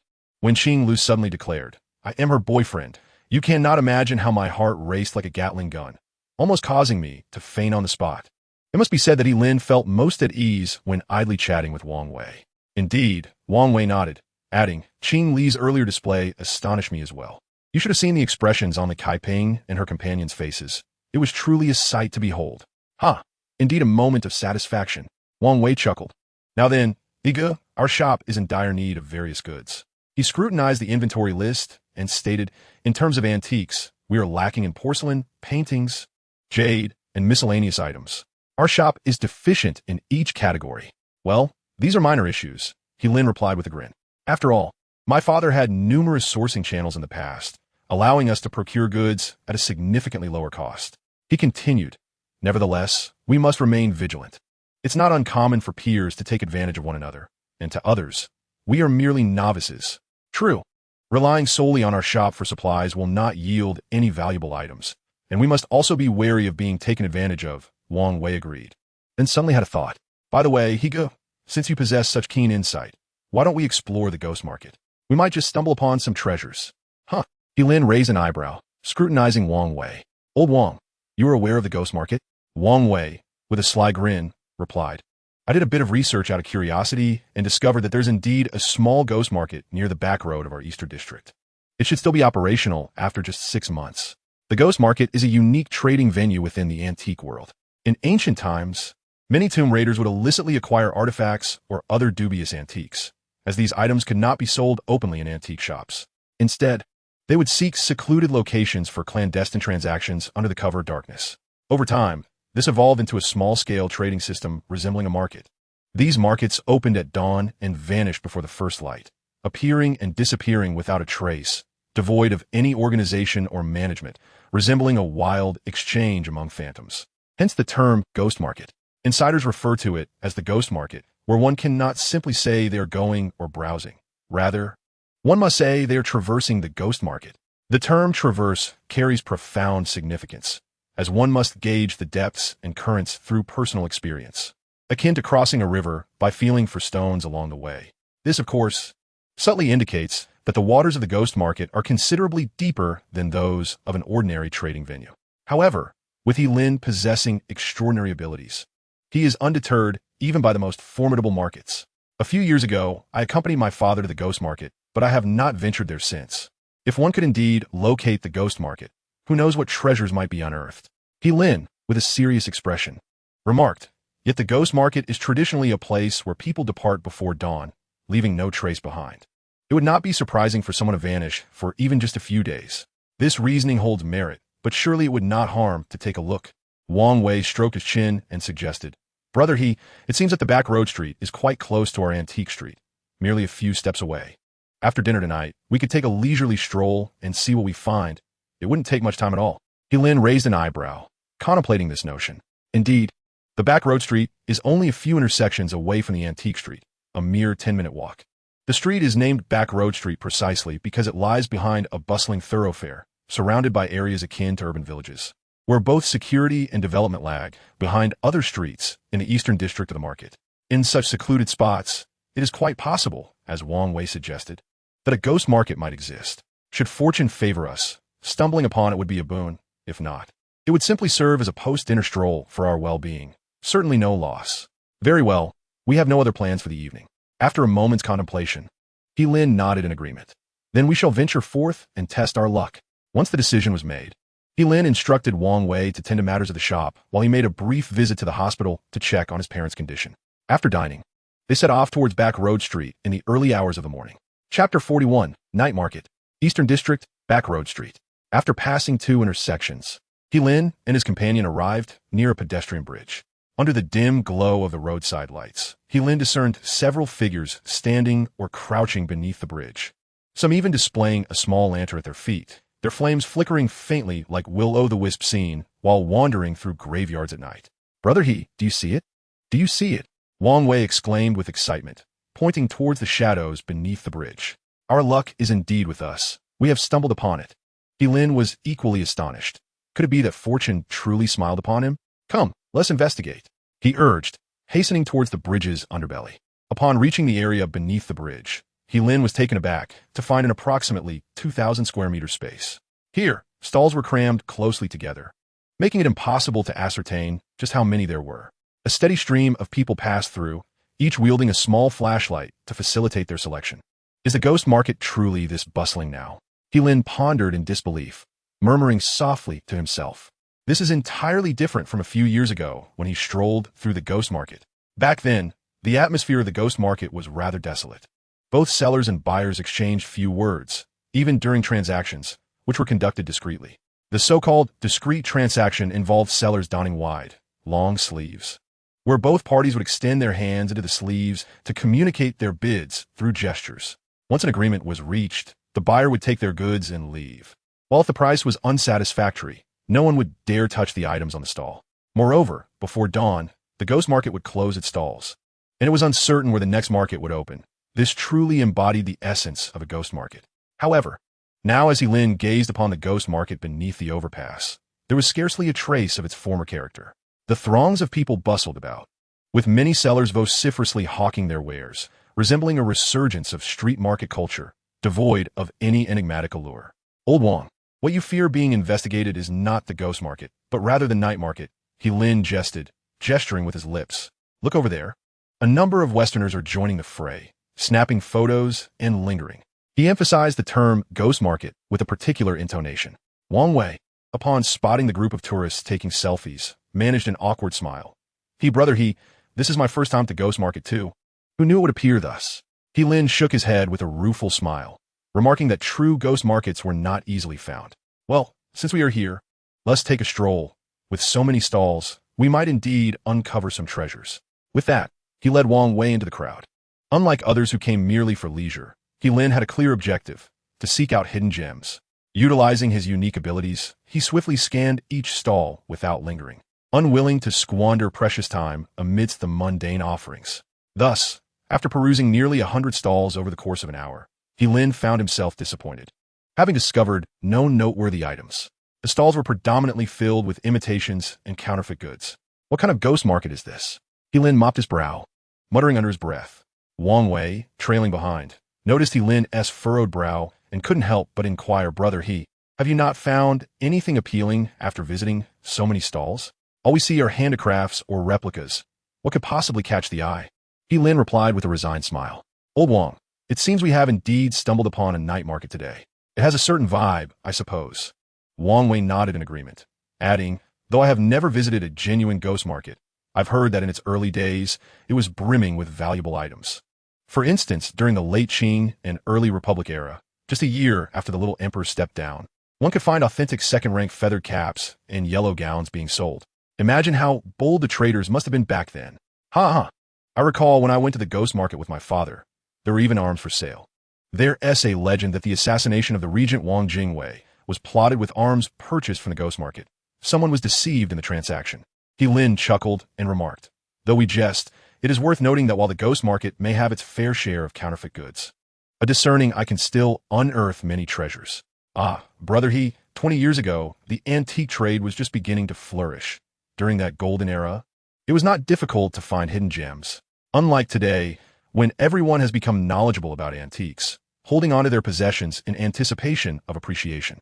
Wang Wei grinned and interjected, not to mention the challenge of discovering a good piece, even for those with wealth. Indeed, that sentiment holds merit. Wang Wei nodded in agreement and continued alongside Lin towards the remaining stalls. In contrast to the previous 100 stalls, which primarily displayed various handicrafts and ceramic replicas, these new stalls showcased an array of bronze and jade artifacts. Oh, Brother the items here seem considerably more exquisite, Wang Wei exclaimed, his eyes sparkling with excitement. Lin observed the enthusiastic vendors, who, upon the arrival of potential buyers, eloquently extolled their wares, transforming a piece that might be worth mere tens into an object purportedly worn by emperors of the Qin and Han dynasties. He could not help but chuckle. This place is far more profound than those stalls selling handicrafts. Indeed, Brother those who delve into the antique trade are invariably sharp-eyed, sifting through the dross to find treasures, while the less discerning remain oblivious, Wang Wei remarked eagerly, rubbing his hands together. With you by my side, I fear not the depths of this market. He Lin shook his head with a wry smile. Let us not speak too boastfully. Come, let us observe closely. As they spoke, He Lin and Wang Wei gazed at the jade stalls lining the path. After perusing the offerings, they found several pieces that were reasonably appealing. Yet upon inquiring, the prices proved exorbitant, leading He Lin to abandon all prospects. Despite his unique abilities, he could not help but lament inwardly, in this day and age. Truly unearthing a hidden treasure is no simple feat. At that moment, He Lin's attention was piqued as he noticed a crowd gathering at a stall ahead. Come, old Wang, let us see what commotion awaits. With that, He Lin grasped Wang Wei's arm and made his way toward the throng. Chapter 42, A Narrow Path for Foes. He Lin stood on tiptoe to catch a glimpse of the crowd, revealing a stall approximately 2 meters wide, displaying an array of jade artifacts. All items on display were undoubtedly jade, indicating a dedicated jade vendor. Beside the stall sat a plump proprietor, likely in his 30s, clad in a soiled long coat. Is that not Zhang, the proprietor of the jade shop at the entrance of the antique street? He Lin exclaimed in surprise. Zhang, whose full name was Zhang Shuyo, owned a jade shop on the antique street. Although his interactions with He Lin's family were minimal, they were familiar enough due to their frequent encounters. The antique street was home to numerous jade shops, leading to intense competition, and as a result, Zhang's business often struggled. However, the young man maintains a remarkably optimistic demeanor, frequently asserting that he is the true expert in the realm of jade, dismissing the other renowned jade merchants as mere pretenders. Yet, those who truly understand the antique street are well aware that this rotund fellow is nothing short of a buffoon. He Lin cast a glance at Zhang, the fat vendor, and could not deny that there were indeed several fine items at his stall. Turning his head, he noticed 2 individuals crouched in front of the stall, seemingly examining the wares. However, the surrounding crowd was rather dense, and the lighting was somewhat dim, making it difficult for He Lin to discern the features of the two. Well, this jade pendant certainly leaves much to be desired. Setting aside the question of its authenticity, the prominent black crack alone suggests it holds little value. One of the crouching figures remarked, weighing the jade pendant in his hand.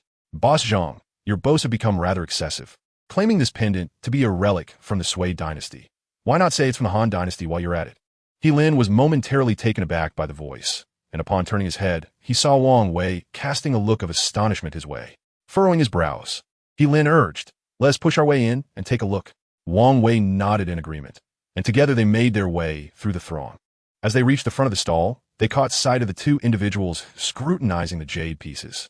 One was slender, clad in a coarse cloth gown, one hand cradling a pair of decorative walnuts while the other examined a jade pendant closely. It was this very person who had spoken earlier. Although He Lin could not see the man's face clearly, his voice, physique, and brash gestures immediately revealed him to be none other than his arch-nemesis, Jin Yuanquan. Beside Jin crouched another individual, seemingly around 50 years of age, of average build with spectacles that lent him an air of refinement. The dim lighting obscured He Lin's view of the bespectacled man's full face, yet he felt a sense of familiarity that he could not quite place. Mr. Su, you are a titan in the Guisher Jade Circle. Might you lend your discerning eye to my humble inquiry? Jin Yuanquan said, handing the jade pendant to the middle-aged man beside him. He Lin squinted in the low light, although he could not clearly see the pendant. His unique abilities revealed a striking golden glow emanating from it, making it stand out in the darkness. Clearly, this pendant was a remarkable piece. Well, since you, Manager Jin, have made such claims, I shall refrain from handling it myself. Surely, your judgment cannot falter, the bespectacled man replied, waving his hand with a smile. I too examined this jade pendant earlier. The craftsmanship is indeed exquisite, yet it is precisely this meticulous detail that leaves me hesitant to draw any conclusions. He then adjusted his glasses and pointed at the pendant, stating, but if I am not mistaken, the black line on this pendant resembles wax that has inadvertently seeped in during the aging process. There are numerous methods to age ancient jade, one of which involves using wax to infuse the jade artifacts. Although the man with the surname Su spoke with less bluntness than Jin Yuanquan, his insinuations regarding the jade pendant in Jin's possession being a modern imitation were unmistakably clear. The two exchanged barbs, rendering the pendant utterly worthless in their discourse. Ha ha ha, Zhang. The portly man must have been taken aback by the experts. Oh dear, if even expert Su deems this pendant subpar, it can only be a counterfeit. Indeed, Zhang. How can you continue to peddle that this is a Sui Dynasty Jade pendant when even the esteemed jade appraisal expert Su, has declared it lacking? The crowd that had gathered joined in the mockery, their laughter revealing that most were locals from the nearby antique street. Upon hearing the jeers, the man surnamed Su beamed with satisfaction, bowing and smiling at the onlookers, saying, it is merely a hollow reputation, and I am grateful for the kind attention from fellow enthusiasts. At that moment, Lin was taken aback, realizing, no wonder I found this man familiar. He is Su Mengfeng. Although Jin Yunkin owns the antique shop, Jinyuj, his expertise lies primarily in bronze and porcelain, making him less of an expert in jade artifacts. Today, he had brought Su Mengfeng along to lend his discerning eye. It seems that Su is but a man of empty fame. Lin scoffed quietly to himself. He now understood why so many had gathered around this stall. It was indeed due to the presence of a notable figure such as Su Mengfeng. Master Jin, if you look down upon my wares, feel free to peruse other stalls. Zhang, the portly man, clearly felt disheartened by the crowd's ridicule. What? Am I not allowed to speak ill of inferior goods? Su Mengfeng chuckled, nodding in agreement as he prepared to take his leave. It was laughable that he, with his lack of discernment, would dare to venture into such pursuits. Lin deliberately raised his voice with a sigh, stepping forward to examine the jade pendant, exclaiming, Brother Zhang, let me take a look at this pendant.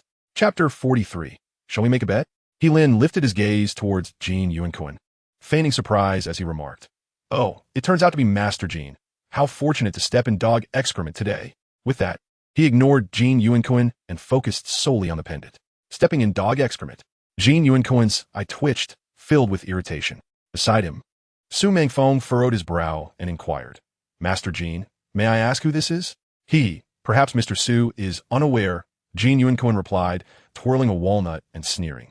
This lad is the son of Yitongbao from Antique Street, whom I mentioned to you. Lin frowned, turning with a smile. Oh, I didn't realize Master Jin was so concerned about me, mentioning me to everyone. Jin Yuanquan's eye twitched again, and he coldly retorted, There is no need for me to be concerned. Your father Hitong's blunders are well known in our circle. Do I need to elaborate? You, Jin, cease your slander. Lin's gaze hardened, and he said fiercely, If it weren't for your interference, my father would not have ended up in such a predicament. Jin Yuanquan smirked mockingly, but refrained from responding. Ah, so this is the young scion of the He family that the esteemed manager Jin mentioned. Su Mengfeng exclaimed, scrutinizing Lin and remarking, Indeed, as you, Manager Jin, stated, he is merely a sharp-tongued, ill-mannered country bumpkin. What nonsense are you spouting? Wang Wei interjected on Lin's behalf. Oh, Su Mengfeng raised an eyebrow, glancing at Wang Wei. Manager Jin, who might this be? Who else could it be but the sycophant of that lad, a new errand boy in the shop? Jin Yuanquan scoffed derisively. You're the real sycophant. Who are you calling a sycophant? Wang Wei retorted, his voice dripping with disdain. Yet another ill-mannered ruffian. Su Mengfeng instinctively took 2 steps back, looking at Wang Wei with evident disdain. Truly, birds of feather flock together. Indeed, what sort of master begets such a lackey? Onlookers, witnessing Wang Wei's youthful audacity in disrespecting the esteemed Su Mengfeng, could not help but murmur amongst themselves. Who is this lad? How dare he be so insolent to expert Su? Such a lack of decorum. He ought to measure his own worth. What a bore. And you all consider yourselves cultured, do you? Yet you lack any wit. Wang Wei shot a glance at the surrounding crowd, pointing at Su Mengfeng. For such an ignorant individual, lack of respect is no great loss. Fuming, Su Mengfeng retorted, a youth beyond redemption. What a crude young man. However, at his core, he was merely a scholar. Thus his insults were limited to a few words. Wang Wei, feeling irritated and poised to respond once more, was interrupted by Lin, who patted him on the shoulder. Hey, old Wang, why waste breath on something that is ours? Indeed, Wang Wei scratched his head, casting a glance at Jin Yuanquan and Su Mengfeng, and like a victorious rooster, he lifted his head high and squatted beside Lin. At that moment, Lin gently caressed the jade pendant in his hand, feeling its smooth and lustrous texture. In the flickering light of the oil lamp at Zhang Pengzi's stall, Lin noticed that the pendant indeed bore a faint black line, just as Jin Yuanquan had claimed. However, disregarding this black line, both the craftsmanship and jade quality of the pendant were undeniably of superior quality. Furthermore, the pendant radiated a rich brilliance, leading Lin to conclude that Jin Yuanquan's earlier comments were entirely unfounded. As for Su Mengfeng's words, whether they were meant to flatter Jin Yuanquan or were simply misguided, Lin chose to ignore them. After all, The pendant was now in his possession, and there was no need to overthink it. He Lin weighed the pendant lightly in his hand and inquired, "Brother Zhang, what do you say about this jade pendant?" Zhang Pongzi glanced nervously around at the gathering crowd and hesitated. "Little he, shall we discuss this privately?" "Brother Zhang, no need for that." He Lin's eyes twinkled as he smiled broadly. "Let us not mind the cacophony around us. We can converse freely without concern." His words not only dismissed the onlookers, but also served to protect Zhang Pongzi from potentially reneging on their agreement and raising the price unexpectedly. Zhang Pongzi's expression shifted slightly, hesitating as he replied this. "Huh, what are you trying to show off for, he?" Before Zhang, the portly man, could utter a word, Jin Yinquan interjected with a cold chuckle. "This item is merely a modern reproduction, a counterfeit. Your discerning eye is clearly lacking, and yet you dare to mingle in this circle? Spare us the embarrassment." He Lin frowned, taking a deep breath. "Oh, Jin, you're still here?" He cast a sidelong glance at Jin Yuankun, his gaze lingering for a moment on the antique walnuts in Jin's hand before sneering. "I know perfectly well whether this is an antiquity or not. You needn't waste your breath. Such a bold little brat." Jin Yuankun glared at He Lin, his teeth clenched. But then a cunning thought crossed his mind, and a smirk crept onto his lips. What good is your sharp tongue? Since you're so cocky, how about we make a wager?" With that, he glanced at Su Mengfeng beside him, as if seeking reassurance from him. "Let us bet on whether this jade pendant is genuine or a fake." "A bet?" He Lin narrowed his eyes, surprised that Jin would make such a proposal. "If you wish to wager, what will the stakes be?" He Lin placed his hands on his hips, sneering at Jin Yuankun. "If the stakes are too low, I simply don't have time to indulge you." Jin Yuankun's cheeks twitched, cursing inwardly. "Damn, has this brat suddenly grown bold? How dare he show off in front of me? All right, stakes." He maintained a cold smile while saying, "Since you want to wager big, I'll oblige. If you lose, you'll end up like your father. Don't come crying to me afterward." At this, laughter erupted from the onlookers. He Lin narrowed his eyes, exhaling a deep breath, and said solemnly, "Remember, those are your words, Jin. Regret? I fear you're regretting more." Jin Yinquan felt assured of victory, sneering, "Everyone present can bear witness, and Mr. Su can attest to it as well." "Very well," He Lin chuckled, fixing his gaze on Jin Yuankun. "Since you've said so, I'll accept your wager." Chapter 44, A Hand Without Cards. As for the stakes, He Lin pretended to size up Jin Yuankun, ultimately fixing his gaze on the pair of antique walnuts. "Those walnuts of yours are rather impressive. Why not use them as the wager?" Upon hearing this, Jin Yuankun couldn't help but twitch his plump face. The pair of walnuts he held not only boasted clear patterns, stout bases, and large ears, but also had a wide belly and flat bottom, with a small cross tip on top, an unmistakable authentic dun Jin Lioness head. It is worth noting that the genuine wild dun Jin Lioness head walnut trees have long since gone extinct. Even the grafted varieties remaining in all of China amount to only 3 trees, which produce the well-known Ping Ding Lioness head, Ping Guoyuan Lioness head, NSI's Walulian S head walnuts. The pair of old-style dun Jin Lioness heads in Jin Yuankun's possession could be considered treasures among treasures.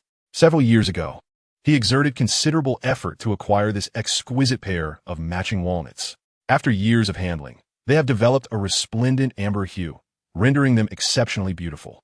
It is precisely due to this pair of walnuts that Jin Yuankun has gained significant prestige among his peers. You wish to possess my pair of lion heads?" Jin Yuankun let out a cold snort, narrowing his eyes. "As for them being a wager, I suppose that could be arranged, but such stakes must be commensurate. If I am to gamble my lion heads, you must present something of equal worth." Pausing, Jin Yuankun scrutinized He Lin, sneering, "It appears you carry no valuables on you. What do you intend to wager against me?" "Hey, Jin, do not speak so confidently." He Lin's expression darkened as he gritted his teeth. "I may not possess anything of significant value today, but you are precisely after my family's Hitong Baojian. Are you not? Should I lose the bet, I shall transfer ownership of the shop to you tomorrow without delay." Wang Wei's countenance changed, muttering under his breath. "Can we trust this plan?" He Lin shot him a glance, signaling that all was well. "Do you take me for a fool, You wish to use this as your wager?" Jin Yuankun scoffed, intrigued. "Even if I do not gamble with you today, 5 days hence, that Hitong Baojian will still belong to me. If you think you can pull a fast one, you are sorely mistaken." "Enough of your nonsense," Wang Wei retorted defiantly. "With your abilities, you aspire to claim Heji's shop? You are deluded, I tell you." "Oh, Wang," He Lin quickly interrupted, turning to Jin Yuankun with a cold smile. "I shall not hide from you. Fortune has favored me these past few days, and I have earned a modest sum, Sufficient at least to cover the penalty from our previous contract. Otherwise, I would not have enlisted old Wang's assistance at the shop. Whether you agree to my wager is entirely up to you. With that, He Lin lowered his gaze, feigning interest in the jade pendant in his hand. He had discreetly enlisted Qing Lu to help find a lawyer, and he could not allow Wang Wei to inadvertently disclose this. Otherwise, his scheme of pulling off a successful bluff would falter. And what a my audacious gamble. I take pride in my ability to navigate this challenge. Jin Yunquin regarded He Lin with a mixture of skepticism and intrigue, pondering whether this individual had indeed stumbled upon a stroke of good fortune, earning the 3 million penalty in mere days. For Jin Yunquin, it was better to be overly cautious than regrettably naive. While his pair of lion heads was undoubtedly precious, it paled in comparison to the vast value of the He Tong Bao Jian. A glimmer of cold amusement flickered in Jin Yunquin's eyes. Very well. You may wager your He Tong Bao Jian against me. However, should you lose, not only must you transfer ownership of it to me tomorrow, but you will also owe me an additional 3 million in penalties 5 days hence. Upon the utterance of those words, the assembled crowd, despite their ignorance of the underlying circumstances, could not suppress their astonishment. You, surnamed Jin, this indeed resembles the art of an empty-handed wolf. Wang Wei, incensed, pointed an accusatory finger at Jin Yunquin, exclaiming, "How audacious of you! Not only have you taken Brother He's establishment, but you also demand an additional 3 million. What do you think you are, a dreamer? Humph. The shop in his hands was originally mine. That 3 million is merely the wager for this gambling match." Jin Yunquin, with a smile, weighed the walnuts in his hand, remarking, "These walnuts are nearly worth 3 million. Wouldn't you agree?" Wang Wei inhaled deeply, preparing to retort. "You bet." At that moment, He Lin suddenly interjected. "Splendid." Jin Yunquin's eyes sparkled with excitement as he turned to Wang Wei with a mocking grin. "Your master wishes to wager." "How dare you interject?" Wang Wei, taken aback, asked, "Brother He, are you truly willing to gamble alongside this Jin? This is no jest."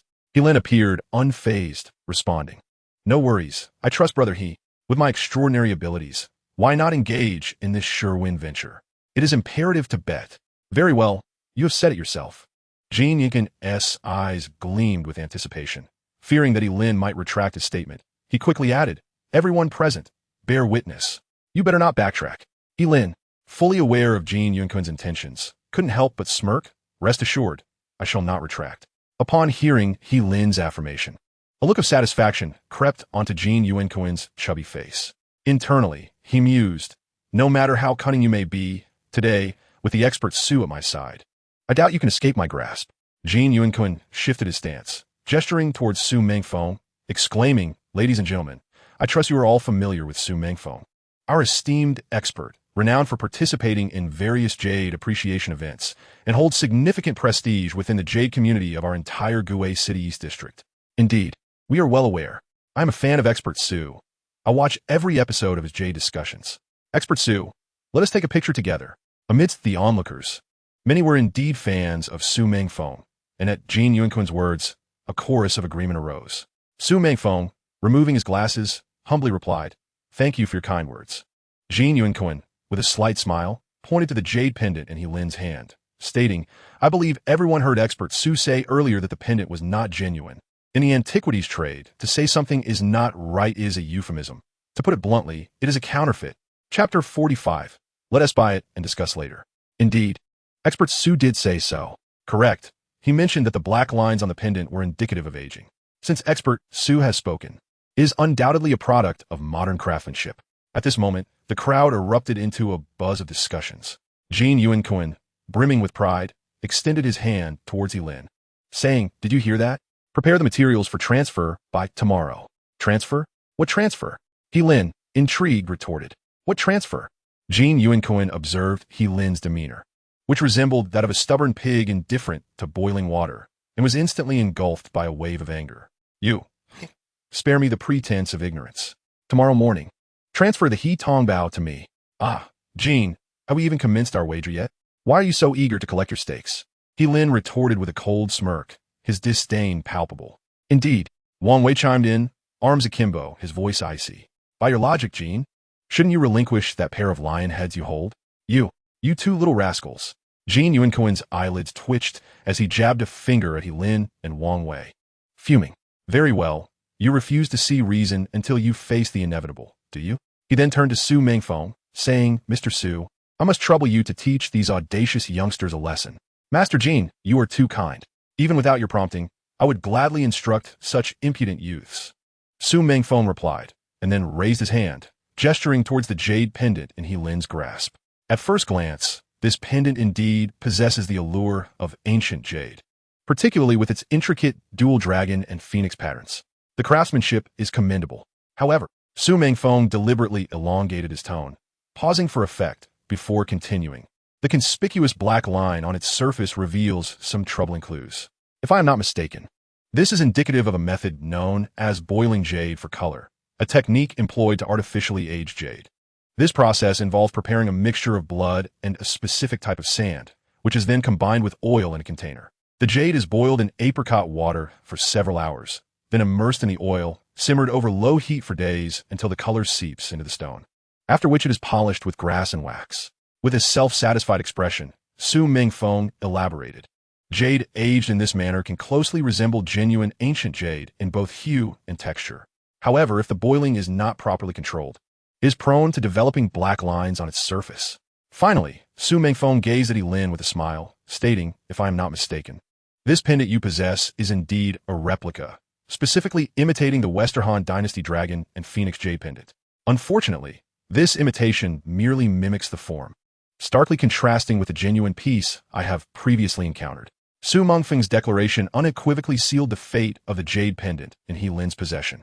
Oh, so that is how it is. Expert Su truly lives up to his reputation as a connoisseur of jade. Indeed, the expert's knowledge is vast and profound. His assertions are irrefutable. The onlookers murmured among themselves, pointing fingers at He Lin and Wang Wei. Yet, He Lin remained oblivious, fixated on the jade pendant in his hands. The method of forgery that Su Mengfeng mentioned is indeed something He Lin has heard of. However, Su Mengfeng's conclusive statement that this jade pendant is worlds apart from the dragon and phoenix pattern jade he has encountered raises questions about its authenticity, a matter only Su Mengfeng truly comprehends. Upon seeing He Lin remain unresponsive to his assessment, Su Mengfeng could only huff disdainfully, choosing to say no more. At that moment, Jin Yunquin furrowed his brow and called out to He Lin, Hey, are you deaf? Did you not hear what Mr. Su just said? Mr. Jin, it is wise for us to leave a line of retreat in our dealings, for it may prove beneficial for future encounters, Zhang Pongzi interjected, unable to contain himself as he observed Jin Yunquin's aggressive demeanor. After all, young he is still inexperienced.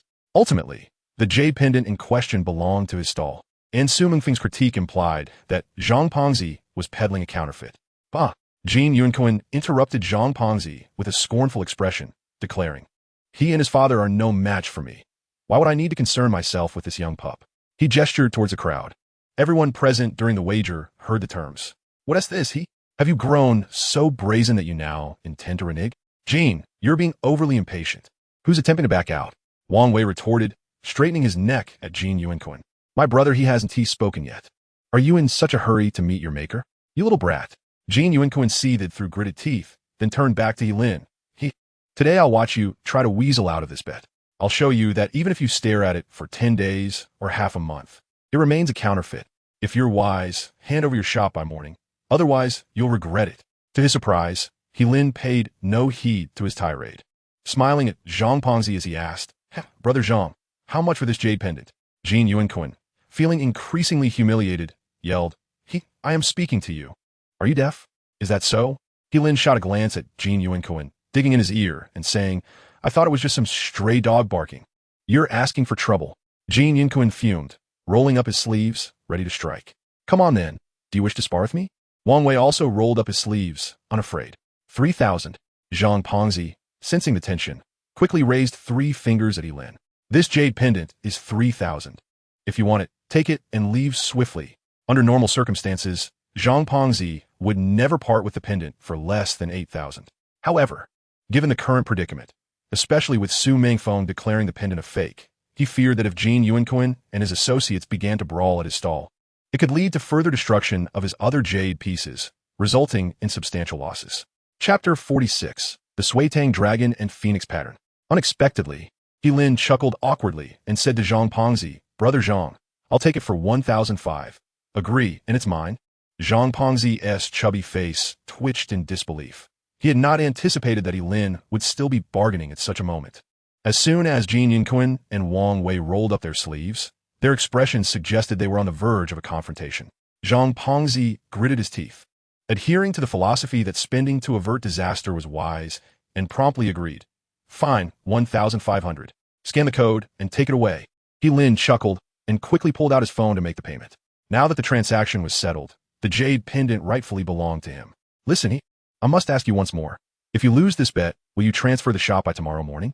Jin Yunquin asked, panting with anger. What? Is that really how it is? Lin remained silent, as the jade pendant had just been Zhang Pengzi's property. After all, if he had immediately revealed the pendant's value, Zhang Pengzi, not being foolish, would certainly have raised the price. However, the situation had changed. Since he had already acquired the pendant, there was no need for further concealment. Before Jin Yunquin could explode, Lin continued. Throughout history, jade artifacts have been cherished by the people of Huaxia, from emperors to commoners. Donning jade is regarded as an utmost honor. He paused slightly, a sly smile crossing his lips, yet, during the Shang and Zhou dynasties, wearing jade was not permitted for the common folk.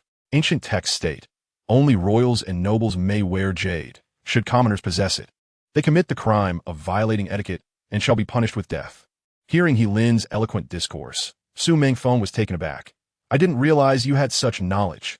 Yet, Lin narrowed his eyes, offering no gratitude as he coldly retorted, Old thief, be silent. When had Su Mengfeng, a somewhat renowned figure in the jade industry, ever been publicly insulted in such a manner, especially by someone as immature as Lin? What did you say? Su Mengfeng was enraged, his trembling finger pointing at Lin. You dare to repeat that? Did you not hear me? Lin sneered. I said, old thief, be silent. Old thief, be silent. Old thief, be silent. Important statements are worth repeating thrice. Do you comprehend now? I am furious. I am absolutely furious. I will not let this go.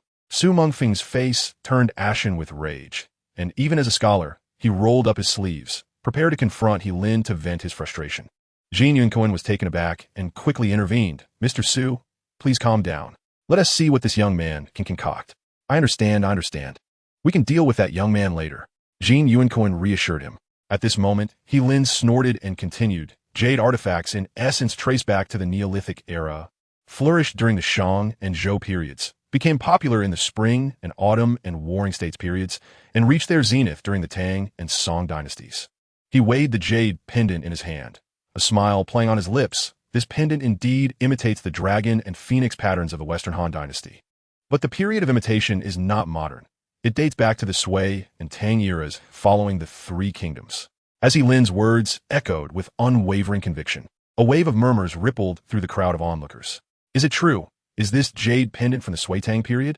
I find it hard to believe, especially since expert Su just declared it a counterfeit. Could it be that expert Su would make a mistake in front of mere novice? Indeed, what does a young boy know to act so confidently? Such nonsense. Su Mengfeng, already irate, shouted at Lin. You, a mere boy, dare to show off in front of me? Stop fabricating tales. Do you think you are worthy? Am I not worthy? Lin retorted with a cold smirk. With your level of appraisal, do you truly consider yourself an expert? Unfazed by Su Mengfeng's furious expression, he continued.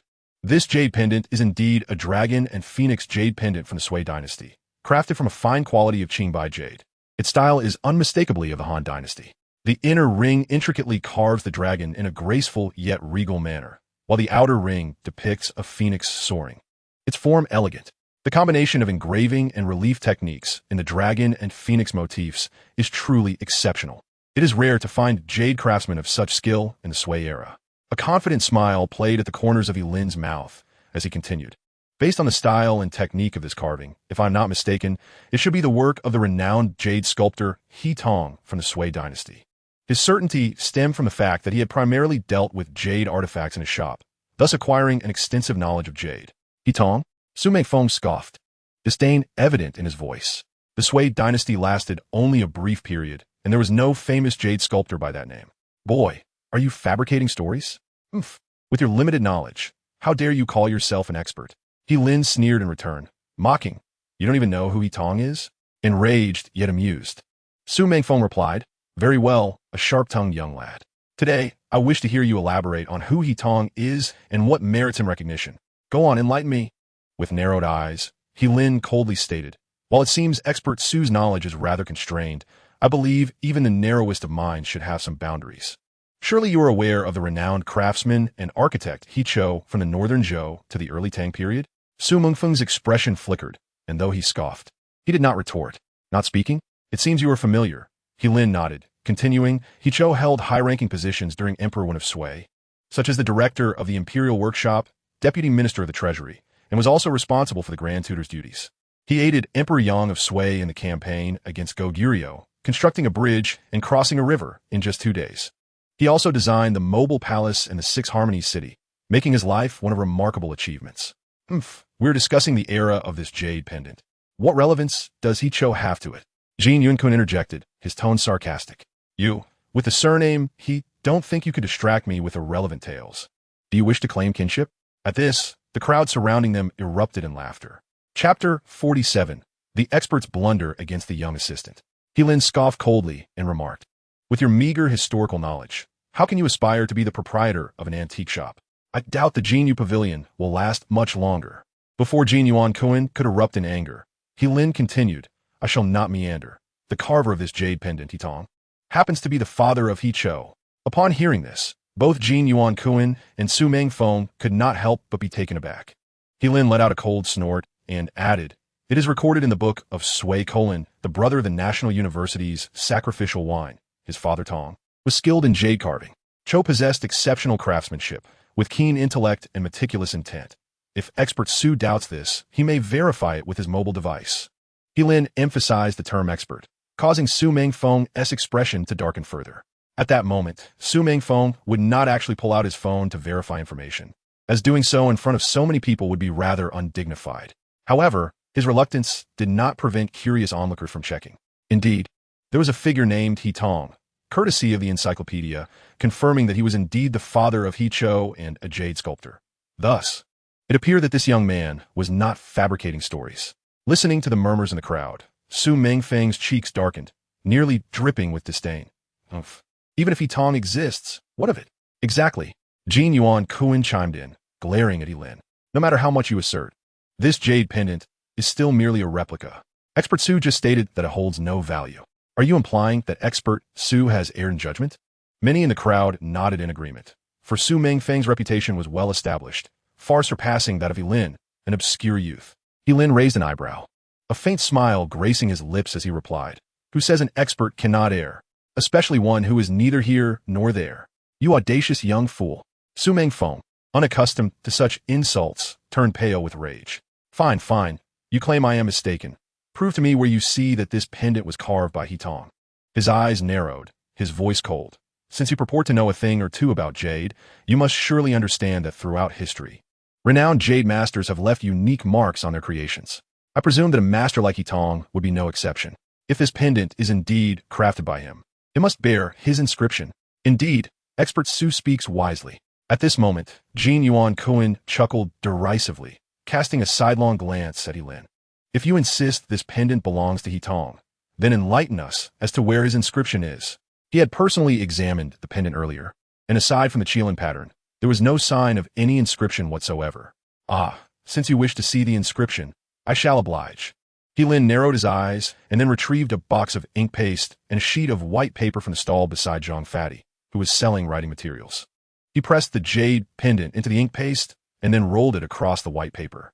He Tong, whose courtesy name was Yunlai, symbolized his pursuit of a leisurely life akin to wandering clouds. Lin scoffed lightly and said, "Mr. Jin, open your eyes and observe carefully." He then lifted the jade pendant sharply, revealing several patterns resembling floating clouds on the white paper. Is that all?" Jin Yuan-kun retorted with a scoff, his face filled with disdain. "Mr. He, I fail to see any so-called signature." Lin remained unperturbed, a faint smile gracing his lips as he replied, "Mr. Jin, are you so eager for your own demise? Very well, I shall oblige." With that, Lin requested a pencil from the neighboring stall. He lightly traced the cloud patterns on the paper with the pencil, and the undulating lines began to reveal, almost imperceptibly, the characters of 2 small seal scripts. Astonishingly, they formed the words Yunlai. The black ink on the white paper stood out prominently, even in the dim light. "Oh my, there truly are characters present," Jin Yuan-kun exclaimed in disbelief. Is that really the name Yunlai from Yitong? It was simply incredible. To think that the cloud patterns could be ingeniously crafted to form the characters of Yunlai was a design unlike anything I had ever witnessed in my lifetime. Su Mengfeng gazed at the two characters on the white paper, nearly choking on his breath, his complexion turning a ghastly shade reminiscent of fried pig liver. At that moment, Jin Yunquin also straightened his neck, his small eyes fixated on the sheet of paper in He Lin's hand. Speechless as if his words had been lodged in his throat. Mr. Jin, Expert Su, you must recognize these two characters, right? He Lin sneered, a playful glint in his eyes as he regarded Jin Yuanquin and Su Mengfeng. If either of you harbors any doubts, feel free to voice them now. I shall address them one by one. How's that sound? His words brimmed with arrogance and unmistakable provocation. Yet, both Jin Yuanquin and Su Mengfeng merely moved their throats in unison, unable to utter a single word. Faced with such irrefutable evidence, any further words from them would merely be futile. Seeing that Jin Yuanquin and Su Mengfeng had surrendered, He Lin scoffed, if there are no further inquiries. We have all witnessed this wager, and I have emerged victorious. He then turned to Jin Yuanquin with a smile. Well then, Mr. Jin, a wager is a wager. Hand over your pair of lion heads.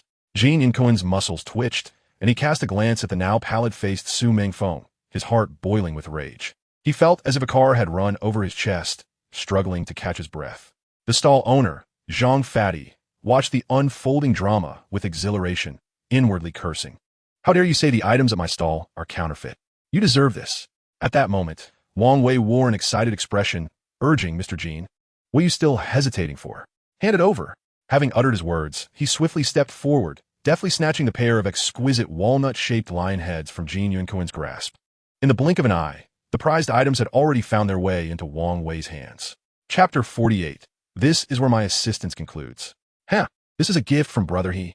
Wang Wei handed the two walnuts over to He Lin, then turned to Jin Yuanquin with a tone of mockery, saying, Mr. Jin, I must thank you for this treasure today. My lion heads. Oh, Mr. Jin, do be mindful of your wording. He Lin promptly interjected, interrupting Jin Yuanquin's speech with a cold snicker, asserting, these lion heads are mine. The pair of lion heads, notable for their patina and quality, are considered the epitome of collectible walnuts, each valued at no less than $1 million. Xiao He, you truly are impressive. At this moment, Zhang Pongzi, wearing a broad smile, gave He Lin a thumbs up and shouted to the onlookers, did you see that? Everything I sell is genuine. Unlike what some people claim to be replicas, Jin Yuanquin's face fluctuated between shades of green and white, nearly choking with indignation. He Lin, however, disregarded his words, casually examining the walnuts and chuckling. Now that the gamble is concluded, gentlemen, I bid you farewell. Should you feel unsatisfied, I'm always available for another round. He Lin's words were crisp and resolute, exuding no hint of fear towards Jin Yuanquin. Jin Yuanquin's eyes widened with a mix of surprise and fury. How had this brat from the He family transformed in just 2 days? Mr. Jin, Su Mengfeng called out, watching Jin Yuanquin hastily depart. To his dismay, Jin Yuanquin completely ignored him, quickening his pace. Mr. Su, now that Mr. Jin has taken his leave, do you have any further matters to discuss with me? He Lin remarked with a playful smile, adding, of course, discussions are welcome, but they are not complimentary. Very well, very well. You're He Lin of Yitong Baojian, correct? Su Mengfeng's complexion shifted dramatically, his anger turning into a sardonic smile. I shall remember this. With a huff, he promptly turned and hurried after Jin Yuanquin. As the two departed, the onlookers couldn't help but murmur among themselves. Oh, who would have thought? The younger generation outshining the elder, and Su, the expert, was bested by this young lad. Indeed, just the other day, I heard that this brat's father, Yitong, had been fooled. I never imagined he had such an impressive son.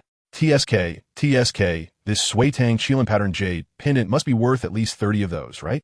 And given its provenance, the price could easily double. Curious spectators approached Zhang Pongzi, inquiring, Hey, shopkeeper Zhang, how much did you sell that jade pendant for just now?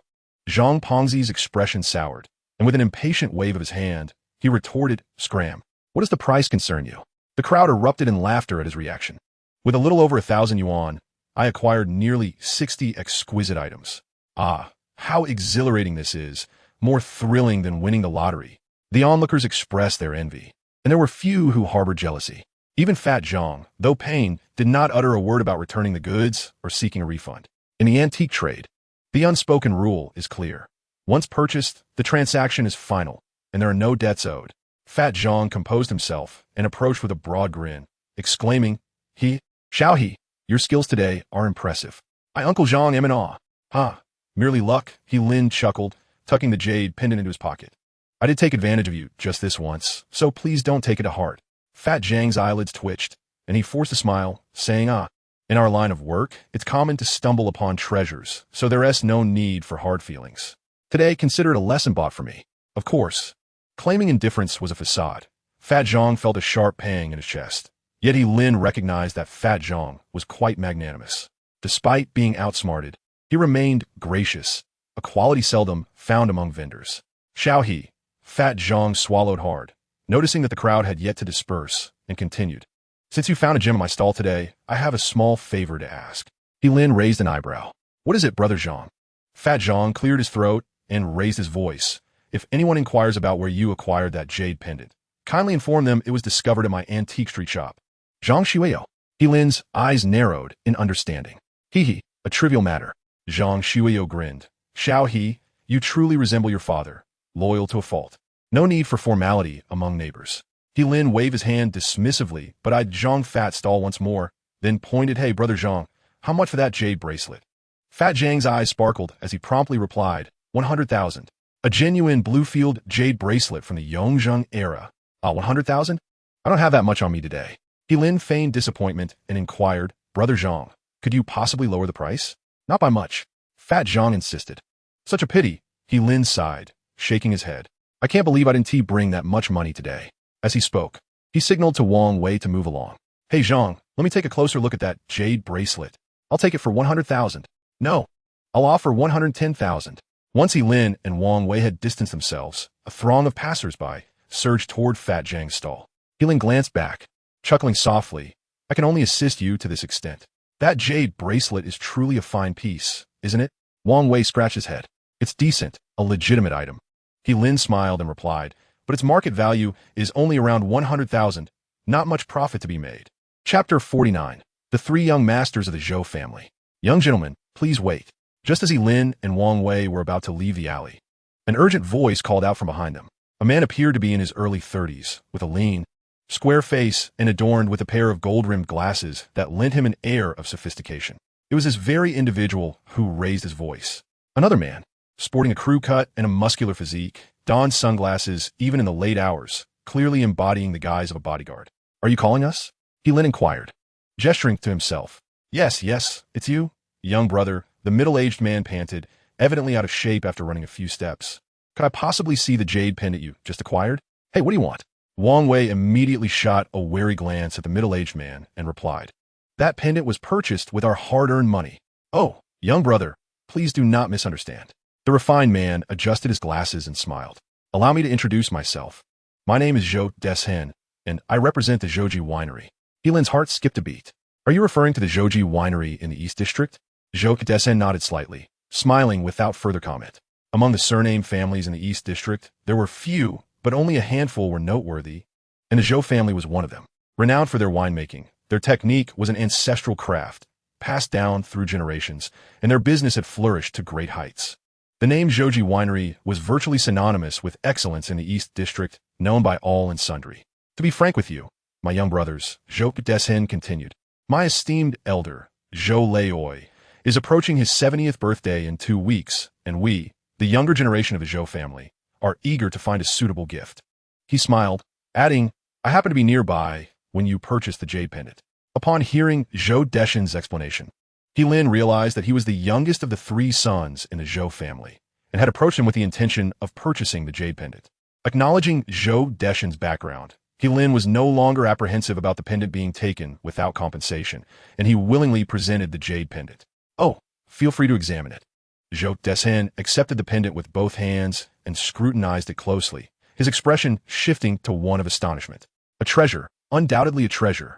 The intricate Kirin patterns on the jade were exquisitely rendered, the craftsmanship nothing short of masterful, and given its provenance, he exclaimed, Such a rare find is truly hard to come by. After a moment, he looked up at He Lin and proposed, Young brother, how about I offer you 500,000 for this Kirin patterned jade pendant? 500,000? He Lin furrowed his brow at this offer, acknowledging that it fell significantly short of his expectations.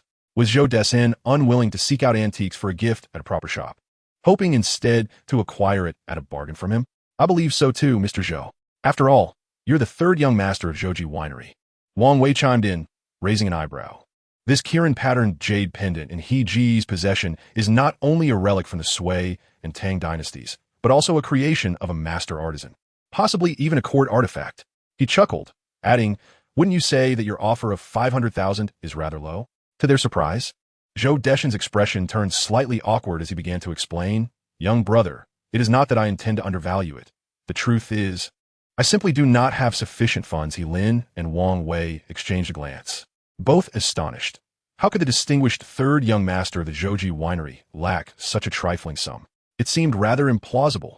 Zhou Desin also noticed the confusion reflected in He Lin's eyes, and his embarrassment deepened. Ahem, my dear young friends, I assure you, I am not deceiving you, although I'm the third son of the Zhou family. At this point, Zhou Desin let out a deep sigh, a bitter smile forming on his lips. Alas, every family has its own troubles. The funds I currently have at my disposal amount to roughly 700,000. Offering 500,000 is already quite generous. Upon hearing this, He Lin felt a jolt of surprise, pondering, could it be that this third young master faces exclusion within the Zhou family? Noticing He Lin's silence, Zhou Deshin's complexion turned pale once again, and he said solemnly, young brother, I, Zhou Desin, guarantee with my integrity that every word I speak is true. If you can sell me this Qilin-patterned jade pendant today, I shall forever remember your kindness. Oh dear, young Master Zhou, your offer is indeed too low. Before He Lin could voice his thoughts, Wang Wei shook his head, saying, you should be aware that such a Qilin-patterned jade pendant has a conservative valuation starting at 700,000. If it were to be auctioned, the price would surely exceed 1 million. Zhou Desin fell into a momentary silence before resolutely stating, how about this? 70,000 plus 2 entrance tickets to the Southern District's Great Ghost Market. Young master, those entrance tickets to the Great Ghost Market were not easily acquired. The previously silent, buzz-cut bodyguard furrowed his brows, unable to refrain from advising, perhaps you should reconsider? I know what I'm doing, Zhou Desin interjected. The Southern District's Great Ghost Market? He Lin's eyes brightened with curiosity. What is this ghost market? Noticing He Lin's interest, Zhou Desin hurriedly explained. The Southern District's Great Ghost Market is entirely different from the night market tonight. It is said within the circles that this great ghost market resembles the old ghost markets of yore, featuring both illicit and legitimate goods. Among them are numerous freshly unearthed artifacts from burial sites, and there is an abundance of treasures.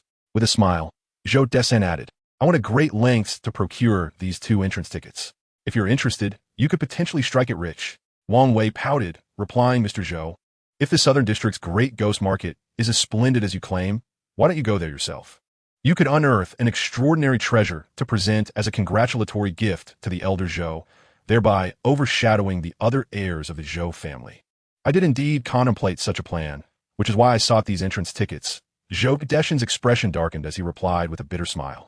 To be frank, while the Great Ghost Market is rich with rare treasures and authentic artifacts, it is also rife with counterfeits.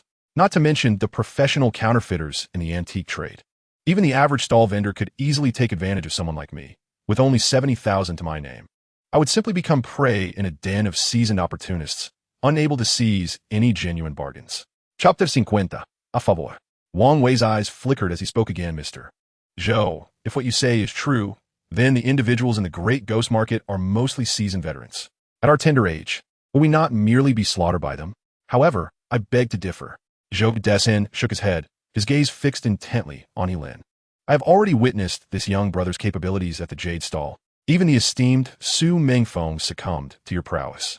I believe you, young brother, can indeed venture into the Great Ghost Market and test your luck. With that, Zhou Desin inquired earnestly, I wonder if you have any interest in giving it a try? Brother such a place filled with crowds and chaos carries significant risks. Wang Wei cautioned in a hushed tone. All right, I have made my decision. He Lin pondered for a moment before declaring. Zhou Desin and Wang Wei turned simultaneously to gaze at He Lin, eager to discern his choice. This Qilin-patterned jade pendant. I shall sell to you, Mr. Zhou. He Lin smiled as he spoke. Zhou Desin released a breath of relief, expressing his gratitude. Thank you. I am truly grateful to you, young brother. It was evident that Zhou Desin was genuinely thrilled that He Lin had agreed to his terms. Ah, brother please ensure you have considered this carefully, Wang Wei whispered again, We have yet to resolve matters concerning our shop. Haha, it's fine, He Lin chuckled, patting Wang Wei on the shoulder. Take a risk, and a bicycle may transform into a motorcycle. Brother Xian shall live forever. Now that I possess extraordinary abilities, what is there to fear? What I lack is such a grand opportunity to seize. Enough of that. Wang Wei shot He Lin an exasperated glance. He Lin scratched his head and handed the Qilin pattern jade pendant to Zhou Desen. Mr. Zhou, this pendant is yours. Lastly, he added, the black lines on this pendant are due to long-term burial underground, causing it to become soiled. A professional cleaning store can easily restore it. Thank you. Let us proceed with the transaction. Zhou Desen replied with a smile, 70,000 plus 2 tickets to the South District Great Ghost Market. Mr. Zhou, it is not 70,000, He Lin smiled back. Not 70,000. Zhou Desen was taken aback, thinking to himself, could this young man possibly be raising the price? Young brother, I made my offer quite clear. Zhou Desen's brow furrowed slightly as he addressed He Lin. I only have this much money on hand.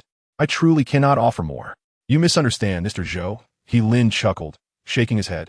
Well, I mean, is 50,000, 2 tickets to the ghost market. And this Qilin pattern jade pendant belongs to you. Zhou Desen was momentarily stunned and had yet to respond when Wang Wei hurriedly pulled He Lin aside. Brother He, what are you doing? I know what I'm doing. He Lin reassured Wang Wei, then turned back to Zhou Desen. Mr. Zhou, why are you still in shock? Oh. Haha, there is no need for astonishment. He Lin smiled as he continued. Mr. Zhou, you yourself stated that you have a total of 70,000. Did you not? Yes, I did say that, Zhou Desen nodded. Then that settles it. He Lin smirked and shrugged, saying, I have always been a man of principle. I trust what you say. You mentioned you only have 700,000, so I certainly cannot take all of it. It is only prudent to leave you with some. Just in case of unforeseen circumstances, do you agree? Zhou Desen, momentarily taken aback, scrutinized He Lin anew. It has been quite some time since I encountered someone as candid as you, young brother. I shall remember this favor. Mr. Zhou, you exaggerate. The more friends one has, the more pathways open up, He Lin replied with a smile. Since we have settled the business, shall we proceed with the transfer? Certainly, Zhou Desen responded with a chuckle. Then, with a serious expression, inquired, by the way, young brother, what is your esteemed name? Oh, forgive my lack of formality. My surname is He, as in he who seeks kindred spirits, and my given name is Lin, as in Lin who hears the birds sing. He Lin laughed, gesturing towards Wang Wei. This is my brother and partner. Wang Wei, sharing the same name as the Tang Dynasty poet. Haha, splendid. I shall remember that. Zhou Desen laughed heartily and nodded, pulling out a business card from his pocket and handing it to He Lin. Young brother He, here's my personal card. Feel free to reach out whenever you have needs. Thank you, Mr. Zhou. He Lin accepted the card with both hands, smiling. I have opened an antique shop in the East District called Hitong Baojian. You are welcome to visit whenever you find the time. I shall certainly make it a point. Zhou Desen nodded before instructing his bodyguard to transfer the funds to He Lin. After exchanging a few more casual remarks, Zhou Desen turned to leave with his bodyguard. Hey, Higa, they agreed to give an extra 200,000. We should seize the opportunity, especially since we are in need of funds. Wang Wei remarked once Zhou Desen was out of earshot. Xiao Wang, think long-term, He Lin replied, glancing at the 2 entrance tickets to the Grand Ghost Market in his hand. After all, he is the 3rd son of the Zhouji winery. Securing a favor from him is worth more than 200,000. Wouldn't you say? The tickets bore no embellishments, merely an address and a date, clearly designed to evade scrutiny from the authorities. The address indicated the precise location of the Grand Ghost Market, while the date denoted the specific time of the event. That may be so, but do you truly believe his claim of having only 700,000? Wang Wei pondered, clicking his tongue. In my opinion, I wouldn't trust it if it were up to me. Regardless of the truth of his words, as long as I have no regrets in my heart, that is all that matters. He Lin shrugged, laughing. Besides, who doesn't he have their own troubles? His family's grievances are not our concern. Let's go. With that, he set off towards the antique street. Hey, Higa, slow down. Wang Wei hurried to catch up. You must take me along to the Grand Ghost Market. To be discussed. Chapter 51, The Beautiful Ring. The next morning, He Lin and Wang Wei were busy at the shop. Suddenly, He Lin's phone rang with an enchanting tone. Upon checking, he saw that the caller was Qing Lu. Hello, Qing Lu, what brings you to call? He Lin answered promptly. My dear friend has some free time today. Shall we meet? Came Qing Li's sweet voice from the other end. He Lin's expression sharpened as he promptly responded, I see. What time and where? With the contract signed with Jean Yunquin nearing its expiration, it was imperative to settle the matter of the penalty fee swiftly. I'm currently out shopping at the antique market in the East District with my best friend. You can come find us later. We can have lunch together, she said.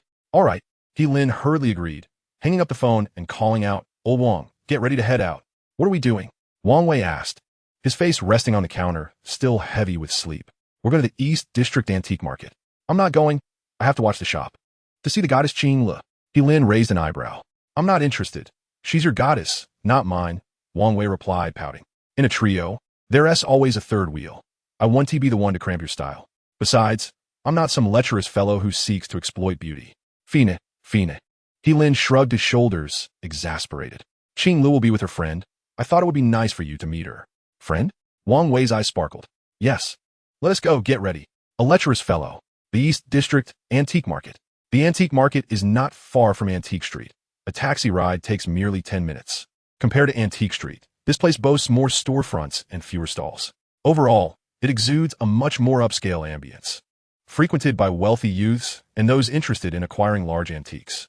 Naturally, the prices here are considerably higher than those at street stalls. Anna, I've already called Young. He's on his way to meet us, Qing Lu said to a woman beside her.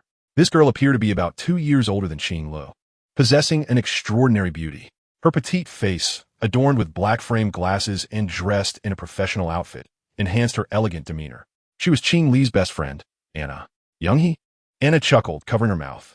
Qing Lu, that is quite an affectionate title. Qing Li's cheeks flushed as she retorted, Oh, don't overthink it. Young is the older brother of my classmate Xiao Yu. Of course, I can call a brother. All right, you say it as you will, Anna replied, her eyes twinkling with mischief. Let us explore the vicinity of the antique market while we wait for him. I need to pick out a proper gift for my university professor's birthday coming up.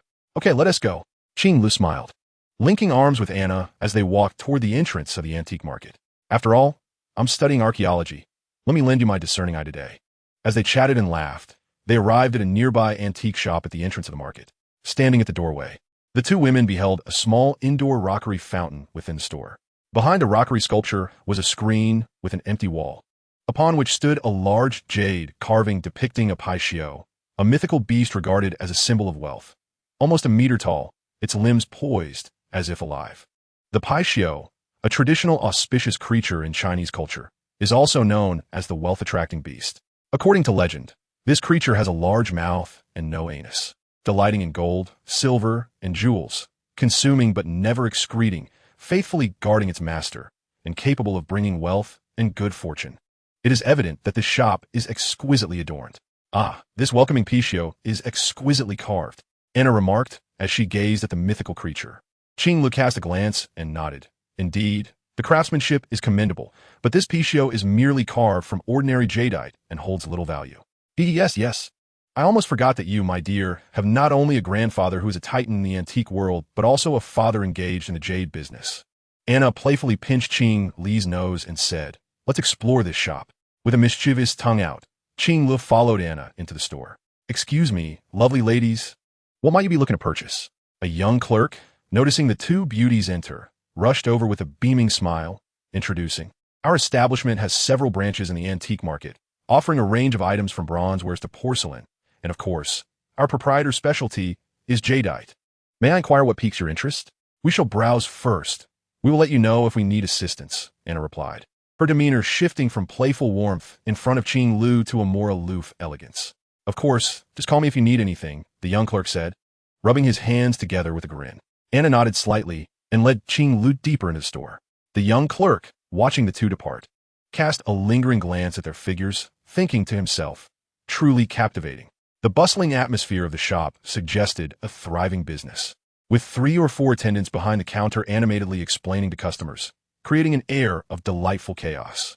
Without a clerk trailing them, Anna and Qing Lu felt a newfound sense of freedom, able to explore at their leisure. It must be said that sometimes, having a talkative attendant at one side can create a sense of constraint for both Anna and Qing Lu. As they perused the shelves, they did not find anything that caught their fancy until they reached the counter, where Anna's eyes sparkled as she pointed to a glass display. Qing Lu, what do you think of this ring?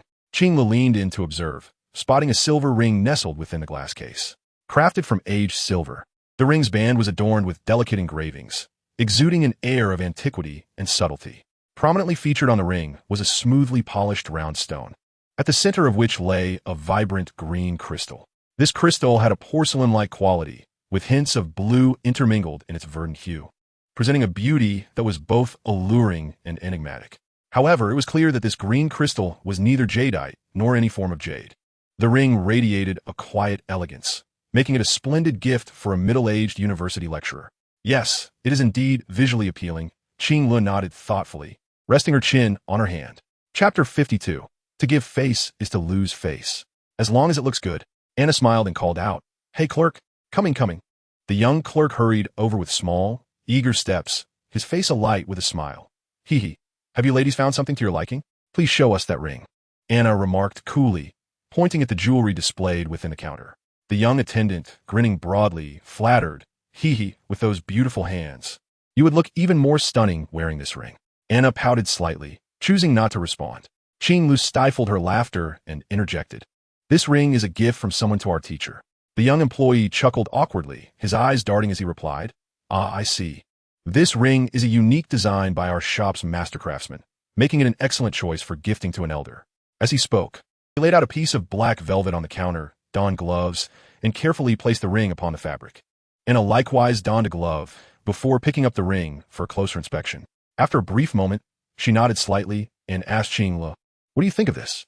Qing Lu leaned in to observe, contemplatively stating, Well, this ring is indeed crafted from silver, but the green stone on the surface looks neither like jade nor like other gemstones. She then turned to the young attendant and inquired, What exactly is this stone set in the ring? Miss, you have a keen eye. The young attendant exclaimed before explaining. The stone embedded in this ring is indeed neither jade nor other stones. It is turquoise. Turquoise? Anna echoed, momentarily taken aback. So this is turquoise. Qing Lu remarked with astonishment. Xiaolu, do you know about it? Anna asked. I know of turquoise, but I have never seen it in person, Qing Lu replied. During class, Teacher Ma mentioned that turquoise is a precious stone in our culture, cherished by the wealthy since ancient times. High-quality turquoise can rival the finest jade gemstones, and its vibrant green hue deepens and intensifies with time and wear.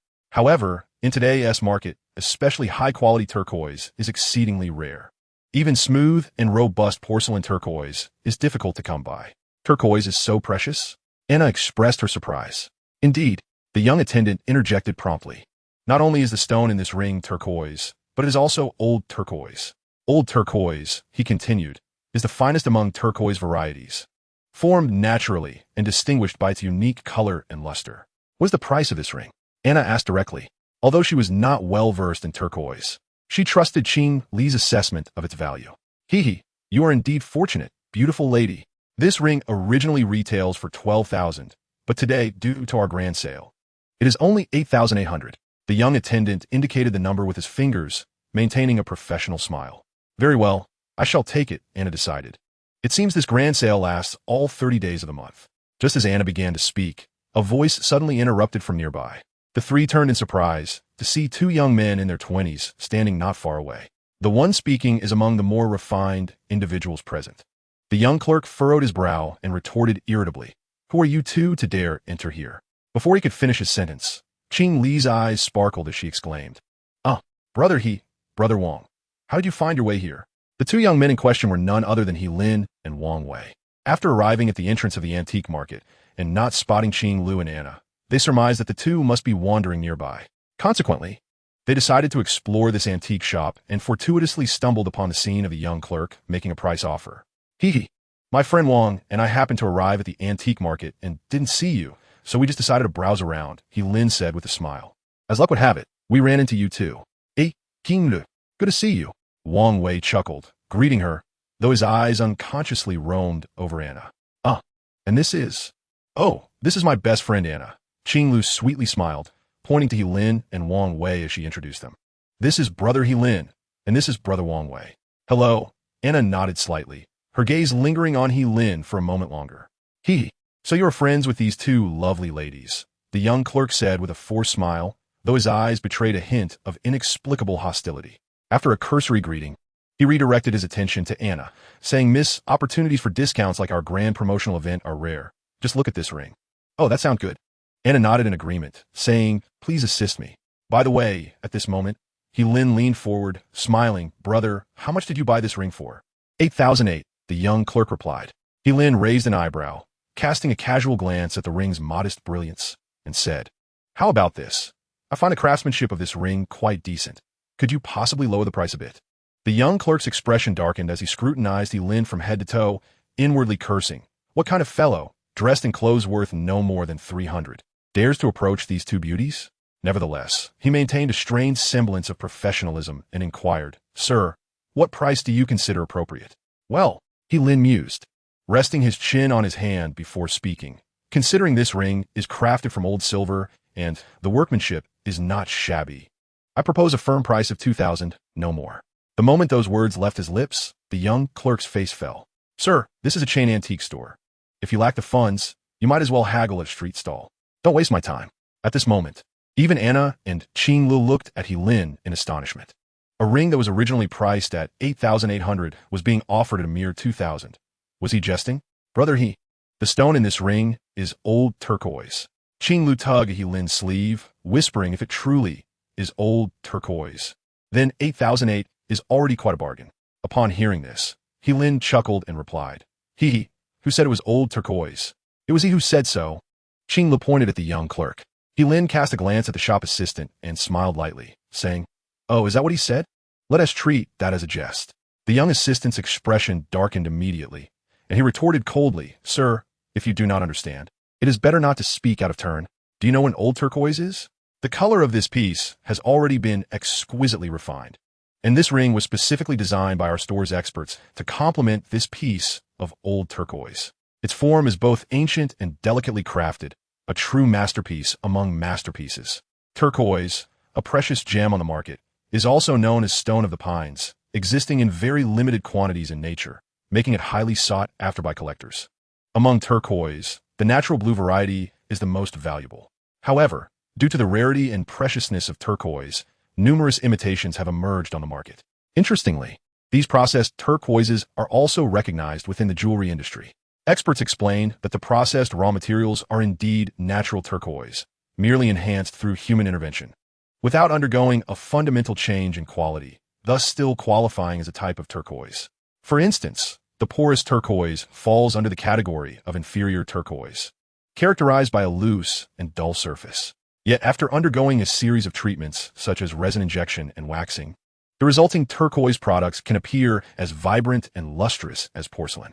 Naturally, in response to this situation, people often refer to untreated natural turquoise as original mined turquoise to distinguish it from the process variants. This original mined turquoise is the purest form, and after being handled, the color of its surface can significantly change. Although processed turquoise can still be labeled as natural turquoise, it is fundamentally different from original mined turquoise. While these processed stones may initially seem beautiful, no matter how long they're handled, their surface color will not undergo significant alteration. These artificial turquoises lack the ethereal charm and natural grace found in original mined turquoise. The old turquoise referenced by the young assistant is a prime specimen among original mined turquoises, full of vitality and with a smooth luster, often sought after by serious turquoise collectors. After finishing his explanation, the young assistant scoffed disdainfully, "If you don't understand, don't pretend to. You probably haven't even seen such fine pieces." Lin chuckled and shrugged. "Funny you mention it. I recently acquired a bronze sword adorned with several pieces of sky blue turquoise." The bronze sword he referred to was, of course, the famed sword of King Fu Chai of Wu. "Oh, really?" The young assistant shot Lin a disdainful glance, saying, "Brother, no offense, but with your outfit barely worth 300, how could you possibly have stumbled upon a bronze sword inlaid with sky blue turquoise? Come now, that sounds a bit too extravagant. How dare you speak like that?" Wang Wei interjected, his neck stiffening as he spoke. "Ah, old Wang, there is no need to get riled up with someone like this. Don't lose your composure." Lin, with a smile, pulled Wang Wei and addressed the young attendant. My friend, you mentioned that this ring features old turquoise. Oh, is it not iron-threaded turquoise?" The term iron-threaded refers to the black mineral veins that form during the creation of turquoise. It is quite common for turquoise to exhibit such iron threads, and their presence is typical. However, a stone devoid of these threads can be regarded as a rare gem. The ring before them, adorned with a piece of turquoise, was indeed of vibrant green, completely free of any iron thread impurities. The young attendant merely scoffed, showing no inclination to engage with Lin. To him, Helin was just a pretentious fool trying to impress a lady, and uttering another word to him would be a waste of breath. He turned to Anna, donning a professional smile, and inquired, "Miss, do you still wish to purchase this ring? Opportunities for promotions like today are exceedingly rare in our store. If you miss out today, you may have to wait another year." Anna, momentarily hesitant, considered that such a unique ring would make a fitting gift for her esteemed mentor. Yet, from Helin's remarks, it seemed the turquoise was not entirely natural. "Shall Anna glanced towards Qing Lu, who, with a troubled expression, turned to Helin and asked, "Brother He, are you certain that this ring does not feature old turquoise?" Helin, wearing a relaxed smile, candidly replied, "The stone indeed is turquoise. But if you claim it to be old turquoise, I cannot believe that. It appears to be of lesser quality even than the original ore." Helin had previously been rather subtle in his comments, primarily to spare the attendant's dignity amidst the crowd of customers, and, truthfully, he was reluctant to engage in an argument. However, the attendant, oblivious to the courtesy, adopted a condescending demeanor, prompting Helin to express his views more directly. Upon hearing Helin's words, the young attendant immediately bristled, his brow furrowed, and with a scowl, he retorted, "Sir, do you truly understand turquoise? Take a good look at the color of this stone. Its patina cannot be achieved in less than a century or two. All old turquoise is derived from the original ore. If you are ignorant, do not speak out of turn. Speak out of turn." Helin tapped the glass counter with his hand and scoffed, "Brother, if this ring indeed featured old turquoise, I would buy it for 20,000. But this is clearly artificial turquoise, treated with wax and resin. Yet you dare to ask for 8,000? Do you take us for fools?" With a cold glare, Helin, unfazed by the attendant's disrespect, retorted directly, "I offer you 2,000 for this ring, purely based on its old silver base and decent design. The price is only going to increase, so do you truly think I am some naive simpleton?" As he spoke, Helin intentionally raised his voice, drawing the attention of several customers nearby, who turned to observe the unfolding scene. The young shop assistant was taken aback by Helin's sudden outburst, his complexion paling. "Sir, if you're going to buy, then buy. If you have no money, don't cause a ruckus here. If you continue to speak nonsense, I will have to call security to escort you out." Chapter 54. The Jadeite Raw Stone. "Ah, my brother, your words leave much to be desired." Wang Wei's expression darkened as he coldly retorted, "My brother, he is an expert in antiques. Pray tell, what do you mean by nonsense?" As he spoke, he gestured towards the ring, his tone resolute. "If you believe we are talking nonsense, then summon your so-called expert to discuss this matter with us. Now, gentlemen, let's calm down." At that moment, a manager clad in a white coat approached, smiling as he greeted them. "Gentlemen, I am the manager of this establishment. How may I assist you?" "You must be in charge here," Helin replied, not mincing words. "The issue is not particularly grave. Your staff just claimed that the stone set in this ring is old turquoise, and I contend that it is not, asserting that the price is inflated. Yet, your assistant had the audacity to declare that we were speaking nonsense and suggested we could not afford the ring. Now that you are here, I have no desire to elaborate further." Helin pointed to the ring displayed on the counter, stating, "Please clarify in front of all present whether the stone set in this ring is indeed old turquoise." Upon hearing this, the manager furrowed his brow slightly, his gaze darkening as he glanced at the young assistant beside him. The assistant, visibly uneasy, could not meet the manager's eyes. Observing the guilty demeanor of his staff, the manager was instantly enlightened. While he felt a flicker of anger at his assistant's unprofessional conduct, he was simultaneously astonished by how perceptive Helin and Wang Wei were, able to discern that the stone in question was not old turquoise. In truth, the antiques business is rife with ambiguity, where authenticity can be as elusive as it is prevalent. Clearly, today's incident stemmed from the young assistant misjudging the two young women, mistakenly asserting that the ring stone was old turquoise. Little did he expect the interruption brought by Helin and Wang Wei. The claim of old turquoise was likely a casual remark, not meant to bear significant weight. After all, it is common practice for shops to embellish the qualities of their wares without causing harm, provided no guarantees are made. However, the assistant condescension was uncalled for, not only misrepresenting the ring as old turquoise, but also assuming that Helin and Wang Wei were merely trying to impress the ladies with their lack of funds. It was one thing to harbor such thoughts. It was quite another to voice them aloud, especially in the presence of those directly involved. The manager clad in a white coat noticed that a considerable number of onlookers had gathered around, and if this situation escalated, it would undoubtedly impact the business of his establishment. "Ladies and gentlemen, if there are any concerns, Might we step into the lounge for a more private discussion? He suggested with a forced smile directed at Lin. Come on, boss. If there is something to discuss, let us clarify it right here, Lin retorted, his temper flaring. After all, he was a customer, and as the saying goes, the customer is king. Was it not a tad unreasonable for a staff member to insult a patron, especially in front of two lovely ladies? He could not afford to lose face. Exactly, manager. If there is an issue, let us address it here. Wang Wei chimed in, eager to amplify the commotion, casting a glance at the young male attendant who had given him the cold shoulder earlier. We wouldn't want anyone to think we're merely fabricating stories.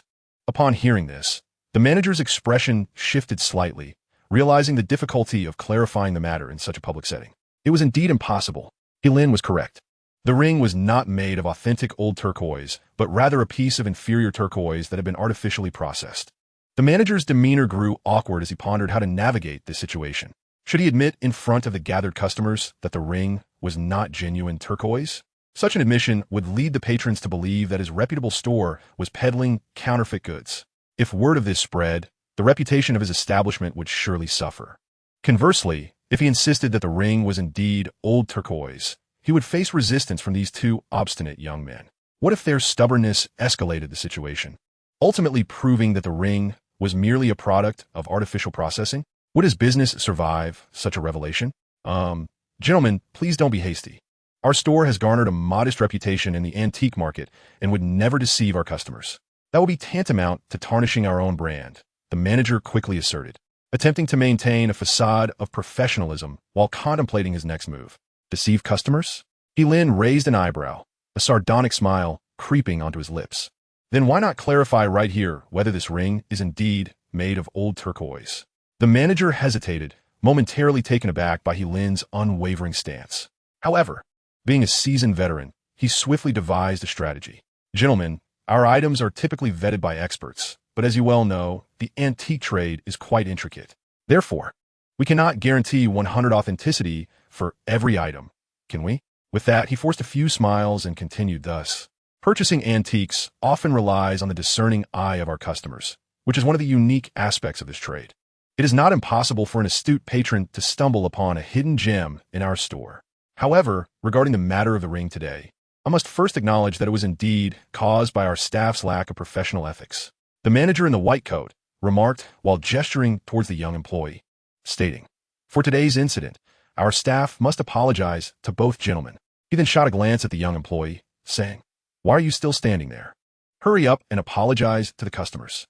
The young employee turned pale, his face alternating shades, and he could only muster the courage to awkwardly say to Lin and Wang Wei, I am sorry, gentlemen. It was my oversight, and I should not have presumptuously expressed my views on the ring. Please do not take offense. Chapter 55, Taking a Gamble. Lin furrowed his brow slightly. While the young man's words sounded like an apology, upon closer examination, it was evident he was merely sidestepping the core issue without addressing his attitude. Ironclad in his words, but unyielding in his heart, Qing Lu and Anna were both astute individuals, and from the chubby manager's demeanor, it was clear that the ring was indeed not the old turquoise as Lin had asserted. Anna, who has always detested being deceived, snorted coldly and said, humph, manager, does a mere apology from your deceitful staff suffice for such trickery against customers? This matter could escalate. It is evident that the consumer's rights have been violated. Upon hearing this, the young employee's face turned pale once more, and he could not help but cast a fierce glance at Lin. Had it not been for this young man intervening, the transaction might have already been settled. The white-coated manager was a shrewd individual, well aware of Anna's implications. He had encountered customers causing disturbances in the store before. It was essential to maintain their facade. As long as the superficiality was addressed, everything else could be negotiated. However, behind the scenes, he was well aware of his employee's shortcomings. He chuckled, addressing Anna with a bow. You are absolutely right, miss. Employees who cannot accurately recognize their own mistakes only tarnish our store's reputation. With that, the manager turned to the young employee, stating, considering the error you made today and recognizing it as your first offense, your bonus for this month will be entirely forfeited as punishment. Should there be a next time, you will be dismissed. Our store operates on the principle of customer supremacy, and employees like you, who fail to treat customers seriously, must be dealt with sternly. Otherwise, you will only tarnish our establishment's name. The manager's words were resolute and resonant, earning nods of agreement from several onlookers. who discreetly gave him a thumbs up. Yet, no one noticed that while the manager spoke to the young employee, he discreetly exchanged a knowing glance. This small gesture did not escape Lin's notice. He saw through it all, and a cold snort escaped his lips. It seems the manager is not a virtuous individual either. Does he truly consider all customers to be fools? After hearing the manager's grandiose speech, Lin could not help but be secretly astonished. Goodness, this manager truly possesses some acumen. This incident, which was initially intended to tarnish the store's reputation, has somehow been transformed into a commendable campaign that champions customer supremacy. Miss, do you believe my handling of the situation was appropriate? The store manager in the white coat turned to inquire. Indeed, such matters must be met with strict consequences. Anna nodded in satisfaction and glanced at Lin, asking, Mr. He, are you satisfied with this resolution? Lin smiled and replied, since they have already deducted a month's bonus, we shouldn't press too hard. Otherwise, it might appear that we are being petty. Quite right, quite right. The store manager's plump face broke into a smile as he nodded. The customer is king. These are the duties we must uphold. Qing Lu pouted and softly asked, Brother He, shall we leave now? Before Lin could respond, the store manager cheerfully called out, of course. Everyone, take care on your way out. Next time you visit our store, I will ensure you receive the best discount. Oh, by the way, at that moment, Lin suddenly asked Miss Anna, weren't you looking to purchase something? Anna was taken aback, but quickly nodded, saying, yes. I want to select a decent gift for my university professor's birthday in a few days. How fortuitous. Lin clapped his hands and exclaimed, the manager just offered us the lowest prices, so why not seize the day and explore this store for suitable gifts? Upon hearing this, Anna and her companions were momentarily stunned. They had nearly fallen victim to a scam in this very shop, and now they were expected to make purchases here? Their astonishment was not solitary. Huh? The smile on the store manager's face faltered as he asked, Sir, what did you say? I said, let's browse a bit longer in the store. Lin smiled, teasing the store manager. Manager, that promise of the lowest price wasn't merely an empty assurance, was it? Oh, certainly not. The plump manager shot Lin a heavy glance, a flicker of coldness glinting in his eyes. Whether you leave or not, I will make sure you stay. Well then, we appreciate your efforts. Manager, Lin replied with a smile that did not reach his eyes. Brother He, is this really appropriate? Qing Lu asked, her voice tinged with worry. Indeed, we just narrowly avoided being deceived, Anna added, her unease evident. Fear not, Lin chuckled lightly. I have always been fortunate. Perhaps I can find a splendid gift for Miss Anna's professor. All right, let's proceed. With that, he urged Qing Lu and the others to continue exploring the store. Recognizing the collusion between the store manager and his staff, Lin seized this opportunity to teach them a lesson. As he passed each shelf or display, Lin meticulously scrutinized the items on display, employing his abilities to discern any potential oversights. He was not merely browsing. He was actively searching for discrepancies. The store manager in the white coat trailed closely behind Lin and his companions, shadowing their every move. Moreover, from time to time, the proprietor of this antique shop would offer explanations, exuding an uncharacteristic warmth that would certainly catch the attention of outsiders. The young shop assistant, having little to occupy himself with, silently trailed behind the proprietor in his white coat. After perusing the establishment, Lin could not help but acknowledge that this antique shop indeed possessed a certain charm. Under the scrutiny of his unique vision, the various objects displayed on the shelves and counters revealed a kaleidoscope of colors, each emanating a brilliant aura, varying in thickness. However, it was apparent that the prices of these radiant items were consistently marked slightly above market value. Clearly, the experts who appraised the antiques for this shop possessed a discerning eye. Chapter 56, Skyrocketing Prices. The proprietor, accompanying Lin and others through the shop, spoke little beyond quoting prices and offering brief descriptions of the items. As the saying goes, the more one speaks, the more one risks losing. And he was certainly not as reckless as the young assistant, who had inadvertently allowed Lin to seize upon his weaknesses. For numerous unpriced artifacts, the proprietor often quoted prices even higher than anticipated. In his mind, he thought, regardless, I shall simply quote higher prices without excessive commentary. Whether you choose to purchase is entirely up to you. Time passed swiftly as Lin nearly explored the entirety of the antique shop, failing to uncover any significant oversights. Not only were there no major lapses, but coupled with the proprietor's subtle price increases, many items were indeed sold at a loss. Although Lin understood the situation, the prices were set by the shop, leaving him feeling as though he was suffering in silence, unable to voice his grievances. He could only harbor resentment. grinding his teeth in frustration, yet he felt powerless to change his predicament. At that moment, Lin noticed a small clearing at the back of the antique shop, where numerous stones were placed, surrounded by a throng of customers. What were they doing? Lin inquired with curiosity. To be frank with you, young sir, in addition to selling finished jade and emerald products, our shop also offers raw jade stones. The proprietor smiled as he explained. This area is dedicated to the sale of raw emerald stones. Raw emerald stones? Lin mused, stroking his chin thoughtfully. Indeed, dear brother are you not familiar with raw emerald stones? Qing Lu inquired with wide, innocent eyes. I have some knowledge, but I am not well versed, Lin replied candidly. Although his family's business, Hitong Bao Jian, primarily dealt in jade and porcelain, they specialized in finished jade products, rather than unrefined raw stones. Let me enlighten you. Dear brother the sale of raw emerald stones is essentially a gamble. Qing Lu exclaimed with a grin. This gambling involves a certain expertise. One cut may lead to fortune, while another may result in ruin. If luck is on your side and you unveil high-quality emerald, you may find yourself wealthy in the blink of an eye. Yet, should fortune turn sour and the stone proves worthless, financial ruin may swiftly follow. As the saying goes, even the gods cannot discern an inch of jade, illustrating the immense gamble inherent in this trade.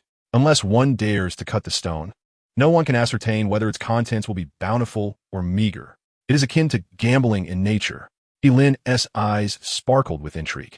I did not expect this young lady to be not only beautiful, but also knowledgeable. The robust shopkeeper in a white robe chuckled and said, Gambling on stones is fundamentally about the thrill of chance. After speaking, he squinted at Lin and inquired, Young sir, I wonder if you dare try your luck? It must be said that his choice of words was exquisitely precise. The notion of daring is indeed an art. What is there to fear? Lin smirked and replied, Since I am here, I might as well enjoy the spectacle. With that, he made his way directly to the jadeite rough stone selling area. Upon entering, the crowd beheld an array of raw stones of various sizes on the left side of the open space, while the right side displayed pieces that had been partially cut or had openings, many of which revealed vibrant green jade. Oh my brother, look! Jade within stone, Wang Wei exclaimed in astonishment. Dear brother Wang, those are not jade within stone. They are jadeite, Qing Lu interjected with a smile. Jade refers to soft jade, while jadeite is hard jade. There is a distinction. Wang Wei scratched his head awkwardly. I see. The stout shopkeeper and the young employee exchanged glances at Wang Wei, suppressing their amusement. Truly a country bumpkin. Qing Lu, you seem quite knowledgeable about jadeite, Lin remarked, noticing her expertise. Dear brother to be honest, my father is in the jadeite business, Qing Lu said with crescent moon eyes. So I've been subtly influenced by this knowledge since childhood. Lin and Wang Wei were taken aback, exchanging looks. Goodness. With a grandfather from Qing'a Mountain and a father in the jadeite trade, she is indeed a genuine second-generation rich. Oh, that is splendid. Lin grinned and said, Qing Lu, would you kindly enlighten me on how to engage with these jadeite rough stones? With his extraordinary abilities at hand, given the high stakes of this gamble, it was possible he could leverage his powers to gain some fortune. This, Qing Li's face flushed slightly as she whispered, Dear brother, I only know a bit on the surface. No worries, just share what you know. Lin said boldly. Well, all right. Qing Lu nodded and explained. My father has mentioned that the finest jadeite rough stones in the current market primarily originate from the quaternary and tertiary gravel layers of the Mulu River Basin in Myanmar. The main mining areas include the Old Field, Demukin, Hojiang, and Leda, among others. The Old Field is represented by the Pakong and Waika areas, while the smaller fields are exemplified by the Nachi area. Each mining area produces rough stones with distinct characteristics, which are crucial for making informed judgments during gambling. As she spoke, Qing Lin noticed a crowd gathered ahead. It seems someone is unearthing stones up there. Shall we take a look? My lady, please. The stout shopkeeper quickly gestured for Qing Lu to proceed, recognizing that someone like her, with familial ties to the jadeite business, must be treated with utmost respect. Our shop not only sells jade raw stones, but also features a jade cutting machine, allowing customers to observe the cutting process right on the spot. Should a beautiful jade piece emerge, they can also craft their desired jewelry at a reasonable price in our establishment. While the plump store manager eloquently spoke, Lin and others had already gathered around the periphery of the crowd watching the jade cutting. The process of cutting jade, known as shiasha, involves revealing the jade hidden within the raw stone. Indeed, it is an intricate craft. The The technique of cutting and the angle at which one wields the blade are critical to minimizing damage to the jade inside, posing a significant test to the skill of the jade cutter. Kilin glanced up and observed that, amidst the throng, a jade cutting machine was indeed set up, equipped with a grinding wheel and a piece of greenish-black rough stone secured in place. "Did you see that, little brother?" Qing Lu remarked softly. "That piece of rough material is relatively rounded, lacking sharp edges. It seems to originate from the high-grade gravel layer of the old Chamawan base, classified as black jade rough material. Such rough stones typically have thick skins, appearing dark and glossy like oil paint, and they indeed look promising. One must also pay attention to the size of the cracks on the surface of the stone. Large fissures are less concerning than small. Fine cracks, one should wager on color rather than fissures," Qing Lu added with a slight smile.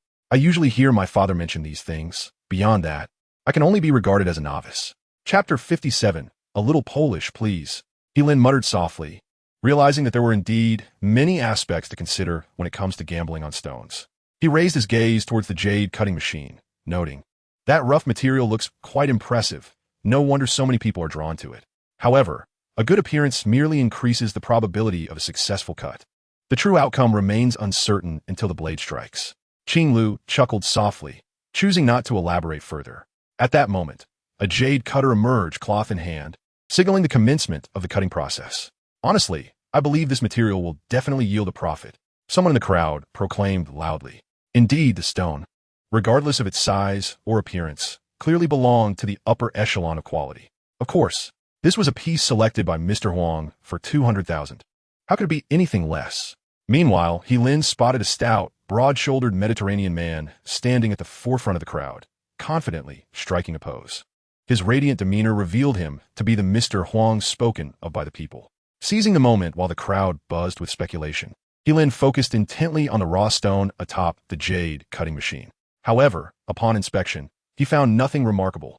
No reaction at all? Kilin was taken aback, pondering. Could it be that his ability to perceive the jade was ineffective? He took a deep breath, summoning all his concentration, directing his gaze once more toward the raw stone. Suddenly, an extraordinary phenomenon unfolded. Kilin felt as if the raw stone on the jade cutting machine magnified before his eyes. Although it was roughly 2 meters away, he could distinctly see every minute grain of sand and each fine crack upon its surface.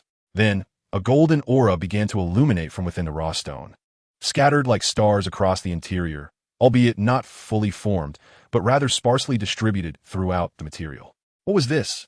Kilin was taken aback, his heart quietly exclaiming, could this possibly be the internal jade structure of the stone? Alas, brother, 200,000. What a hefty sum for such a large piece of rock. Wang Wei nudged Kilin with his elbow and whispered, "What on earth do you think will emerge from this?" He too was uncertain whether what he witnessed was genuine, deciding instead to observe the unfolding events. The portly shopkeeper in a white robe, noticing Kilin's bewildered expression, could not suppress a smirk. Humph, having a bit of insight into antiques is one thing, but it seems he is quite the novice when it comes to gambling with stones. I must seize the opportunity to teach him a lesson later.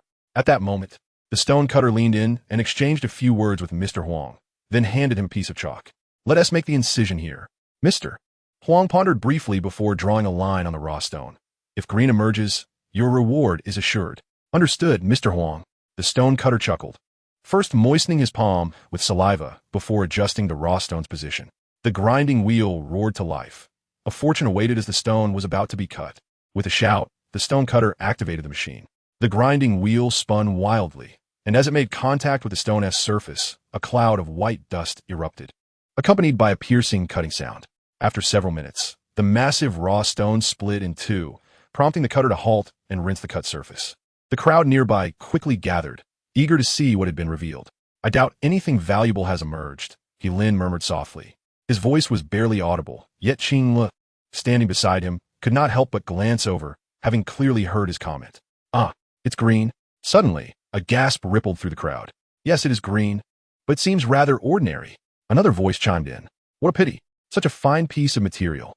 Qing Lu's eyes sparkled as he leaned closer to Kilin and asked, "Brother, do you understand jadeite raw stones now?" Yet his heart brimmed with joy. Moments ago, after the cutter cleaned the stone's surface, he noticed that the distribution of jade corresponded precisely with the golden light he had observed. In other words, His eyes could not only discern the brilliance of antiques, but also perceive the jade distribution within the raw stone. This was a monumental discovery, akin to unearthing a new continent for He Lin. At this juncture, the stonecutter smiled at Mr. Huang, saying, "Mr. Huang, it's not bad.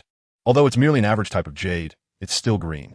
If we have a master carve a few pendants, we could wholesale them for around 200,000, yielding a modest profit." Mr. Huang maintained a smile, but the previous pride had faded, replaced by a hint of reluctance. As long as we don't incur a loss, that's all that matters. Afterward, he extracted a few hundred from his wallet to tip the stonecutter. "Thank you, boss." Accepting the money, the stonecutter smiled and stepped aside. "So, what do you think, young sir?" At that moment, the rotund shopkeeper queried He Lin. "Mr. Huang just made a quick profit. Do you dare try your hand as well?" His words were laced with provocation. The earlier Mr. Huang had superficially claimed to have made a small profit. But after accounting for the costs of hiring a sculptor, there was hardly any gain to speak of. Moreover, gambling on stones inherently carries risks. A moment's inattention could lead to nothing more than a costly lesson. "He Lin, perhaps it would be better to let this go?" Anna pondered for a moment and suggested, "The antique market is vast. We could explore other areas to find a suitable gift." "Indeed," Wang Wei also urged caution. "Among these heaps of stones, who can discern which hold value and which are mere waste? Even if we have the means, we shouldn't be so reckless." The portly shopkeeper in the white coat did not dissuade them either, chuckling as he remarked, "If the young sir is concerned about making a mistake, then there's no need to force it. Do come back to our shop next time for a leisurely browse, and should you find something, I shall still offer you the lowest price." Upon hearing this, He Lin could not help but frown. Good heavens! This rotund fellow certainly speaks with a hidden sting. What does he mean by dare not in fear? Is he not openly mocking my lack of courage, especially before two beautiful ladies? I can endure much, but this is too much to bear. Sighing, he resolved, "Since we are already here, let us indulge in some fun." With a cold snort, he declared, "If fortune favors me and I happen upon a fine piece, let it serve as a meeting gift for Miss Anna." With these words, He Lin unequivocally signaled his intent to gamble, even at his own expense. Chapter 58, High Ice Type. Haha, the youngster certainly has a bold spirit. Seeing He Lin's interest piqued, the shopkeeper's eyes lit up as he said, "Since you wish to engage in this endeavor, you may choose any stone from our collection, and I shall grant you the lowest price for whichever you select." "Brother He, are you truly going to gamble on stones?" Qing Lu asked with concern. Given the shopkeeper's warm invitation, it would be quite rude not to select a piece, He Lin replied with an air of ease and a smile. "Besides, he is offering us the lowest price. It would be foolish not to take advantage." Yet, Qing Lu seemed poised to say more. "Fear not, Qing Lu, I have it all in hand." He Lin chuckled, turning towards the pile of stones. "Shopkeeper, could you enlighten me on how these stones are wagered?" "Certainly." The portly shopkeeper beamed, following closely behind. "To take advantage? I shall show you how." He continued, "Here we have both fully gambled stones and semi-gambled stones. The semi-gambled stones are those with exposed sections, while the fully gambled stones remain unexposed. The pricing of semi-gambled stones surpasses that of fully gambled ones." As He Lin surveyed the semi-gambled stones, he noticed that this type did not require excessive focus to glimpse the internal jade distribution through the exposed areas. However, upon closer inspection, he found that this batch contained very few good pieces. Most were dull and lacked luster, and some of the exposed materials had no brilliance whatsoever, suggesting that the green visibility was likely fabricated. Indeed, there is no business without deceit. With a cold chuckle, He Lin remarked, "Well then, if we are to play, let us play boldly. I shall select a fully gambled stone for my amusement." "Very well, the choice is yours." The portly shopkeeper in a white coat chuckled and nodded, yet inwardly scoffed. "Humph, how charmingly he speaks to save a few coins. I shall observe which stone this novice chooses for his gamble." "Brother He, in the realm of stone gambling, 3 parts rely on experience, while 7 parts depend on luck." Qing Lu cautioned from the side. "Fear not, I have always been fortunate." He Lin replied with a smile. For others, luck indeed accounted for 7 parts, but for him, it was 9 parts his unique abilities and 1 part theory. Approaching a pile of gambling stones, He Lin took a deep breath, his full attention directed to his eyes. Instantly, the heap of stones transformed before him. The raw stones varied in size. Some were enveloped in darkness, while others shimmered with specks of golden light. Nevertheless, the majority of the gambling stones, akin to half-gambling stones, lacked any brilliance or allure. It was evident that the antique shop had procured these stones at a low price, mostly consisting of worthless materials. Suddenly, A stone the size of an egg captured He Lin's attention. Although modest in size, he discerned that this particular raw stone was entirely cohesive, radiating a wealth of golden light within. Just as he prepared to examine it closely, a wave of dizziness struck him, scattering his focus and causing the golden glow to vanish in an instant. Goodness, these gambling stones are quite taxing on my mental acuity, He Lin thought, stifling a wave of faintness. Oh dear, young sir, you seem unwell, the portly shopkeeper feigned concern. At your tender age, do take care not to overexert yourself. Indeed, you too, He Lin retorted with a low chuckle. Just be wary of indulging excessively and developing fatty liver disease. The shopkeeper's chubby face twitched, forcing a laugh. Ha! I appreciate your concern. Have you selected a stone? He Lin strode confidently to the egg-sized raw stone, grasping it with one hand. This one, the stone was devoid of any moss, smooth and without edges, resembling an ordinary river pebble. Are you certain this is the stone you wish to choose? The shopkeeper inquired, barely suppressing a laugh. Is there a problem? He Lin raised an eyebrow. No, not at all, the shopkeeper replied with a grin. This stone hails from the esteemed old mine of the Pakgon J district, priced at 8,000. However, for you, young sir, I can offer it for the lowest price of 6,000. 6,000 for this stone? Qing Lu exclaimed, rushing over. What is the issue with a 6,000 price tag? Anna asked curiously. Although it originates from the Pakgon Jade old mine, it's merely a piece of inferior color stone, Qing Lu explained indignantly. In the Pakgon Jade district, stones are classified into 3 layers. The topmost is yellow sand skin, the second is red sand skin or wax skin, and the least desirable is this color stone. Moreover, this piece is not only diminutive but also possesses a surface of grayish white with severe drying, clearly just a scrap. Such materials are frequently discarded by my father. It is difficult to fathom why one would sell it for 6,000. The plump shopkeeper in the white coat was momentarily taken aback, having forgotten that there existed someone like Qing Lu who possessed a modicum of knowledge. He quickly donned a smile and explained, Indeed, this young lady makes a valid point. I presume your father's jade business must be quite substantial? Noticing Qing Lu's silence, the chubby shopkeeper realized he was close to the truth, and continued with a grin. However, you may not be aware that establishments like ours do not specialize in selling jade raw materials. Thus, our procurement channels are limited. Even for such scraps from old markets, the price is not trivial. The shopkeeper felt a swell of pride, easily discerning that Qing Lu was a wealthy young lady. Her understanding merely superficial. This piece originally retailed for merely 1,000 in the shop. He had inflated the price to 6,000 solely for He Lin's sake. The pricing was entirely at his discretion. Purchase or not was up to the customer. The young attendant gazed at the shopkeeper with admiration, internally acknowledging, the proprietor truly excels, managing to embellish a piece of waste into something desirable. Qing Lu, disinterested in debating with the shopkeeper, turned to He Lin and suggested, Brother He, shall we select another piece? Indeed, the shopkeeper adeptly seized the opportunity, adding, Young sir, this piece is indeed of mediocre quality. Why not consider one of better caliber? He gestured towards the display of gambling stones, introducing, observe that raw stone also hails from the old market of Pakgon. Its skin is thin, adorned with serpentine patterns, and can be classified as above average. The likelihood of it yielding green is considerably higher than that of the piece in your hand. Of course, this suggestion was also motivated by the desire to maximize He Lin's expenditure, for he could not inflate the price of this scrap too much. In Chapter 59, A Gift of Meeting. No need, I want this one. He Lin resolutely shook his head, rejecting the shopkeeper's advice. Young brother, you must be new to gambling stones, someone from the onlookers interjected. This piece of scrap is utterly hopeless. I advise you to choose one of better quality.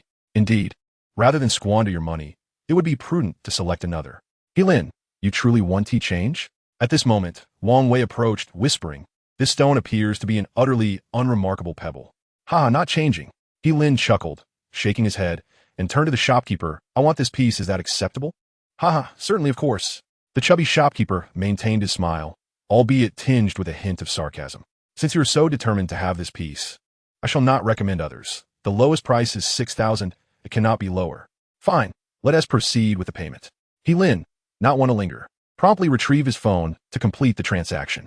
Deal, this piece now belongs to you. The plump shopkeeper glanced at the notification of funds received and chuckled. Young sir, would you prefer to have it prepared for you to take away, or would you like to conduct the stone opening here at no charge? Since it's free, let us do it here, He Lin responded with a smile. The shopkeeper nodded, his expression growing more disdainful. I'm curious to see how you, a country bumpkin who is fond of bargains, will embarrass yourself after spending 6,000 on a scrap piece. He Lin strode directly to the stone opening machine and whispered a few words to the stone opener. Observing the commotion, whispers rippled through the crowd. Oh look, someone appears to be opening stones publicly again. I wonder which wealthy young master is about to show off. Many spectators began to converge towards the stone opening area, eager for the spectacle. Sir, which piece would you like to open? The stone opener inquired, wiping his hands with a damp cloth and wearing a forced smile. This one, He Lin replied, revealing a stone the size of a goose egg.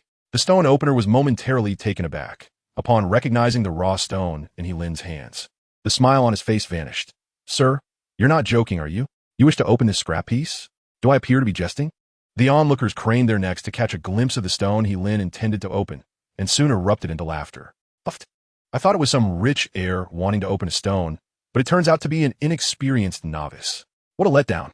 This raw material is merely a scrap. What is the point of even attempting to open it? Many spectators shook their heads in disappointment, losing interest and returning to their selection of stones. Young man, I truly believe there is no need to open this scrap piece, the stone opener said with a cold demeanor, although the shop offered free stone opening with any purchase. The prospect of earning a tip from a successful opening felt dim with such a small piece. To expend effort on a task that would yield little reward was not appealing to the stone opener. Not at all. I insist on opening this. He Lin raised an eyebrow, noting the reluctance of the stone opener. Is it not permissible? Well, it is permissible, the stone opener forced a smile, adding, however, I must inform you that a small scrap like yours is unlikely to yield any valuable jade. It would merely waste time. That is not for you to worry about. He Lin waved his hand dismissively. Just proceed with the opening. If any jade is revealed, there will be a reward. Very well, if that is your wish. Let's commence. The stone opener's eyes sparkled with interest as he secured the scrap piece to the machine. How would you like it opened? Since this piece is small, we can split it evenly after one round. He Lin pondered for a moment before responding. Could we possibly switch to a smaller grinding wheel? Preferably one that grinds rather than cuts. Not cut? The stone opener wore a puzzled expression, momentarily stunned before asking. Are you suggesting you wish to use a side grinding wheel? Yes, a side grinding wheel is meant for polishing, correct? He Lin nodded and remarked. No need for cutting. A simple polishing will suffice. Typically, vertical grinding wheels are employed for slicing solid stone blocks, while side grinding wheels are designated for refining high-quality stones with delicate skins. Upon hearing this, not only did the stone master chuckle, but several onlookers could not suppress their laughter either. Is this lad experiencing the art of stone gambling for the first time? One laughed heartily. To polish such scraps without cutting? When will that yield results? Shopkeeper, are you instructing me on how to operate? He Lin raised an eyebrow, inquiring. The rotund shopkeeper's jowls quivered as he forced a smile. Ah, not at all. Merely a suggestion. I am well aware of the circumstances. Before the shopkeeper could finish, He Lin interjected bluntly. The shopkeeper's expression darkened slightly, yet constrained by the presence of customers, he could only offer a strained chuckle. Well, if you wish to polish, then polish you shall. However, he paused for emphasis and continued, for raw stones priced below 10,000, should the stone cutting machine operate for more than 5 minutes. An additional fee of 500 will be incurred. This revelation left the stone master momentarily taken aback. He had not previously encountered such a regulation in the shop. Just as he pondered this, the shopkeeper cast him a knowing glance. Master, do you concur with this reasoning? Yes, indeed, the stone master quickly comprehended, nodding in agreement. It is true. Polishing such scraps is not only time-consuming and power-consuming, but also yields no utility. He then rubbed his hands together with a smile, adding, I hope you understand, young sir. After all, we must consider our costs. What kind of logic is that? Wang Wei's expression darkened, ready to erupt. You treat the same stones differently in this shop, squeezing every last bit like a fly's leg. Calm down, old Wang. He Lin patted Wang Wei's shoulder, a cold smirk on his face. Is it not merely 500? We can afford it. Chapter 60, Sourcing from the Market. However, such exquisite jade is exceedingly precious, and Anna remained somewhat hesitant. Let us pause here for today. We shall meet again next time. With that, He Lin promptly pulled Wang Wei to hail a cab and swiftly departed. Giggling, Anna, it seems you have no choice but to accept, Qing Lu remarked as they watched He Lin flee in haste. Anna glanced at the taxi receding into the distance, unable to stifle her amusement. He Lin is quite an intriguing character. Last night, Zhou Desen had provided her with 500,000, and this money was perfectly timed for her to pre-purchase items in preparation for the grand reopening of her store. Typically, antiques come from three sources. First, purchasing from familiar antique suppliers or flea markets, where authenticity varies based on one's requirements. Second, customers consigning items in the store to earn a profit, akin to a pawn shop. And third, the shopkeeper's personal collection or treasures acquired through fortunate finds. The majority of antique shops primarily rely on the first two sources, as the third category is indeed quite rare. Since Lin intends to reopen Hitong Bao Jian, he must first gather the fundamental objects. After verifying the inventory list, Lin entrusted the shop to Wang Wei and set out. In the antique street, at Jin Yuan Cohen sat behind the counter, sipping tea from a purple clay teapot, visibly perturbed. Suddenly, his phone vibrated, and he hurriedly answered. "Hello, what's the situation? Is he out again?" Jin Yuan Cohen's expression darkened as he gritted his teeth. "You follow that lad he closely, observe his actions, and report back to me promptly." "Yes, boss," he concluded before hanging up. After being humiliated by Lin in public the previous night on the back road, Jin Yuan Cohen was consumed by anger and hardly slept, prompting him to instruct his assistant to monitor Lin's movements first thing in the morning. That little rascal has only 3 days left. Lin hailed a taxi at the entrance of the antique street, heading directly to the antique wholesale market not far in the East District. Antique shops in the East District procure their wares here, though most purchase high-quality replicas. After all, many antique shops mix genuine and fake items, and whether one can acquire an authentic piece depends on the customer's discernment. Transactions in the antique trade are generally final. One must examine the goods carefully before purchase, as returns are not accepted once one leaves the shop. Lin's shop, however, was known for its clear distinction between genuine and replica antiques, and he aimed to acquire both types for the reopening of his store, ensuring a strong presentation. Upon arrival, Lin walked into a wholesale shop bearing the Suji sign. The proprietor, Su Guang, was acquainted with many shopkeepers on the antique street and numerous shops, including that of Lin's father, Ibu Tong, sourced goods from him. Just as Lin stepped into Suji, a figure stealthily crouched in the corner, making a phone call. "Hello, boss. That lad he has entered Suji's wholesale shop." A voice on the other end belonged to Jin Yuan Cohen. "Yes, that's the one." The assistant peered out the door, adding, "It seems he is here to stock up." "All right, keep following him, but don't get caught," Jin Yuan Cohen advised before ending the call. It appeared the little rascal was indeed intent on reopening the antique shop, making a trip to Old Sue's for supplies. Jin Yuan Cohen scoffed to himself. "Let us see how you manage." He then dialed another number. "Hello, Old Sue. I have something to inform you." Meanwhile, in the Suji antique wholesale shop, Lin was conversing with a shop assistant. "Where's your boss?" The assistant, noticing Lin was in his 20s, replied nonchalantly, "Upstairs, busy with business. If you have something to say, just tell me." "Oh, I'm from Hitong Bao Jian on the antique street. Here to pick up some goods today," Lin stated directly. "Are you interested in replicas?" The assistant inquired. "Let's take a look," Lin smiled. "Replicas of porcelain start at 3,000, and bronze replicas." "Ah, is that not the son of Ibu Tong, the proprietor?" Before the shop assistant could finish quoting the price, a call echoed from the second floor.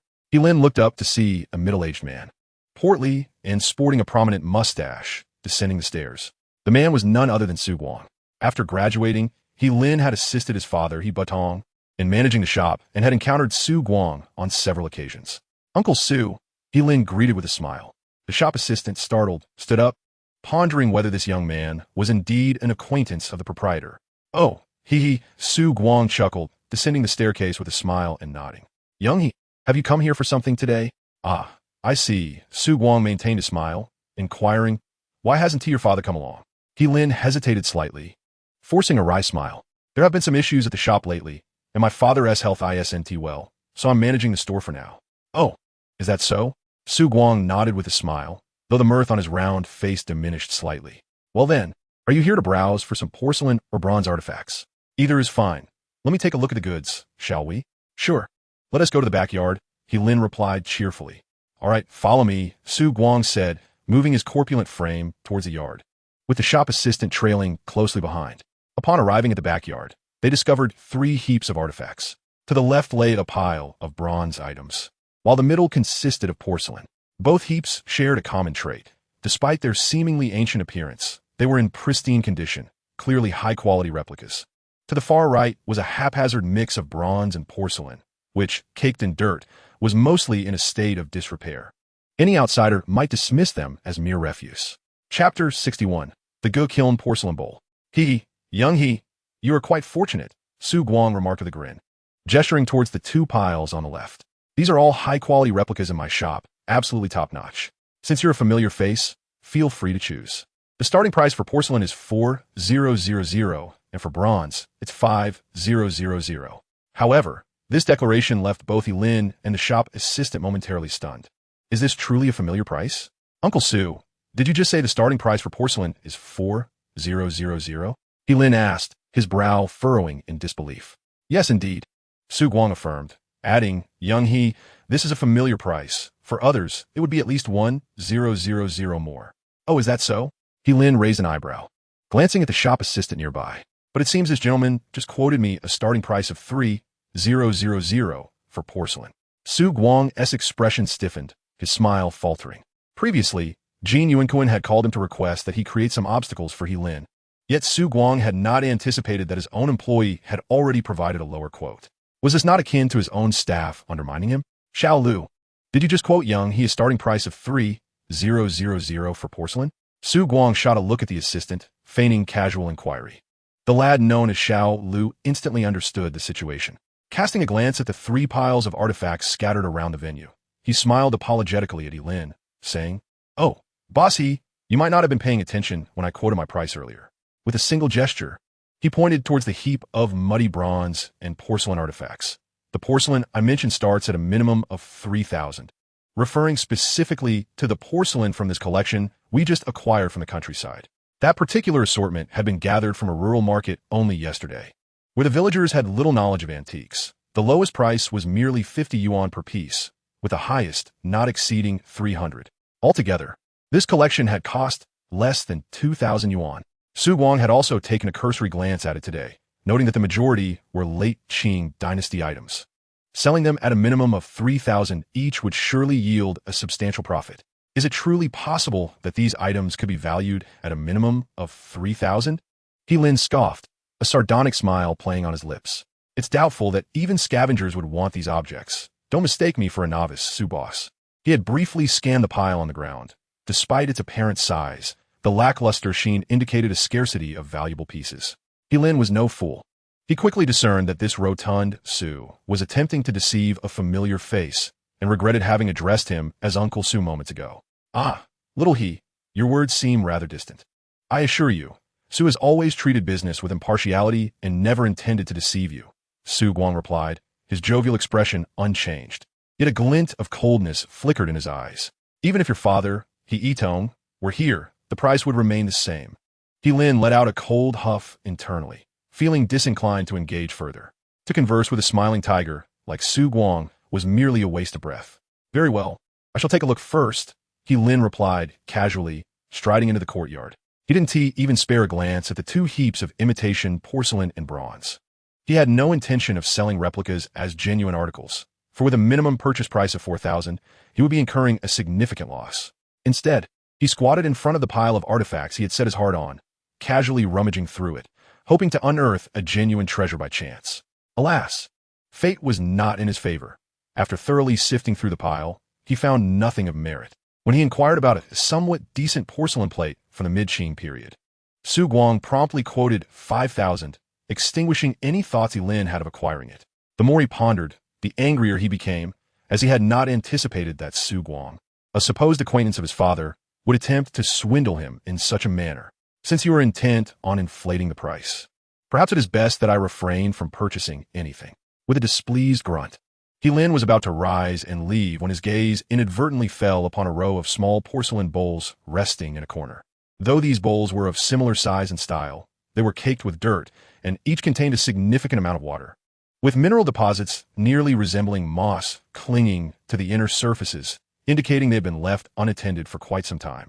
Despite the bowls appearing nearly unrecognizable due to the grime, Lin could still discern intricate, net-like patterns adorning their surfaces. Given their number, he surmised without a doubt that they were indeed imitation porcelain bowls. However, amidst this row of exquisite imitation porcelain bowls, Lin suddenly noticed that one of the bowls was adorned with a rich, radiant glow. Gasp! Lin inhaled sharply, astonished within. Could there truly be a genuine artifact among a collection of high-quality replicas? This defies logic. He rubbed his eyes in disbelief and once more focused on the row of porcelain bowls. The radiant glow of that particular bowl remained. There truly was a treasure. Helin's heart swelled with astonishment and delight. Moreover, judging by the intensity of the glow emanating from that bowl, it could very well surpass the tang flower jar he had previously unearthed. Xiaohe, have you chosen your items yet? Su Guang, noticing Helin's hesitation, remarked somewhat irately. I have other matters to attend to. Make your selection quickly. Hee, Su, uncle, you certainly have an overwhelming array of treasures here. It's quite dazzling. Helin sweetly replied with a grin. I just need to stretch a bit before continuing my selection. Ah, I should indeed hurry. Su Guang was momentarily taken aback, responding affirmatively. His plump face revealed a hint of perplexity as he mused. This lad from the He family, one moment cold and the next warm. Could it be a case of split personality? Yet, despite his doubts, who wouldn't relish a bit of flattery? Su Guang was no exception. Oh, by the way, Su, uncle. Helin sweetly called out again, pointing to the row of bowls in the corner. Those bowls must be from the Ru Kiln, right? Su Guang glanced over and nodded slightly. Your eye for detail is commendable. Even in their dirty state, you can discern the Ru Kiln style? Indeed, that row of porcelain bowls is a collection of high-quality replicas I acquired from a street vendor. Su Guang's face beamed with pride as he continued. At the time, these bowls were impressively crafted, so I bought them all at a bargain. This collection encompasses various Ru Kiln styles, including gold thread, iron wire, and the classic purple mouth and iron foot.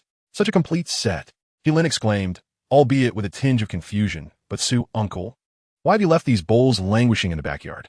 Su Guang's expression shifted slightly as he sighed. The Ru Kiln, one of the 5 renowned kilns of the Song dynasty, has only about 100 pieces remaining in the world today. There is hardly a market for counterfeits. Previously, several antique shop owners purchased a few, but none sold. Hence, I decided to bring the leftovers here to collect rainwater. Chapter 62. The speed of changing faces exceeds that of turning pages. Helin's expression turned peculiar for a moment before he managed to utter. Using Ru Kiln porcelain to catch rainwater, Su uncle truly has a flair. What a waste. Helin felt a surge of joy, realizing that Su Guang had indeed not noticed the genuine artifact hidden amidst the high-quality replicas. After all, these were merely acquired fakes. Who would anticipate a genuine item among them? Historically, it has always been counterfeit goods masquerading as authentic ones. The idea of a genuine article being treated as a fake was unheard of. Su uncle, you still possess a robust constitution. What need is there for retirement? Helin again lavished him with praise. Moreover, for someone as affluent as you, acquiring wealth is merely a matter of moments. You little rascal certainly know how to flatter. Su Guang laughed heartily, feeling somewhat elated by Helin's continuous compliments. You should hurry up and pick something. If you find something suitable, I'll give you a discount. Thanks, uncle. Helin's words flowed sweetly like honey as he squatted down to pretend to select an item again. Ultimately, he chose 2 pieces of well-preserved porcelain from the early Republic era. Uncle Su, how much for these 2? Though Su Guang was momentarily dazed by Helin's flattery, he remained sharp when it came to calculating prices. With a quick glance, he declared, these 2 pieces are of above-average quality. Normally, I sell them for 4,000 each. But for you, since you call me uncle, I'll let them go for a total of 7,000. Su Guang spoke with great bravado. If a less knowledgeable person had come along, they might have actually believed his extravagant claim. However, upon hearing this, Helin couldn't help but smirk inwardly. Damn it. These 2 pieces of porcelain are worth at most 5,000. He starting at 7,000. Truly, he is an uncle. Feigning a troubled expression, Helin responded. 7,000 for these 2 pieces seems a bit steep. How can that be considered expensive? Su Guang et glim, fighting astonim. You know, Xiaohe, when I acquired these 2 pots, each one was nearly 3,800. As your uncle, I'm merely making a small profit. Upon hearing this, not only did Helin find Su Guang's tale unbelievable, but even the shop assistant beside them looked at Su Guang with incredulity. The shopkeeper truly is remarkable, turning a 300 yuan acquisition into a 3,800 claim, and to a familiar face, no less. Incredible. I know, Uncle Su. You're generous and not short of a few coins.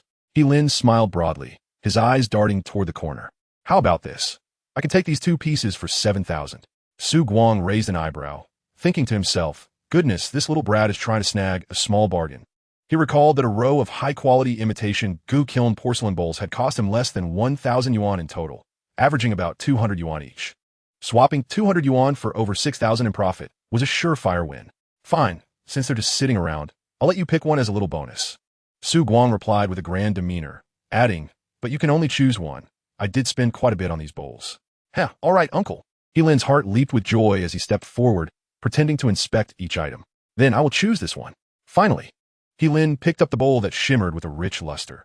The Ming Dynasty Ru Kiln once recorded, Ru Kiln patterns resemble ice cracks, with eel blood being the finest, and plum blossom patterns following in value. Though this is a high imitation, I might as well select the one that appears most precious. All right, if you like it, that's what matters.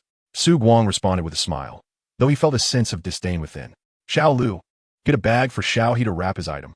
The assistant, Xiao Lu, promptly went to fetch a packaging bag for Helin. Without hesitation, Helin pulled out his phone and transferred the payment. Now that the accounts are settled, he feels much more at ease. At this moment, Su Guang inquired, Xiao He, are you still considering procuring the high-quality replicas of porcelain and bronze wares? Su Guang's expression momentarily faltered, yet his smile remained intact. Ha! Uncle has already offered you the lowest price. How could it be any more expensive? However, Helin remained silent, simply observing Su Guang. Perform, continue your act. I shall quietly watch your performance. A hint of embarrassment flickered across Su Guang's face, prompting him to seek an escape. Haha, if you don't wish to make a purchase today, that's perfectly fine. Should you require anything in the future, feel free to come to Uncle. There will always be discounts. We can discuss it then. After saying this, he clasped his hands in a gesture of farewell. Boss Su. Until next time. Su Guang's plump face twitched as he chuckled. Haha, very well, until next time. Yet, before he could finish his sentence, Helin had already turned and exited the shop. Damn, Su Guang muttered under his breath, his gaze darkening. That brat from the He family truly has a screw loose. His mood shifts faster than a page turns. Shopkeeper, it's not worth your ire to be upset with such a lad. Little Lu chimed in with a sycophantic smile, watching Helin's retreating figure. A fellow who spends 7,000 on 2 worthless trinkets and thinks he has struck gold will never amount to anything. Oomph. Does he really think he can reopen an antique shop? Ha! Su Guang spat contemptuously, snorting, he is not just foolish. Having a son, even more foolish. He deserves to be outwitted.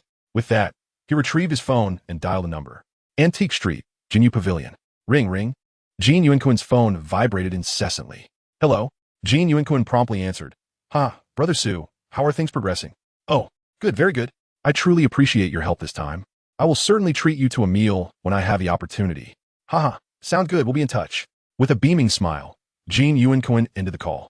He lifted a purple clay teapot and sipped his tea, glancing at the entrance of Yi Tongbao's shop. Umph, young rascal, you are still too inexperienced to contend with me. Chapter 63, Worth a Fortune. What a load of rubbish, Helin exclaimed, sinking onto a stool. I thought it was someone familiar, but he is even more unscrupulous than a stranger. He then recounted the events that had transpired to Wang Wei. This Su fellow is utterly shameless. Does he not show mercy even to acquaintances? Wang Wei, upon hearing this, was equally incensed, pointing at the 2 early Republican porcelain pieces Helin had unwrapped. Higo, did you truly spend 7,000 on these 2 pieces of junk? Am I that foolish? Helin shot Wang Wei a disdainful glance, gesturing toward a porcelain bowl covered in limescale and moss. Rather than saying, my 7,000 was spent on those 2 items, it would be more accurate to say, I bought this bowl.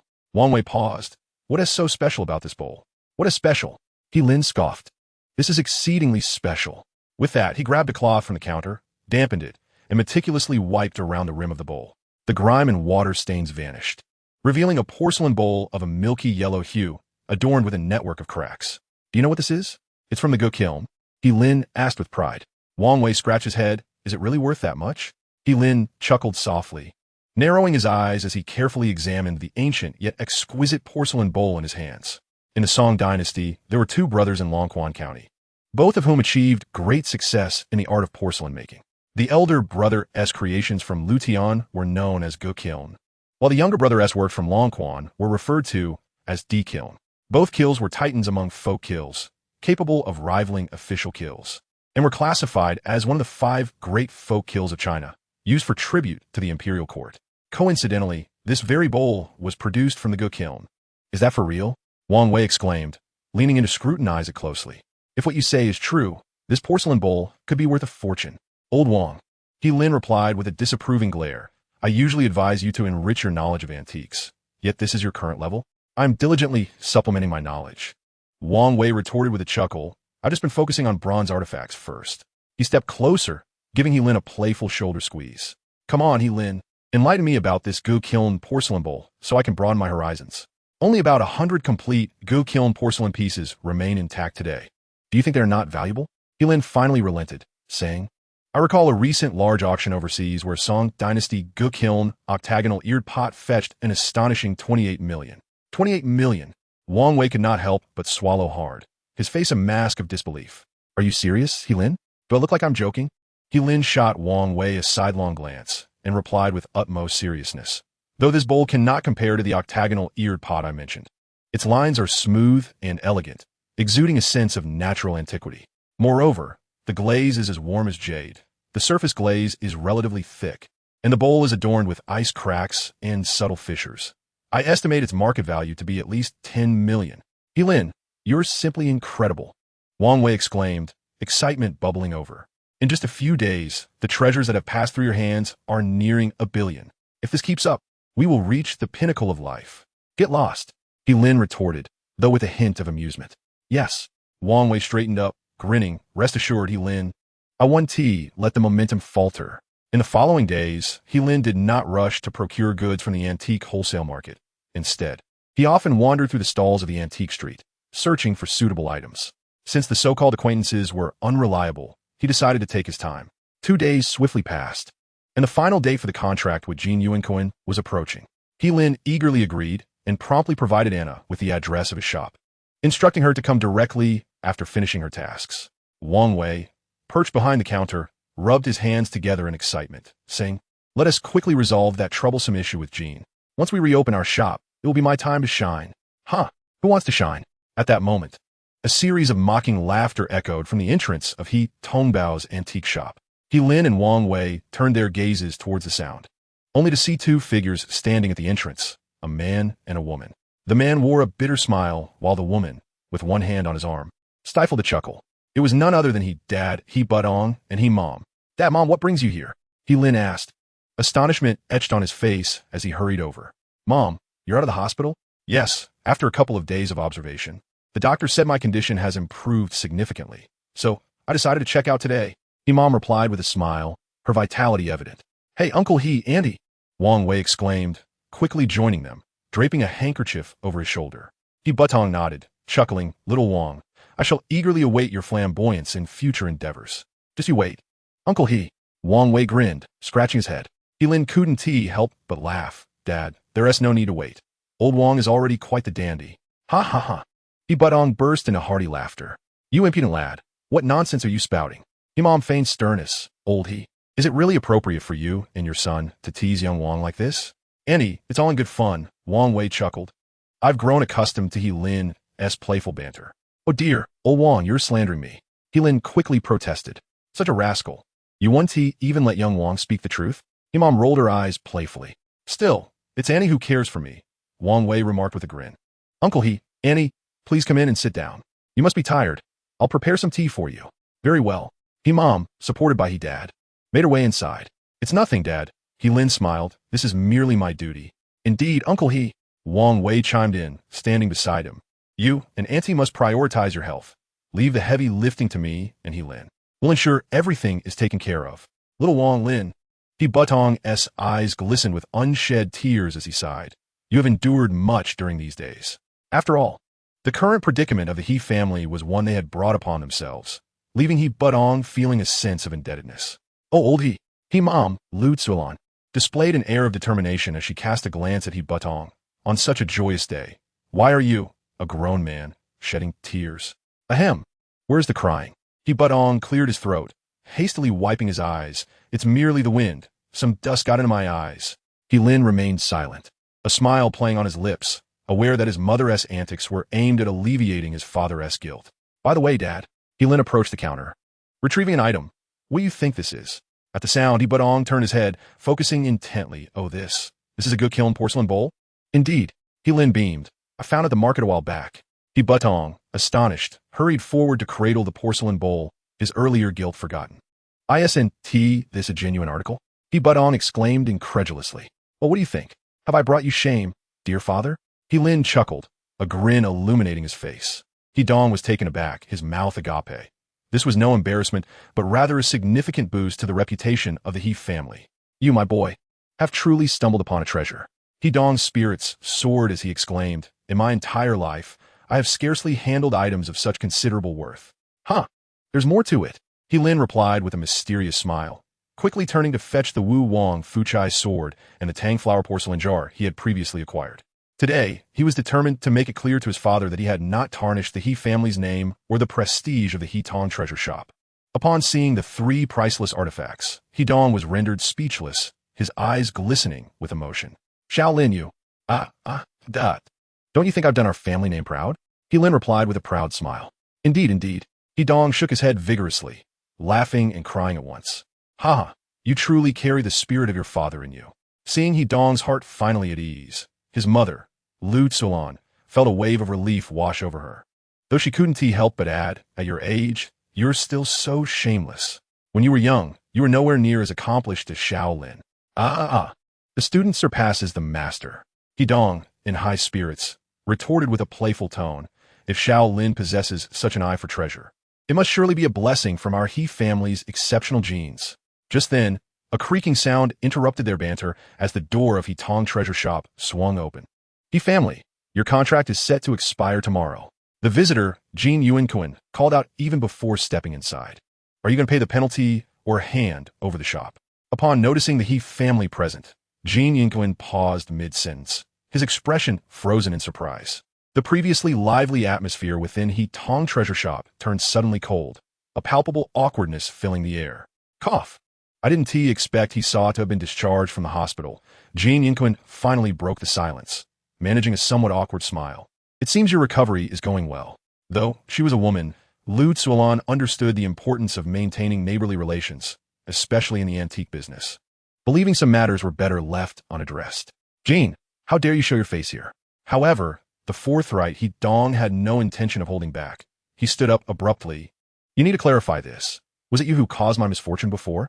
Jin Yuanquan's face twitched, and he quickly replied, Hey, old He, don't talk nonsense.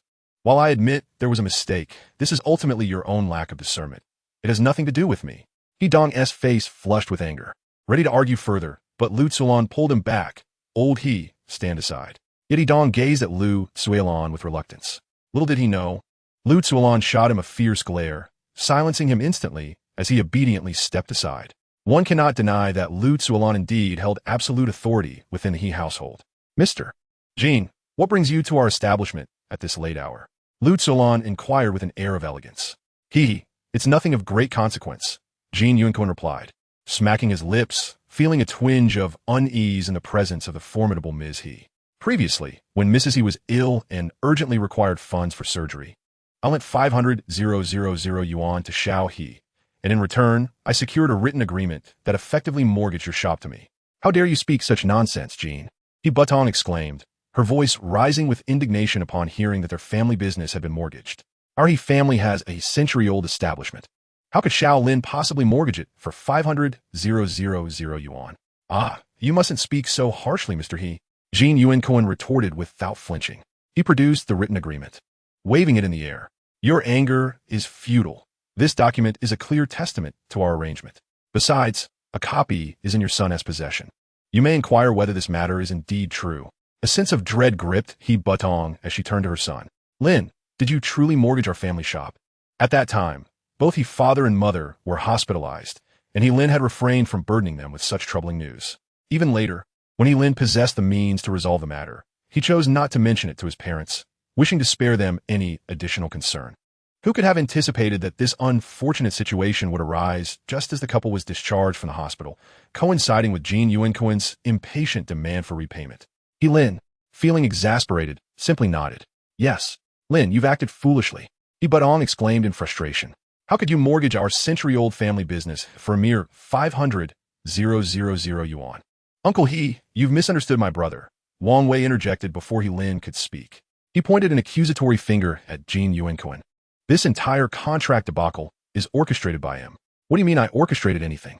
Jin Yuanquan scoffed, a sardonic smile on his lips as he held the agreement aloft. This document is explicit, and He Lin signed it willingly. Ask him if I coerced him in any manner. You. Wang Wei attempted to continue the argument, but was silenced by He Lin. Old Wang, I acknowledge my oversight in this matter. It is not entirely his fault. He Lin admitted with a shake of his head.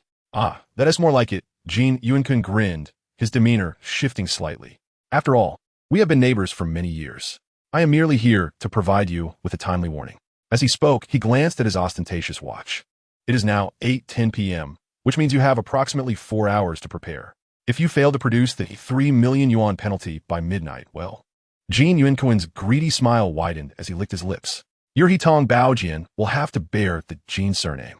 There's no need to wait for 4 hours. We can resolve this matter right now, Jin Yuankun declared, just as a soft yet commanding voice resonated from the entrance.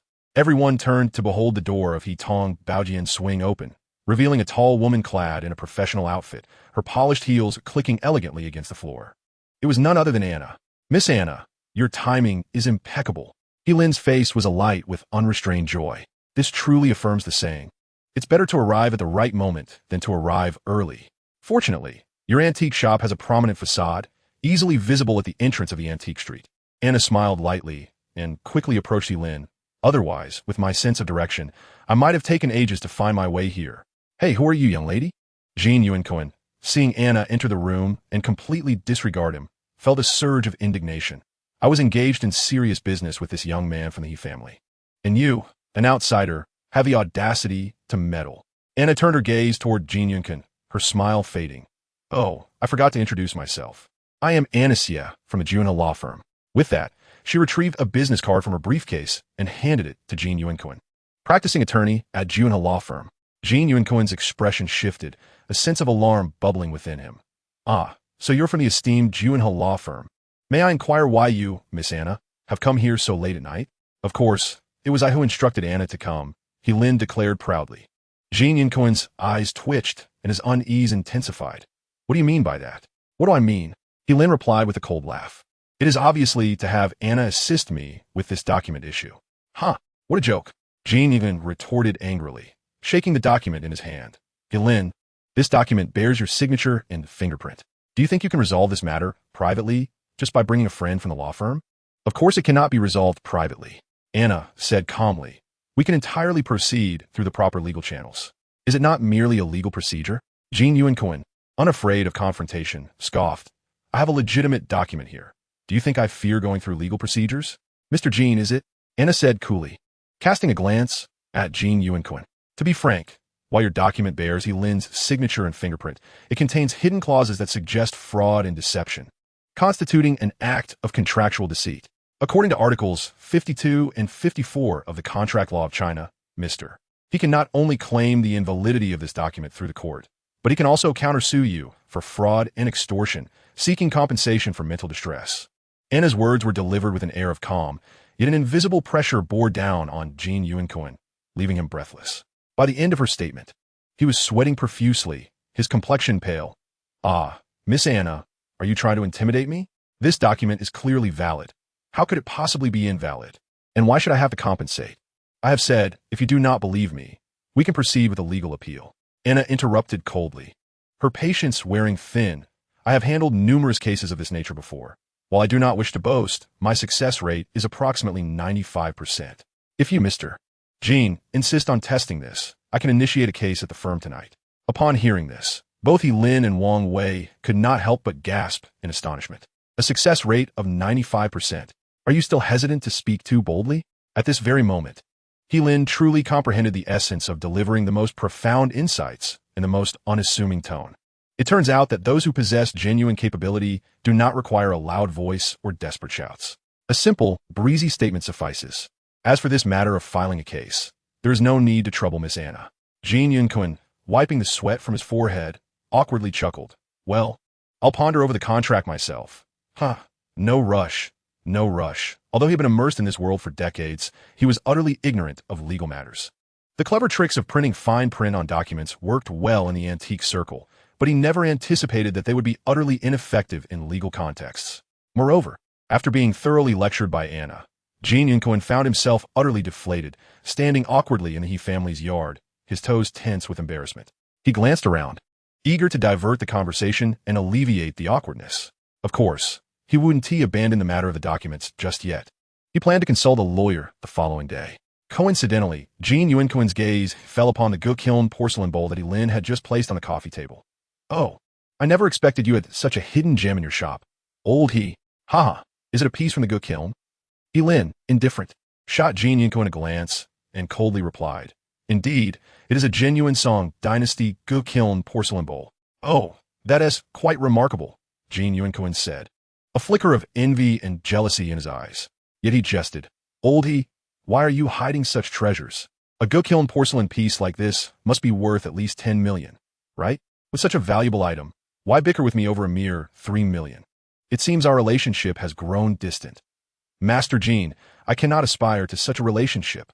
Lin spared no courtesy for Jean Yuanquin, snorting, "Right is right. Law is law. This document deceiving my son. Even 30 yuan he would not pay." Jean Yuanquin felt deflated and could only feign ignorance. "What do you mean by that? Furthermore, this Gu Kiln porcelain bowl was recently found by my son." Lin, chest puffed with pride, declared, "I have always acted with integrity. There is no need to feign poverty." Indeed, when the He family faced adversity, they were genuinely impoverished, not merely pretending. Yet, to express true poverty with such righteous conviction was a first for Lin. What? Lin found a treasure. However, it was evident that Jean Yuanquin's focus was not aligned with Lin's. He wondered where that young lad could possibly find such a gem and at what price. For the past few days, he had instructed his staff to keep an eye on Lin. And Jean Yuanquin recalled that Lin had not acquired anything notable from the antique street. "What do you mean by that, Jean? Am I not allowed to find a treasure?" Lin, hands on his hips, scoffed. "To be honest, I had a stroke of luck. I stumbled upon this bowl just a couple of days ago at the antique wholesale market, but the price, well, it's not convenient to disclose." "The antique wholesale market?" Jean Yuanquin's eyelids twitched as he blurted out, "Did you acquire it from Su Guangkai's shop?" Lin paused. "How did you know?" Jean Yuanquin nearly choked on his own blood upon hearing the news. He had explicitly instructed Su Guang to leverage a good deal against Lin.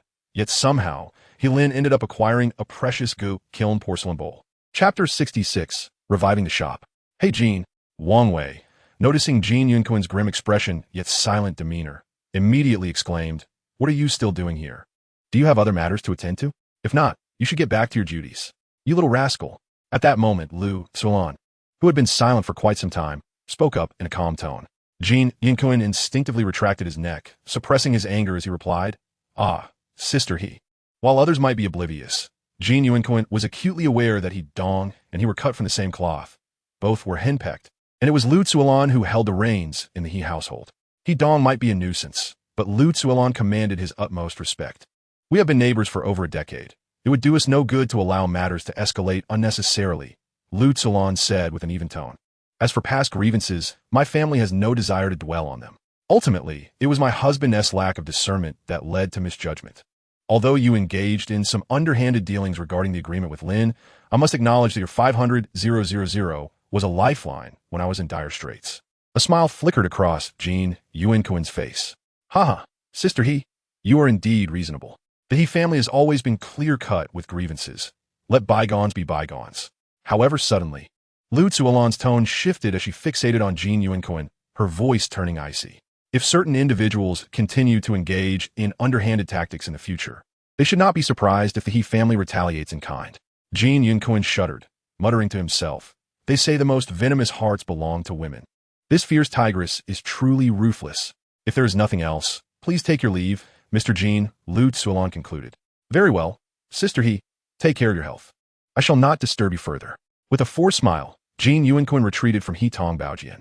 Once outside, the smile vanished from his face, replaced by a countenance so dark it could have rained. "Damn it, let the contract be as it may, but what has the deal with Su?" "Hey Jean, what's the matter?" Just a few days prior, he had instructed Su to deal with He's young master, and instead, that young man ended up scoring a Gu Kiln porcelain bowl. Jean Yuanquin seethed, demanding, "Tell me, how much did you sell that Gu Kiln porcelain bowl to Lin for?" "What Gu Kiln porcelain bowl?"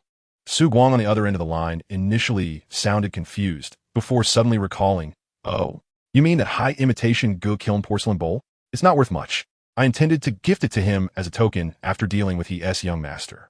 "Imitation my foot." That was a genuine song, Dynasty Ru Kiln porcelain bowl. Jin Yuanquan shouted in fury. What?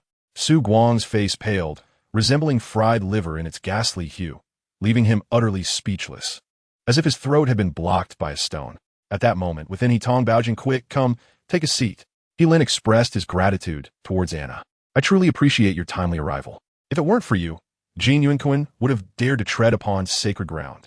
Indeed, Anna, you truly are more timely than Song Jiang. Wang Wei, seizing the moment, let out a fragrant puff and gave a thumbs up. The timing is impeccable. At that juncture, Lu Tsulan, who was seated, cleared her throat softly and cast a meaningful glance at Lin. Lin, shouldn't you properly introduce your parents? Oh.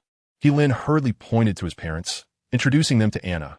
Anna, this is my mother, and this is my father. He then gestured towards Anna. Dad, Mom, she is. Oh, no need for introductions. Bidong stepped forward, a broad smile on his face, enthusiastically saying, I heard earlier, you're Anna, right? A newly acquainted lawyer friend of Lin? Newly acquainted friend. Lin's expression became somewhat awkward, quickly clarifying, Ahem, Dad, Anna is a friend I just met. Same meaning, same meaning. Bidong's eyes scrutinized Anna incessantly. Hey Xiao Wang, pour some tea for Anna. By the way, Anna, have you had dinner? Stay and share a meal with us. Anna, where do you live? Should we have Lin drop you off later? In their treatment of Anna, Dad and Mom exhibited extraordinary warmth, leaving Anna pleasantly surprised. After a round of casual conversation, Anna, noting the late hour, rose to take her leave. Dad and Mom promptly insisted that Lin see Anna off, at least to the entrance of the antique street. Lin suddenly realized that his parents were likely misinterpreting, thinking he had some romantic connection with Anna. This left him feeling rather embarrassed. No matter how he explained that they were merely friends, Dad and Mom refused to listen, instead comforting Lin, saying he was no longer young and should take the initiative as a young man. Lin, choosing to forego further explanations, decided to let it be, as his parents were finally out of the hospital and in high spirits. The following morning, Lin discussed his plans for managing Tong Bao Jian with his parents. Dad and Mom expressed their agreement. The incident with Bidong, while not particularly significant, had spread throughout the entire antique street. Bidong, being a person who values reputation, felt it would be best to hand over the antique shop's management entirely to Lin, allowing himself to serve merely as a behind-the-scenes manager. This would also prevent any gossip. However, even so, it would not be an easy task for a young man like Lin to take the reins of Tong Bao Jian. Lin clearly understood his parents' concerns, so he decided to wait until the upcoming Pichio auction a week later to sell his two treasures, thereby gathering sufficient funds to hold a reopening ceremony for the shop. This would allow him to procure more respectable items for the store and ensure ample liquidity for its operations. Running an antique shop is far from the simple endeavor it may seem. Meanwhile, Jin Yuanquan had not returned to Tong Bao Jian to demand any breach of contract fees from Lin. Was Jin Yuanquan truly intimidated by Anna's words that night? Certainly not. Early that very morning, Jin Yuanquan sought out legal counsel to inquire about such contractual matters, consulting more than one lawyer.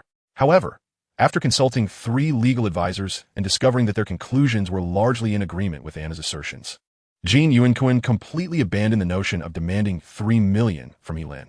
Although the contract was no longer viable, Jin Yuanquan was filled with immense dissatisfaction. Consequently, whenever the attendants at Jinyuj caught sight of him staring intently at He family's treasure shop, they were often left with the impression that the He family owed their manager a staggering $258,000 that had yet to be repaid. Strangely enough, Jin Yuanquan himself felt that He family indeed owed him $3 million. A week swiftly passed, and the Eastern District's Pichio auction was once again held as scheduled. This auction, however, differed from previous ones. It resembled more of a treasure exhibition where all items up for bid were presented by the participants themselves. In other words, the standards of this auction were elevated, as all attendees were well versed in the antique circle, with not a single outsider in attendance. On the morning of the auction, Lin packed the items he intended to present into a brocade box before hailing a cab to the auction venue. The auction was to be held at the Gue City Mansion, a lavish garden-style hotel located in the Eastern District, resembling a private garden in its entirety. Upon his arrival, Lin noted that the outdoor parking lot was filled with an array of luxury cars, indicating that those attending were predominantly affluent individuals from the antique community. He pondered whether Qing Lao had arrived. Originally, Qing Hashan had mentioned that he would contact Lin in advance if he decided to attend the auction, but given the current circumstances, it seemed he had not come. With a faint smile, Lin took a deep breath and dismissed any further thoughts. Striding confidently toward the mansion hosting the auction, accompanying the other attendees, Lin traversed a shaded pathway leading to an antiquated, vividly painted red building. At the entrance, security gates had been installed, manned by 2 imposing guards who welcomed guests and checked invitations. An invitation is required to enter the auction? Lin mused, realizing that Lu Furong had not sent him one. After a moment's contemplation, Lin decided to call Lu Furong for clarification. "Hello, is this Xiao He?" Upon connection, Lu Furong's mature and alluring voice resonated through the line. "Have you arrived at today's auction?" "Oh dear, look at my forgetfulness," Lu Furong exclaimed, her voice filled with surprise and regret. "I apologize, Xiao He. I've been so occupied with the preparations for the auction that I completely forgot to send you an invitation." "Don't worry, I will come out to meet you right away." "Huh, then I shall trouble you, Miss He." Lin replied with a smile, before hanging up and positioning himself beside the security gate to await her arrival. At that moment, a lively conversation filled with laughter echoed along the shaded path, signaling the arrival of more auction participants. "Oh, Manager Jean, what treasures have you brought to showcase this time?" "Just a trinket, nothing of great significance," Jean responded with a chuckle. "Is that so?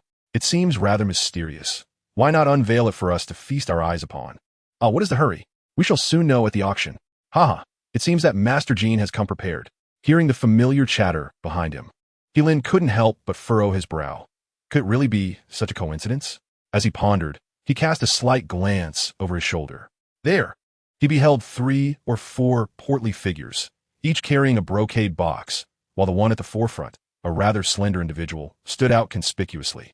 It was none other than Jean Yuan, clad in a tang suit adorned with golden threads.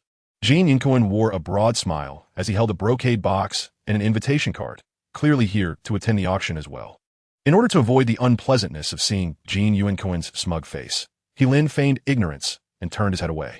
"Oh, isn't that the young scion of the He family?" Just then, Jean Yuan's sarcastic voice rang out from behind. Having been unable to secure a deal with Tong's antique shop and burdened by 3 million in breach of contract penalties, Jean Yuan had been feeling rather irritable and restless these past few days, harboring a wealth of resentment. Lin, not one to be easily trifled with, turned around with a cold smirk. "Ah, so it is Master Jean." He deliberately emphasized the title. "Ah, indeed, it is Lin from the esteemed He family." Jean Yuan squinted his eyes, feigning surprise as he laughed. "What brings you here? Didn't you say you would assist in reopening your family's antique shop?" He then turned to his companions and declared, "Ladies and gentlemen, this is none other than He Buxing, the son of the renowned master, He from Antique Street." "Oh, is this the He Buxing that Master Jean mentioned? The one who supposedly has an eye for antiques, yet has been fooled?" Jean Yuan sneered. "How could someone so renowned for their empty reputation dare to reopen an antique shop? Without the skill, one should not attempt such delicate work." With a claim to discern antiques, yet having been deceived, would anyone in the circle even care to support such a shop upon its reopening? Enough. Lin's gaze turned icy as he interjected. "You, Jean, cease your slander against my father, although my mother has suggested putting the past behind us. You shall not escape my scrutiny." He straightened his chest and spoke firmly. "Should I ever hear you speak ill of my father again, I shall repay you in kind." Jean Yuan's face twitched. He had not anticipated that Lin harbored such fierce determination. This was in stark contrast to his father, He Buxing, who was easily cowed. "Do not think you can threaten me." Jean is not easily intimidated. Jean Yuan, seething with anger, looked Lin up and down, noticing the brocade box in his hand and the sword case on his back. He scoffed, "Oh, so you intend to participate in this auction? What is it you carry on your back? One might mistake you for delivering a coffin at such an early hour. The brocade box contains that Ru Kiln porcelain bowl, I presume. What is this? Short on funds to reopen the shop?" Jean Yuan unleashed all the pent-up resentment he had accumulated over the past few days, feeling a sudden sense of relief. "What I choose to do has nothing to do with your surname, Jean," Lin remarked coldly, his expression devoid of emotion. At that moment, gazing upon Jean Yuan's emaciated visage, he felt a surge of irritation. "Ah, we both hail from the antique street, so of course I must extend my courtesy to you." Jean Yuan sneered, looking down at Lin through his nose. "You may aspire to profit at the auction, but allow me to remind you that all the invitees are either affluent or influential individuals from our eastern district. Do you even possess an invitation?" His demeanor grew more imposing as he smirked. "If you truly find yourself in need of funds, feel free to inform me. You might consider transferring the Hitongbao mirror to me or selling that exquisite Ru Kiln porcelain bowl of yours. Either option is acceptable. Jean, do not take your arrogance too far. He Lin gritted his teeth, cursing under his breath. Oh, is Jean being so kind that you take offense? Jean Yunquin was in high spirits, deliberately flaunting the invitation in his hand. A boy like you, still wet behind the ears, dares to attend an auction of this caliber? Do you think you are worthy? His laughter echoed. Come now, Jean, don't waste your time with this naive lad. He is merely a greenhorn. Indeed, not only him, but I doubt even his discerning father would qualify for an invitation to this prestigious auction. Let us hurry along and get our tickets. We wouldn't want to miss the main event. Huh, gentlemen, let us refrain from being too blunt. Otherwise, our young friend might suffer a psychological blow. Jean Yunquin roared with laughter, turning his squinted gaze back to Helin. He, without an invitation, has no chance of entering the auction venue. Even if by some means he managed to sneak in, given the He family's reputation, who would dare purchase your Ru Kiln porcelain bowl? What do you say? Hand it over to me. I might just offer you a decent price. With that, Jean Yunquin gazed greedily at the brocade box in Helin's hands. Ah, I apologize for keeping you waiting. At that moment, a sultry, mature voice floated over from a distance. Everyone present was momentarily taken aback and turned to behold a woman clad in a flowing purple gown, adorned with crystal-high heels, approaching with a charming smile. It was none other than Lu Furong. Ah, Lu Boss, greetings. Indeed. Lu Boss looks even more youthful and beautiful in person than on the posters. Today, encountering Lu Boss is indeed a stroke of fortune. Jean Yunquin and his companions were certainly familiar with Lu Furong, the formidable woman of the Pishio auction house. They eagerly greeted her, nearly overwhelmed with admiration. Lu Furong, however, remained gracious and polite, nodding in acknowledgement. Hello, everyone. Without paying heed to the flurry of praise, she turned to Helin with a smile. Xiao He, I sincerely apologize for keeping you waiting. Instantly, Jean Yunquin and his entourage were rendered speechless, their faces a mask of disbelief. The middle-aged men standing behind were incredulous. The illustrious owner of the Pishio auction house, Lu Furong, personally welcoming a mere boy? Oh, Lu Boss, you are far too kind, Helin replied, clasping his hands in a gesture of respect, smiling. Chapter 68, The Auction of Rare Treasures. Lu Furong stifled a chuckle, glancing at Jean Yunquin. And who might this be? Jean Yunquin quickly adorned his face with a smile, addressing, Hello, Boss Lu. I am Jean Yunquin from the Antique Streets Jinyuch. As he spoke, he extended his hand towards Lu Furong. Lu Furong cast a fleeting glance at Helin's expression, deducing a few things in her mind, and merely nodded politely. Hello, Manager Jean. Greetings. Upon hearing this, Jean Yunquin felt a jolt in his heart. Yet he forced a smile onto his face. I truly did not expect that this young lad from the He family would be so fortunate as to be specially invited by Boss Lu. Jean Yunquin's facial muscles twitched slightly as he responded, No worries, please, Boss Lu. He then stepped aside. As Helin walked past Jean Yunquin, a cold smile played at the corner of his lips, and he deliberately cast a glance at Jean Yunquin. A chill ran down Jean Yunquin's spine. The brief moment of pride ebbed away like the tide, and his heart became even more constricted than before. Indeed, this young man from the He family has connections with Boss Lu? My goodness, how many in the Eastern District have been afforded such an honor to be personally welcomed by Boss Lu? The few individuals behind Jean Yunquin gazed enviously and jealously at the retreating figures of Helin and Lu Furong. Jean Yunquin's gaze turned cold, his heart a tumult of resentment and astonishment. When did this little brat manage to latch onto a significant figure like the Pishio auction house? Having been in business for over a decade, it was not for naught. With just a glance, Lu Furong could discern the discord between Helin and Jean Yunquin. Yet, he was inwardly astounded. He had not anticipated Lu Furong's intuition to be so keen. No worries, they wouldn't dare to create a ruckus on my turf. Lu Furong smiled gently. Helin was taken aback and quickly replied, Boss Lu, these matters are quite personal. I cannot trouble you too much. Oh dear, Xiao He. You speak as if we are strangers. Lu Furong chuckled lightly, her beautiful eyes glancing at Helin. You are the young talent that Professor Ma has highly regarded. Sharp-eyed, and moreover, you are my specially invited guest this time. These trifles are certainly my responsibility. Boss Zhou, you jest. Helin smiled awkwardly. I merely came to broaden my horizons and partake in the festivities. Xiao He, do not be overly modest. Lu Furong beamed, her every gesture exuding charm. I have yet to properly thank you for the previous artwork incident. At this moment, she noticed the brocade box in Elin's hand, her eyes brightening. Oh, I wonder what treasure you have brought to the auction this time. Just a trinket, merely joining in the fun. Elin humbly smiled. Then, I shall eagerly await it. Lu Furong's eyes sparkled, gracefully gesturing, this way please.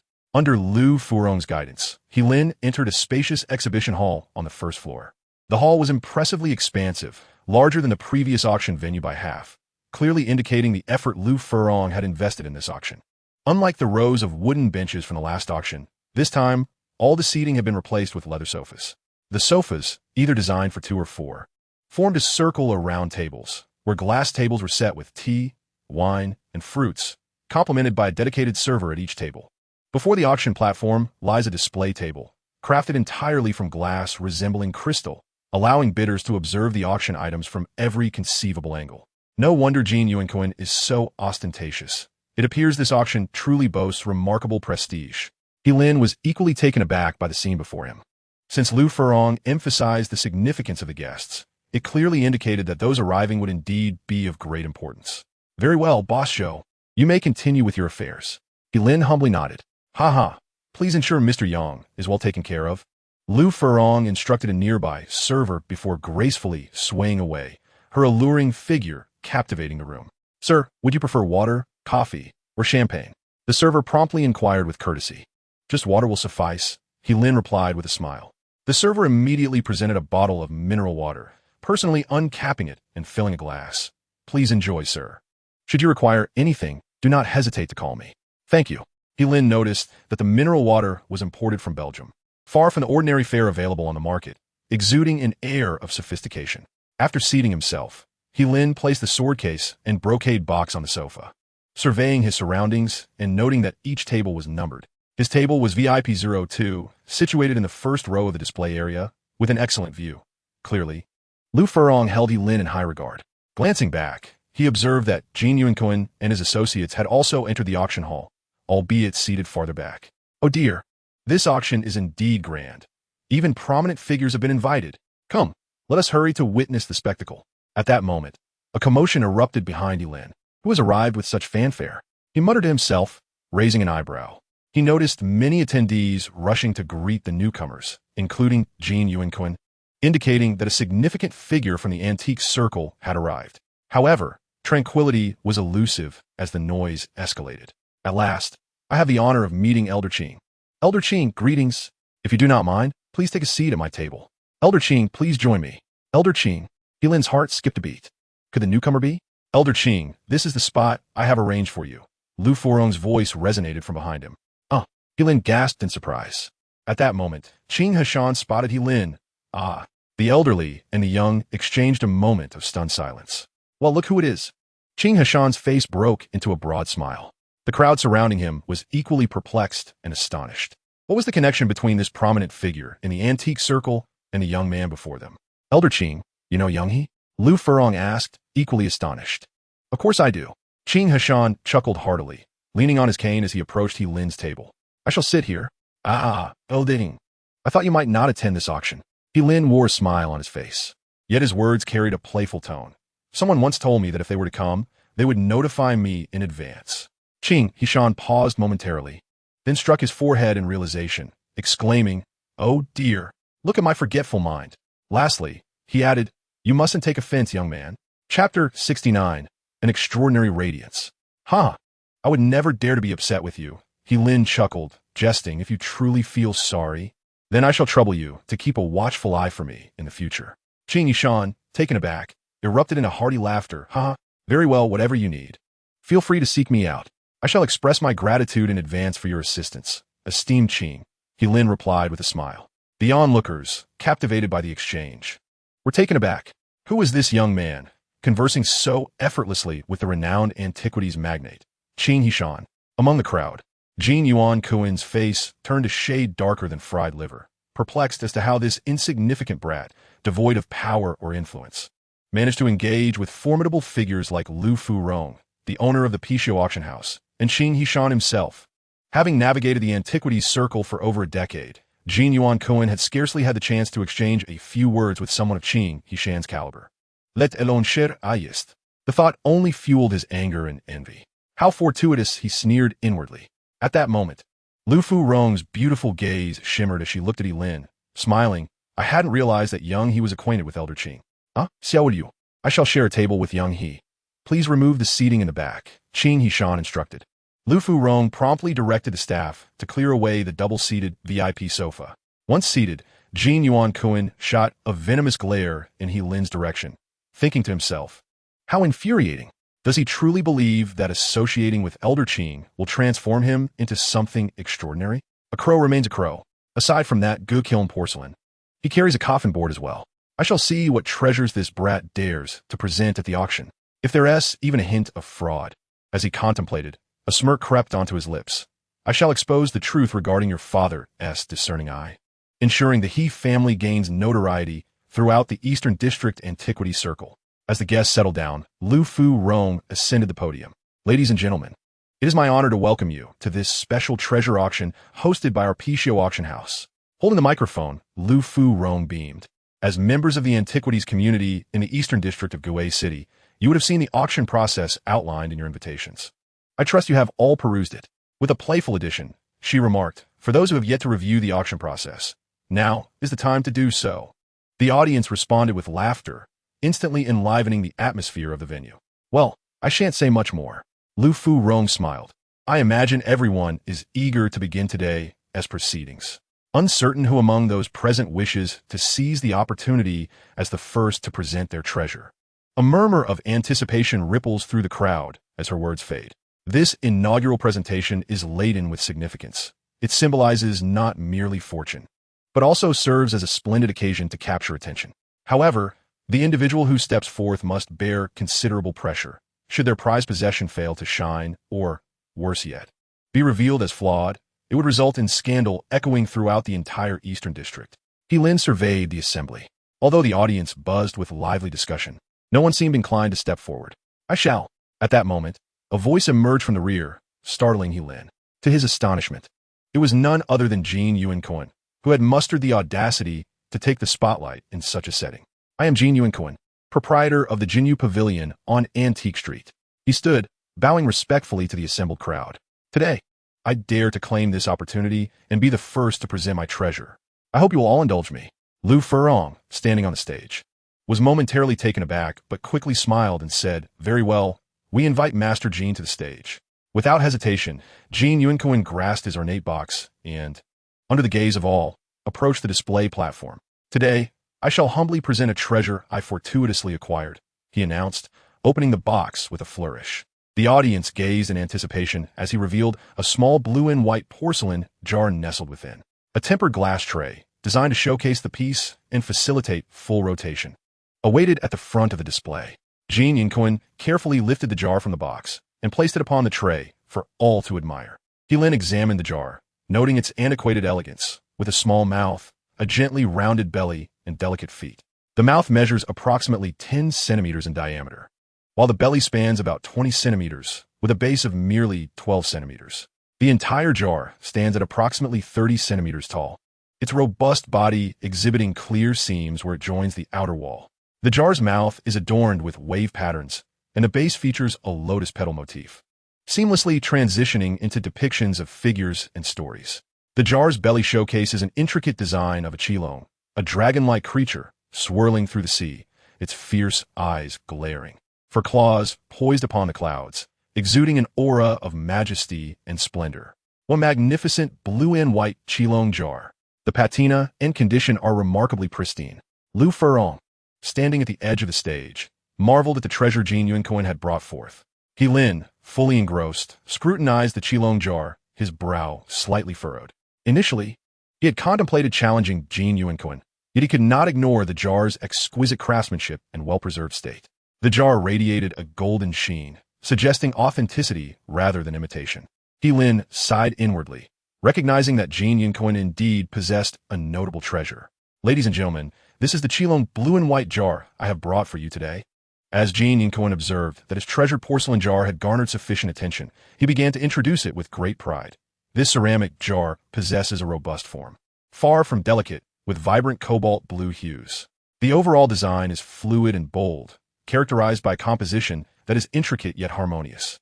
The depiction of the dragon surging through the waves on the jar's belly is not only meticulously outlined, but also, if you take a closer look, he continued, pointing to the junction of the jar's base and belly. The glaze exhibits a jewel-like blue interspersed with dark speckles, a distinctive mark formed through high-temperature firing of cobalt-infused Su Mali-Qing painting. Considering the jar's form, glaze thickness, and other aspects, it is evident that this piece is one of the exceedingly rare Yuan Dynasty blue and white porcelains. Upon hearing this declaration, the audience erupted in astonishment. It is noteworthy that while blue and white porcelain originated in the Tang Dynasty, it was not until the Yuan Dynasty that the craft reached its zenith. However, due to the tumultuous wars during the Yuan and Ming periods, very few pieces have survived. Thus, Yuan blue and white porcelain is not only the most artistically valuable among the various dynastic styles, but also holds significant commercial worth. Could this truly be Yuan blue and white? He Lin mused quietly. Qing Hishan, sensing He Lin's unease, inquired, Young He, is there something troubling you? Oh no, nothing at all, He Lin replied, shaking his head slightly. Qing Hishan paused, sensing his hesitation, but chose not to press further. Although He Lin remained silent, doubts swirled within him. While Jin Yunquin's dragon-themed blue and white porcelain undoubtedly bore the characteristics of Yuan dynasty craftsmanship, there was one glaring issue: the luster. Logically, given the exceptional artistic and commercial value of Yuan dynasty blue and white porcelain, one would expect a profound luster. Yet, He Lin observed that the luster of this piece, while present, was merely a shade more intense than that of a Qing dynasty painting he had previously acquired, which had originated from a private collection. A sudden realization struck He Lin. Could there be something amiss with this blue and white porcelain? With this thought, his breath quickened. If there were indeed an issue, it would be fortuitous. He had long harbored resentment towards Jin Yunquin for tarnishing his father's reputation in the antique market. If he could seize this opportunity to expose Jin Yunquin's oversight before the entire East District Circle, what a spectacle it would create. The mere thought filled him with a sense of exhilaration. Chapter 70. The Arrogance of Jin Yunquin. However, the rarity of surviving Yuan blue and white porcelain added to He Lin's uncertainty, as he had never encountered such pieces himself. Although he harbored doubts, he could not arrive at a definitive conclusion. At first glance, the blue and white porcelain appeared to be genuine, yet its luster was somewhat thin, a scenario he had never previously encountered. He understood that a piece could exhibit some luster due to potential forgery. He Lin examined the porcelain meticulously, reaffirming that while the luster was not particularly thick, it was indeed emanating from the object as a whole. This perplexed him greatly.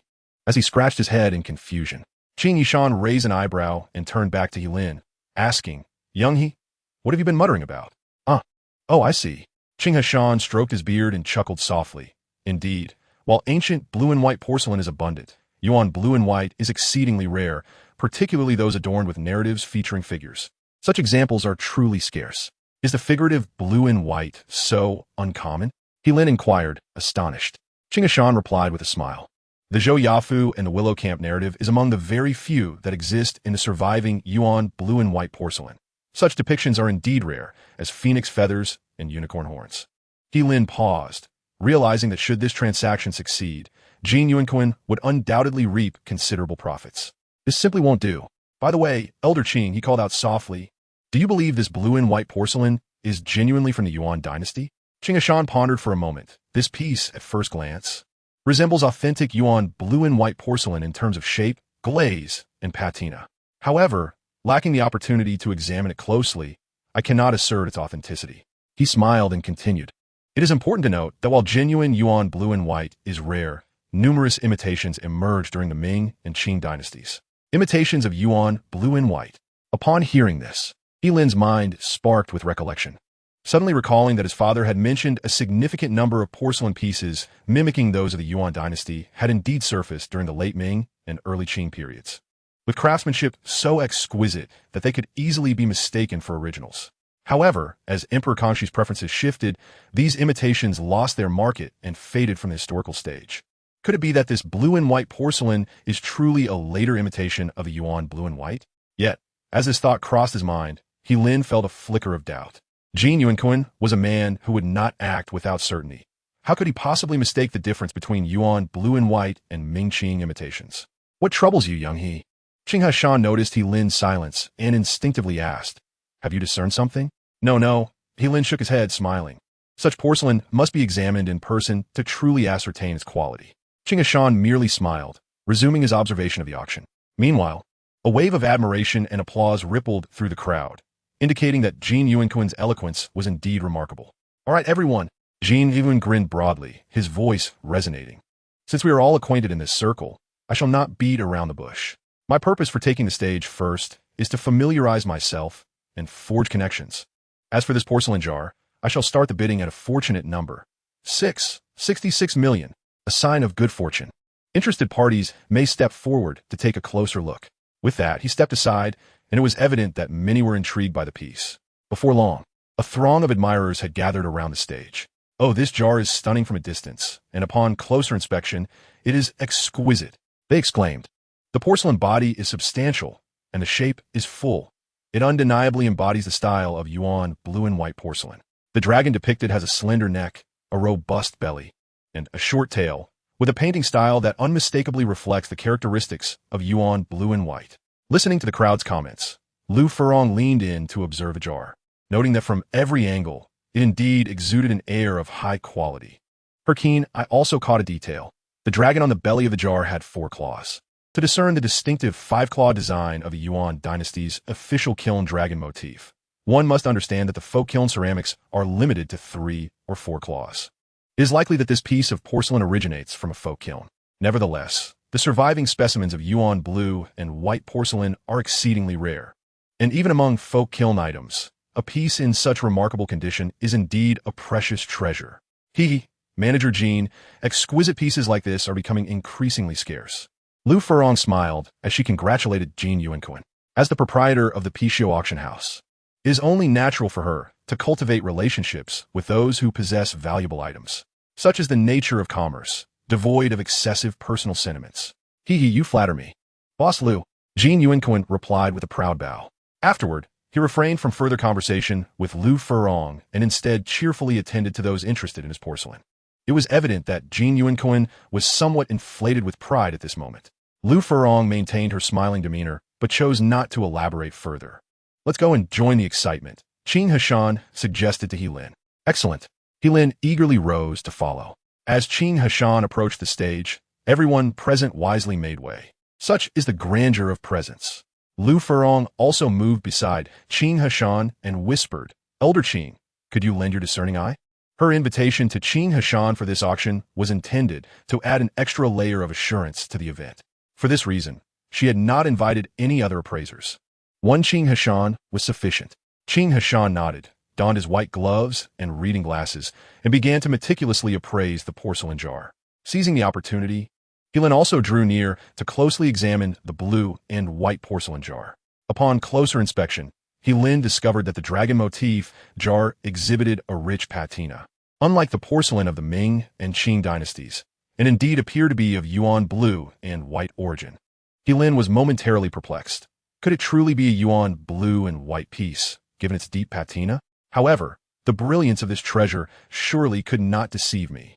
Just then, as He-Lin pondered, Lu Furong's voice reached his ears. He-Lin was momentarily taken aback, then scratched his head and quietly replied, I cannot say for certain. While it is undoubtedly blue and white, I cannot confidently assert that it is of Yuan origin. Jin Yuanquan, however, was quick to catch his words. What do you mean by that? Jin turned his head, narrowing his eyes and snorting coldly. You lack the discerning eye for ceramics that I possess. When did you learn to appraise Yuan blue and white? He-Lin's gaze turned icy. Jin's words were indeed foul, always dragging in his father. Moreover, it was evident that Jin Yuanquan was truly inflated with pride at this moment. Manager Jin, please do not take offense. Lu Furong interjected, sensing the tension, and stepped forward to play the peacemaker, smiling. Young, he is merely expressing his own perspective. Such is the nature of auctions, where diverse opinions are welcome. Jin Yuanquan, however, was unyielding, snorting dismissively. Humph. What could a mere child like him possibly articulate? He is simply a third-rate figure in this circle, fortunate only in luck. Upon hearing this, He-Lin's temper flared instantly. You, surname Jin, if I choose to ignore you, do you truly have the audacity to speak so carelessly?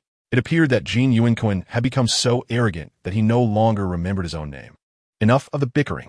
With this declaration, Jin Yuanquan who was about to engage further in the argument, fell silent. Qing Hashan cast a glance at Jin Yuanquan before turning to He Lin, asking, "Young He, do you believe this jar is not yuan blue and white?" After pondering for a moment, He Lin resolutely replied, "It doesn't seem so." The onlookers gasped in astonishment. These individuals were well versed in the antique trade and possessed a considerable understanding of blue and white porcelain. Who is this young man? Has he ever seen yuan blue and white? He seems more like a privileged fool, lacking substance. Young people ought to see more of the world and learn. In an instant, many within the Eastern District's circle regarded He Lin with disdain. However, at that moment, Qing Hashan's eyes lit up, disregarding the murmurs of the crowd, and inquired, "Young He, since you believe this jar is not yuan blue and white, could you elucidate what makes it seem otherwise?" He Lin's expression faltered, and he could only stammer, "Well, I can't quite articulate it." Chapter 71. Imitation of yuan blue and white. With no reasoning to back his assertion, claiming that the yuan blue and white porcelain was flawed seemed nothing short of absurd. He Lin, even if you harbor resentment towards Jean for the casual remarks made about your father He Budong's poor judgment, there is no need to slander him at this moment. Is there? Jin Yuanquan, with a calculating glint in his eyes, retorted. You assert that you cannot produce any substantial argument, yet stubbornly insist that my yuan blue and white piece is flawed. Isn't that merely embarrassing for your father? Jin Yuanquan's words, seemingly casual, struck at the very essence of He Lin's identity. Not only did he reiterate the incident involving He Budong's misjudgment, but he also sought to further tarnish He Lin's reputation. Truly, a case of killing two birds with one stone. The crowd erupted into a murmur. After all, the antique circle in the Eastern District was neither too vast nor too small, and many were familiar with the infamous He Budong, known for his discerning eye. Oh, so this young man is the son of He Budong from Antique Street. I've heard about that incident. It seems his antique shop has closed down. No wonder.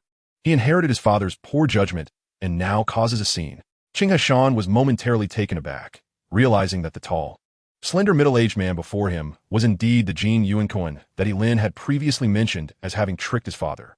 At this moment, He Lin, feeling a surge of anger, exclaimed passionately, "Jin Yuanquan, do not be so ungrateful. Am I not speaking the truth?" Seeing He Lin's fury, Jin Yuanquan merely shrugged and chuckled. "Young He, you are still inexperienced. It is understandable that your discernment is lacking. You should take the time to learn and observe.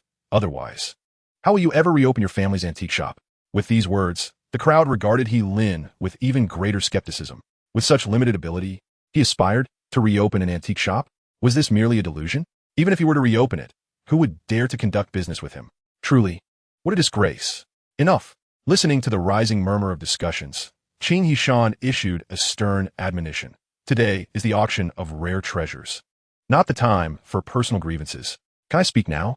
His voice was not loud, yet the previously bustling surroundings fell into an immediate silence, as if a pin could be heard dropping. Such was the authority of Qing Hishan. Indeed, Elder Qing speaks most wisely. Although Jin Yuanquan had become quite arrogant, he was still acutely aware of his place before Qing Hishan, quickly nodding and bowing. Today, we are here primarily for the auction. There's no need to dwell excessively on the trivial matters. With a beaming smile, he turned to Qing Hishan and said, "Elder Qing, could you please enlighten everyone regarding the authenticity of this item?" Jin Yuanquan played both the roles of the fool and the wise man, demonstrating a talent for shifting expressions that surpassed even the renowned Sichuan face-changing performance. Qing Hishan merely cast a faint glance at Jin Yuanquan, offering him little warmth. After clearing his throat, Qing Hishan began to speak slowly. "This blue and white porcelain is indeed exquisite, and it is certainly an antique." Jin Yuanquan's eyes sparkled with excitement as he exclaimed, "Ha! Did you all hear that? This is Elder Qing's appraisal. Master Jin, I have not yet finished." Qing Hishan interjected with a grave tone. "Oh, yes, Elder Qing, please continue." Jin Yuanquan chuckled nervously, hastily stepping aside. "However, while this item is indeed an antique, I must say, it is merely an imitation from the late Ming to early Qing dynasty, crafted to appear aged. With those concise 8 characters, he conveyed the unvarnished truth. The atmosphere, which had been so quiet that a falling pin could be heard just moments before, now erupted in a cacophony of voices. Is it true? Does Elder Qing mean that this blue and white porcelain is a counterfeit? Surely I misheard. How could this possibly be fake? Oh dear, Elder Qing has stated it so plainly, and you still doubt? As he absorbed the crowd's discourse, the smile on Jin Yuanquan's face instantly froze. A buzzing sensation filled his head as he observed the animated discussions around him. Yet he found himself at a loss for words. Soon, a wave of dizziness washed over him, and he nearly lost his balance. Grabbing the edge of the display table, he managed to steady himself. Elder Qing, what did you mean by that?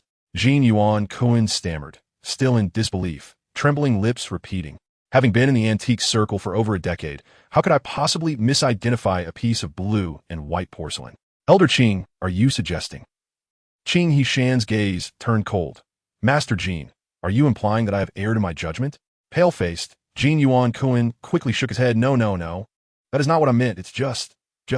Jin Yuan Kuan stood there, at a loss for words, unable to articulate his thoughts. Sigh.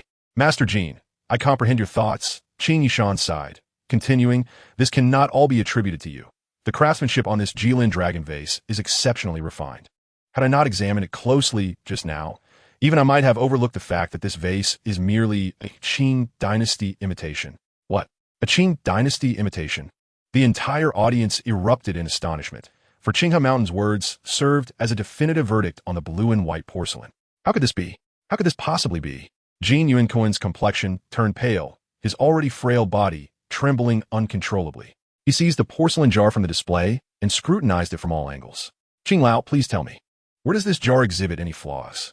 At that moment, apart from shock, his heart was overwhelmed with a sense of unwillingness. Qinghe Mountain furrowed his brow and pointed to the blue and white porcelain, stating, I believe everyone is aware that the primary distinctions between Yuan blue and white and Qing blue and white lie in the patterns, as well as the body and materials used. Yuan blue and white possesses a robust body and a plump form, with intricate yet harmonious designs. In contrast, Qing blue and white features delicate shapes, thin and translucent walls, and more elegant forms. However, judging by the materials, shape, and decorations of this porcelain, it is evident that this is a piece from the Yuan dynasty, is it not? After scanning the room, many nodded in agreement. Upon examining the blue and white dragon on the jar's belly, which had 4 claws and bore no official mark, it became apparent that this was a piece from a Yuan dynasty folk kiln, correct? After finishing his statement, Qinghe Mountain looked up once more, and the crowd nodded in unison. Yet, do you know that during the late Ming and early Qing dynasties, there existed a group of imitations of Yuan blue and white porcelain? Qinghe Mountain shifted his tone, smiling as he continued. Much like today's so-called retro trend, Yuan blue and white was immensely popular among the populace. However, during the Kangxi and Qianlong eras, due to the emperor's changing preferences for blue and white porcelain, the market for those imitations dwindled, leading to the emergence of the distinct Qing blue and white style. Nonetheless, it is evident that the forgers overlooked the oxidizing properties of the cobalt material in certain corners. A closer inspection of the inner side reveals a small portion of raw material that has not fully oxidized, exhibiting a black hue characteristic of suboxidized cobalt.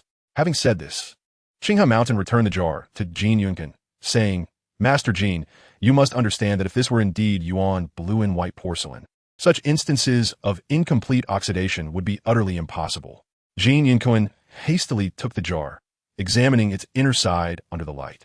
Indeed, as Qinghe Mountain had indicated, there was a small fingernail-sized mark of unoxidized black material on the inner rim. A chill ran down Jin Yuankuan's spine, and his heart sank. No matter how many doubts he harbored, he had to concede that he had made a grave oversight, especially in front of the entire antique community of the Eastern District. This truly is Qing blue and white porcelain. Gritting his teeth, Jin Yuankuan declared, I, Jin, have indeed made an error in judgment this time. Chapter 72, the second to take the stage. Wow. Upon hearing this, the audience gasped in unison. My goodness, there truly is an issue with this blue and white porcelain. Of course, with Qing Lao's discerning eye, how could there be any fakes? Indeed, had Qing Lao not been present, it is likely that all of us would have been misled. Yet wait, wasn't he that young man named he the first to discover the problem with this jar? Instantly, countless gazes converged upon He Lin. It turns out that the first person to notice the discrepancy in the blue and white porcelain was not Qinghe Mountain, but rather this young man from the He family. And indeed, this is the case. Upon overhearing the discussions of the crowd, Qinghe Shan could not help but nod and smile, remarking that had it not been for Xiao He's reminder, he might have overlooked the matter. Upon hearing this, Jin Yuankuan felt a wave of dizziness wash over him, nearly triggering a spike in his blood sugar from anger. Deep down, he felt an unyielding resentment, ever since his unfortunate encounter with He Lin at the night market, where he had been left humiliated, He Lin seemed to be riding a wave of good fortune. Could it be that the ancestral grave of the He family was somehow exuding good omens? Jin Yuanquan shot a fierce glare at He Lin, clasped his hands in a fist, and addressed Qing Hashan, expressing his gratitude. Thank you, Elder Qing, for your discerning eye today. I have learned much. Although his mind was clouded with rage, he still possessed the presence of mind to know what to say at such a moment, focusing instead on hastily concluding the affair. With that, he quickly lifted the intricately crafted blue and white porcelain jar, preparing to place it into the brocade box. Master Jin, while this may not be the Yuan blue and white porcelain, it is undoubtedly an exquisite piece among the finest of Qinghua porcelain, Lu Furong interjected, stepping closer to Jin Yuanquan with a smile. You are entirely welcome to continue the auction. I believe many guests present still harbor interest in purchasing it. Jin Yuanquan, discerning the subtleties in her words, understood that Lu Furong was merely offering polite pleasantries typical of an event host. You flatter me, Boss Lu. Yet, this is indeed the first time I have made such a misjudgment, he replied, shifting his tone. Thus, I intend to display this porcelain jar at home as a constant reminder. A reminder that this is my first, and will assuredly be my last, mistaken judgment. With that, he cast what appeared to be a casual glance at He Lin, his eyes filled with malice.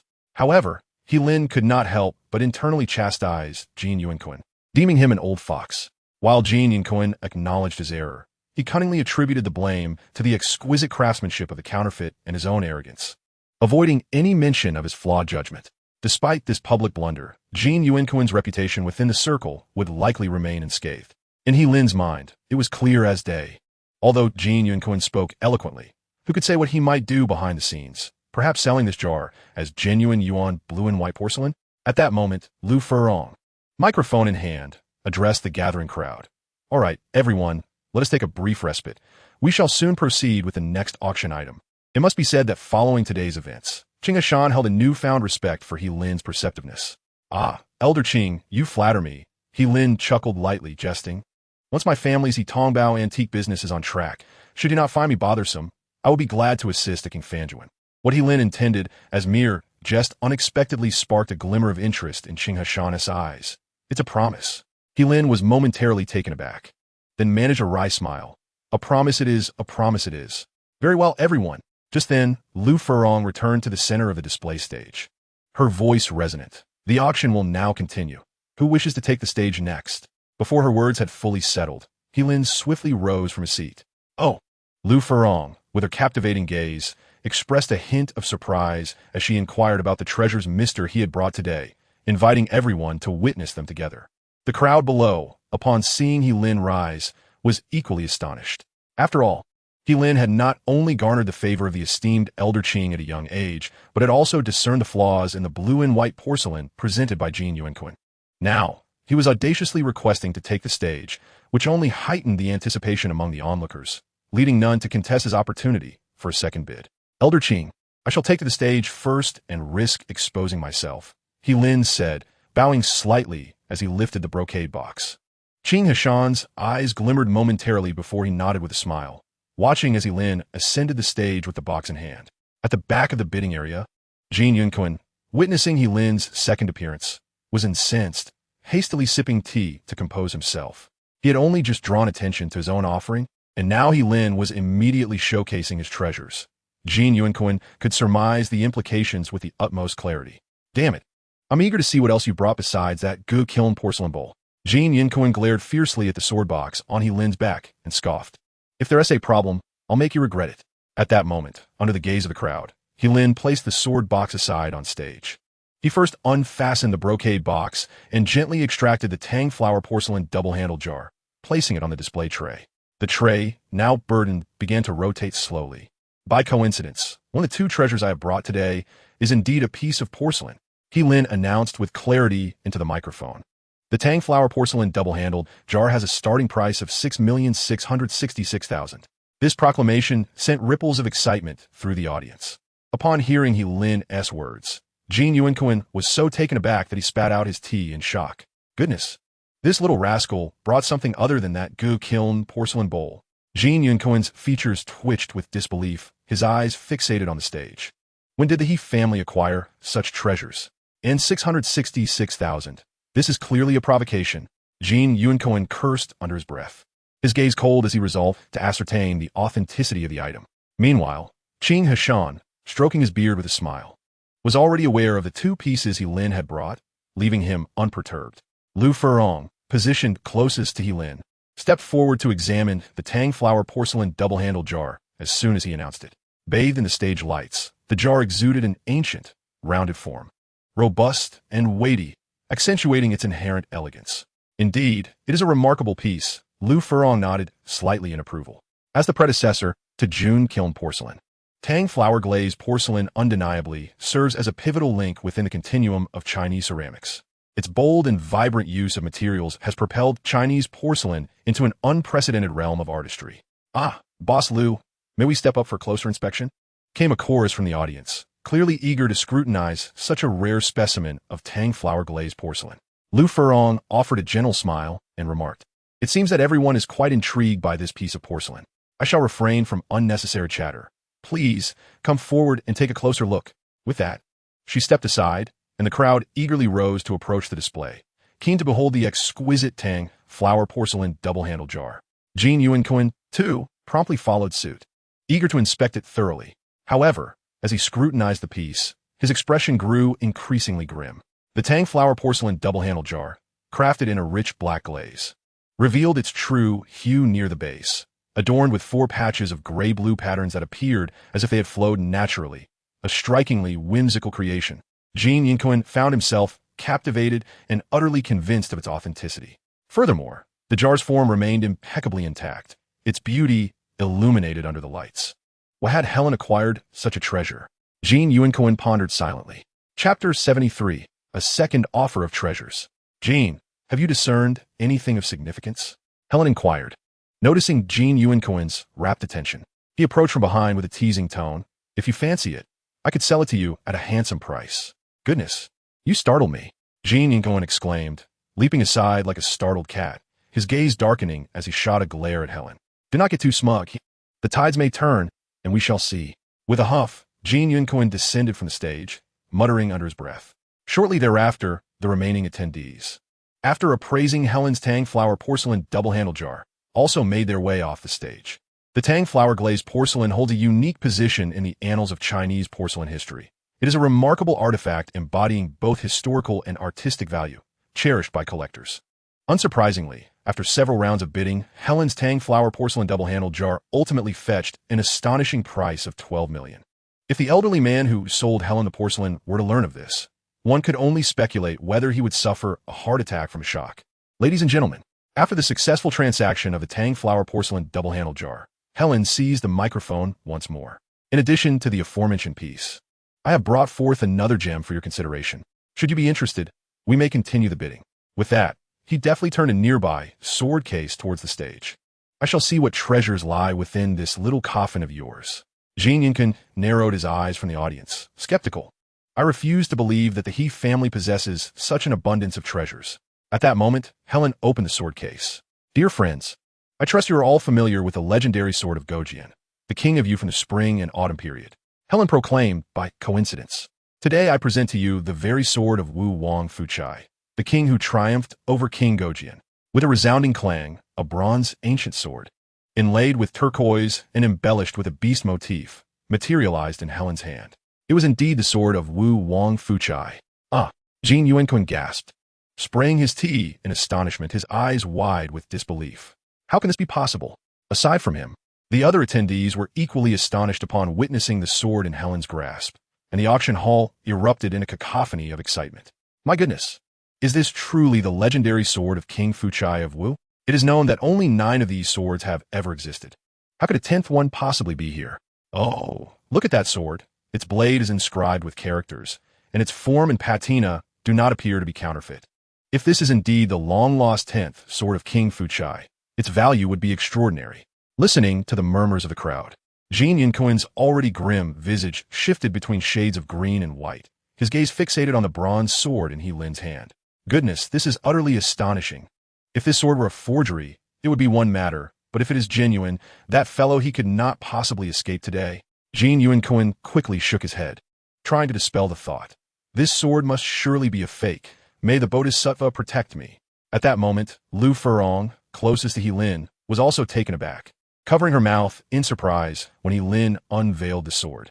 As the owner of the Pichio auction house, she was an avid collector of antiques herself, with a vast personal collection encompassing bronze wares, porcelain, and jade artifacts. Under the illuminating lights of the display, the sword glimmered with a chilling brilliance, its inscriptions and the turquoise hilt creating a stunning aesthetic. Despite her extensive experience with treasures, Lu Furong couldn't help but display a look of fascination. Indeed, this is a magnificent sword. He Lin then carefully placed the sword of King Fuchai on the weighing scale, which began to rotate anew. Ladies and gentlemen, this sword is the 10th known specimen, aside from the previously acknowledged 9. Although it may not surpass the sword of Gojian, it is certainly not far behind. He Lin proclaimed, his voice resonating. I have set the starting bid at a fortuitous 88 million. If anyone is interested, please feel free to bid. 88 million? Qing Shan's brow arched slightly, yet his smile remained intact. That fellow, he certainly knows how to choose his numbers. After murmuring this, he narrowed his eyes, gazing at the sword. Having personally employed an ancient technique to remove rust from it, he felt a peculiar connection to the sword. Moreover, He Lin's auspicious starting price sparked a fleeting desire within Qing Shan to participate in the bidding. Ah, Boss Lu, may we now approach the stage for a closer look? Indeed, we should examine the sword of King Fuchai up close. At this moment, the crowd erupted into excited calls, clearly eager to witness the sword in person. It seems everyone is quite enthusiastic. Lu Furong composed herself and laughed heartily. Since that is the case, please feel free to come up and appreciate the sword. With that, she stepped aside. The crowd rose in unison, making their way to the display stage, eager for a closer glimpse of the sword of King Fuchai. While others examined the artifact, Lu Furong retreated to sit beside Qing Shan, secretly contemplating the potential highest bid if this sword were indeed genuine. It is well known that the Wu Wang Fuchai sword, alongside its exquisite porcelain, appears infrequently at major auctions, with only 9 surviving pieces in existence, one of which fetched a staggering price of around 16 million. Lu Furong observed that the 10th sword owned by He Lin, in terms of preservation and appearance, surpasses the known 9. After careful consideration, she estimated that her maximum bid would hover around 23 million. He Lin's starting price of 88 million was relatively modest. If she wished to acquire it, she could simply wait to raise her bid later.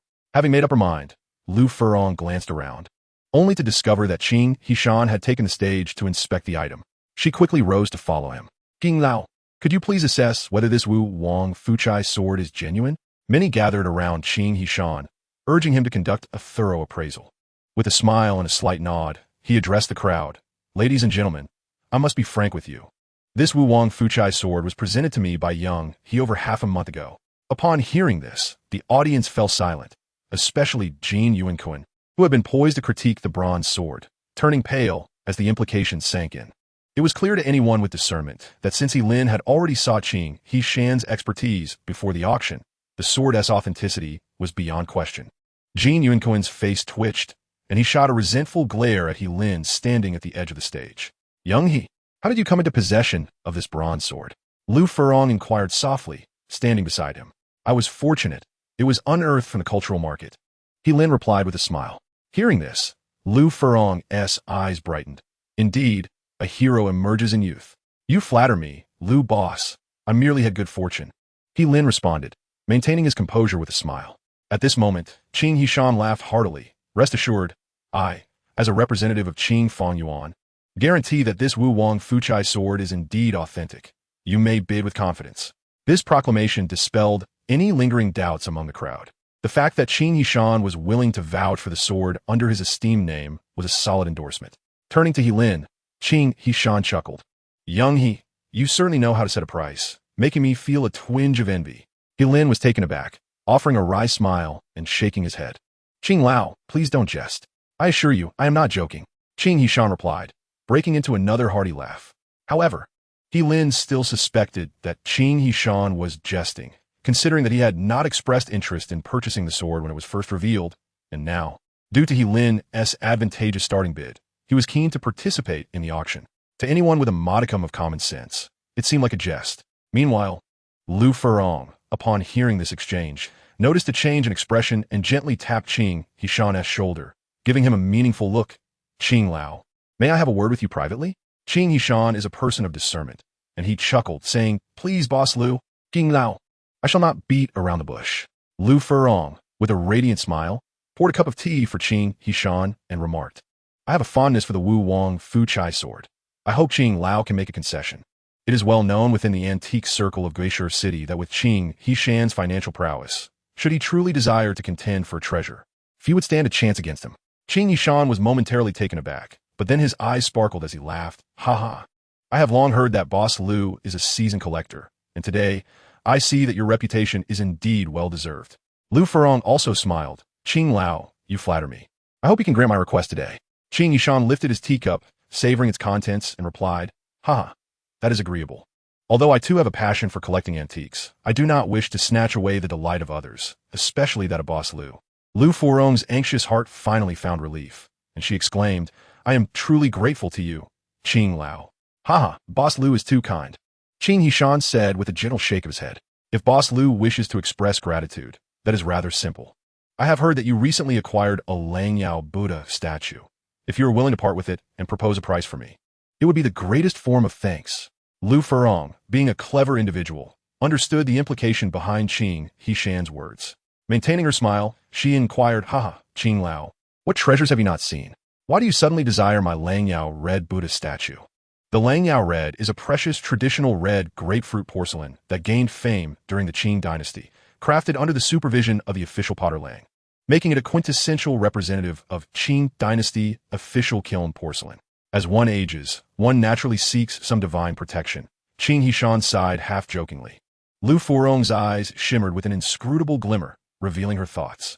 After a moment, she smiled and said, "Since you appreciate it, the Langyao red Buddha statue is available for you to take at any time." "Haha, I am indeed indebted to Boss Lu for this concession."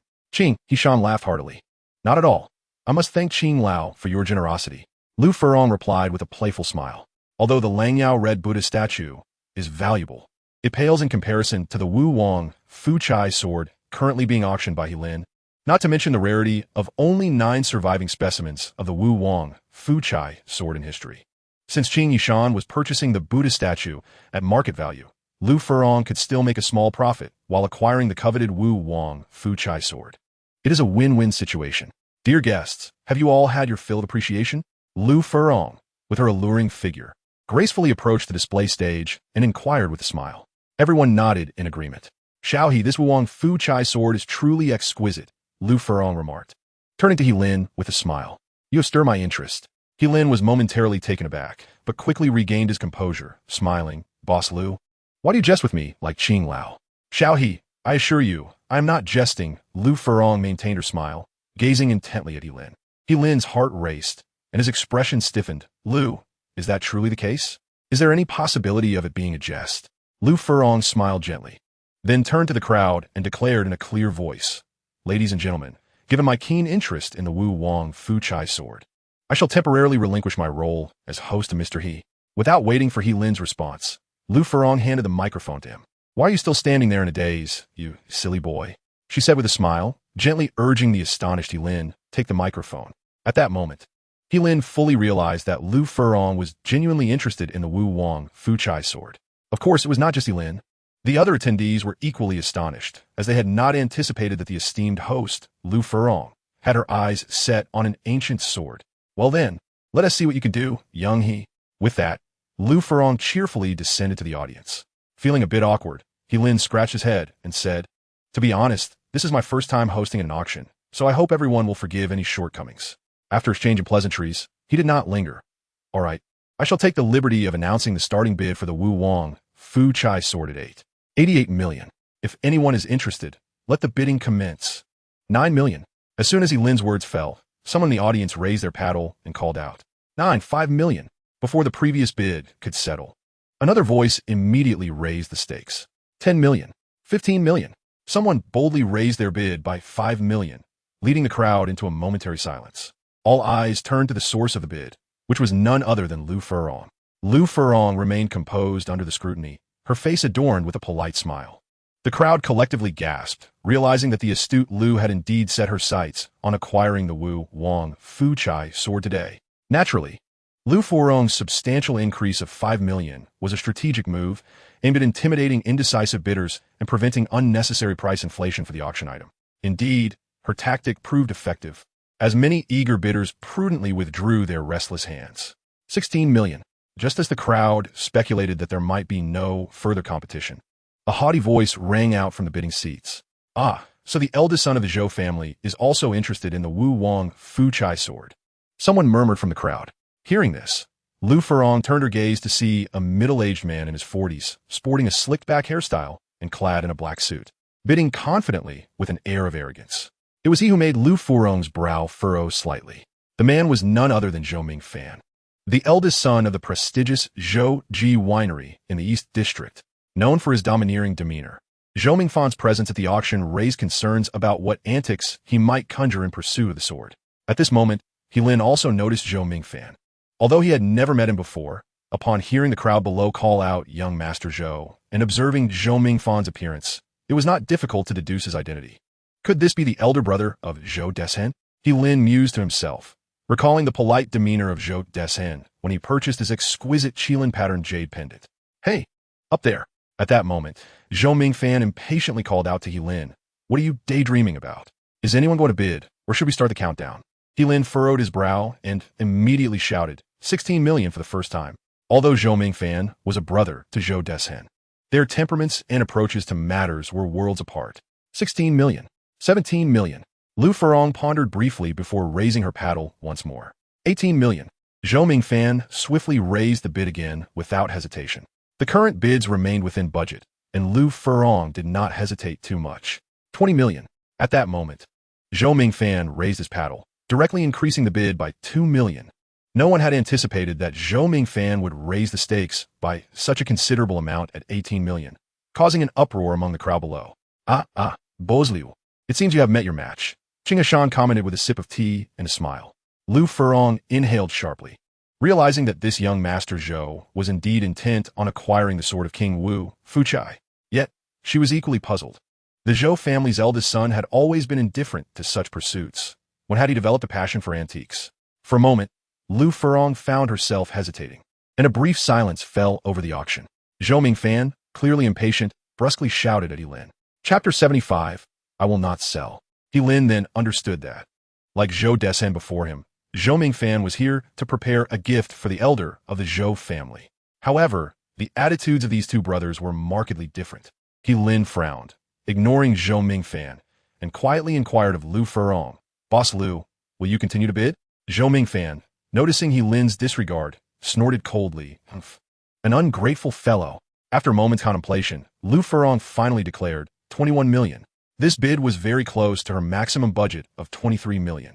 If Zhou Mingfan continued to bid, even if she cherished the sword of King Wu, Fuchai, she would have to part with it reluctantly. 23 million. Just as Lu Furong lowered her paddle, Zhou Mingfan promptly raised the bid by 2 million, reaching her maximum budget. "Boss Lu, do you need to continue bidding?" After calling out his price, Zhou Mingfan could not resist a teasing remark. Lu Furong's expression shifted slightly. She realized that the Zhou family's esteemed wine estate was indeed formidable, as they raised bids in the millions without batting an eye. Lin was equally astonished, wondering how the disparity between the two brothers, Zhou Mingfan and Zhou Deshen, could be so vast. A million without a blink, yet a mere 500,000 or 600,000 feels strained. After much hesitation, Lu Furong finally raised her hand and declared 24 million. She directly increased her bid by 1 million, clearly making a valiant effort. At this moment, she had already surpassed her highest estimated value. Should Zhou Mingfan persist, she would have no choice but to concede. 25 million. Zhou Mingfan, without a moment's thought, raised his bidding paddle and called out. A wave of astonishment rippled through the crowd. What does it mean to be wealthy and bold? This is what it means. Zhou Mingfan, meeting Lu Furong's gaze, grinned and said, "Boss Lu, do you wish to continue bidding? I, Zhou, can certainly indulge you for a few more rounds." Although his words were directed at Lu Furong, his gaze was fixed squarely on Lin. He wanted Lin to understand that he, Zhou Mingfan, was the ultimate victor. No one could rival him. In an instant, the atmosphere turned tense, growing colder. Lin furrowed his brow. Zhou Mingfan's demeanor was eerily reminiscent of Jin Yuanquin's threats during their hospital encounter. His stubbornness flared up, and he scoffed, "Ladies and gentlemen, is there anyone else willing to bid?" The room fell silent. Since Lu Furong had relinquished her bid, others dared not provoke Zhou Mingfan, the scion of the Zhou family. Don't be too greedy, young man. 25 million is enough for you to spend most of your life. Zhou Mingfan sneered arrogantly, surveying the crowd. Of course, if anyone here wishes to continue bidding, I, Zhou, am more than willing to oblige. Zhou Mingfan's bravado was unparalleled. It was evident that the seasoned individuals present were not foolish enough to create enmity with the future head of the Zhou family over an ancient sword. Very well. Since there are no further bids, He Lin nodded slightly, elongating his tone as he pointed at Lu Furong. Then I shall sell this Wu Wang Fuchai sword to Boss Lu for 24 million. The crowd gasped in astonishment. Even Lu Furong was taken aback, looking up at He Lin, bewildered by his intentions. What are you playing at, he? Zhou Mingfan was infuriated, leaping from his sofa and pointing at He Lin. I made the highest bid.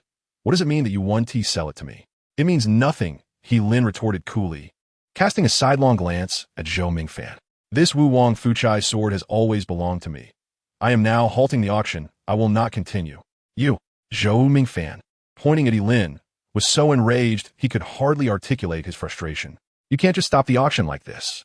At that moment, a familiar voice emerged from the auction platform. He Lin frowned as he recognized Jin Yuanqun, who had stood up without anyone noticing. This auction is meant for bidding. The rule is that the highest bidder wins. He Lin, since you have taken the stage to showcase your treasure, you ought to understand this rule. With that, Jin Yuanqun cast a cold smirk at He Lin. His appearance was not only a strategic move to align himself with the Zhou family, but also to throw He Lin into a deeper predicament. A twofold triumph. He Lin raised an eyebrow. Indeed, birds of a feather flock together, and like-minded individuals gather. At this moment, Jin Yuanqun and Zhou Mingfan stood together at the banquet, their tones and expressions remarkably similar. Were it not for the stark differences in their ages and appearances, He Lin might have mistaken them for long-lost brothers. This matter seems to have no bearing on you, Mr. Jin, He Lin remarked coldly, fixing his gaze on Jin Yuanqun. How could it be unrelated to Jin? Jin Yuanqun raised an eyebrow and gestured grandly. I find this situation quite unjust. Naturally, I must voice my thoughts. Zhou, the esteemed young master, has made the highest bid, and it defies reason to withhold the item from him. Mr. Jin, you are quite adept at seizing opportunities. He Lin retorted with a cold laugh, refusing to yield.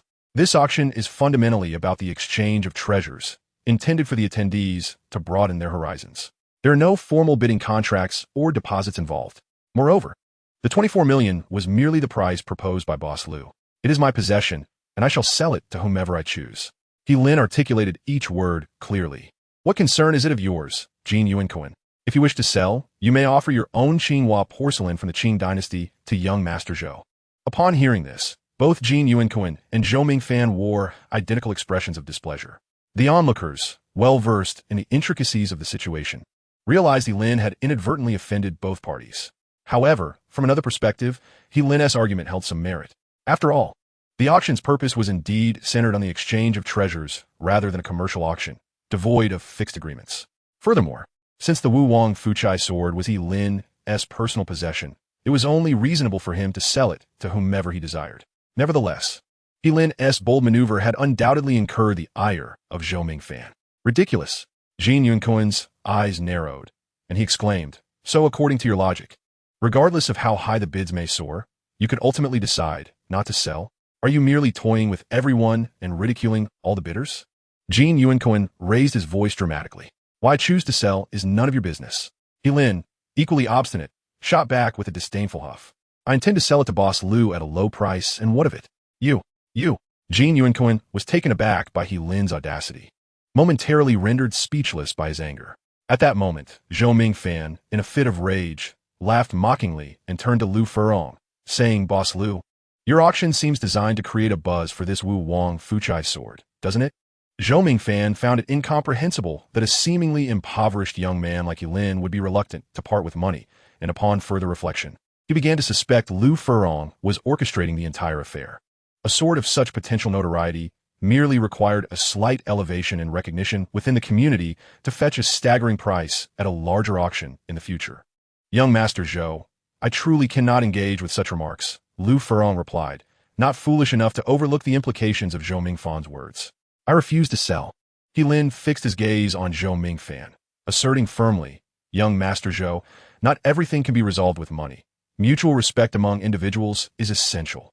Upon hearing this, Zhou Mingfan was momentarily taken aback, pondering if this impoverished young man was genuinely willing to forego monetary gain out of a sense of indignation. Xiaohe, have you considered this matter carefully? At this moment, Lu Furong was also thinking of Yilin, as it was indeed not worth offending the Zhou family out of spite. No need. Yilin glanced at Jin Yuanquan and resolutely stated, I have always been steadfast in my decisions, since I've said I will sell this sword to you. Boss Lu, then I shall sell it. Lu Furong was momentarily taken aback, feeling a flicker of warmth in her heart. For her, acquiring a treasured item she cherished was indeed a joyous occasion, yet she still needed to deliberate thoroughly for the sake of propriety. Chapter 76, The Secret of the Treasures. Lu Furong hesitated for a moment before turning to Qing Hishan. Elder Qing, what do you think? Qing Hishan smiled wryly and shook his head. This hot potato had indeed fallen into his hands. He set down his teacup and rose. Young Master Zhou, I have been navigating the antique circle for several decades, and I have garnered a modest reputation in this antique market. May I speak a few words? Qing Hishan was not well acquainted with Zhou Mingfan, so he began with polite remarks. You are being too modest, Elder Qing.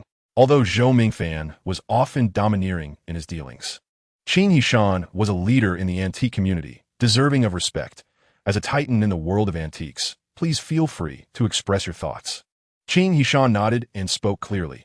Yilin's actions as an auctioneer just now were indeed somewhat inappropriate. While this auction primarily revolves around competitive bidding for treasures, certain protocols must be adhered to in a public setting, regardless of contracts or deposits. His words initially reprimanded Yilin, and Zhou Mingfan felt a sense of relief upon hearing them. However, just then, Qing Hishan shifted the conversation. Young Master Zhou, have you considered why Yilin might have acted so recklessly? Zhou Mingfan was momentarily taken aback, his face reflecting confusion. Qing Hishan smiled and continued. Have you contemplated that Yilin's impulsive behavior ultimately stems from your previous disrespectful attitude and words towards him? Thus, in the end, both of you share responsibility. Would you agree with my assessment? Zhou Mingfan furrowed his brow, feeling a twinge of discomfort. However, the intent of Qing Hishan as a mediator was evident, and even he would not be so foolish as to speak out further at that moment. Noticing Zhou Mingfan's silence, Qing Hishan understood. From my understanding of Yilin, although he is young, he is certainly not a petty person driven by greed.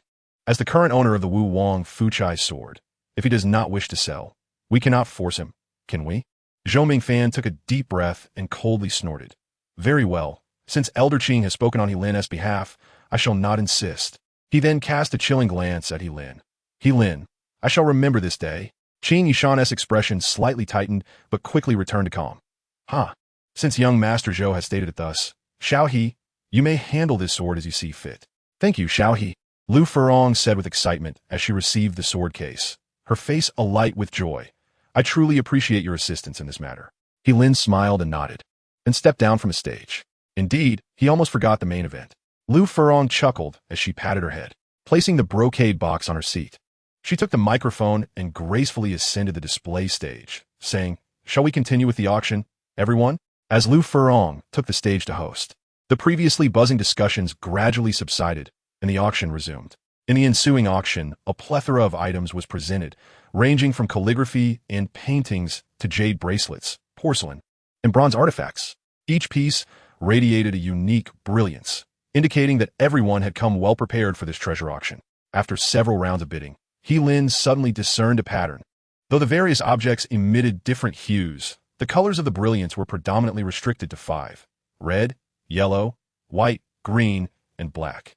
Further distinctions merely indicated variations in the intensity of the brilliance. Red, yellow, white, green, and black. Yilin mused quietly, and a sudden epiphany struck him. Could this be related to the 5 elements and 8 trigrams of Huaxia? The elements of gold, wood, water, fire, and earth corresponded with their respective colors, and each treasure was aligned with these elements. In that moment, Yilin felt as though he had discovered an entirely new realm. However, he could only discern the attributes and authenticity of the treasures, if pressed to articulate the rationale behind it. He would find himself in a predicament akin to a mute person tasting bitter herbs. Yilin recalled the moment when Jin Yuanquan had questioned him earlier. He realized that while his extraordinary ability allowed him to seize opportunities, if he truly aspired to make a mark in the antique circle, he must diligently acquire knowledge and accumulate experience. Just as others showcase their treasures, Qing Hashan would step onto the stage to scrutinize and provide insightful evaluations. Each comment steeped in rigor and reason, stemming from years of accumulated knowledge and experience. Even without extraordinary abilities, Qing Hashan could still command respect in the antique world, which only deepened He Lin's admiration for his discerning eye. Time flew, and before long, the auction was nearing its conclusion. It was now midday, and as with the previous auction, Lu Furong had arranged refreshments on the second floor of the hall, inviting everyone to join her for a meal. Although this was a treasure auction, the conclusion brought mixed emotions. Those who acquired prized possessions were naturally elated and more inclined to share their insights, while those who left empty-handed or had misjudged items quietly departed as the auction drew to a close. At the end of the auction, Jin Yinkuan hurried over to Zhou Mingfan, speaking briefly before they both exited. Qing Hashan also prepared to leave, but with the crowd surrounding him, he found it impossible to slip away and was instead ushered upstairs. He Lin had shone brightly at this auction, and Lu Furong was not about to let him depart unnoticed. Xiaohe, do you know Zhou Mingfan? Lu Furong suddenly inquired. He Lin paused momentarily before responding. I met him for the first time today, but I presume he is affiliated with the Zhou family winery, correct? Yes, he is the eldest son of the Zhou family. Lu Furong nodded slightly, her beautiful eyes shimmering with a peculiar light.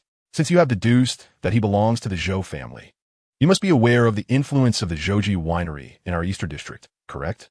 Indeed, He Lin responded with a nod. Have you considered the consequences of your actions today? Lu Furong inquired. Well, what of it? He Lin shrugged and chuckled. It's my property, and I shall sell it to whomever I please. Besides, I cannot abide his arrogant demeanor. Ah, young He, your youthful exuberance is rather pronounced. Lu Furong sighed softly. Isn't that what being young is about? He Lin retorted. Lu Furong was momentarily taken aback, then burst into laughter.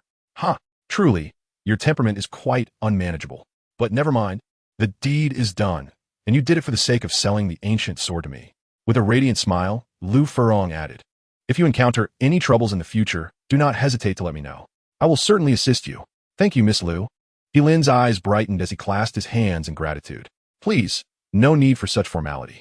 It feels rather distant. Lu Furong chided playfully, her brows slightly furrowing.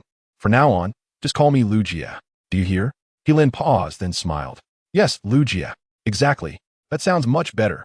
Lu Furong smiled gently and took out her checkbook from her bag, swiftly filling in the amount and signing her name. Here, this is the check for the ancient sword you sold to me. You can cash it at the bank later. Thank you, Lu Jia. He Lin replied with a grin. But upon examining the check closely, he couldn't help but exclaim, Oh, Lu Jia, it seems there is an error in the amount written on this check. The auction price for the sword was 24 million, yet the check astonishingly stated 25 million. It is not a mistake. Lu Furong smiled at He Lin, her eyes sparkling with delight. You have assisted me today, and now call me sister. As your elder sister, how could I shortchange you? He Lin, unaccustomed to such close interactions with women, especially one as alluring and mature as Lu Furong, felt his face flush crimson, standing frozen as if struck by lightning. Look at you, the bewildered young man. Lu Furong laughed, her laughter tinkling like bells, as she turned her attention to other guests. Chapter 77. Emerging prominently. In the guest room on the second floor, Qing Hashan beckoned He Lin to sit beside him.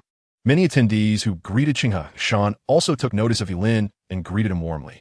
If He Lin had only attracted the attention of a select few, such as Lu Furong, during his first auction, this time at the Jibao auction, he had captured the interest of nearly everyone within the antique circle.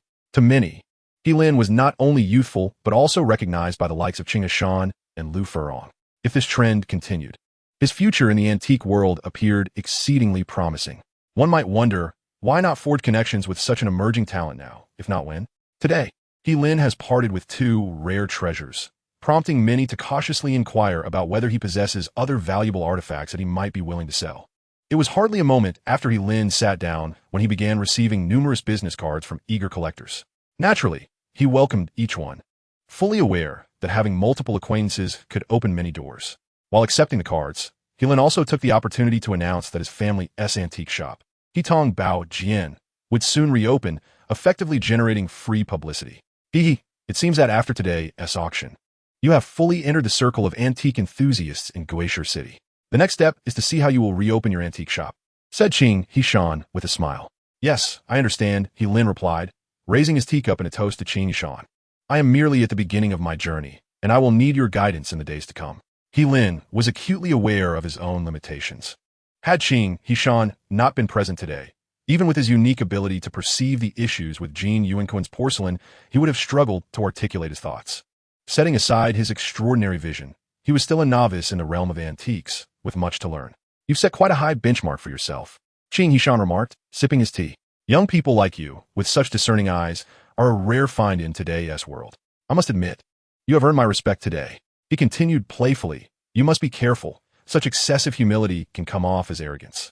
Just look at your journey from cloisonne to tang flower glazed porcelain and the sword of Wu Wang Fu Chai. How little time has elapsed. To uncover such treasures in such a short span is akin to winning the lottery. He Lin was momentarily at a loss for words in response to Qing Hishan's inquiries.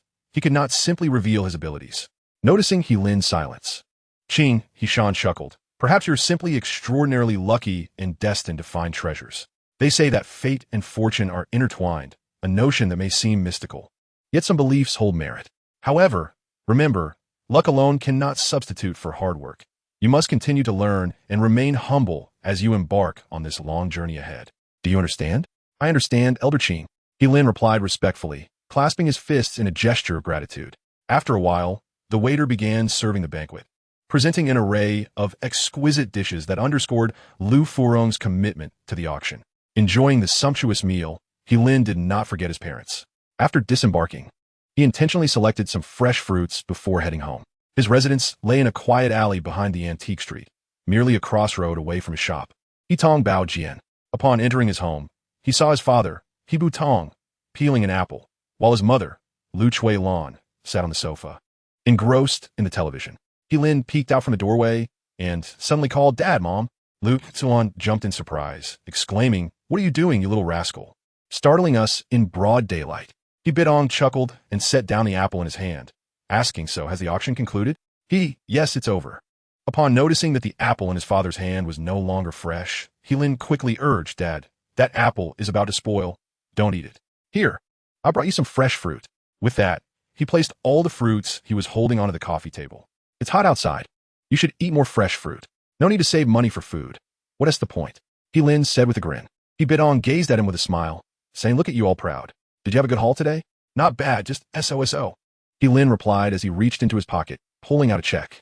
"Dad, this is the result of today's auction." He Bidong took the check and, upon seeing the amount, was utterly astonished. "Goodness, you actually made this much."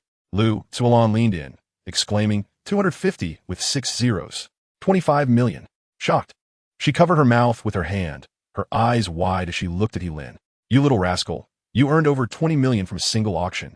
He Lin smiled, but said nothing, for besides the check from Lu Furong, he also had 12 million in Tang Huai from his bank account. "Oh my, our He family is truly thriving," He Bitong exclaimed, his face alight with surprise. Even after years in the antique trade, he had never seen such a hefty profit. "Dad, Mom, do you know who I ran into at the auction?" Seeing his parents beaming with pride, He Lin felt genuinely happy. "Who?"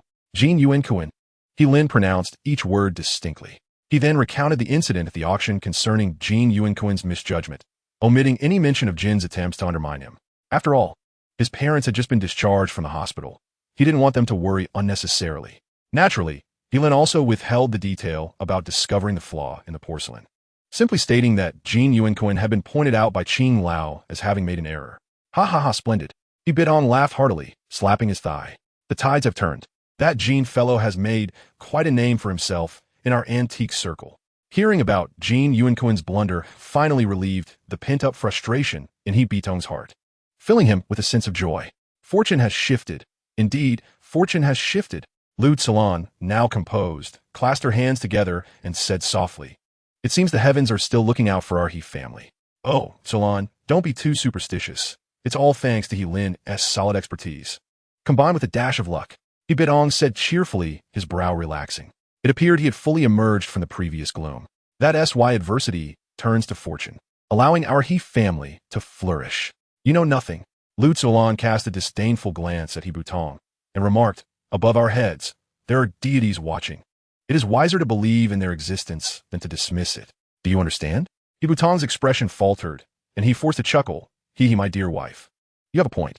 Suddenly, Lu Tzuan inquired, "By the way, Xiao Lin, did that rascal Jin Yuanquan cause you any trouble at the auction?" He Lin was taken aback for a moment, and then shook his head, reassuringly. Mother, rest assured, your son is quite observant.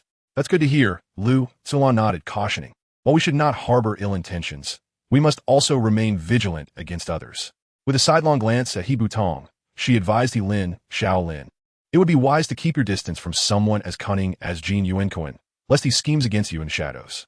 Indeed, mother, you need not worry. He Lin affirmed with a serious nod. Your son is astute. Lu Tsulon then smiled. You little rascal. Just remember to keep your wits about you. With a grin, He Lin turned to his father. By the way, Dad, now that we have our initial capital, when do we plan to open our shop? I have contemplated that as well. He Butong nodded, pausing for a moment before continuing. If we are to reopen, He Tong bowed Jian. The remaining stock will certainly not suffice.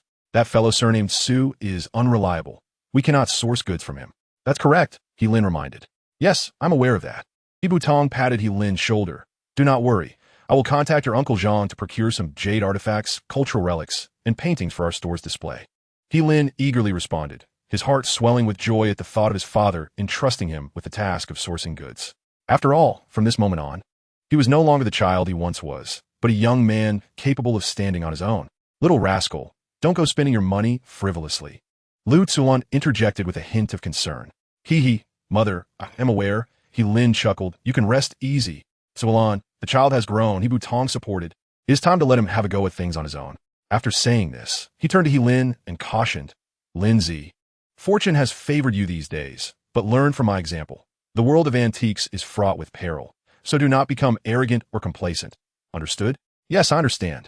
He Lin nodded emphatically. Upon returning to He Tong Bao Jian, He Lin shared the events of the auction with Wang Wei. Naturally, there was no need for concealment between them. In fact, He Lin embellished the story of Jin Yuanquan's covert attempts to undermine him, even emphasizing how he publicly pointed out the flaws in Jin's porcelain. Undoubtedly, this embellishment bolstered He Lin's image significantly in Wang Wei's eyes. Ha ha, brother He. You are formidable and exude an aura of dominance. Wang Wei exclaimed, giving a thumbs up with sparkling eyes. A character like Jin Yuanquan deserves to face some adversity. Absolutely. Otherwise, he might actually think of me as an easy target. He Lin scoffed, a look of pride adorning his face. However, brother He, is it true that the young master of the Zhou family spent over 20 million to acquire your ancient bronze sword? Wang Wei inquired. Of course it is true. He Lin replied confidently, patting his chest. But why is there such a vast difference between Zhou Jiujing and the Zhou Desen we encountered last time? Wang Wei raised an eyebrow, stroking his chin. If you hadn't mentioned it, I would never have believed they were brothers. He Lin shrugged. Who can understand the affairs of the wealthy? Indeed, they inhabit a world entirely separate from ours. Wang Wei nodded. Suddenly his eyes brightened as if recalling something. By the way, brother He turned to He Lin with a grin. It seems that the date for the Grand Ghost Market is approaching, isn't it? He Lin nodded. Yes, it's the night after tomorrow. What about it? Brother He, you have 2 tickets, right? Wang Wei rubbed his hands together. A smile plastered across his face. I've never had the chance to experience the excitement of such a grand event like the Grand Ghost Market. How about before he could finish?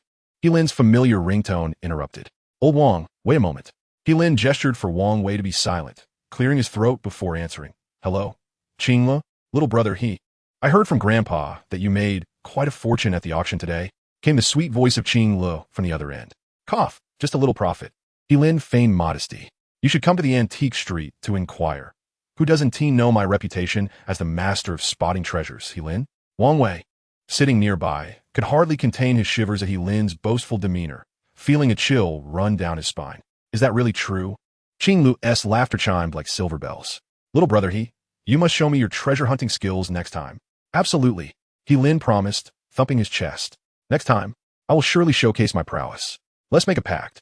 He Lin's face lit up with a foolish grin as he suddenly remembered something. Hey, Qing Lu, are you free the night after tomorrow? What is up? I can take you to experience the world, He Lin said with a smug smile. At this, Wang Wei's expression changed dramatically, and he hurriedly tugged at He Lin's sleeve. Brother He, but He Lin was too elated to heed Wang Wei's calls. Chuckling to the phone, great, it's a deal. We shall meet the night after tomorrow. After hanging up, he reveled in his triumph. Wang Wei, with a face as dark as a storm cloud, looked like a frostbitten eggplant. Brother He, this is rather ungracious of you. You didn't even consider your brother before inviting a girl to the Grand Ghost Market. This is clearly a case of forgetting your friends for the sake of beauty. Oh, old Wang, that is not the case. Though you say that, Brother he, Wang Wei replied helplessly, pouting.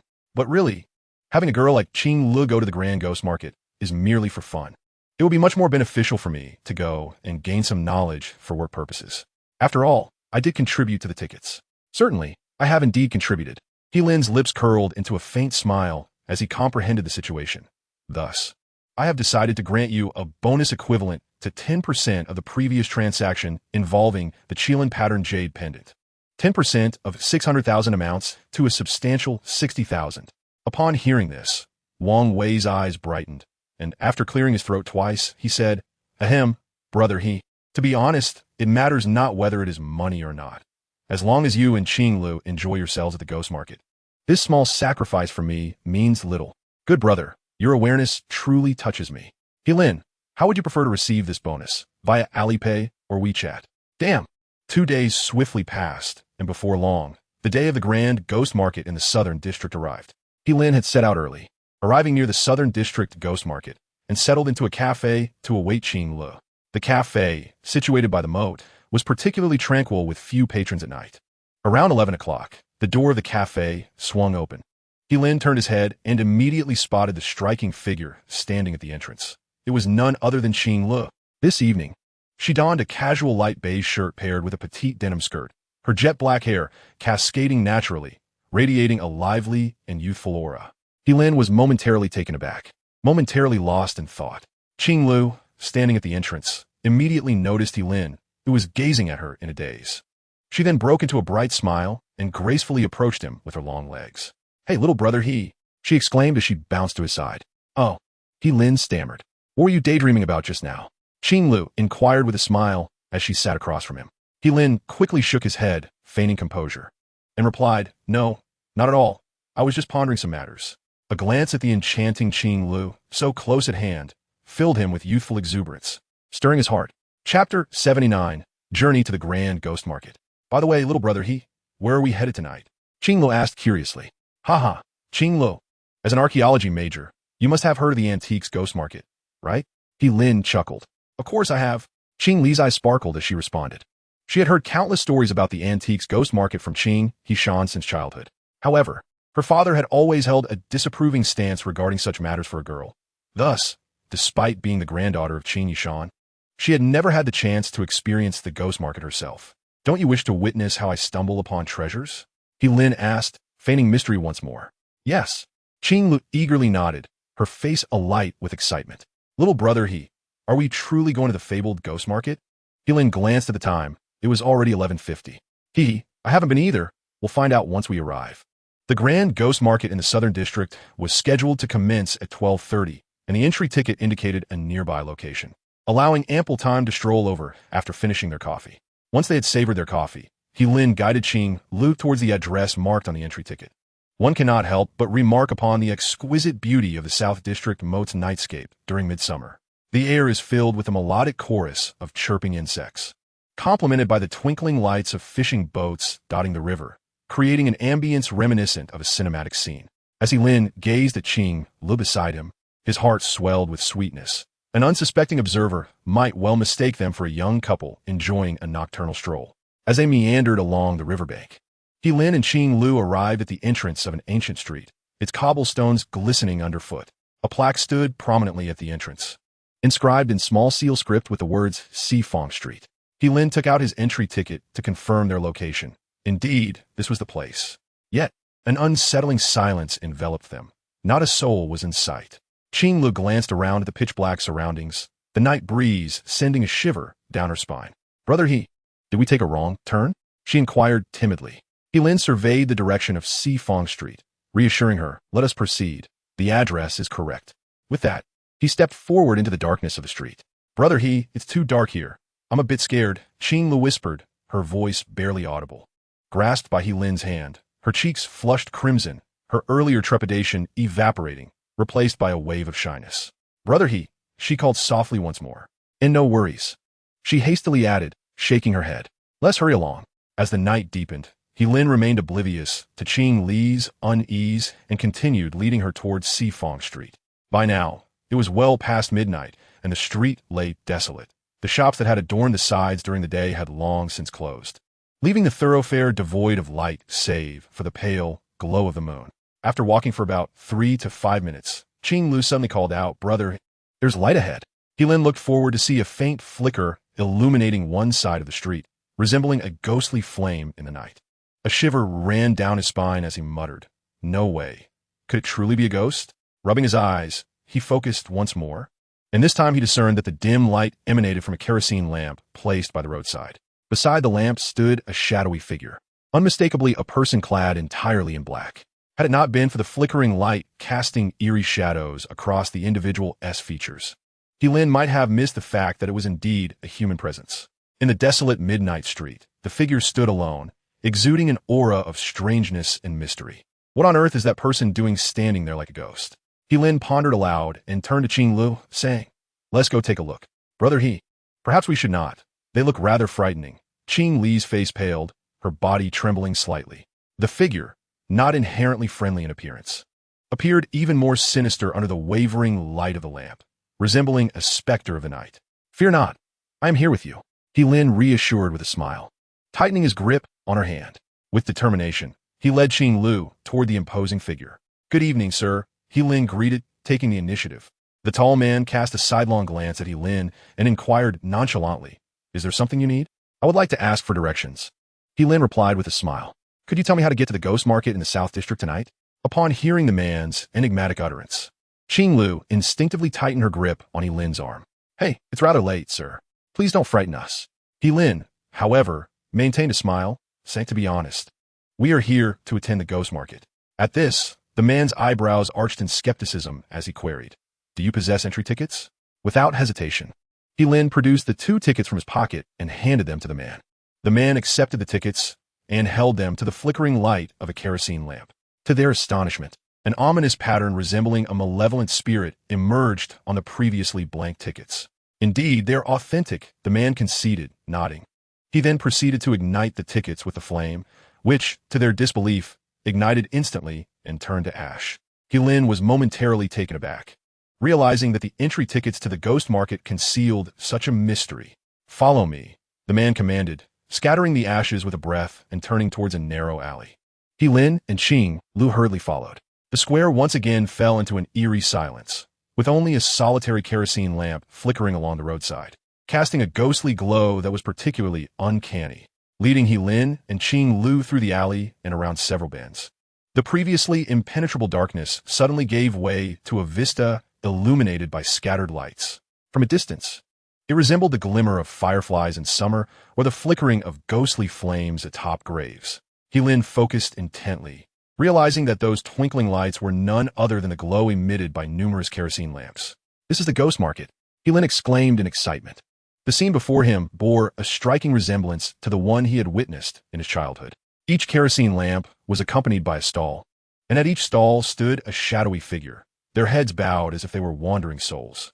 As they approached, the previously tranquil surroundings, which had only echoed with the sound of their footsteps, began to buzz with conversation, inquiries, but notably, there were no cries of vendors selling their wares. A smile crept onto Lin's lips. He understood that they had indeed arrived at the ghost market. "Indeed, we have arrived." The man halted, his voice deep and resonant as he advised, "The ghost market will close at 5 a.m. Make your selections swiftly and refrain from causing any disturbances." "Hey, little He, is this really the legendary ghost market?"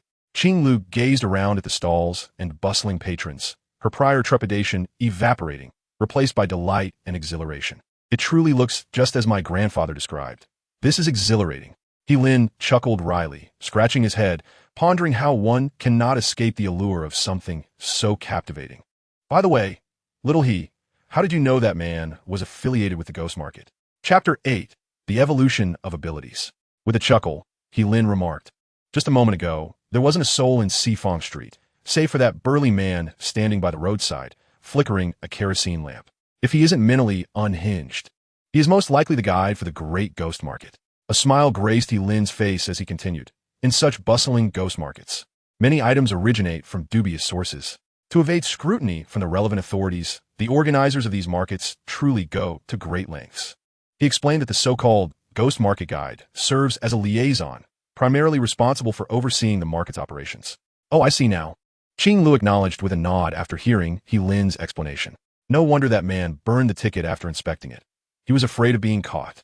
Indeed, I believe he destroyed the ticket stub to leave no incriminating evidence afterward. Lin nodded slightly, a smug smile appearing on his face. What do you think? My discerning eye pierced through that man's identity at a glance.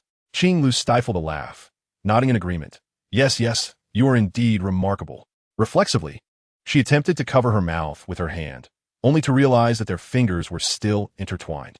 Lin, taken aback, quickly released her hand, awkwardly suggesting, ahem.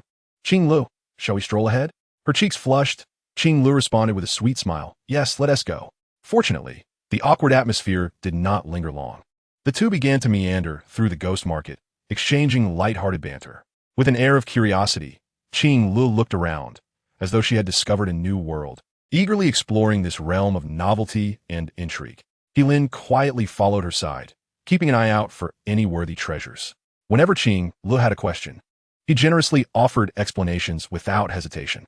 One cannot help but remark that this grand ghost market was indeed a step above the makeshift stalls beneath the overpass, showcasing professionalism in every aspect.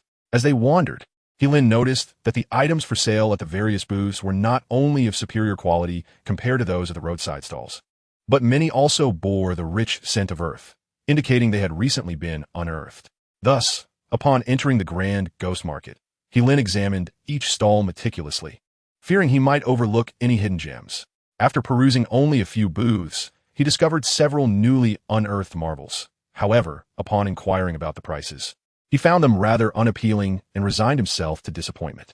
After all, attempting to unearth treasures from those who specialized in grave artifacts was no easy feat yet. Lin remained unperturbed. With so many booths, he was confident he would uncover at least one or two remarkable items. As they leisurely strolled, Lin's attention was soon captivated by a booth not far ahead. His instincts whispered to him that an opportunity was at hand. This particular stall, unlike the others, primarily offered fragments and small trinkets, resulting in a lack of patrons.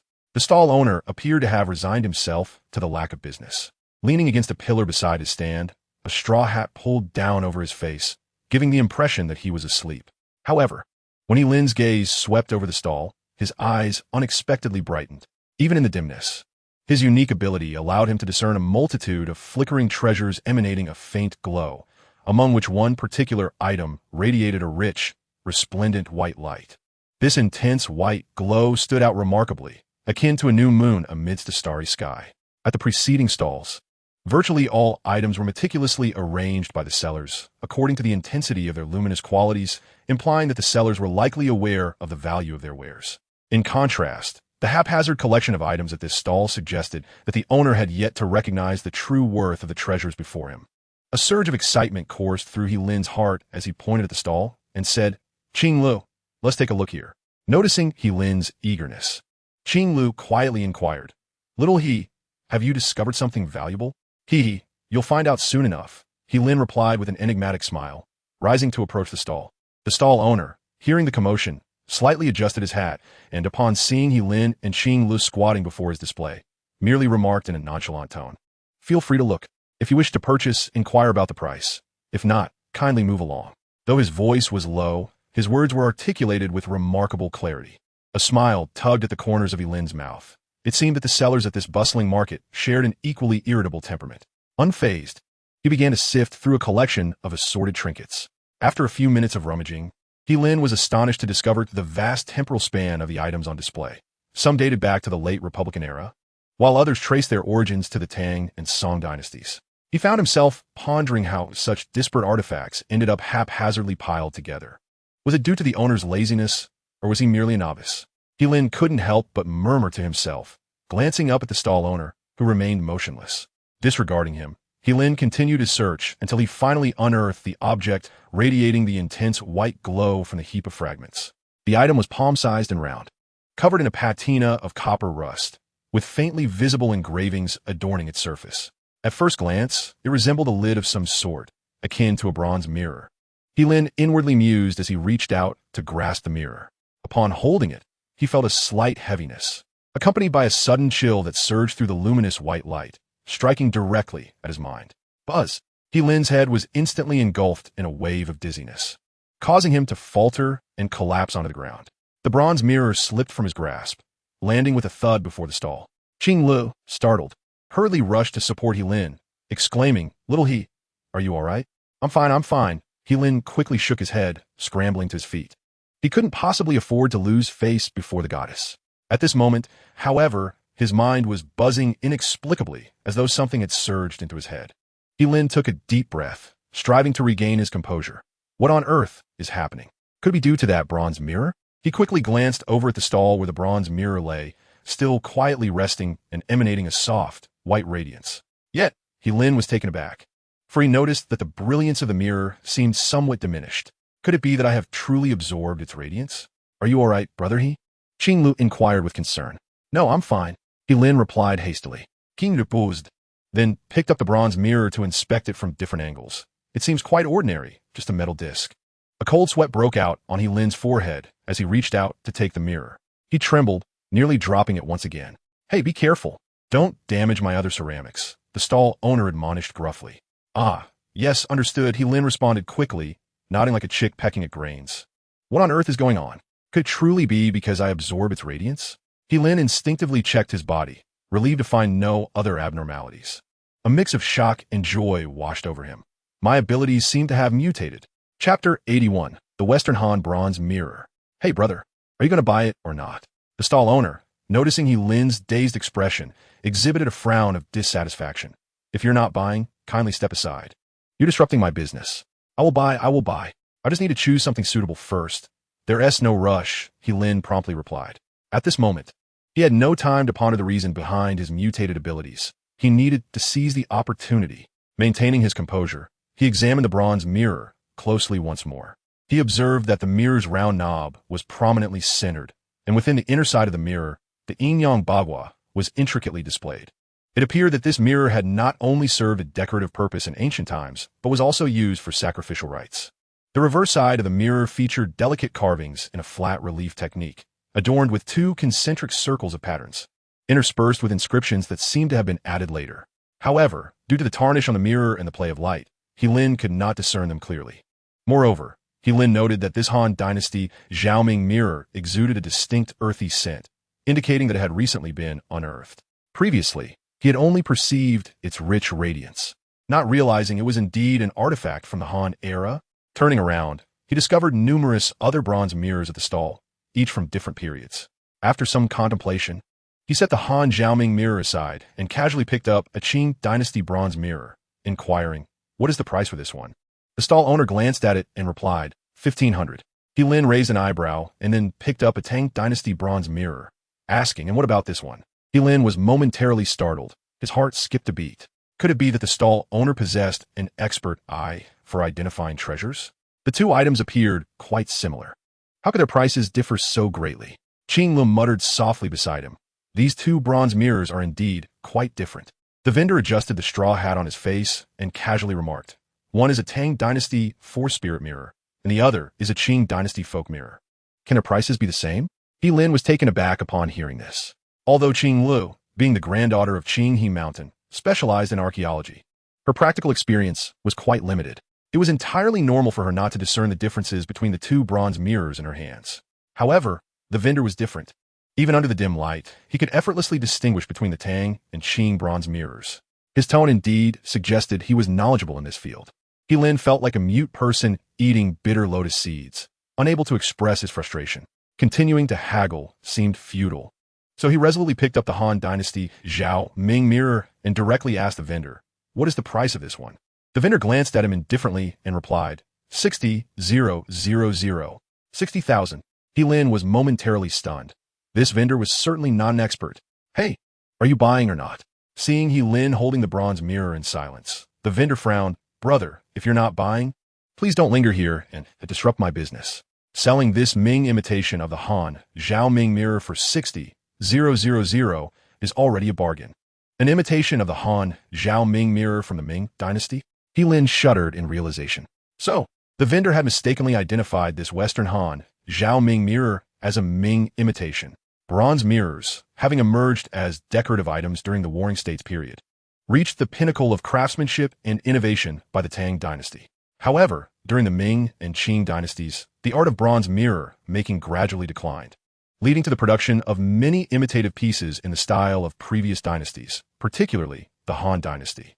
As such, although some imitative Han-style bronze mirrors from the Ming and Qing periods exhibited exquisite design, their market value remained relatively low, typically around 10,000 yuan or so.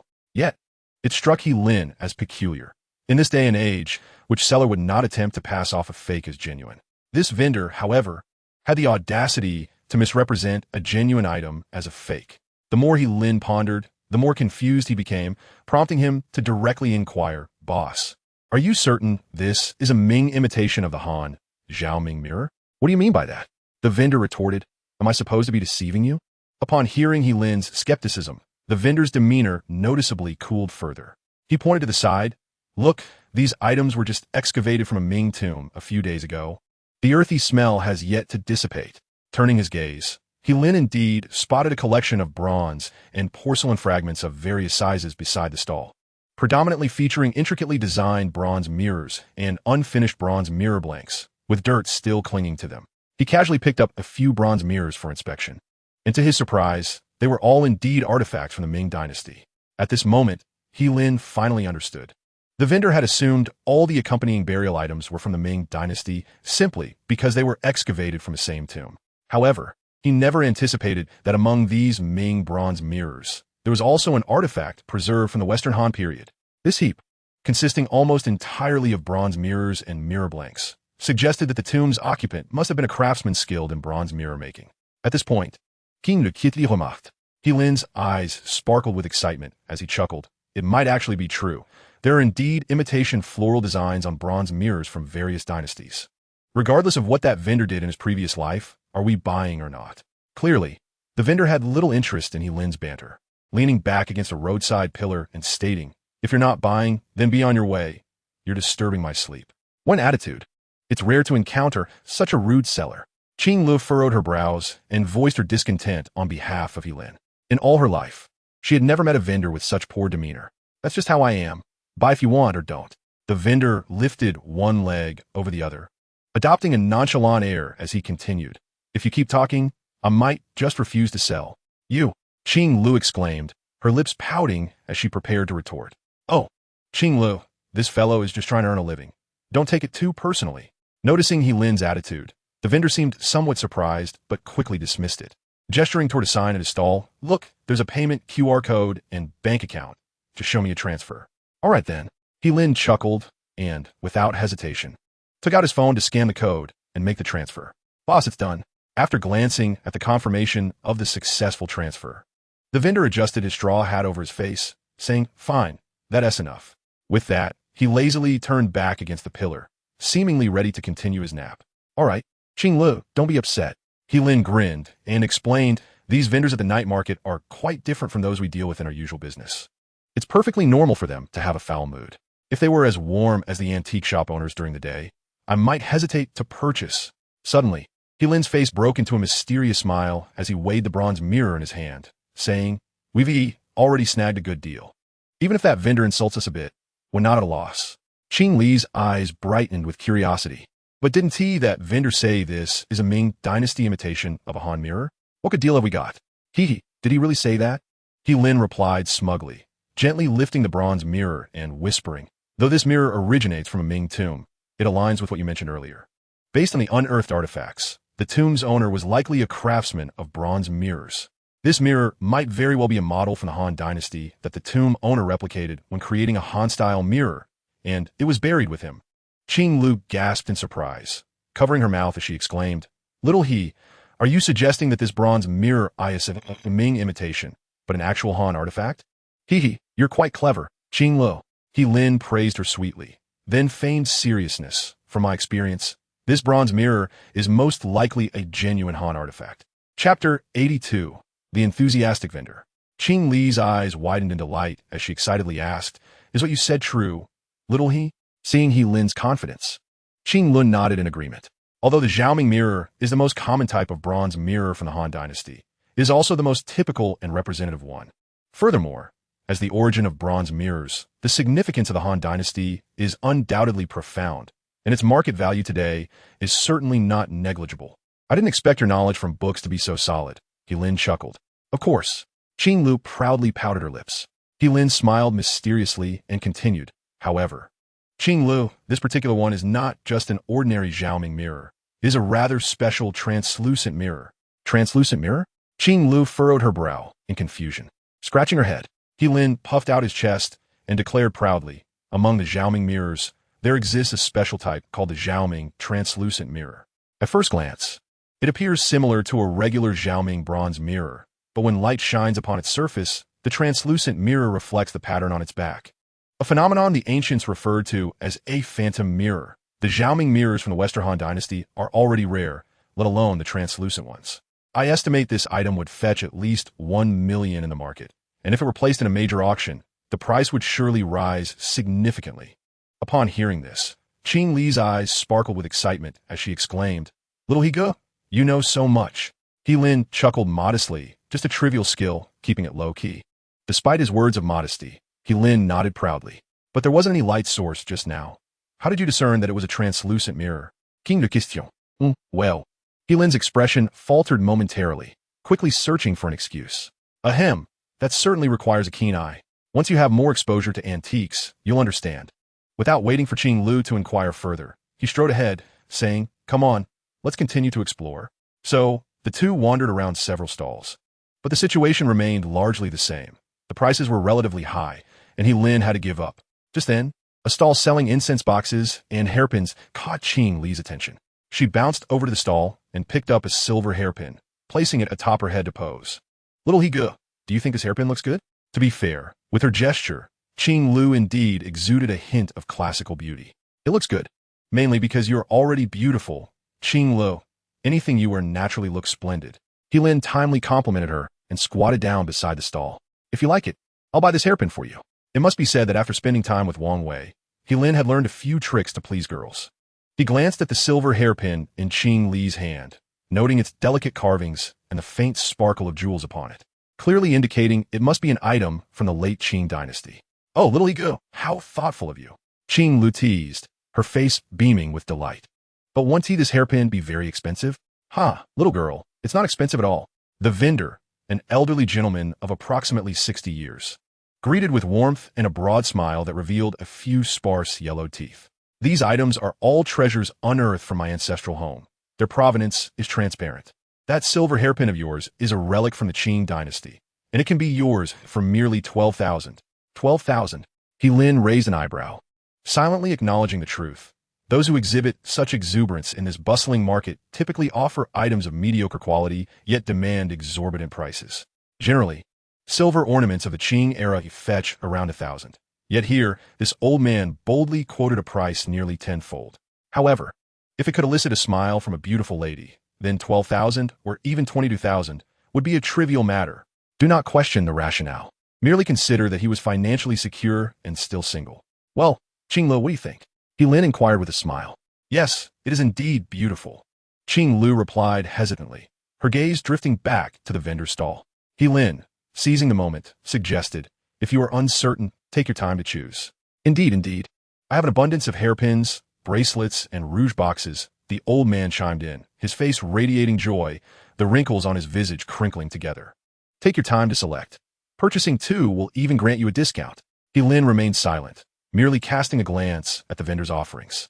The stall was adorned predominantly with antiquities intended for women, and from the varying luster, they appear to date back to the late Qing to early Republican era. Yet, when Helin's gaze fell upon one side of the stall, he could not suppress a note of astonishment. There lay 7 or 8 circular boxes, and under the dim light of the kerosene lamp, he discerned that they were all rouge boxes used by women of ancient times. Some were resplendent with vibrant decorations, while others boasted an opulent and imposing hue. However, what truly captivated Helin's attention was a rather unassuming, even somewhat rudimentary black rouge box. Do not inquire as to why. Simply know that the black box emanated the most intense brilliance. Not just any brilliance, but an exceptionally rich one. Moreover, its hue was a rare azure luster. A cursory calculation would reveal that the azure hue corresponds to the element of wood within the 5 phases, indicating that this rouge box was indeed a wooden artifact. Unlike porcelain or bronze, Wooden items are exceedingly susceptible to corrosion and aging. Thus, encountering an object with such a profound azure luster is a rarity indeed. Excuse me, good sir, what are those circular boxes for? Lin pointed towards the collection of rouge boxes, feigning ignorance. They appear to be quite well crafted. Dear brother, those are likely ancient women's makeup boxes. Aren't they? Qing Lu giggled, covering her mouth. They frequently appear in television dramas. How could you not know this? It seems this young lady possesses a discerning eye. The old man chuckled heartily, rubbing his hands together with enthusiasm as he began to explain. Young brother, these are the powder boxes that women used for makeup in ancient times, designed to hold rouge and powder. Their compact size makes them easy to carry, and they have been meticulously crafted by skilled artisans, transforming them into exquisite decorative pieces. My dear lady, do you have preference? Would you like to take a closer look? The old man's gaze fell upon Qing Lu, realizing that she was his true patron. These rouge boxes are all heirlooms from my ancestors, each one exquisite and perfectly suited to your elegance. Well then, let me see that yellow one. Qing Lu responded with a cheerful nod, pointing at the most opulent box. Yes, that one. Ah, you have a discerning eye, my lady. Selecting the most lavish one at first glance, the old man exclaimed, picking up the yellow box and presenting it to Qing Lu. He added with a flattering tone, to be honest, this box dates back to the early Qing dynasty. Just look at its intricate patterns, its lustrous sheen, and its impeccable condition. Purchasing it would be a wise choice. He then feigned caution, glancing around before whispering to Qing Lu. Let me share a secret with you. My grandmother once told me that this box was crafted in the imperial kilns of Jingdezhen during the early Qing.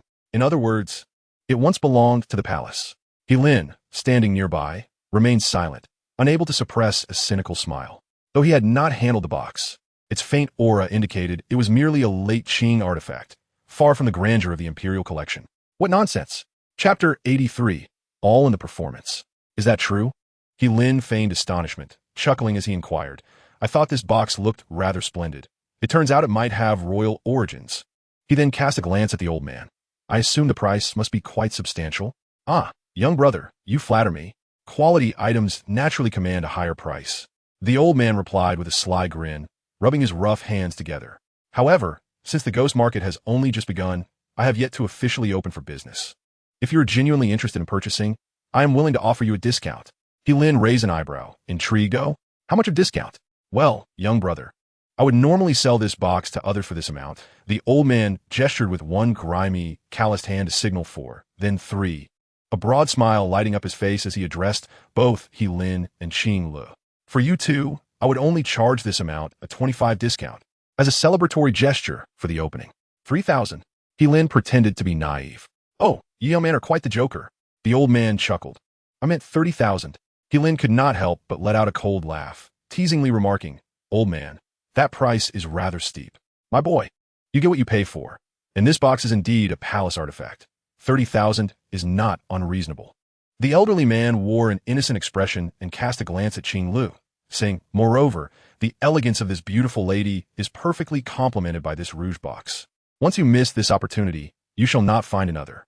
His words, albeit somewhat reasonable, elicited a perfunctory response from Lin, who casually gestured and inquired, Pray tell, what is the price of this white glazed rouge box? That one is slightly more affordable. If you fancy it, it's 21,000. And the emerald green one? That one is 12,000. What about the black lacquered box? Ah, young man, do not merely inquire without intent to purchase. The old man's face revealed a hint of impatience as he remarked, when acquiring items, one must choose what suits, not just what is cheapest. Otherwise, it would not befit the noble aura of this lady. Though his words were veiled, Lin's stinginess was unmistakable. Old sir, I've inquired about the prices of these rouge boxes, so kindly reveal the remaining prices for my reference. Lin smiled and pointed to the remaining red lacquer and richly hued black rouge boxes. These two appear quite simple. Their prices shouldn't be high, right? Ordinary. The old man replied, noticing Lin's indifference, and reluctantly added, both are folk items. One is 6,000, the other 4,000. Which is which? The red one is 6,000, the black one 4,000. The old man's demeanor grew even more frosty. However, Lin felt a surge of delight, realizing that the most valuable rouge box was also the least expensive. Ah, old sir, that black one looks rather appealing. May I take a closer look? He asked, gesturing towards the most affordable black box. If you like it, feel free to take it. The old man had exhausted his last shred of patience, and, after a dismissive reply, turned to Qing Lu with a beaming smile, saying, "Ah, beautiful lady, I believe only a royal rouge box would be worthy of your noble elegance. As the saying goes, cheap goods are seldom good. I, being an experienced man, advise you to be wary if a man flatters you with sweet words while secretly choosing only inexpensive gifts." With that, the old man's beady eyes subtly darted towards Helin, the implication of his words unmistakable. Qing Lu could not suppress a giggle, covering her mouth as she nodded and replied, "Thank you for the reminder. I will be cautious. Indeed, you are both beautiful and kind. So, what say you about this rouge box?" The old man inquired with a grin. "I am not well versed in these matters. Let us wait until little brother he has finished examining before deciding," Qing Lu replied, glancing at Helin. The old man could only click his tongue in resignation, reluctantly conceding, "Very well, seize the opportunity. Once you miss this chance, the shop will be gone." Throughout their exchange, Helin listened intently, surprised that the old man not only harbored malice, but also resorted to sowing discord before his very eyes. Had it not been for Qing Li's unwavering self-belief, any other girl might have been deeply affected by the old man's words. Helin opted to feign ignorance, pretending not to hear the old man's remarks as he focused intently on the black rouge box in his hands. Upon closer inspection, Helin noted that the lid of the rouge box was coated in a dark brown lacquer, interspersed with 5 subtle crimson lines, while the body was painted in black and adorned with 6 dark red lines. Between the lid and the body was a joint, with the base slightly raised at the center. The lid was intricately carved with 4 auspicious cloud motifs, forming a cross pattern at the center, which was further embellished with a circular dot, while the side walls were decorated with 8 auspicious cloud motifs, mirroring the design on the body of the box. In the spaces between the auspicious clouds were delicate scroll patterns of fragrant herbs, serving as ornamental fillers. Helin gently weighed the box in his hand. It felt slightly heavy, suggesting it was crafted from a dense wood, likely agarwood, given its greenish sheen. Despite the poor lighting, he discerned that the lacquer was remarkably clear, devoid of impurities. Furthermore, the thickness and quality of the lacquer were commendable, exhibiting the style of the exquisite carving techniques from the Yuan and Ming dynasties. Just then, a cool, radiant energy coursed through him, and a piece of information vividly appeared in his mind: a Ming dynasty lacquer box with auspicious cloud motifs. Indeed, Helin inwardly exclaimed, realizing that this was not merely a common Qing Dynasty Rouge box, but rather a lacquer box of exquisite craftsmanship.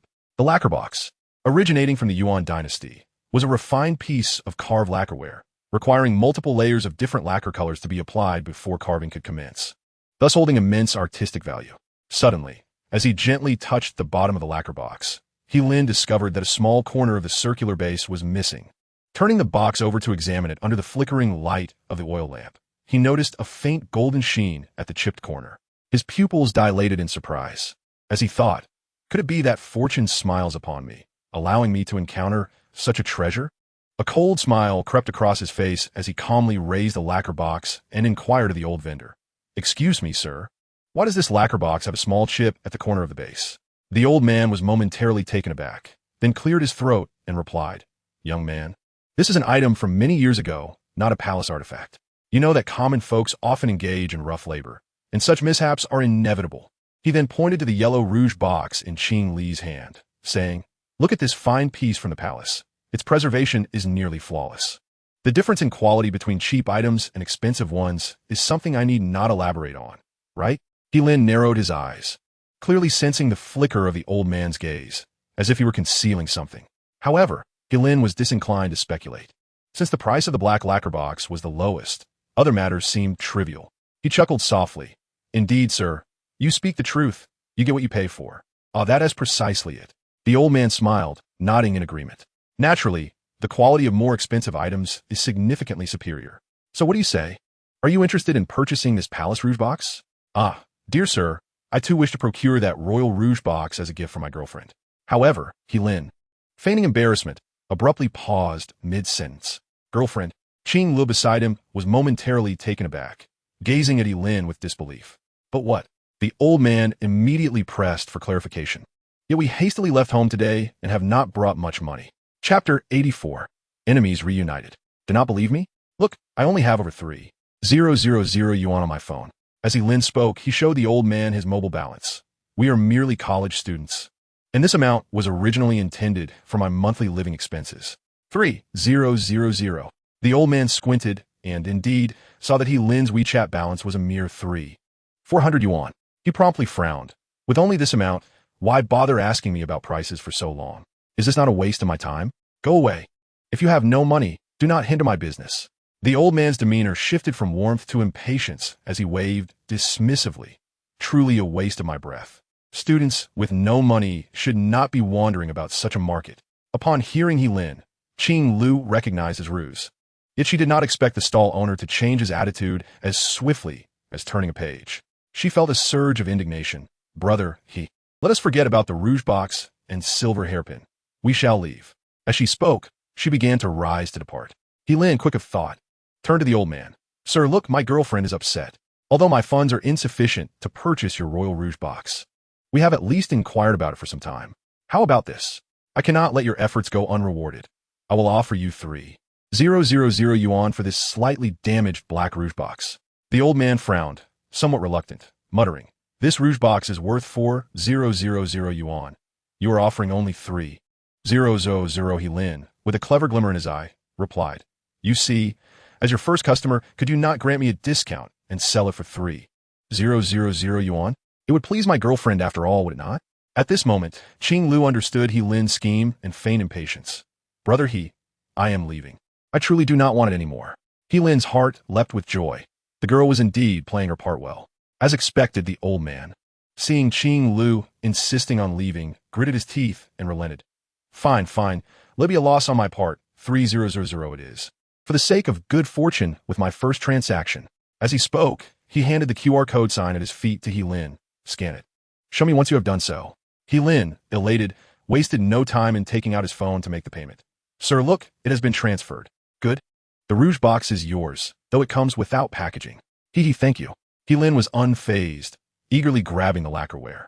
With the transaction complete, he felt no need to conceal his joy, his face alight with an unreserved smile. The old stall owner, observing Lin's exuberance, was filled with disdain. Initially believing him to be a wealthy patron, it turned out he was merely an inexperienced college student, delighting in spending 3,000 yuan on a mere trinket. The items at his stall were marked up 2 or 3 times above the market price, a fact that the old man was well aware of. Even with discounts, he was still profiting. Hey, buy something and move along. Don't delay my business. He barked at Lin with evident disdain. In a good mood, Lin couldn't be bothered to engage in a verbal spar with the old man. He opened his bag, preparing to place the exquisite lacquer box adorned with cloud patterns inside. Just then, a sarcastic voice rang out from a distance. Well, if it isn't the brat from the He family. How unfortunate that I keep running into you. Lin and Qing Lu frowned, turning their gazes towards the source of the voice. Despite the dim lighting of the night, Lin easily recognized the lean figure and the mocking tone. It was none other than Jin Yuankun. Ah, so it's you. Lin scoffed, his demeanor unfaltering. I ran into you at the minor ghost market, and now here at the grand ghost market as well. My luck is truly remarkable.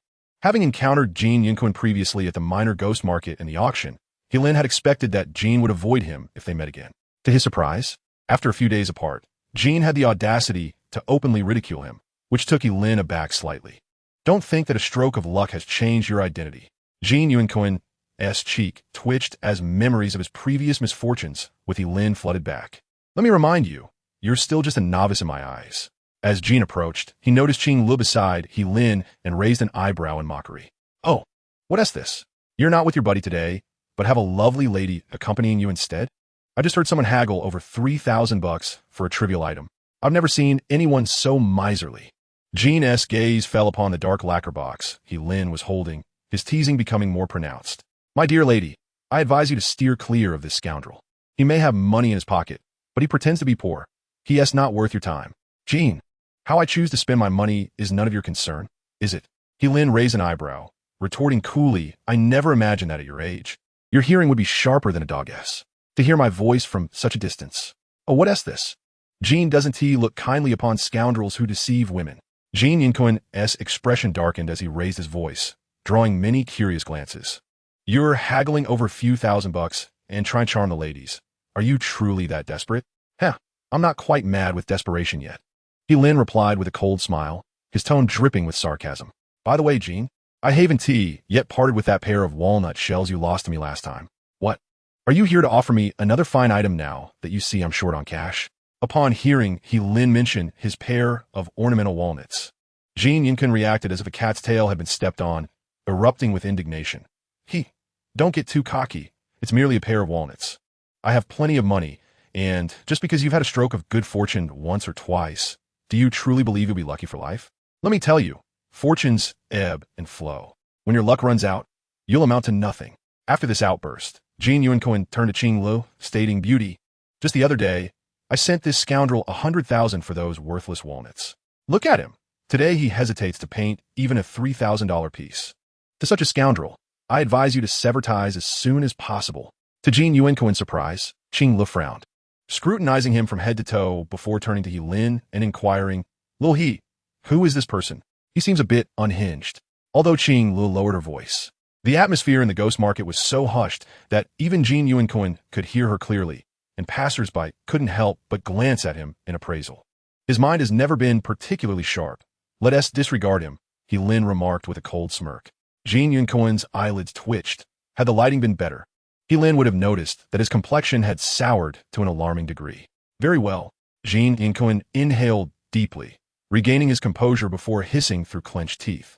What a waste of my good intentions to warn you.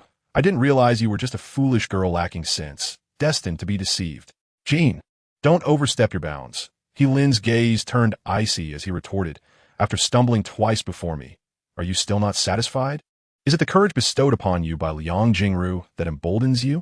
He spat, he family scion. Don't think that befriending figures like Qing Lao and Boss Lu will inflate your ego. Jean Yuancoin puffed out his chest and bellowed at Lin. Let me tell you, who do you think you are, trying to act superior in front of me? You think you're worthy? Hearing this, Lin was not angered. Instead, a hint of perplexity crossed his brow. What had Jean Yuancoin consumed today to embolden himself in such a manner? You dare to woo women with garbage bought for 3,000? Jean Yuancoin scoffed, then extended his right hand forward, declaring, Today, I shall show you what a true treasure is. Chapter 85. A Gamble Once More. Before them lay a finely crafted brocade box, adorned with golden patterns, presumably acquired from the ghost market. Lin, observing the opulence of the box, surmised that the contents within were likely of considerable worth. Open your eyes wide and see clearly. Jean Yuancoin coldly scoffed, lifting the lid of the box. This is what constitutes a genuine treasure. An authentic Qing Dynasty Qianlong period court hairpin adorned with dragon and phoenix motifs. The hairpin was a highly popular adornment among women in ancient times, symbolizing the harmonious union of beauty and virtue, thus inspiring the creation of numerous emblematic objects, among which this hairpin stands as a significant representation. The pearl flowers strung together became a symbol of status and elegance for fashionable women in ancient times. Lin squinted as he beheld the intricately opened brocade box, revealing two exquisite flower pins adorned with varying lengths of emerald feathers. The phoenix atop each pin was embellished with 3 hues of green feathers, lending an air of depth and mystery to the floral creations. Tiny pearls, the size of a pinky finger, adorned the eyes of the phoenixes, enhancing the opulence of the pins. These delicate hairpins appeared not only charming, but also featured 2 pearls embellishing the phoenix's eyes, complemented by feathers of various colors accentuating different parts of the phoenix. With golden edges adorning the feathers, the pins exhibited a rich palette, showcasing the artisan's remarkable skill and aesthetic sensibility. Lin narrowed his eyes, observing the radiant glow emanating from the pins, suggesting they were indeed treasures of considerable worth. How beautiful! Qing Lu exclaimed, her admiration palpable upon seeing the pins. Brother those hairpins even have feather decorations. Of course, they must be stunning. Jean Yuancoin replied with a proud grin, declaring, These are not merely phoenix pattern flower pins. They are exquisite pieces that perfectly employ the art of emerald feathering. The resplendent feathers of the kingfisher, in conjunction with the dazzling gold and pearl adornments, not only served as embellishments, but also underscored the prestigious status of the wearer. Lin scoffed inwardly, recognizing that Jean Yuancoin's deliberate emphasis on the emerald feathering technique was tantamount to asserting that these pins originated from the imperial court of the Qing dynasty. Emerald feathering refers to a traditional craft where artisans affix kingfisher feathers onto gold and silver ornaments. This technique first emerged during the Han and Wei dynasties. referenced in the poem Song of the Songstress by Jiang Hong, a poet from the southern dynasty Liang, which illustrates the pride women felt in possessing such ornate flower pins. Jin Yunquin sneered, nearly giving a thumbs up. These flower pins are masterfully crafted. The design of the phoenix is both intricate and balanced, with silver gilt edges as a backdrop and pearls providing the finishing touch. The emerald feathering technique accentuates their elegance. If I were to sell this pair in the market, they would fetch at least $1 million, not to mention their unique artistic and historical value. Upon finishing, he cast a disdainful glance at Qing Lu, asserting, "This item far surpasses the garbage that kid he acquired for 3,000. Oh, does it even need comparison?" The elderly vendor selling the fragrant boxes chimed in, nodding approvingly. "These are clearly on an entirely different level." "And what of it?" Qing Lu replied with a dismissive huff, pouting as she declared, "As long as it's a gift from Brother He, even if it's worth just a few coins, I still believe it's far better than anything you possess." Jin Yunquin was momentarily taken aback, his anger flaring as he huffed and puffed. "Humph, it truly reflects the saying that birds of a feather flock together. And like attracts like, he deserves to be deceived by that scoundrel named He for a lifetime. Oh dear, are you truly foolish, my lady?" The old man at the stall interjected, his face revealing a lack of concern for the unfolding drama, muttering under his breath, "Can anything valued at nearly $1 million be compared to a mere trinket worth 1,000? One is celestial, while the other is terrestrial. Even a blind person could discern the difference." As he spoke, his eyes continually flicked towards He Lin, filled with disdain. "Ah, old man, you may have a point." He Lin replied with a cold chuckle, his interest piqued as he took the opportunity to retort.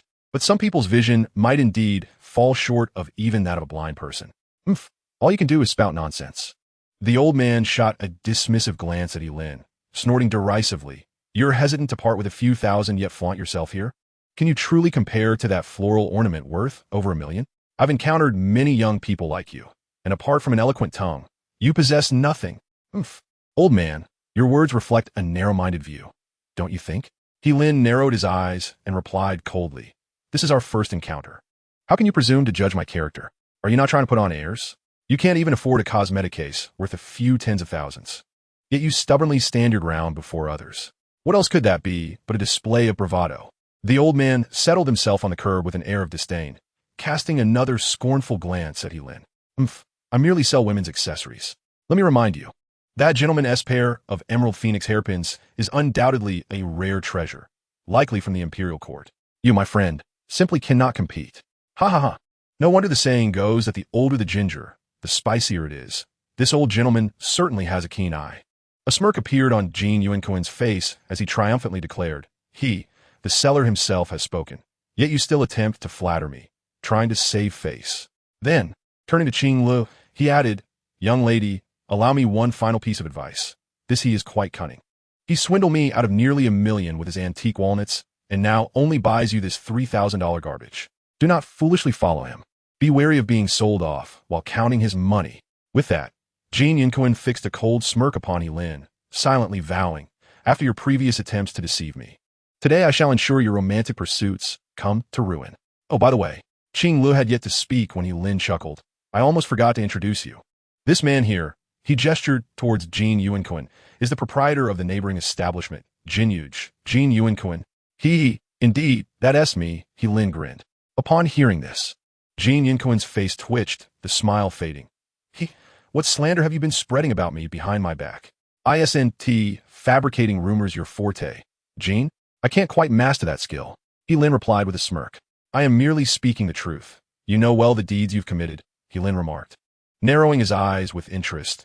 "You've already stumbled twice in my presence. When will you learn your lesson? If I were in your position, I would have long since pretended not to see and quietly slipped away. How audacious of you to stir up trouble. Who granted you such boldness?" Jin Yunquin spat vehemently, his voice tinged with frustration. "Am I the one instigating? I simply cannot bear to witness a scoundrel like you deceiving innocent young ladies. Is it wrong to offer a word of caution? Oh, indeed, there is a fault. Perhaps I have hindered your little schemes. Yes?" Jin Yunquin mused to himself with a wry smile. "I sincerely apologize for that." He chuckled. "But there is no delay in your good fortune, is there?" He Lin, with a smile dancing at the corners of his lips, squinted at Jin Yunquin and said, "Since fate has brought us together today, and you, Master Jin, look down upon this trinket I acquired for a mere 3,000, How about a little wager? Chapter 86. Let us bet on her. Another wager? At these words, the smile on Jean Yuncoin's face faltered, his expression transforming into one of indescribable discomfort. The first time he had wagered against Elin, he had lost a hard-earned pair of exquisite lion heads. Now, Elin was suggesting another bet. Master Jean, why the days? Elin stepped forward, his presence commanding as he boomed. Are you afraid? At this proclamation, numerous passers-by in the ghost market turned their gazes toward them. Afraid? The muscles on Jean Yuncoin's face twitched as he glanced around, noticing many eyes fixed upon him. Afraid? What a joke. He could only muster a forced response, feigning bravado. Jean Yuncoin, would never cower before a scoundrel like you. Fear is absent from my lexicon. Oh, it seems Master Jean possesses quite the spirit. Elin sneered, raising a thumb in commendation before shifting his tone. Since you're not afraid, let us wager once more. Jean Yuncoin, observing the playful glint in Elin's eyes, felt his confidence wane slightly. He instinctively opened his mouth, as if to say something, yet found himself at a loss for words. Truth be told, a sense of trepidation had begun to creep into Jean Yuncoin's heart.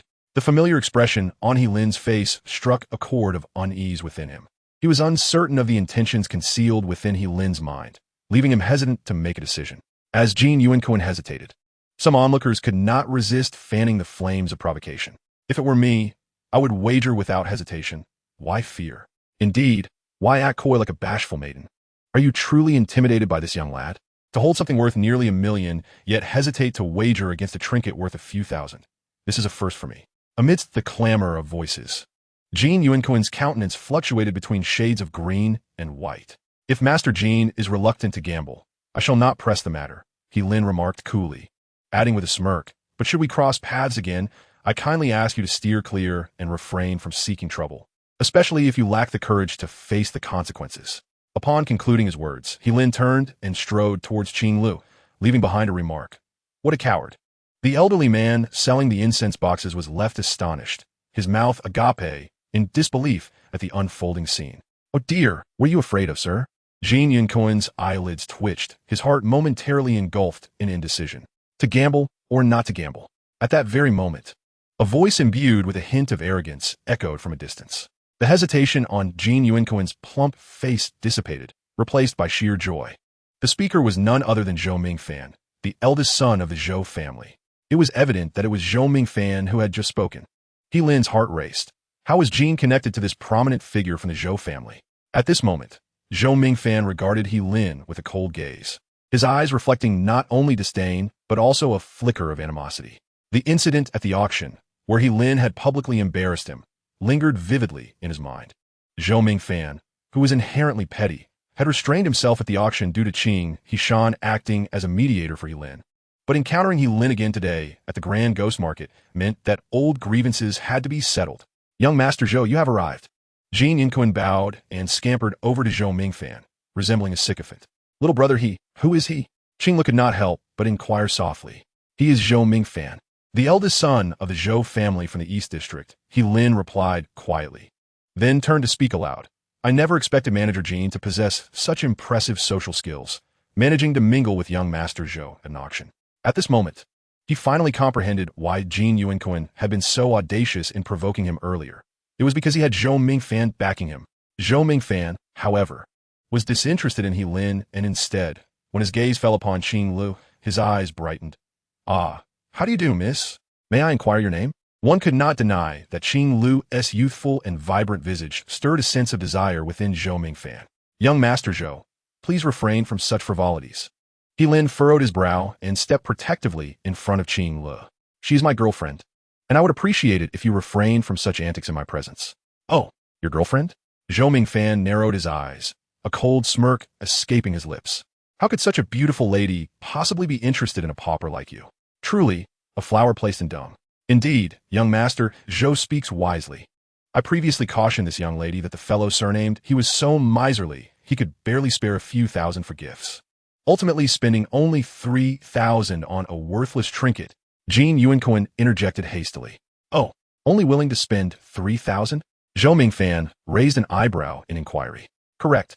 The rouge box was originally priced at 4,000. The 3,000 was a discount I provided.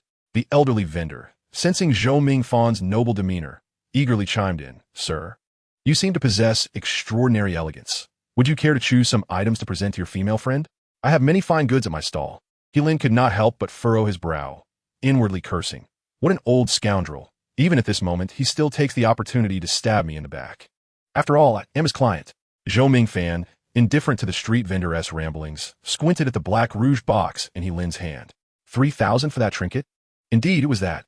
Jean Yinquin nodded beside him, saying, "Though the lighting is poor and it's hard to see clearly, it appears to be an ordinary wooden rouge box used by common women." "Oh, I see." Zhou Mingfan nodded thoughtfully, then turned to Jean Yinquin and inquired, "Since it is so, why should you fear the bet that he is proposing?" Well, this Jean Yinquin's face revealed a hint of embarrassment as he hesitated. "Young Master Zhou, after all, this pair of emerald phoenix hairpins was procured with your funds as a congratulatory gift for the elder. Naturally, I could not recklessly wager it with others." Heilin squinted his eyes, realizing that the hairpins were indeed a gift from Zhou Mingfan for the elder of the Zhou family. "So that is the case," Zhou Mingfan nodded, then turned to Heilin and said, "But since they have come to us if we do not gamble, wouldn't that be quite shameful? Besides, I am particularly fond of gambling." A glint of cold light flashed in Zhou Mingfan's eyes as he briefly glanced at Qing Lu before addressing Heilin. "What say you, he? Will you still gamble?" "Why not?" Heilin raised an eyebrow, a smile playing on his lips. "Since Master Zhou wishes to gamble, I cannot dampen your enthusiasm. This fellow must be a fool, clinging to a worthless trinket, yet shouting about wagers. That pair of emerald phoenix hairpins is undoubtedly a treasure. I could estimate it could buy hundreds of those common wooden rouge boxes from the Qing dynasty. This lad truly has a head of iron. Little brother, he?" Hearing the discussions around her, Qing Lu felt a twinge of anxiety. "It's fine, I have it under control." Heilin reassured her with a smile. He then turned to Zhou Mingfan and asked, "Count Zhou Mingfan, what sort of wager do you have in mind?" "Well, since it's a gamble, there must be stakes." Zhou Mingfan maintained his jovial demeanor, exuding confidence as he declared, "I have few pastimes aside from gambling and women."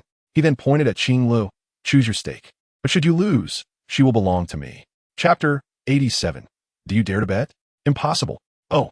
Heilin narrowed his eyes, a cold sneer escaping his lips. "Young Master Zhou, if we are to gamble, let us do so properly without any extraneous matters. Otherwise, I shall forego the wager." "Oh, you claim to want to gamble. Yet it seems you're the one who fears the loss." Jean Yinquin scoffed, mocking from the sidelines. "What is the matter, he? Afraid of losing? Afraid of losing?" Heilin shot a cold glare at Jean Yinquin and said icily, "I fear you will not be able to afford the loss."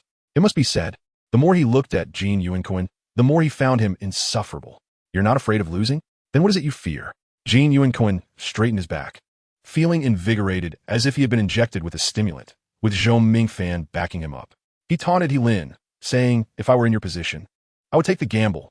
Even if I were to lose, this young lady would at least dine luxuriously alongside young Master Zhou, rather than suffer day by day in the company of a miser like you." Heilin's expression darkened, and he coldly retorted, "I must say, your tongue truly deserves a good slap." "A slap? So what?" Jean Yinquin provocatively leaned closer to Heilin, striking his own cheek lightly with his hand, challenging, "Come on. If you dare, hit me.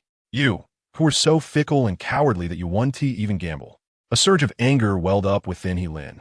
It was evident that Jean was impervious to verbal reprimands and needed a lesson to remember his place. "Will it be he?" Zhou Mingfan interjected, his face adorned with a hint of amusement as he asked, "Will you gamble or not?" Jean Yinquin crossed his arms, feigning authority, and declared, "Exactly. If you can't afford a wager, then just scram. Gamble. Why would you gamble?" Heilin's eyes glinted with coldness as he scoffed. "However, I wish to amend the stakes." "Amend the stakes?" Zhou Mingfan narrowed his eyes and scoffed. "Aside from this lovely lady beside you, what else do you possess that could catch my interest?" "Ah, I am well aware of your wealth, young Master Zhou, and that you typically disdain the ordinary." Heilin smirked, "But I know that in a few days it will be the venerable Elder Zhou's 70th birthday. It is said that he has a fondness for antiquities. Surely, you have yet to procure an adequate gift?" Zhou Mingfan's eyes narrowed as he countered. "And what of it? To be candid, your younger brother has already selected a birthday gift. A superior jade carving of a Qilin from the Sui and Tang dynasties," Heilin ventured. "Are you not anxious as the elder brother?" Zhou Mingfan was indeed anxious, and quite so. Otherwise, he would not have first attended the Pai Show auction, followed by a treasure hunt at the Grand Market. Upon hearing this, Zhou Mingfan's pupils constricted, and he gravely asked, Zhou Dessen has already acquired a Qilin jade carving from the Sui and Tang dynasties? How do you know this? Ah, that was sold by me. How could I not know? He Lin chuckled softly. A glimmer of cold light flashed in Zhou Mingfan's eyes. Oh, so what do you imply by that? I have previously inquired about the elder Zhou's two great passions, porcelain and jade. I wonder if this rumor holds any truth? He Lin pressed further. And then? Zhou Mingfan replied noncommittally. It seems I still possess a ware porcelain bowl in my shop. I believe presenting such a piece from one of the 5 great kilns of the Song dynasty as a gift would surely surpass your mere pearl flower, He Lin suggested. Glancing at Jin Yuanquan, a ware porcelain bowl, Zhou Mingfan raised an eyebrow, half in disbelief. How am I to know whether you seek to swindle me, or if you truly possess such a fine artifact? That is easily verifiable. Just ask this gentleman named Jin, and he will confirm its authenticity. He Lin gestured toward Jin Yuanquan. Jin Yuanquan recoiled slightly, but could only nod in agreement, saying, Young Master Zhou, this fellow indeed has a ware porcelain piece. I have seen it myself. At the revelation from Jin Yuanquan, the onlookers could not help but display expressions of astonishment. Alas, is it true that this impoverished fellow possesses porcelain from the Kiln? How astonishing it is that one should not judge by appearances. Kiln porcelain is indeed a remarkable treasure, rare and hard to come by. The ghost market is predominantly frequented by those well-versed in the antique circle, who are acutely aware of the esteemed status of Kiln porcelain among the 5 great kilns of the Song dynasty. What say you, young Master Zhou? He Lin squinted and inquired. If I were to change this bet to a Kiln porcelain bowl, would you still wager? Zhou Mingfan furrowed his brow, half in doubt and half in belief, responding, Are you truly willing to risk millions for a woman? Zhou Mingfan was no fool. He Lin, who couldn't even part with tens of thousands for a girl, could hardly be expected to gamble something worth millions in an instant. Such irregularity surely indicates something amiss. He chuckled. Although Kiln porcelain is precious, it pales in comparison to my girlfriend.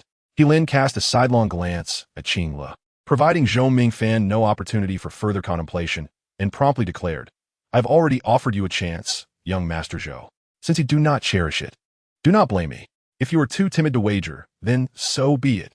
With that, He Lin grasped Qing Lue's hand and said, Qing Lu, let us depart. There is nothing worthwhile to discuss with these timid souls. Wait.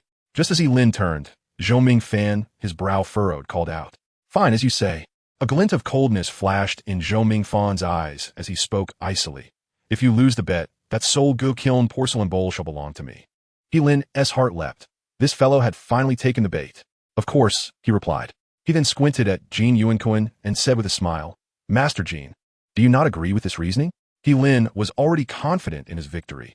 Not only would he wager Kiln porcelain, but he would also gladly risk the Hitongbao mirror as collateral. Under He Lin's seemingly amused gaze, Jin Yuanquan could not suppress a tremor of unease and quietly advised Zhou Mingfan, Young Master Zhou, I suggest you reconsider. I have a feeling he fellow harbors ulterior motives. There is nothing to reconsider. Zhou Mingfan waved his hand dismissively and stated calmly, I trust Master he is a man of integrity in business.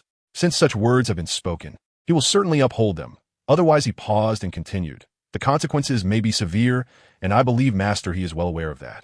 It must be said that the title of Master he carried a certain weight. The reputation of Zhou's winery in the eastern district of our city is certainly known to He Lin chuckled, saying, Now that we have settled the stakes, should young Master Zhou happen to lose, shall we not also discuss what I might claim? Master he may speak, Zhou Mingfan replied, spreading his hands. My demands are quite simple, He Lin smiled, glancing at the brocade box in Jin Yuanquan's hands. If young Master Zhou loses, I would like to claim this pair of emerald phoenix hairpins. Agreed, Zhou Mingfan nodded, and He Lin's gaze shifted from the brocade box and fixed intently on Jin Yuanquan's face. If you have any further requests, now is the time to voice them. Jin Yuanquan felt exceedingly uncomfortable under He Lin's scrutinizing gaze, unable to restrain himself from swallowing hard and cursing. What the hell are you staring at me for? Does my face bear flowers? He chuckled darkly. Well, there are certainly no flowers now. That may not hold true later.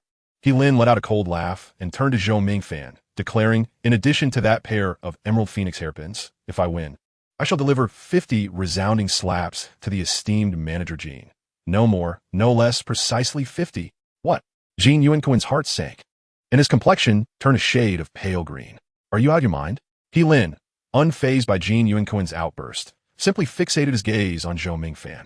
He understood that today, Zhou Mingfan was the true authority. Chapter 88. A Treasure in the Ghost Market. What is there to ponder? If I were in your shoes, I would readily agree. Precisely.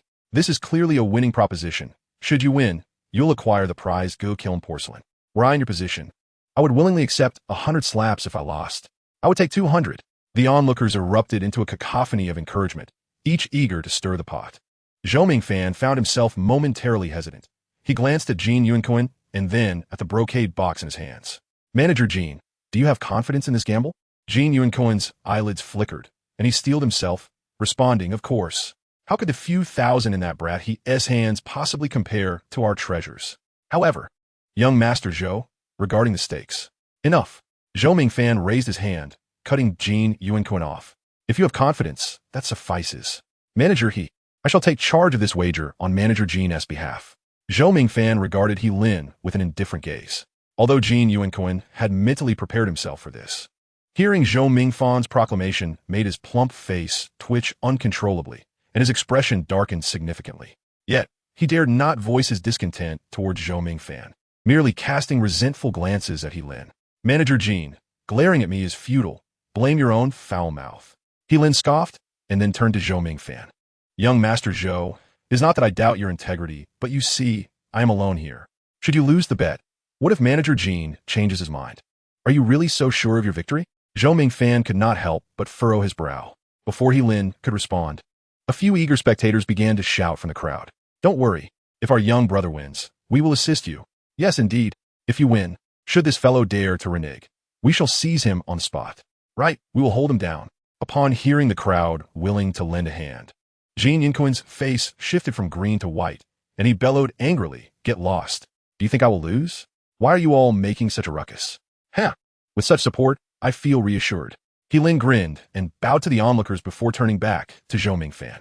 Then, young Master Zhou, please present your treasures. The contest of treasures commenced at the Great Ghost Market, an event many had never witnessed before.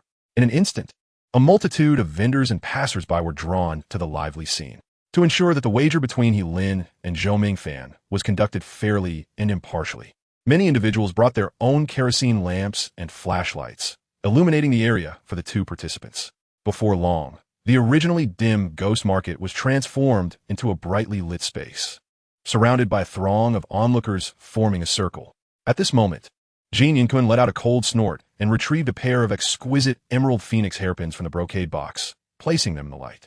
He Lin, standing opposite, positioned his own dark-hued incense box in front of him. Witnessing the enthusiastic crowd, Jin Yuanquin's earlier feelings of anxiety and insecurity vanished, replaced by an expression of palpable excitement. He gestured toward the emerald phoenix hairpins at his side and raised his voice, declaring, Today, I shall show you what true craftsmanship is. As he spoke, Jin Yuanquin seized the hairpins and presented them to the onlookers, exclaiming, Ladies and gentlemen, take a good look. This pair is a genuine artifact from the Qianlong period. Anyone with a modicum of understanding would recognize that such exquisite craftsmanship necessitated the expertise of specialized artisans, and it was known that during the Qianlong era, there were only 3 appointed artisans for this intricate work. Only 3, my friends. As Jin Yuanquin showcased the hairpins, he continued to embellish his tale. This illustrates just how precious such jeweled adornments were. Observe closely the phoenix patterns on these hairpins. He pointed to the intricate designs, raising his voice a notch. As the saying goes, the white bird bows to the phoenix. The provenance of this phoenix motif is far from ordinary. During the feudal era of China, empresses donned garments of bright yellow and red, adorned with a 9-tailed phoenix crown or hairpins, while imperial consorts wore regal purple, complemented by 7-tailed phoenix hairpins. He urged the audience to scrutinize the hairpins, asking, How many tails does the phoenix on this pair possess? With a jovial smile on his round face, Jin Yuanquin began to count the tails aloud. 1, 2, 3, 7. Indeed, it was a 7-tailed phoenix, signifying that these hairpins were at least authentic pieces worn by an imperial consort, not merely trinkets for lesser nobles or courtiers. It must be said that under the illuminating light, Jin Yuanquin's pair of emerald phoenix hairpins appeared undeniably dazzling. The vibrant feathers of the phoenix design shimmered enchantingly, reflecting a myriad of colors against the deep purple backdrop, exuding both beauty and mystery. The crowning touch of 2 pearls sparkled brilliantly, and the 2 phoenixes at the ends of the hairpins seemed almost alive, poised to take flight at any moment. The onlookers, captivated by Jin Yuanquan's narration, leaned in to examine the pair of emerald phoenix hairpins. Indeed, without exaggeration, they were a rare treasure. Particularly under the light, every aspect, from the design to the integrity of the emerald feathers, revealed their status as precious artifacts.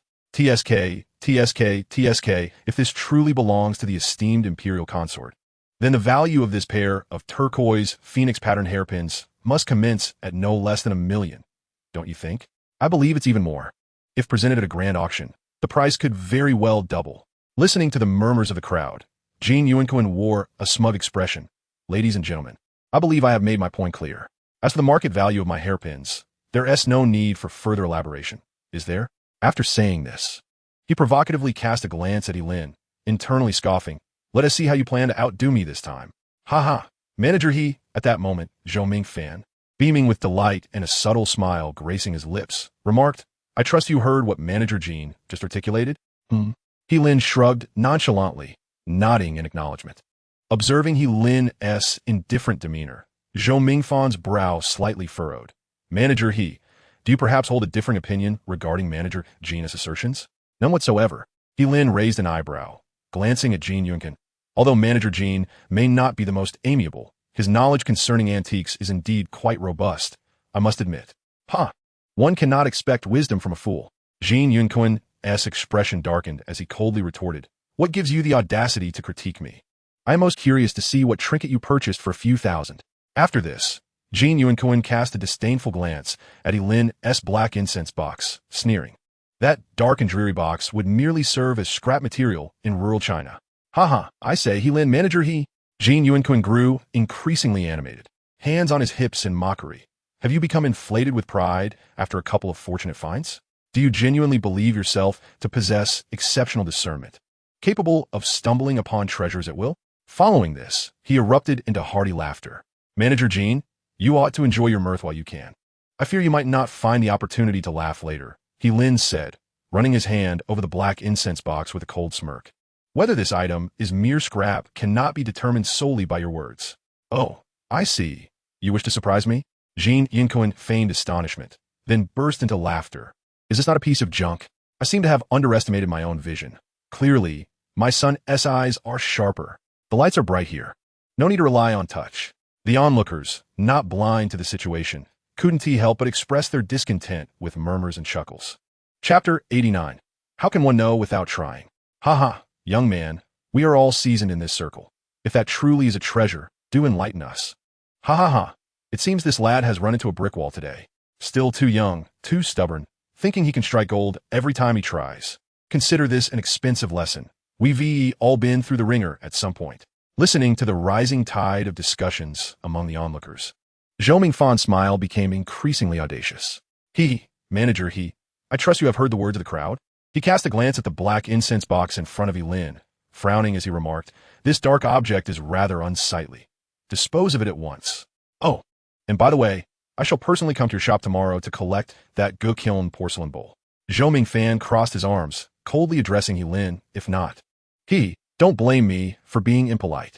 With that, he signaled to Jin Yuanquan, who immediately understood and rolled up his sleeves, preparing to seize the black incense box from Elin. Noticing this, Elin quickly protected the incense box, his voice low and firm. What do you intend to do, Jin? What do you think? Jin Yuanquan sneered, his arrogance palpable. Haven't you heard young master Zhou declare that this rubbish is unsightly? Hand it over so I can smash it.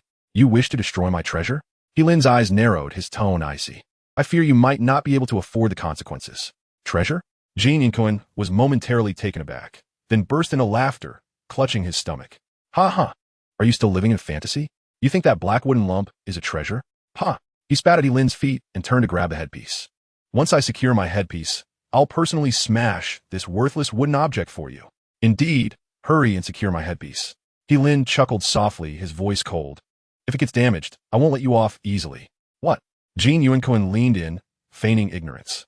What did you say, I said, place my emerald phoenix pattern headpiece properly.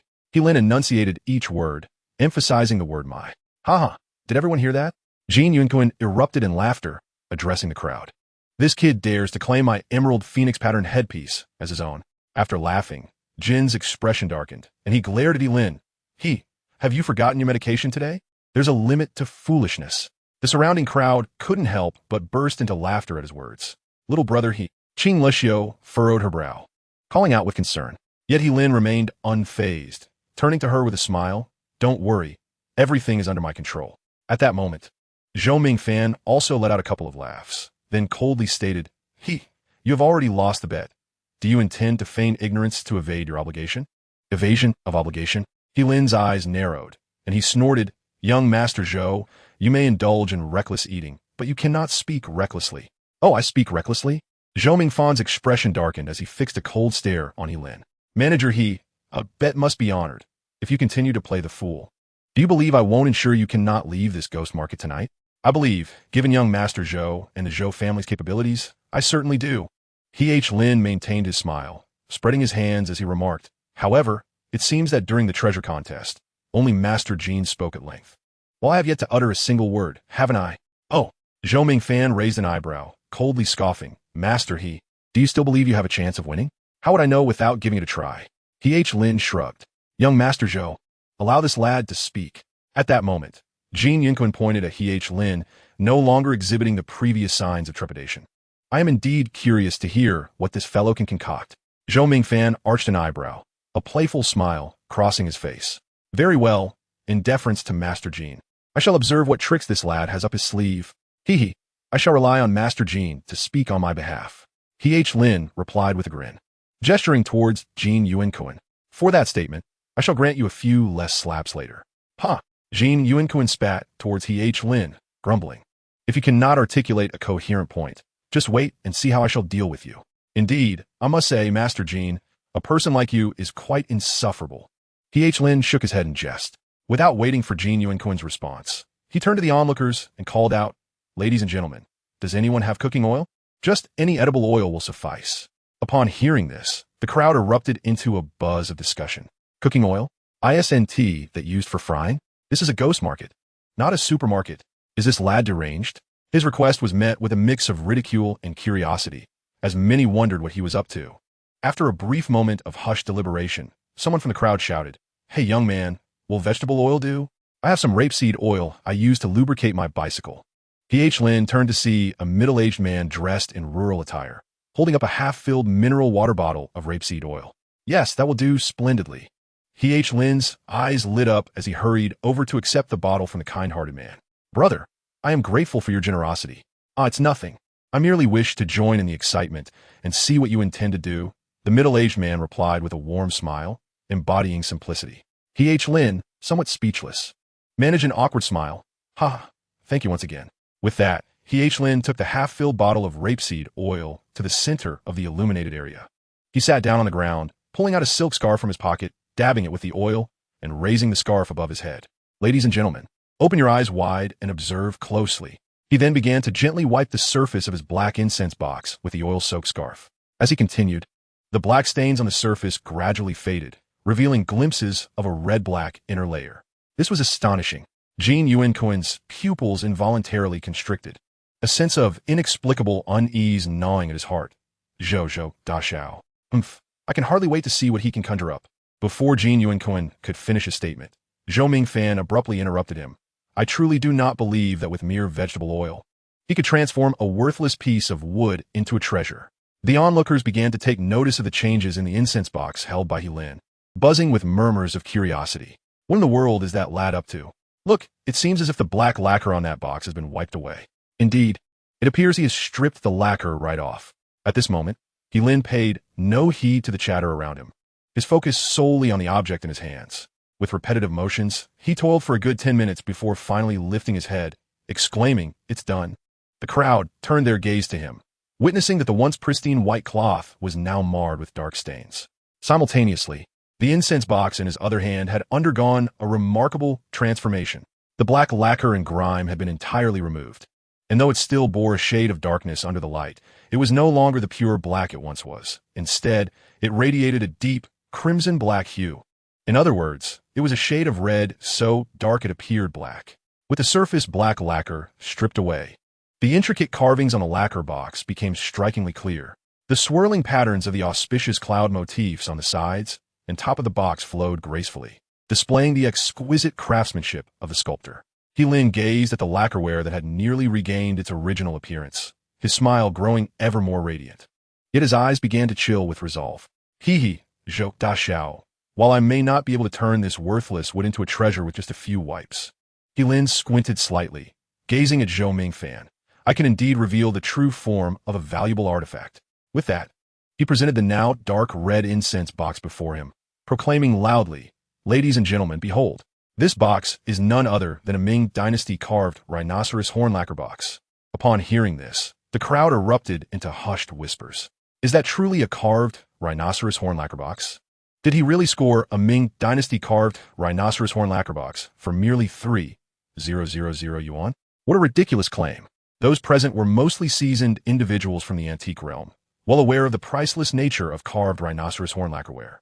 However, due to the inadequate lighting, they found it difficult to ascertain its authenticity. If it were a fake, that would be one thing, but if it were indeed genuine, acquiring such a treasure for 3,000 yuan would be akin to stumbling upon a fortune. The elderly vendor of the rouge box, upon catching sight of Lin's incense box, was momentarily taken aback, his mind racing with disbelief. Good heavens, could it truly be so remarkable? At that moment, Zhou Mingfan burst into laughter, clutching his stomach, and looked at Lin, saying, "Hey, if you can't afford to lose, just admit it. Now, after wiping the surface black lacquer off that worthless rouge box, you dare claim it's a carved rhinoceros horn lacquer box? Who do you think you're fooling?" Mr. I do not mean to criticize you, but losing this wager to young Master Zhou over this exquisite pair of emerald phoenix pattern hairpins is hardly a disgrace. Are you willing to accept defeat? Lin first chuckled softly, but soon his smile faded, and his eyes sparkled with a fiery intensity. You, Jin Yuanquan, are simply unworthy. With that, he strode to the edge of the stage, seized a flashlight from a bystander, and placed the lacquer box under the bright beam. Open your eyes and behold clearly. Take a good look at what this is. The palm-sized lacquer box bore no scratches from any forceful rubbing, but rather appeared smooth and translucent. The black cloud patterns on the top and sides of the box were subtly interlaced with vivid streaks of red, so striking that they resembled the marks left by dried blood, exuding an alluring yet mysterious aura. Those present, being somewhat acquainted with the antique trade, should be familiar with the art of Ti-11. Lin surveyed the crowd and said coldly, "The art of Ti-11 originated during the Southern Song Dynasty and reached its zenith in the Ming Dynasty. Among the myriad of Ti-11 lacquerware produced during the Ming era, historical records indicate that the royal lacquerware crafted by the inner court was the most exquisite. It is evident that, aside from gold and silver, the primary utensils used by the Ming royal family were predominantly Ti-11 lacquerware. You all must understand the paramount importance of Ti-11 lacquerware within the Ming royal household." Noticing the incredulity and astonishment on the faces of those around him, a cold smile crept across Lin's lips as he continued. Generally, there are two main forms of Ti-11 lacquerware. One is the mud-based, and the other is the wood-based.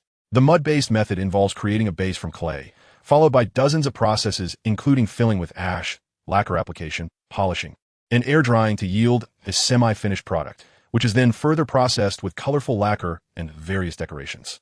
However, the lacquer box I hold is of the latter type, crafted from high-quality wood with intricate grain that is resistant to deformation.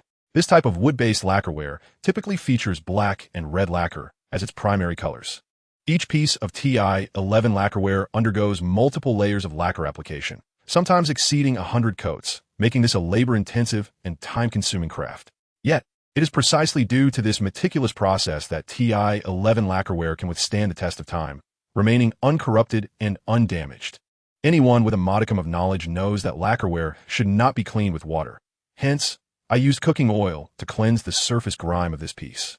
Lin narrowed his eyes and coldly glanced at Jin Yuanquan and Zhou Mingfan, continuing, "If I'm not mistaken, the original owner of this lacquerware concealed it from prying eyes by applying an additional layer of black lacquer to mask it. Cooking oil, with its solvent properties, can not only remove stains from lacquerware, but also wash away the subsequent black coating. Such a simple method of concealing antiques should be clear to all present." Having assisted his father with the shop's inventory since childhood, He Lin had long memorized these foundational theories. Although most of the flea market attendees were familiar with the antique world, there were some who were merely novices or only had a superficial understanding. After listening to He Lin's articulate explanation, many in the crowd experienced a moment of enlightenment, their eyes betraying admiration and respect. He Lin's lips curled into a slight smile as he casually remarked, "Of course, some may still be unclear. Each piece of carved lacquerware requires that every application of lacquer is applied with uniform thickness and smoothness. Moreover, each layer must take at least a day to dry. After countless applications, the piece is handed over to a master carver for intricate engraving. Therefore, the creation of a finished lacquerware item takes nearly 6 months at the very least." As he spoke, he raised the carved lacquer box in his hand, adding, "This lacquer box, judging by its luster and the richness of its patina, has undergone at least 500 layers of lacquer, far exceeding the time required for ordinary lacquerware.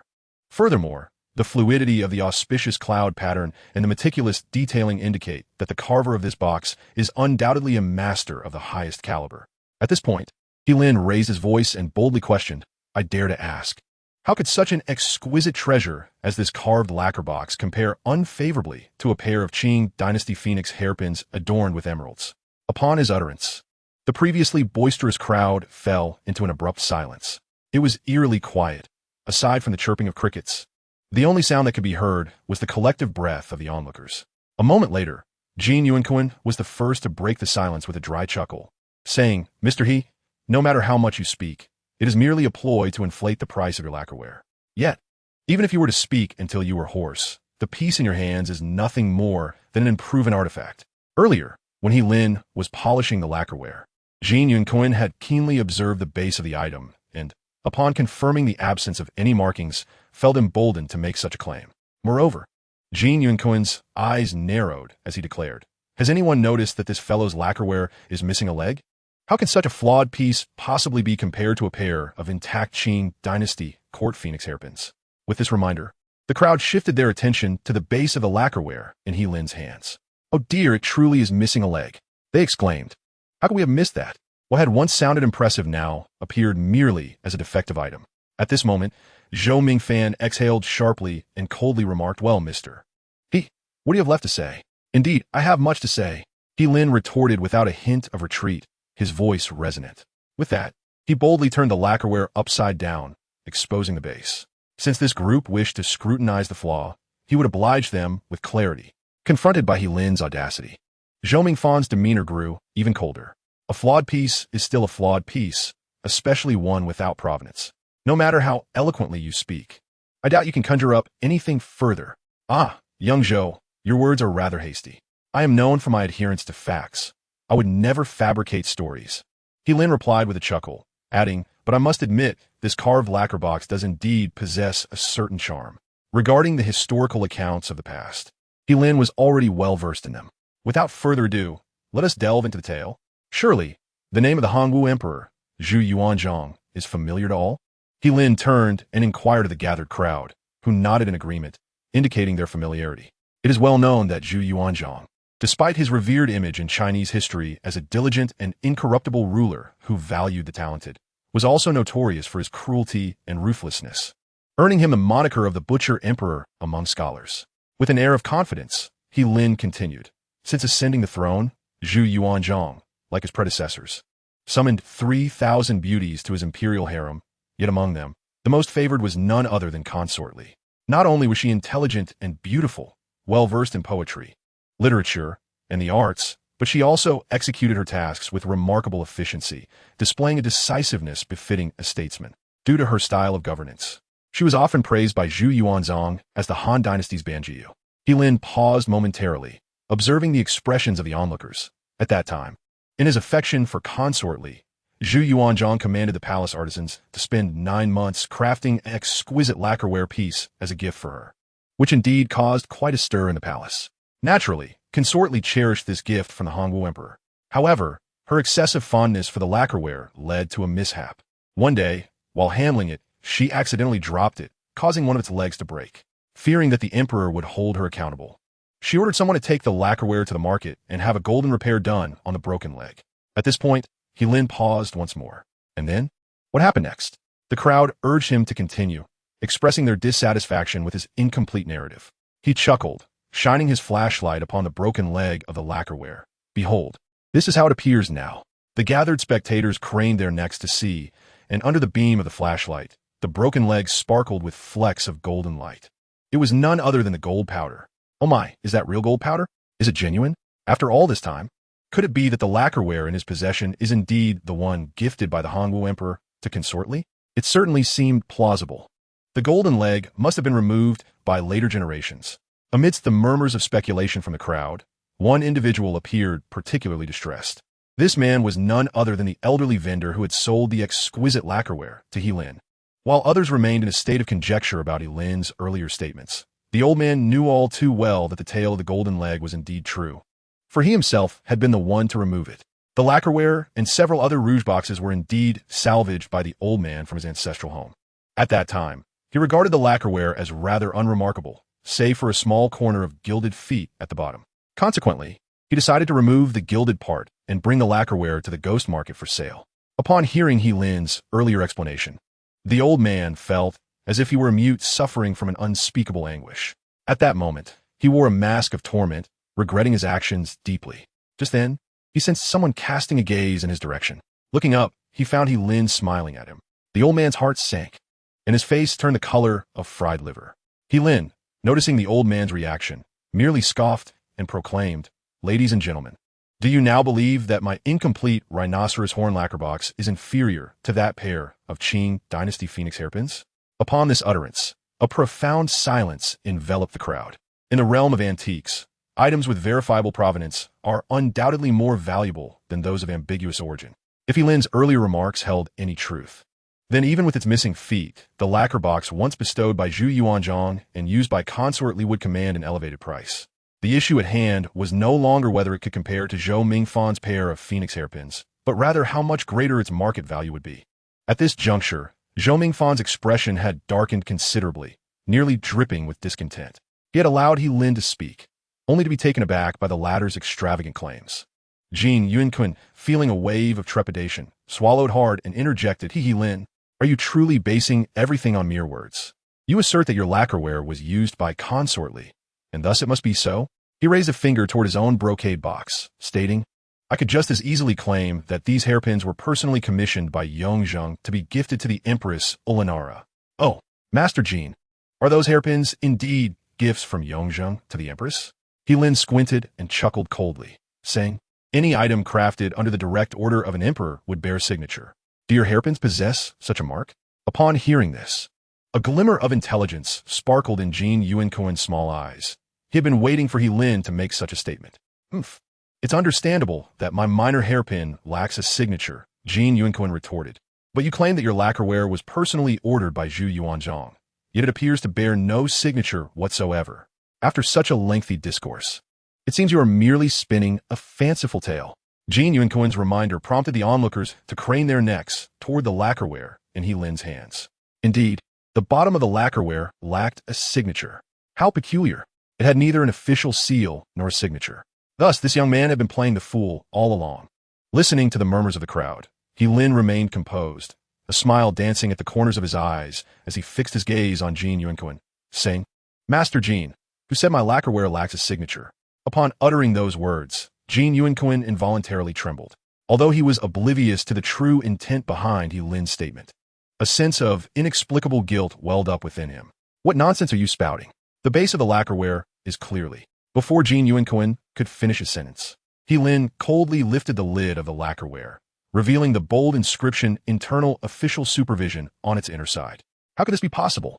Upon seeing those 4 characters, Jin Yuanquan's complexion turned as pale as a sheet, his bulging eyes wide with disbelief.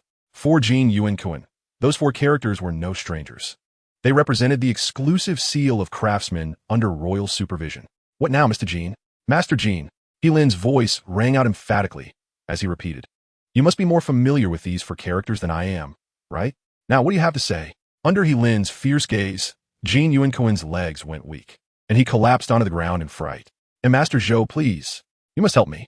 Jin Yuanquan scrambled to Zhou Mingfan's side, pleading desperately. The outcome of this bet is already decided. If He Lin gets to slap me 50 times, I will undoubtedly become a laughingstock. Zhou Mingfan, seething with anger, shot a piercing glare at He Lin. Very well, Master He. It seems I underestimated your skills at such a young age. No, it was merely luck, He Lin shrugged, maintaining an air of nonchalance. Ah, young Master Zhou, the outcome of this bet is already settled. This wager. He Lin's gaze turned icy as it fell upon the prostrate Jin Yuanquan. Shouldn't it be time for you to fulfill your part? Under He Lin's scrutinizing glare, Jin Yuanquan felt chills run down his spine. And Master Zhou, please help me. You must assist me. This bet was your agreement. Chapter 92, Public Punishment. Zhou Mingfan was already in a foul mood, and Jin Yuanquan's words ignited his fury. His expression turned frigid as he retorted, Mr. Jin, I did not coerce you during the wager. You willingly accepted it, did you not? Are you now blaming me? And no, that is not it. But this. Jin Yuanquan's face shifted from green to white, at a loss for words. It's just 50 slaps. Once it's done, it's over. I'll cover the medical expenses. With that, Zhou Mingfan yanked Jin Yuanquan's hand away and turned to walk towards the crowd's edge. Having already lost face in this bet against He Lin at the market, he believed that remaining any longer would only deepen his humiliation. It was better to simply leave. Wait for me, young Master Zhou. Please wait. Seeing Zhou Mingfan depart, Jin Yuanquan hastily scrambled to follow. Everyone, I kindly ask for your assistance. He Lin called out to the onlookers. It must be noted that among the gathered crowd, there were indeed those who honored their word. Upon He Lin's plea, several individuals surged forward and swiftly apprehended Jin Yuanquan. What are you doing? Let go of me. Jin Yuanquan was forcefully pinned to the ground by a few burly men, only able to scream in protest. He, my young brother, we have a deal, and I shall honor it. Indeed, young brother. Your victory in this wager has left us all thoroughly impressed. Many who offered assistance have showered praises upon He Lin, and the earlier mockery has given way to profound admiration. Allow me to express my gratitude to all present. He Lin clasped his hands in salute to the crowd before stepping before Jin Yuanquan, saying, Manager Jin, previously I mentioned that should I lose the bet, I would deliver 50 slaps. However, I have now pledged to reduce that number, and thus, I shall grant you a discount, delivering only 40. How does that sound? Jin Yuanquan, seething with rage, gritted his teeth and barked. You dare lay a hand on me today, I assure you, this matter will not end here. He Lin, bending down to retrieve a brocade box containing a delicate phoenix hairpin, handed it to Qing Lu before turning back to Jin Yuanquan, remarking, at this juncture, how is it that your tongue remains so foul? A glint of coldness flickered in He Lin's gaze. If you continue this way, I might just regret the discount. Bah! Jin Yuanquan's face flushed crimson as he spat. Let me make myself clear. If you lay a finger on me today, I will not let you off easily. We shall discuss future matters later. For today, I shall indulge myself. A cold glint flashed in He Lin's eyes as he called to several burly men nearby. Gentlemen, please assist me in restraining him. Understood. The men responded in unison, exerting their strength to lift Jin Yuanquan's face off the ground. Bound at hands and feet, he knelt in place, resembling a prisoner awaiting judgment. I offer you one last chance. Jin Yuanquan, his face smeared with dirt, grew increasingly anxious as he saw He Lin rolling up his sleeves. If you spare me, I shall consider this incident as if it never occurred. But if you do not, you shall face the consequences. Smack! Before Jin Yuanquan could finish his sentence, a resounding slap echoed across the air, followed by a wave of searing pain. Ouch! My face, you smack! Another sharp sound rang out as He Lin struck the other side of his cheek. Your tongue is far too foul. I have no patience for your prattle. Let's get on with it. He Lin scoffed, delivering another series of slaps. The crisp sound of slapping resonated through the bustling streets of the great ghost market, akin to the festive crackling of firecrackers. 39, 40. After receiving 40 resounding slaps, Jin Yuanquan's once slender face had swollen grotesquely, resembling that of a pig's head. His cheeks, overly swollen, rendered his mouth numb, and saliva flowed uncontrollably, presenting a most pitiable sight. After delivering 40 slaps, He Lin himself was fatigued, beads of sweat forming on his brow. He lifted his hand to wipe his sweat before raising it once more. Upon witnessing He Lin's gesture, Jin Yuanquan shuddered, mustering his remaining strength to whimper, Woo-woo, it's 440. He Lin raised an eyebrow and inquired, Oh, Manager Jin, you are still counting? With a sense of urgency, Jin Yuanquan nodded his head vigorously, saliva dripping everywhere. Are you asking me for a 20% discount now? He stammered. Unexpectedly, a glint of cold light flickered in He Lin's eyes. But but I have changed my mind. It shall be in 15% discount. As soon as the words left his mouth, Lin raised his hand and brought it down with force. Crack! A sharp sound exploded in Jin Yuanquin's ears. Crack, crack! After delivering 3 more resounding slaps, Lin finally ceased his assault. At this point, Jin Yuanquin had been thoroughly beaten, his eyes rolling back and saliva pooling on the ground. Let us see if your mouth remains foul after this, Lin coldly snorted. Commanding scram. Upon hearing this, Jin Yuanquin felt as if a heavy weight had been lifted, hastily freeing himself from the grasp of bystanders and scuttling away in a desperate rush. Thank you all for your assistance today, Lin expressed with a respectful gesture towards the onlookers. Oh, it was nothing, they replied. Indeed, we made a pact. We must hold true to our words. Exactly. Little brother, if you can win such a wager, we cannot allow that scoundrel to cheat us in front of others. It would be disgraceful. Lin responded with a grin, bowing again in gratitude. Once the wager was concluded, the crowd exchanged pleasantries with Lin before dispersing. Those who wished to shop resumed their activities, while vendors continued their trades. At this moment, a vehicle idled beneath the street lamp at the entrance of Sifong Street, where Zhou Mingfan, who had departed earlier, sat inside, smoking a cigar. The car door swung open, and Jin Yuanquin stumbled inside. Zhou Mingfan, taken aback by Jin Yuanquin's disheveled appearance, quickly masked his surprise. Ahem, Master Jin, is everything settled? He inquired. Jin Yuanquin, drooling, nodded in a pitiful manner. Thank you. Zhou. All right, enough. If you can't articulate, refrain from speaking, Zhou Mingfan interjected, his brow furrowing as his cold gaze shifted towards the darkest corner of Sifong Street, the entrance to the great ghost market. You're quite familiar with that brat named he, aren't you? Yes, Jin Yuanquin nodded eagerly. Be sure to inform me of his background. Today's incident cannot simply be overlooked, Zhou Mingfan declared ominously. Yes, yes, Jin Yuanquin nodded furiously. Driver, Zhou Mingfan instructed, taking another puff of his cigar before glancing at Jin Yuanquin. Master Jin, try to contain your drool. Don't dirty my car. Inside the great ghost market, Lin and Qing Lu strolled for a while longer, but failed to uncover any more treasures.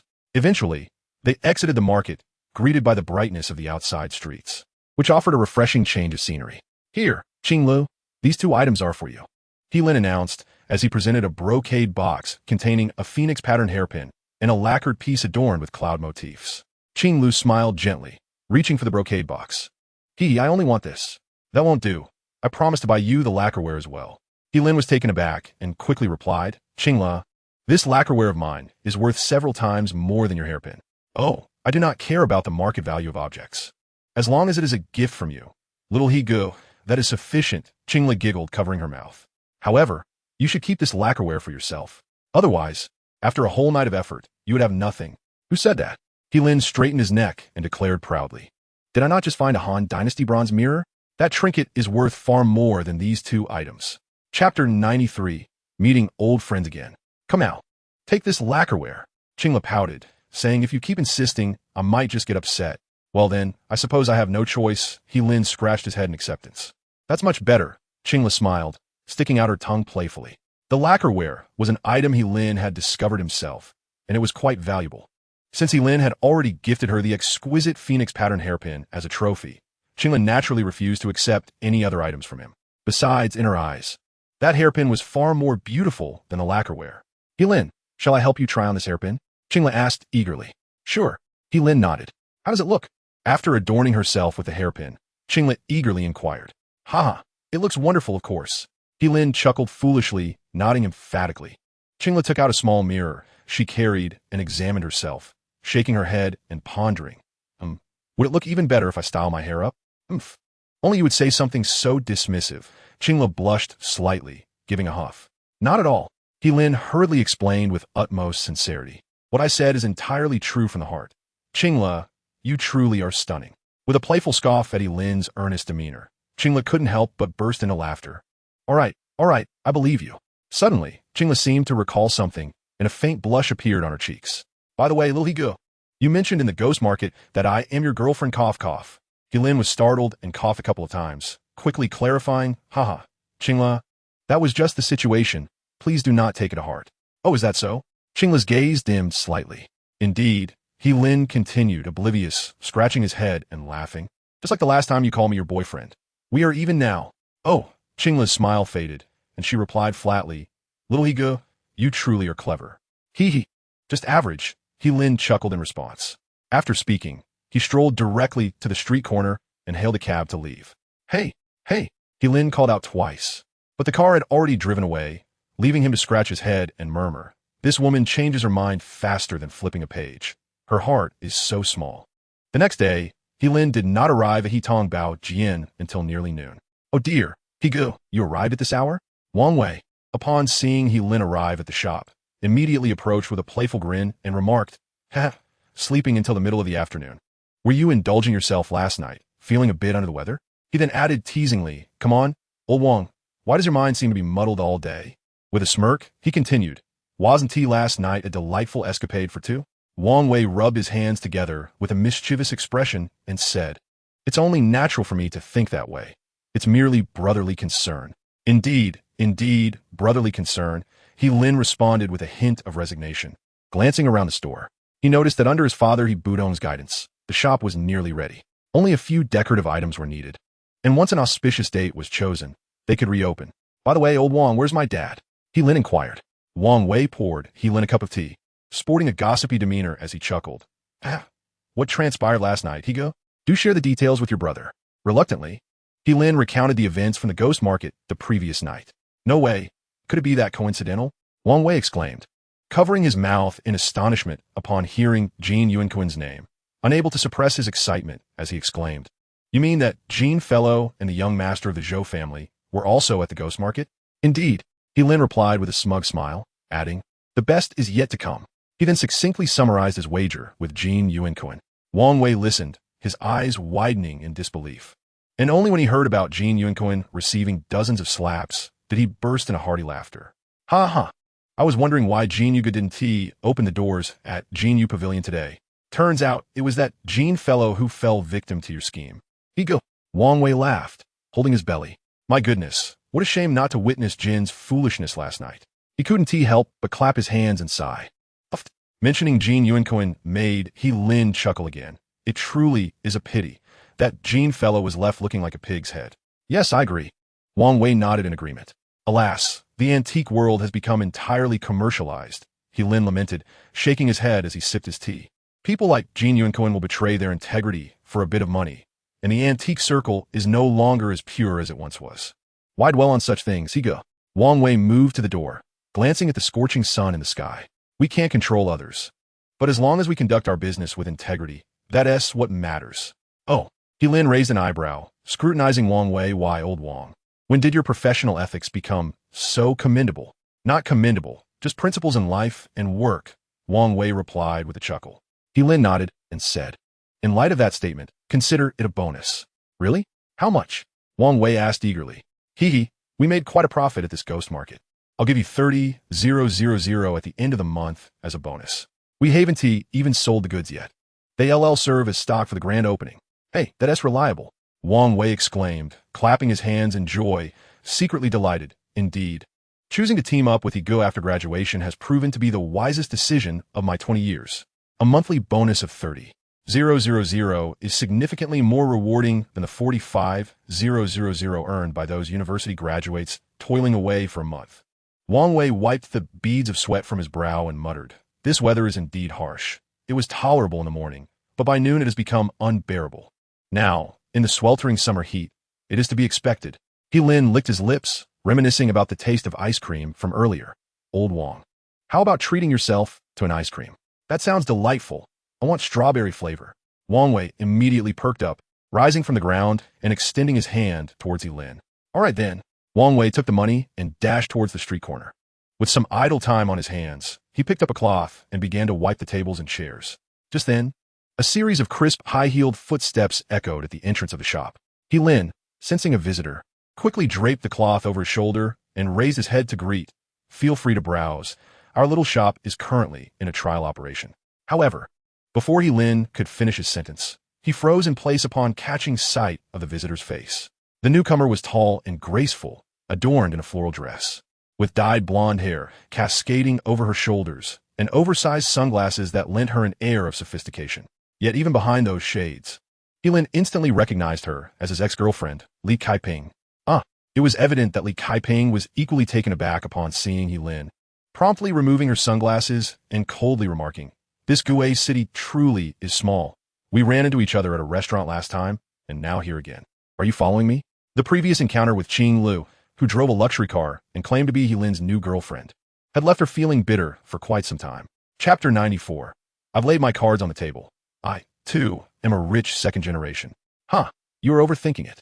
He Lin replied, dismissing her haughty demeanor with a scoff, bending down to continue wiping the table.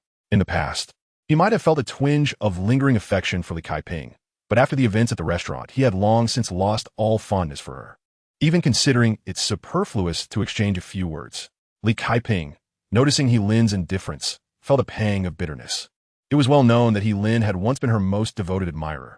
Hey, what else with this attitude? Is this how you treat your customers? Li Kaiping's frustration flared. This is my attitude, what of it? He Lin raised an eyebrow, his tone icy. What about you? Why are you out shopping alone today? Did your rich boyfriend dump you? You wish. My relationship with Ming is as strong as ever. Li Kaiping shot He Lin a cold glare, retorting sarcastically, I thought you had really latched onto a wealthy woman and struck it rich. What is this? Have you already been cast aside? With a look of disdain, Li Kaiping scrutinized He Lin, her words flowing like a torrent. TSK, TSK, TSK. It's been 2 years since graduation, and you're still working in an antique shop? Truly promising, aren't you? He Lin, it seems I made the right choice in breaking up with you. You were destined for a life of poverty. I must have been blind to have chosen to be with you during university. Observing Li Kaiping's self-righteous demeanor, He Lin could only laugh in exasperation. In his school days, he managed to survive on a mere monthly allowance of 2,000 yuan, of which a staggering 1,500 was squandered on her. Li Kaiping, there's a limit to unreasonable behavior. Do you genuinely believe that everyone is as shameless as you? He Lin let out a cold snort, sparing her no mercy. Are you blind? I find it repulsive. After 2 years of university romance, I wasted my kindness on you. The more he spoke, the angrier he became. Damn it. You're cozying up to a wealthy heir while you've put a green hat on me. Do you think I'm afraid of freezing my head off in winter? How can you be so despicable? Despicable? Shameless? Seeing He Lin's exasperated expression, Li Kaiping felt a twisted sense of satisfaction, sneering. I see you're not much better off, a loser trying to emulate the wealthy. How amusing. And now, cast aside like a plaything after being used, how does it feel to be a mere assistant? With that, Li Kaiping couldn't help but stifle her laughter. Once his anger subsided, He Lin glanced at Li Kaiping's self-satisfied grin and found it absurd. He had once thought her smile enchanting. Now, it appeared utterly grotesque. He placed the cloth on the table, sank into a chair, and couldn't help but chuckle bitterly. Humans are indeed fascinating creatures. What are you laughing at? Li Kaiping's smile vanished as she coldly warned. Be careful, or I might make you unable to keep your position here. Oh, He Lin raised an eyebrow, pondering. Is this the shallowness of such women? To them, a cleaner is merely a servant, while a luxury car owner is a wealthy man. I'm quite curious about how you intend to deal with me, he replied with a smirk, intrigued. Upon entering the shop, he immediately spotted Li Kaiping, his expression shifting to one of dismay. Oh, what brings you here? Li Kaiping recognized Wang Wei, albeit not well. They had crossed paths a few times during university. Observing Wang Wei's carefree demeanor, she questioned inwardly. Is this antique shop owned by your family? Wang Wei was taken aback, casting an inquiring glance at He Lin. He Lin nodded slightly, and Wang Wei quickly understood. Ahem, yes, this is indeed my family's shop. No wonder they would hire a good-for-nothing like He Lin as a clerk, Li Kaiping scoffed. How dare you speak like that? Wang Wei's expression darkened. I meant no offense, Li Kaiping retorted coolly.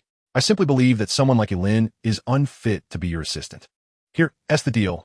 I'll give you 50,000 yuan to let him go. Wang Wei nearly choked on his ice cream, quickly swallowing before asking, Li Kaiping, what nonsense are you spouting? I said to dismiss He Lin. I'll give you 50,000 yuan. Li Kaiping proudly reiterated. Casting a glance at He Lin, what's wrong? Is that too little? Ahem, Wang Wei coughed lightly, responding, your offer is indeed rather low. Li Kaiping furrowed her brow and said, I understand you were classmates with He Lin back in university, but things are different now. You cannot afford to support a worthless person with several thousand each month, can you? How about this? I'll give you 100,000. Li Kaiping, exuding an air of confidence, continued, all you need to do is dismiss He Lin and find another assistant to help in the store. How does that sound? With a chuckle, Wang Wei observed Li Caiping's exaggerated expression and burst into laughter. Li Caiping, are you really asking me to fire Brother He for a mere 100,000? That path seems rather constricted, doesn't it? Brother He, or should I say, Manager He, did you hear that? They're offering me 100,000 to let you go. How should I respond to that? Li Caiping, taken aback, exclaimed, what did you just call He Lin? Did you not hear clearly? Shall I call out again? Wang Wei feigned surprise and shouted, Manager He, Manager He, Manager He. Enough already, it's quite noisy, He Lin interjected with a smile, standing up and addressing Li Caiping. I must clarify, this antique shop is mine. To think you would offer 100,000 to dismiss me. Are you not underestimating me? What? Li Caiping's expression turned ashen, her mouth agape in disbelief. You're the owner of this antique shop? Being in the same field as He Lin. She understood the value of owning a shop on Antique Street.